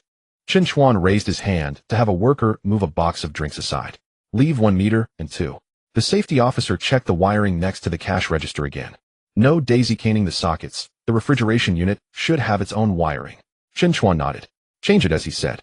At 920B07's small delivery truck stopped at the west cargo entrance. He Lin didn't get out of the car personally, but reported over the phone, the first batch of goods has arrived and the barcodes have been recorded. We can replenish again tonight, and it will hold us up. Chen Chuan watched the staff put the first batch of goods on the shelves. That's enough. B07 will continue its usual operations. You don't need to press everyone over here. At 9:35 p.m., the property safety officer signed on the checklist. Manager Yuan entered with 2 documents. One was the temporary business filing confirmation. The other was the west side construction period replenishment time guarantee confirmation. From 6:00 a.m. to 9:00 a.m., and from 9:00 p.m. to 11:00 p.m. A 226 retains the right to vehicle replenishment applications attached to the original lease. The construction period cannot be postponed or canceled without cause. Chen Chuan read through each point and stamped the contract at the signature of Chuan Qi Commercial Operation Co. Ltd. The moment the red seal pressed down, a reversing alert sound from construction vehicles outside was heard. The barriers began to be pushed to the west side. The person in charge of the Xianda store stared at the phone screen and suddenly looked up. Mr. Chen, the system is online. Delivery within 3 kilometers and in-store pickup have both been activated. Just as he finished speaking, the mobile cash register in the store beeped.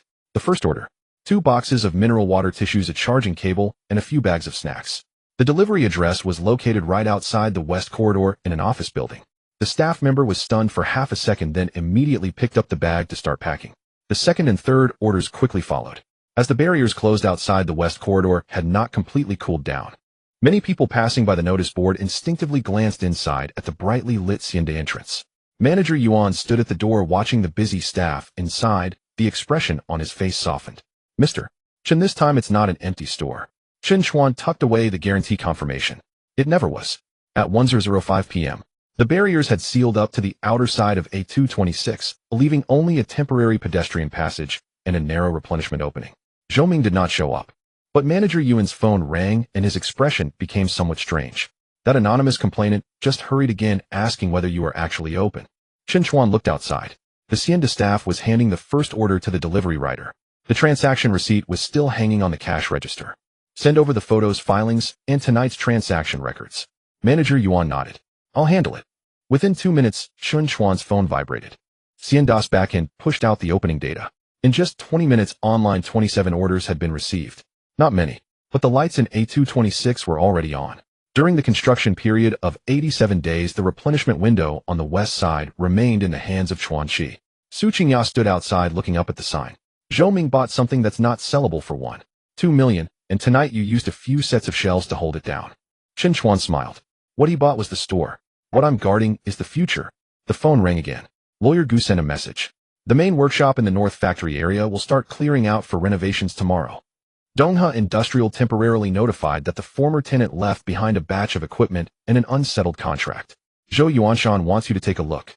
Zhou Yuanshan has asked you to take a look. Chifeng Electromechanical, the person in charge, is Zhao Guosheng. He is holding a renovation settlement list claiming that the power distribution monitoring and pipelines of the main plant in the northern factory area were all funded by him. What about the equipment list? As Chen Chuan started the car, a notification surfaced in his mind.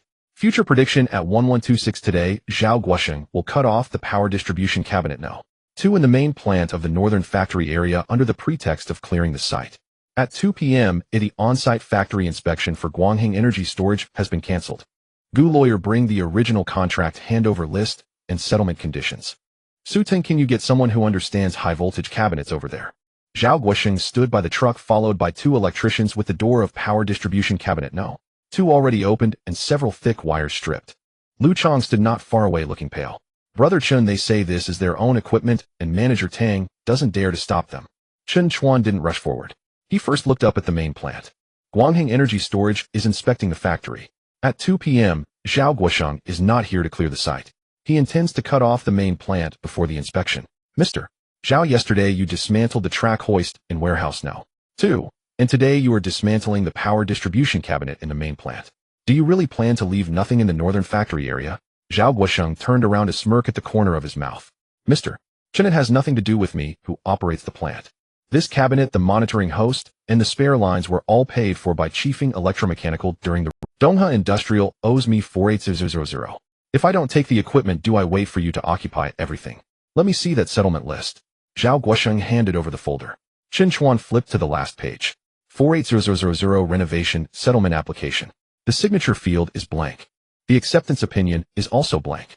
At the very bottom, there is a line of small print. The ownership of the equipment and fixed renovation items shall be confirmed by both parties after acceptance by party A. When Gu lawyer arrived, he happened to see Chen Chuan turn to this page. Mr. Zhao, Chifeng Electromechanical is responsible for the renovation, but the renovation must go through acceptance by the power supply, fire protection, and equipment 3 parties. Zhao Guosheng's expression darkened. If there's no settlement, can I not? Fixed renovation items shall not be dismantled without confirmation. Zhao Guosheng's expression darkened. If there's no settlement, can I not dismantle it? You can proceed with the settlement. Chen Chuan looked at him. But you can't cut off the electricity to the entire main plant to force Dongha Industrial to pay you. Zhao Guosheng sneered. I am dismantling my own line. How does that concern you? Chen Chuan raised his hand, pointing to the main line number on the right side of the cabinet. Your monitoring host is connected to branch No. 3. The line you are having people dismantle is the main cabinet No. 2. Once cabinet No. 2 is cut off the lighting, fire protection linkage, and equipment power of the main plant. When Guanghang's people arrive this afternoon and see that there is no electricity here, how will they inspect the factory? The smile on Zhao Guoxing's face froze. An electrician next to him glanced at the line number, his voice trembling a bit. Mr. Zhao, this line is indeed the main line. Zhao Guoxing glared at him fiercely. So what if it's the main line? The old factory should be shut down for maintenance anyway. Chen Chuan took out his phone, the screen showing the photo of the truck taken by Lu Chong.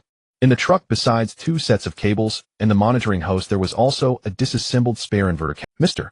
Zhao, the clearing truck even loaded the spare cabinet. You are not here for maintenance, you are preparing to take away the entire system. Zhao Guoxing's expression turned completely ugly. Chen Chuan, stop putting labels here. I must get an explanation for the money Donghe Industrial owes me today. All right. Chen Chuan nodded. They'll give you an explanation. He turned to Manager Tang. The main plant in the northern factory area has a factory inspection this afternoon. Mr. Zhao is now dismantling the main cabinet, causing a power outage and the cancellation of the factory inspection. Who will bear this loss? Manager Tang broke into a sweat on his forehead. Zhao Guoxing has worked in the northern factory area for a few years, and he originally wanted to smooth things over and let this matter pass. But now Guanghang Energy Storage is coming. Once the plant loses power, the first to be held accountable by Zhou Yuanshan will be him. Mr. Zhao, let the electrician stop for now. We will discuss the settlement after this afternoon. Zhao Guoxing's face was cold. You want to drag it out? Not dragging it out. Chen Chuan flipped the original contract to the breach of contract clause. If you dismantle the fixed renovation items without permission, Donghe Industrial can freeze all settlement applications and require you to bear the restoration costs. If you dismantle them now, you won't get a single cent of the 48000. Reconnect the lines, and the factory inspection this afternoon will not be affected. We will calculate the accounts according to the contract. Zhao Guoxing stared at that page of the contract, the veins on the back of his hand gradually becoming prominent. The other party said they could sign tonight. Chen Chuan finished reading Su Qingjia's message and dialed the number. Where are they? A226. Su Qingya stood by the temporary passage on the west side, her voice lowered. The person is Qin Shirong, the deputy general manager of Taixing Commercial Operations. He brought a lawyer, a transfer agreement, and a bank note. Manager Yuan is also here. Chen Chuan glanced at the time. It was 8:40 in the evening. The barricade on the west side of Lejiao Plaza had already sealed off most of the area, leaving only a narrow pedestrian passage. The sign for A226 was lit, and there were still staff members in the Xian de temporary restocking station packing orders. Suddenly the phone vibrated. Future notice: at 21:40 tonight, Taixing Commercial will apply for temporary service along the west exit during the construction period based on the A226 lease. After the application is submitted, the existing replenishment records of Xian de will be cancelled, and the 2 temporary service spots on the west side, along with the first-year priority operating rights, will be locked in by Taixing. Chen Chuan gripped the steering wheel, his gaze darkening. 260,000 was not just for a shop. It was for the name of the west exit. 15 minutes later, inside A226. Qin Shirong, around 40 years old, wore a suit without a single wrinkle, and a thick copy of the lease and associated rights transfer agreement was laid out on the table. On the top page, the transfer price was written 260,000 yuan. Beside it was a bank-issued note. Seeing Chen Chuan enter, Qin Shirong stood up and extended his hand. President Chen, I've heard much about you. Chen Chuan did not shake his hand, but simply sat down opposite him. He'll review the contract first. The smile on Qin Shirong's face did not change. Of course, the price, payment method, and delivery time are all negotiable. As long as President Chen signs today, the money will be in the account by tomorrow morning. Chen Chuan opened the agreement. The first few pages were quite clean. Taixing would take over the remaining lease term of A226, bearing the monthly rent, property fees, and mall obligations, with the 260,000 to be paid in 2 installments. But when he turned to the 7th page, his finger stopped. The original lease subjects, operational cooperation, replenishment record, and construction period passage application signed with third parties are to be terminated or modified by the transfer. Chen Chuan raised his head. How do you plan to handle Xianda's 3-year cooperation? Qin Shirong smiled and said, we are willing to pay reasonable compensation. Taixing will introduce more mature instant retail brands later. If we want to do it on the west side, we need a comprehensive plan. Your temporary restocking station is good, but too small to handle the traffic coming from the west exit. Chen Chuan closed the contract. What you want is not A226. It's to clear out Xianda and then apply for the west exit service belt using the existing lease subject. The smile in Qin Shirong's eyes paused for a moment. Su Qingya stood beside him, took out a tablet, and pulled up a recently received document. 3 days ago, Taixing already consulted with Lejiao Plaza regarding the commercial support for the west exit construction period. The consultation materials made it very clear that 2 temporary service spots would be reserved during the construction period, and after completion priority would be given to entering the first-year operating list for the west exit. She pushed a screenshot onto the table. It was a construction diversion map for the west side. The areas outside A226, the temporary replenishment entrance, and the transfer corridor entrance were all circled in red. Chen Chuan glanced at it, his expression slightly darkening. President Su is quite well informed. In business, you can't just listen to the quoted prices, especially not for a price like 260,000. Chen Chuan pointed at the map. The west exit is still under construction with a construction period of 87 days. You are willing to pay 260,000 now, not because of the 8-year lease, but because you know in advance that whoever occupies this place after the construction is finished will capture the first wave of transfer traffic. Chen Chuan did not deny it. He leaned back in his chair, his tone no longer evasive. President Chen, since you understand, I won't beat around the bush. Taixing has chain brands and operations team and funds. You are holding on to a temporary replenishment station, at most making a bit of service fee. Hand over the lease, and 260,000 will be in your pocket. When the west exit project starts, Taixing can also leave a cooperative position for Chuanqi. Cooperative position. Chen Chuan smiled. Will that be written into the contract? Chen Chuan did not respond to this. Footsteps came from the door. Manager Yuan entered with 2 property staff, looking somewhat hesitant. President Chen the mall is indeed holding a construction coordination meeting for the west exit tomorrow morning. The construction party requires us to submit a temporary service guarantee plan, first confirming the applicant, then discussing the position. Chen Chuan immediately turned his head. Manager Yuan, after Taixing obtains the lease, they can directly submit the plan. Chen Chuan looked at him. You can't get it. Chen Chuan's brow furrowed. President Chen, the price is still negotiable. It's not a matter of price. Chen Chuan placed the Hacienda cooperation agreement and the construction period replenishment guarantee confirmation on the table. Hacienda has already signed a 3-year cooperation, and the temporary operating record is also in the mall system. Your transfer agreement needs to terminate Hacienda's cooperation, cancel the existing record, and then replace it with the Taixing subject. The construction coordination meeting will be held tomorrow. If you sign the lease tonight, can you complete the record change by tomorrow? Manager Yuan shook his head. Normal procedures make it impossible. The operating subject, fire safety record, replenishment vehicles, and store documents all need to be re-verified. Chen Chuan's expression grew grim. Chen Chuan continued, what you really want is to leverage a 226's current valid record to submit the service belt application ahead of everyone else. But your contract's first action is to nullify this record. Taixing won't obtain the qualifications, nor will they get the lease. The store fell silent. Outside, a staff member of Hacienda received another order, and the mobile cash register beeped once. Chen Chuan stared at Chen Chuan, his voice lowering. President Chen, are you sure you don't want to sell? 260,000 is not something that comes by often. Some things once sold are gone. Chen Chuan pushed the note back. If you want to discuss the west exit service belt, wait for the mall's plan to come out and participate according to the rules. You want to use a lease to push everyone else's running lines aside and change the location. Chen Chuan's politeness completely faded. He picked up the contract and stood up. President Chen, the opportunity is in front of you. If you don't seize it, don't regret it later. Chen Chuan did not look at him. Whether to regret or not will be discussed tomorrow. Chen Chuan left with his lawyer. As he reached the door, his phone vibrated.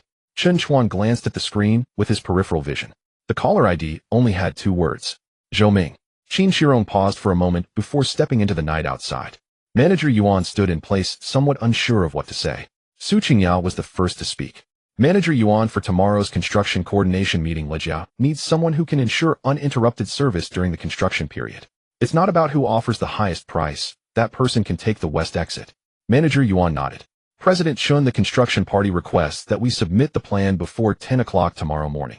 If you want to submit, I can give you the system access tonight. Chen Chuan looked at Jiang Tao. The regional head of Hacienda had just come out from the back area and had clearly heard most of the conversation. Jiang Tao did not hesitate. Hacienda will submit together. With A226 at the front and B07 at the back, we can handle replenishment during the construction period, as well as online orders. Chen Chuan looked up. The service belt is not solely for Hacienda. Chuanqi will retain the operational coordination rights. What brands to introduce later and how to arrange positions will be based on mall rules and actual capabilities. Jiang Tao nodded. That's fine. Hacienda needs a stable replenishment line, not to block the west exit. Chen Chuan turned to Manager Yuan. The plan subject should be jointly submitted by Chuanqi Commercial Operations and Hacienda Yoswan. Let's submit a preliminary declaration tonight. The construction period, service guarantee, replenishment periods, order acceptance, and temporary personnel arrangements should all be written according to the current situation. Manager Yuan looked at A226, which was still lit up, and then at the narrow replenishment entrance outside. I will now give you access. 10 minutes later, the mall's operations backend popped up a submission successful prompt. Preliminary declaration for the temporary service belt during the west exit construction period. Submission subject Chuanchi Commercial Operations Co. Ltd. Hacienda Yuan. Number XK071201. Chen Chuan looked at that string of numbers and closed the computer. 260,000 had not yet been deposited, but the first card for the west exit had already landed in Chuanqi's hands. Suddenly the phone vibrated. Manager Yuan's expression changed slightly as he looked up at Chen Chuan. President Chen, another company has just submitted a preliminary declaration. Zhou's Urban Services. Zhou's City Services. On the back-end page, 5 characters pressed down on the second line of the pre-declaration list. In the column for joint applicants, it read Lin Yu Daojia. Manager Yuan stood beside the computer, his expression tense. They submitted quickly. The plan mentions 2 temporary service points, 2 replenishment vehicles, and promises to complete the first batch of replenishments by 6 o'clock every day during the construction period. Chen Chuan scrolled down. Zhou's plan was well-crafted. Temporary shelves, online delivery, personnel supply, emergency services for transferring passengers. All were written with impressive detail. However, the final vehicle registration form contained only 1 license plate. Chen Chuan looked up and asked, with 2 service points, how will 1 vehicle manage? Manager Yuan was momentarily taken aback. They wrote that it's for coordinating vehicles later on. Su Qingya, standing beside, pointed at the screen. The term coordinate is worth the least.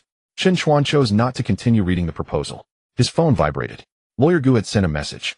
The formal contract with Guangheng has been revised. The main factory is 1,800 square meters, plus an independent library space on the east side. The second warehouse has been removed from the annex and does not affect Yuncheng. Chen Chuan replied with 2 words. By the rules. Just as he set his phone down, a notification popped into his mind. Future Insight: tomorrow at 7:20, the construction party will temporarily remove 1 service point at the west exit. The party that delivers the first batch of supplies on time and possesses continuous replenishment capability retains the sole main service point during the construction period. Chen Chuan's gaze lingered on the word sole. Zhoming was not here for just 1 shop. He aimed to squeeze Hacienda out of the west exit, take the main service point during the construction period, and lock in the subsequent fixed service kiosks and first-year operating rights with Zhou's. Manager Yuan. Chen Chuan looked up. What time will the construction team arrive tomorrow morning? Around 6:30, both the concrete pump truck and the pipeline truck will come. Will the road on the west side be narrowed? Manager Yuan nodded. The construction party originally said to leave 2 service points, but with the road narrowing, they will likely only leave 1. Chen Chuan closed the computer. Then don't let Zhou's write their promises down on paper. He turned to Jiang Tao. How much construction supply can Hacienda provide now? Jiang Tao thought for a moment. Mineral water, functional drinks, breakfast bread, emergency raincoats, common medicine packs. Tonight, we can gather 60 portions. Not enough. Chen Chuan said, make 80 portions. 60 portions should be delivered to the construction party tomorrow morning, and 20 portions should be kept at A226 for the temporary personnel on site and passing passengers. Jiang Tao frowned. 80 portions aren't difficult, but once the construction vehicles arrive tomorrow morning, the west exit might not even have room for the replenishment truck. So deliver the goods to B07 tonight. Chen Chuan picked up his phone and dialed He Lin's number. He Lin, 80 portions of construction supplies need to be ready by 7 tomorrow morning at the west exit. Packaged water, food, raincoats, and medicine packs sorted according to Hacienda's list. At 6:40, a small truck will leave from B07. He Lin didn't ask why. Okay, I'll have someone pack it now. Chen Chuan looked at Jiang Tao again. Hacienda will arrange for 2 staff members to arrive at A226 before 6 o'clock. No showboating. Shelves, cash registers, supply registration. All to be conducted as if in regular operation. Jiang Tao nodded. Understood. Su Qingya looked at Chen Chuan. What if Zhou's also prepares supplies in advance? The more they prepare, the easier it is to expose their weaknesses. Chen Chuan forwarded Zhou's application proposal to Manager Yuan. The construction party will need to verify the delivery tomorrow morning, checking vehicles, personnel, and replenishment records based on actual conditions. Zhou's wrote about 2 vehicles, so let them bring both over. Manager Yuan hesitated for a moment. If they pressure them all, then let them explain why 1 registered vehicle is sufficient for 2 service points. At 6:50 the next morning, the west side of Lejia Plaza was already filled with the roar of machinery. Pump trucks and material trucks were parked outside the barriers. At 6:50 the next morning, the west side of Lejia Plaza was already filled with the roar of machinery. Pump trucks and material trucks were parked outside the barriers, occupying more than half of what was originally a wide temporary road. The construction supervisor held a walkie-talkie, frowning as he looked at both sides. The road can only leave one service point. Whoever can deliver the first batch of supplies to the workers first will remain. The construction supervisor held a walkie-talkie, frowning as he looked at both sides. The road can only leave one service point. Whoever can deliver the first batch of supply. Seeing Chen Chuan approach, Zhou Ming smiled. Mr. Chen, you arrived quite early. Are you personally guarding for a temporary service point? Chen Chuan glanced at Lin Yu's goods. Fewer than 30 portions. They wouldn't even suffice for the first round of the construction team's personnel. Aren't you here too, Zhou Xiao? I came to see if your 120,000 is worth it. Zhou Ming's expression darkened. The nearby Lin Yu manager immediately spoke up. Our subsequent replenishment vehicle is already on the way. There will be no issues with service capacity during the construction period. The construction supervisor glanced at the time. Give me the vehicle registration. The Lin Yu manager handed over a form. The construction supervisor glanced at it, then looked up and asked, "Where's the second vehicle?" "It has been coordinated, the license plate." The other party's voice wasn't loud, but it left no room for negotiation. The Lin Yu manager was caught off guard. Zhou Ming's expression grew increasingly grim. Just then the sound of wheels rolling came from the temporary replenishment entrance on the west side. The small truck from B07 stopped in the designated spot, not occupying even an inch of extra road. Lin sat in the passenger seat, jumped down, and opened the door directly. Boxes of packed supplies were pushed to the front of A226. Mineral water, bread, functional drinks, raincoats, medicine packs. 80 portions neatly arranged with the distribution number of Xian still attached to the outer boxes. 2 staff members were already standing at the door, scanning, registering, and handing over in one smooth motion. The construction supervisor opened the list. 60 portions of construction supplies, 20 portions as backup. The delivery vehicle has registration. The source is recorded and the store is in operation. He looked up at Chen Chuan. What about subsequent replenishments? Chen Chuan did not speak any empty words, directly pointing to A226 not far away. The front end is here, and the back end will go through B07. 2 replenishment periods every day, morning and evening, following the schedule confirmed by the mall. Xianda is responsible for the goods and personnel, while Chuan Shi is responsible for on-site coordination and traffic order. The construction supervisor glanced at the already lit storefront, then looked at the empty folding tables on the Lin Yu side. Zhou side, the second vehicle won't arrive. The Lin Yu manager holding his phone was sweating. The driver said the barriers were sealed early and the vehicle can't get in. Chen Chuan glanced at his registration form. It's not that the barriers were sealed. It's that you didn't register the construction vehicles at all. Zhou Ming's face turned pale. Chen Chuan, stop making snide remarks here. You merely prepared some goods in advance. Service points cannot be obtained simply by placing a few boxes of water. Exactly. Chen Chuan nodded. So I have a store orders and a replenishment line. You only have 2 letters of commitment. The construction supervisor closed the list and said to manager Yuan, only one main service point can be left at the west exit. During the construction period, Chuan Qi and Xianda will operate jointly. Withdraw Zhou's pre-declaration for now. Zhou Ming turned his head suddenly. On what basis? The construction supervisor looked at him. On the basis of on-site delivery. If you can't handle the first day of construction, what will you give me to trust you for the remaining 80 days? Zhou Ming gritted his teeth and fell silent. At the entrance of A226, the first batch of construction personnel had already received their supplies. Some held water while others carried bread, and the crowd which had originally gathered outside the barriers quickly dispersed. The cash register at Xianda's store also chimed. After the construction personnel collected their supplies, they casually bought cigarettes, water, and breakfast. Orders in the store jumped out one after another. Jiang Tao walked over to Chen Chuan's side and whispered, the main service point at the west exit has been confirmed. Xianda is willing to add a special resource fee for the construction period. 68,000, transfer it to the Chuan Qi project account today. Chen Chuan watched Zhou Ming leave with his people. The service point belongs to Chuan Qi and Xianda operates it first. The subsequent temporary service kiosks and brand introductions must follow the mall's rules. Jiang Tao nodded. No problem. 10 minutes later, a notification of receipt sounded. Xianda preferential special resource fee for the construction period at the west exit, 68,000 yuan. Manager Yuan approached with a new confirmation document. Mr.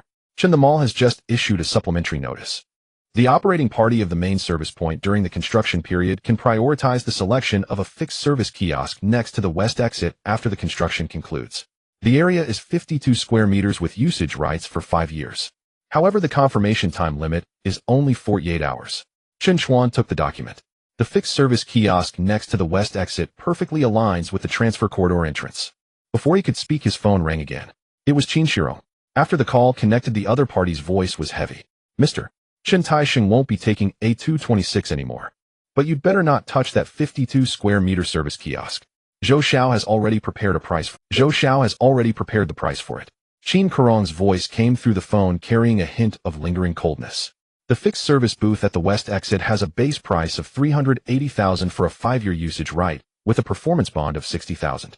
Zhou Ming has made it clear that as long as you give up your priority choice, he is willing to raise the price to 800,000.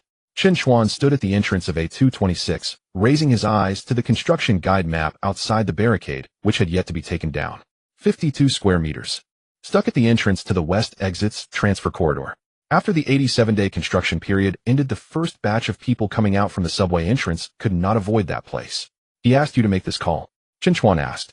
Qin Shirong smiled lightly. I was just reminding you. Just because Taisheng didn't get A226, it doesn't mean Zhou Xiao will stop.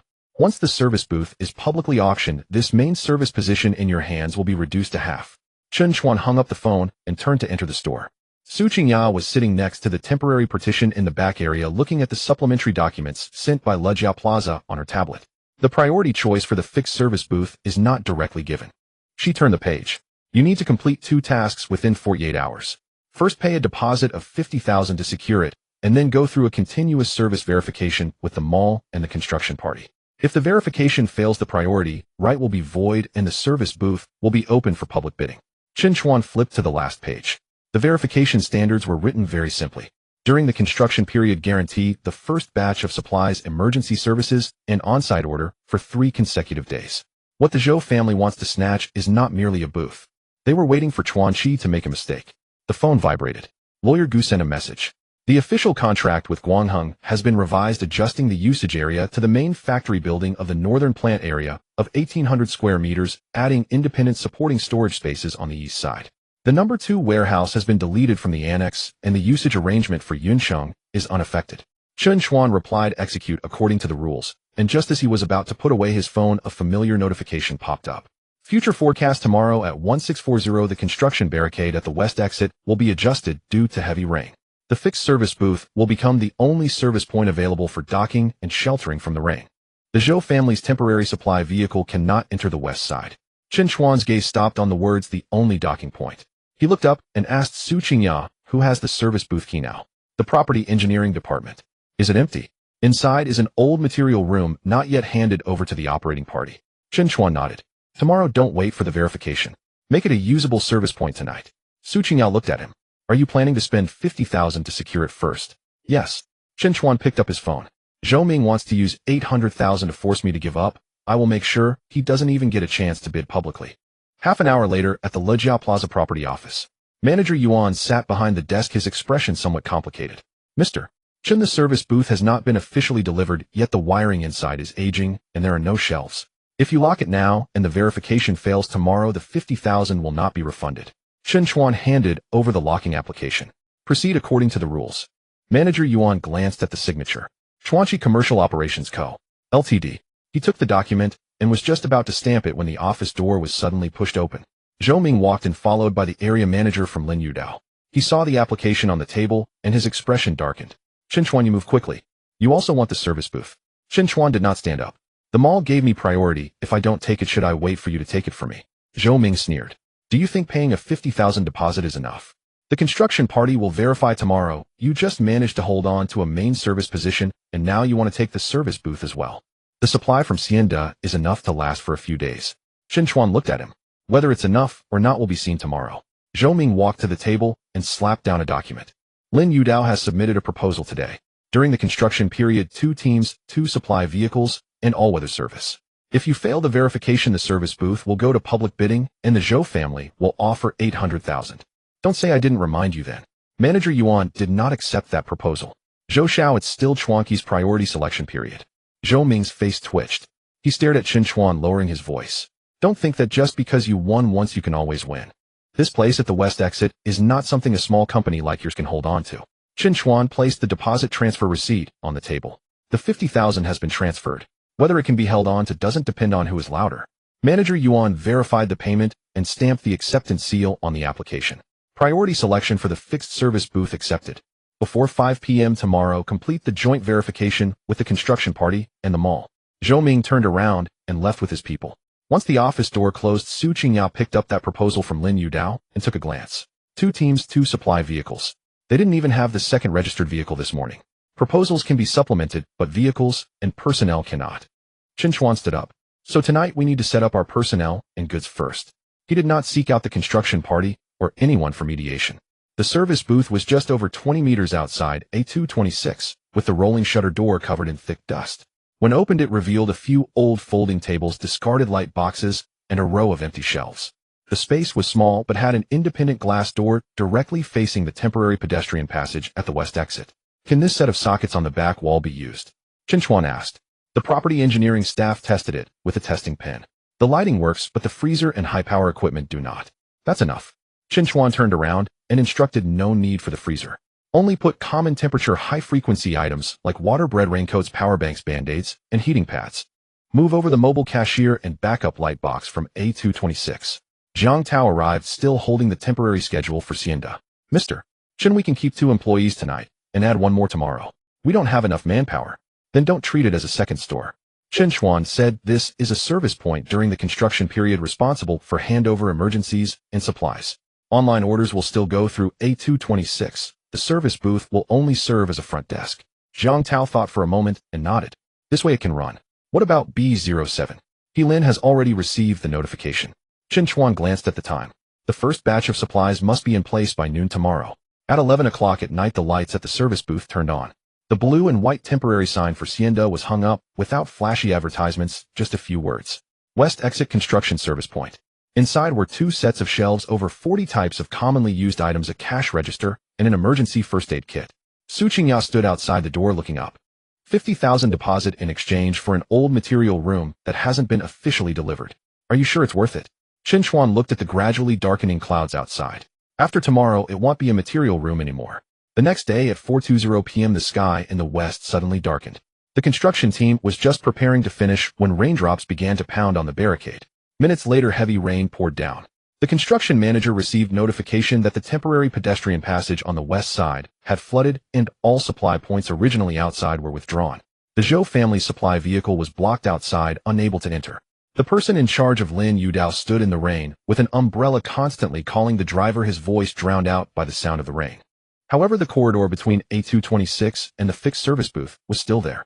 The glass door of the service booth pushed open and 2 Xianda staff members placed water raincoats and first aid kits at the front desk.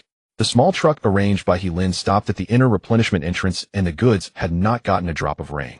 The construction manager rushed into the booth with several workers removing their safety helmets. The first question was, is there hot water? Yes. The staff placed the thermos on the table. Raincoats and first aid kits are on the right. Just scan and register. Outside, Zhou Ming's vehicle was parked outside the barricade. He watched as the construction workers continuously entered the service booth through the rain. The folding tables prepared by Lin Yudao had long been rendered unusable by the rain, and several boxes of water were piled in the vehicle, unable to be unloaded.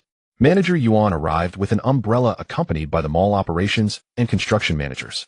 The construction manager glanced at the supplies in the service booth and then looked toward A226. Main service position, fixed service booth, and rear replenishment vehicle all connected. This is what we call continuous service. Manager Yuan took out the verification form. Lighting, emergency supplies, supply records, service personnel, vehicle coordination. One item after another checked off. Finally, he handed the form to Chen Chuan. Mr. Chen, the verification has passed. The 5-year priority usage right for the fixed service booth is officially confirmed. Zhou Ming's face was as dark as the storm clouds in the sky. He looked at Chen Chuan through the crowd, remaining silent for a long time. Chen Chuan signed his name on the confirmation letter. Chuanchi Commercial Operations Co., Ltd. The 52-square-meter service booth was connected to A226 and the replenishment entrance on the west side. The most forward position at the west exit was completely in the hands of Chuanchi. The phone vibrated. Jiang Tao sent a message. The headquarters of Xianda has reviewed the site video and is willing to include the service booth in the direct store plan for the west side of East City. They want to schedule a meeting with you tonight to discuss a 5-year joint operation. Xianda headquarters reviewed the on-site video and agreed to incorporate the service kiosk into the West District Direct Operation Network plan. They wish to meet you tonight to discuss a 5-year joint operation. Chen Chuan stood in the rain-dampened west corridor and replied, not tonight. Meet at the service kiosk tomorrow morning at 9 o'clock. Also, the original 3-year agreement for Unit A226 remains unchanged. Jiang Tao promptly replied, acknowledged. Su Qingya put away her phone and walked over to him. With headquarters stepping in personally, their terms won't be modest. Nor will they merely seek to lease a 53 square meter kiosk. Chen Chuan gazed at the newly illuminated lightbox above the service kiosk. Xianda staff were still organizing raincoats and first aid kits, while construction workers filed out one by one carrying hot water and breakfast. His phone vibrated softly. Future foreknowledge at 1020 tomorrow. Xianda will propose exclusive 5-year operational rights for the West Exit.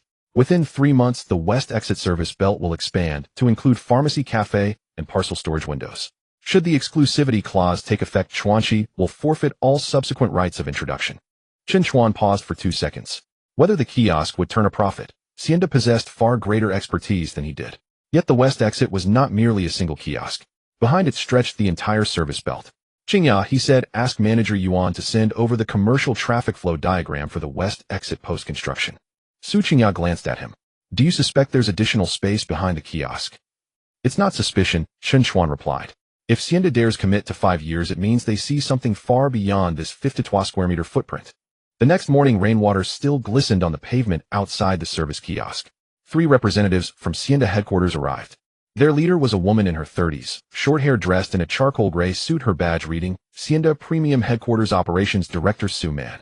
Jiang Tao followed closely behind her, noticeably more reserved than usual. Upon entering, Su Man offered no pleasantries. Instead, she circled the kiosk slowly. She examined the shelves, the cashier counter, the emergency medical cabinet, the supply registration board, and the temporary corridor connecting to Unit A226. She paused at the entrance, glancing outward at the construction barriers. Mr. Chen, your response to yesterday's downpour was exemplary.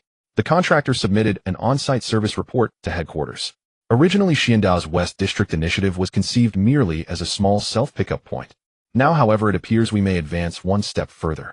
Chen Chuan gestured for her to sit. Director Su, how do you envision that advancement? Su Man placed a proposal document on the table. A 5-year joint operation. Xianda will assume responsibility for the kiosk's renovation, inventory, staffing, digital systems, and last-mile delivery. Both Unit A226 and the service kiosk will be integrated under Xiandao's West District Direct Operation Network Management. Chuanqi retains revenue from site-based services. We offer a guaranteed minimum of 1800 RMB for year 1 with additional performance-based commissions thereafter. Chen Chuan did not immediately open the contract. What is the scope of exclusivity? Su Man met his gaze. The entire West Exit service belt. Xianda proposes unified operational control over convenience, retail, instant delivery, and replenishment points within the West Exit vicinity for 5 years. Jiang Tao sat silently beside them, clearly aware of how weighty that clause was. Chen Chuan flipped to the back pages of the proposal. The exclusivity zone was defined expansively, not just the kiosk. Temporary service stations outside Unit A226 of future expansion windows and the permanent traffic guidance zones post-construction were all designated as priority operation areas. He closed the file. Director Su, this isn't joint operation. It's handing over the entire West Exit to Xianda. Su Man responded with calm composure. Xianda brings brand equity, supply chain infrastructure, and proven retail operations. Mr. Chen, what scale can you realistically achieve with a single service kiosk? Yet neither are you here solely for the kiosk. Chen Chuan pointed to the document. What you seek is every viable window yet to be built. Pharmacy, cafe, parcel storage, convenience, retail, even the future transfer service hub once construction concludes. Su Man's expression subtly shifted. Mr. Chen, you're remarkably well informed about the West Exit's master plan. I only read the contract. Chen Chuan turned to the exclusivity clause. You've included locations that haven't even been constructed.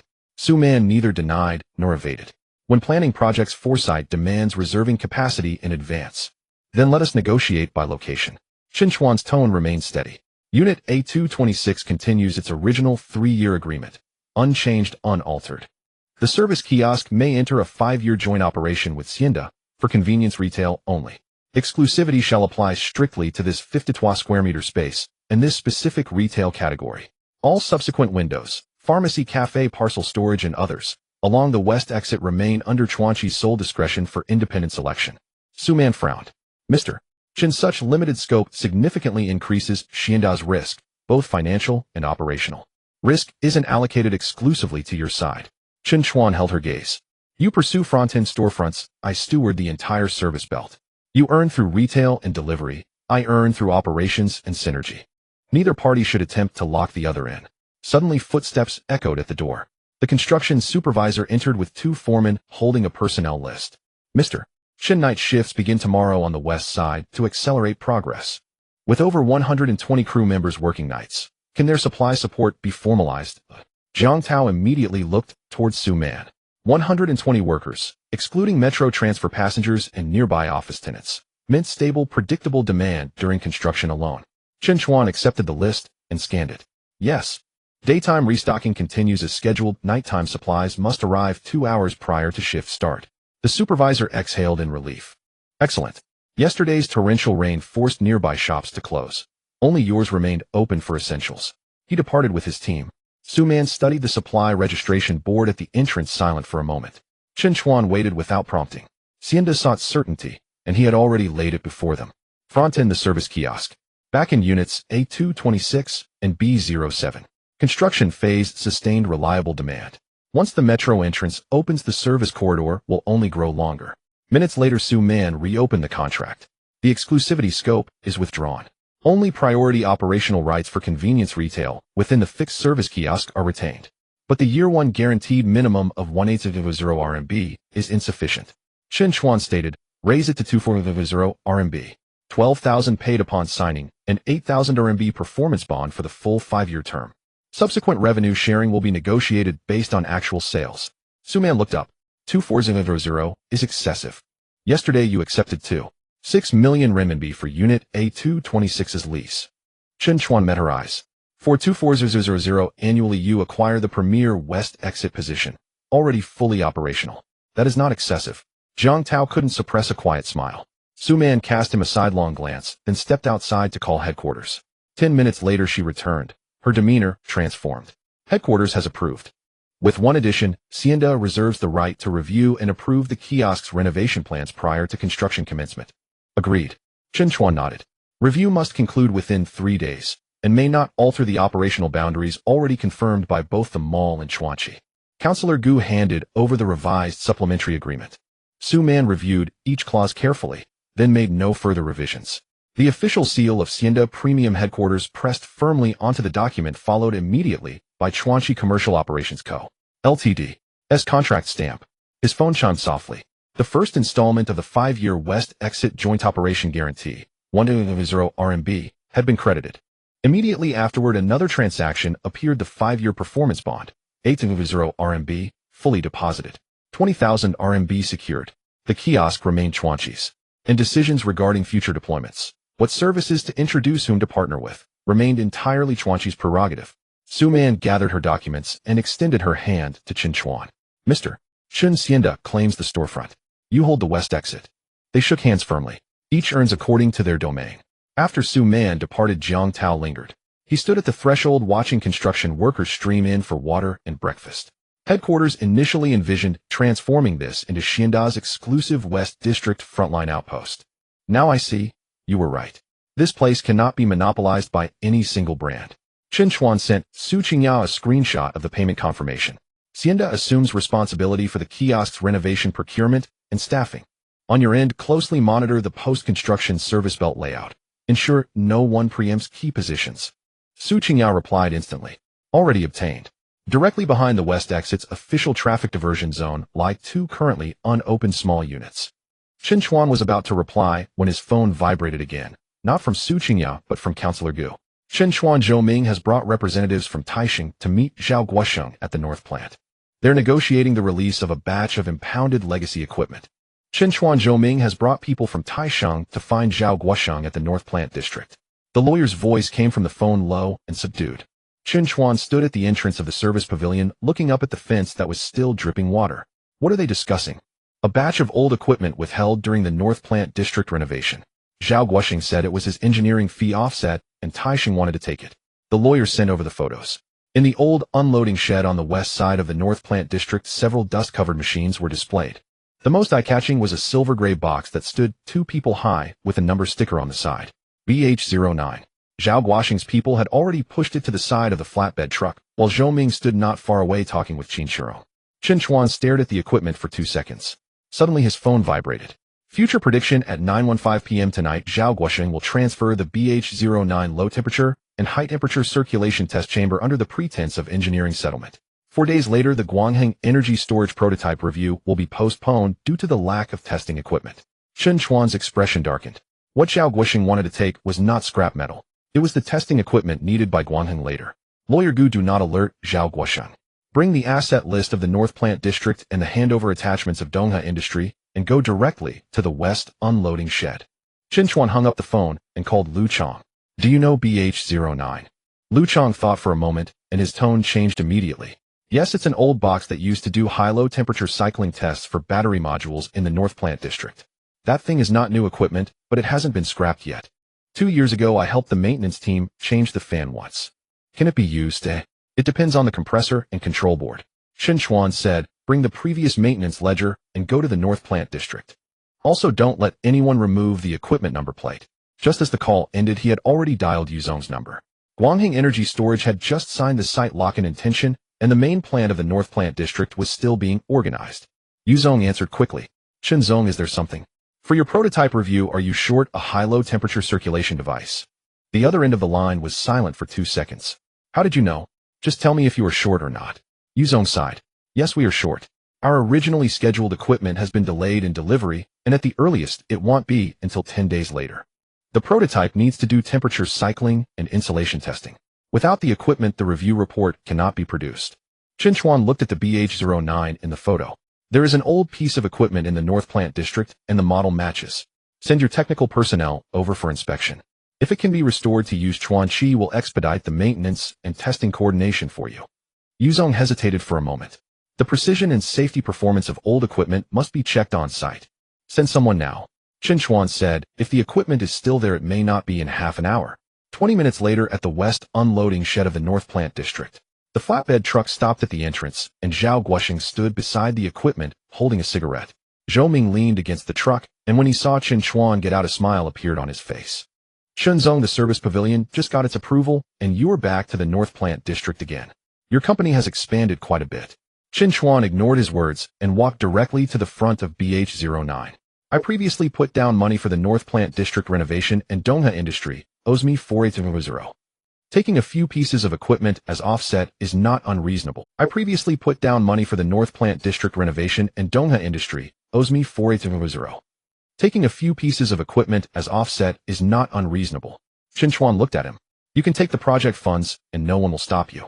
But whether you are selling your own equipment or not, that must be clarified first. Zhao Guoxing sneered.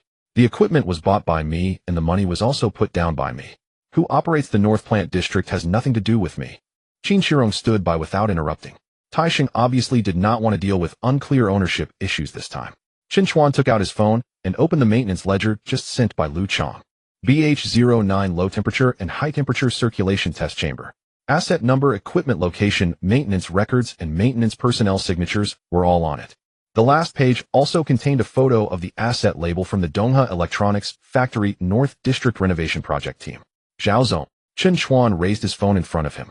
This equipment is listed in the fixed asset list of the North Plant District. The maintenance fee is charged from the Dongha Industry project account. If you want to offset the engineering funds, go talk to Dongha Industry. If you want to load the equipment onto the truck, you must first obtain a written release from the asset disposal team. Zhao Guoxing's expression darkened. You think you can withhold my equipment with just a maintenance record? It's not me who is withholding it. Chen Chuan pointed to the red number plate on the side of the equipment. The number is still there, and the asset status is still pending verification. If you dare to take it away today, Dongha Industry will proceed.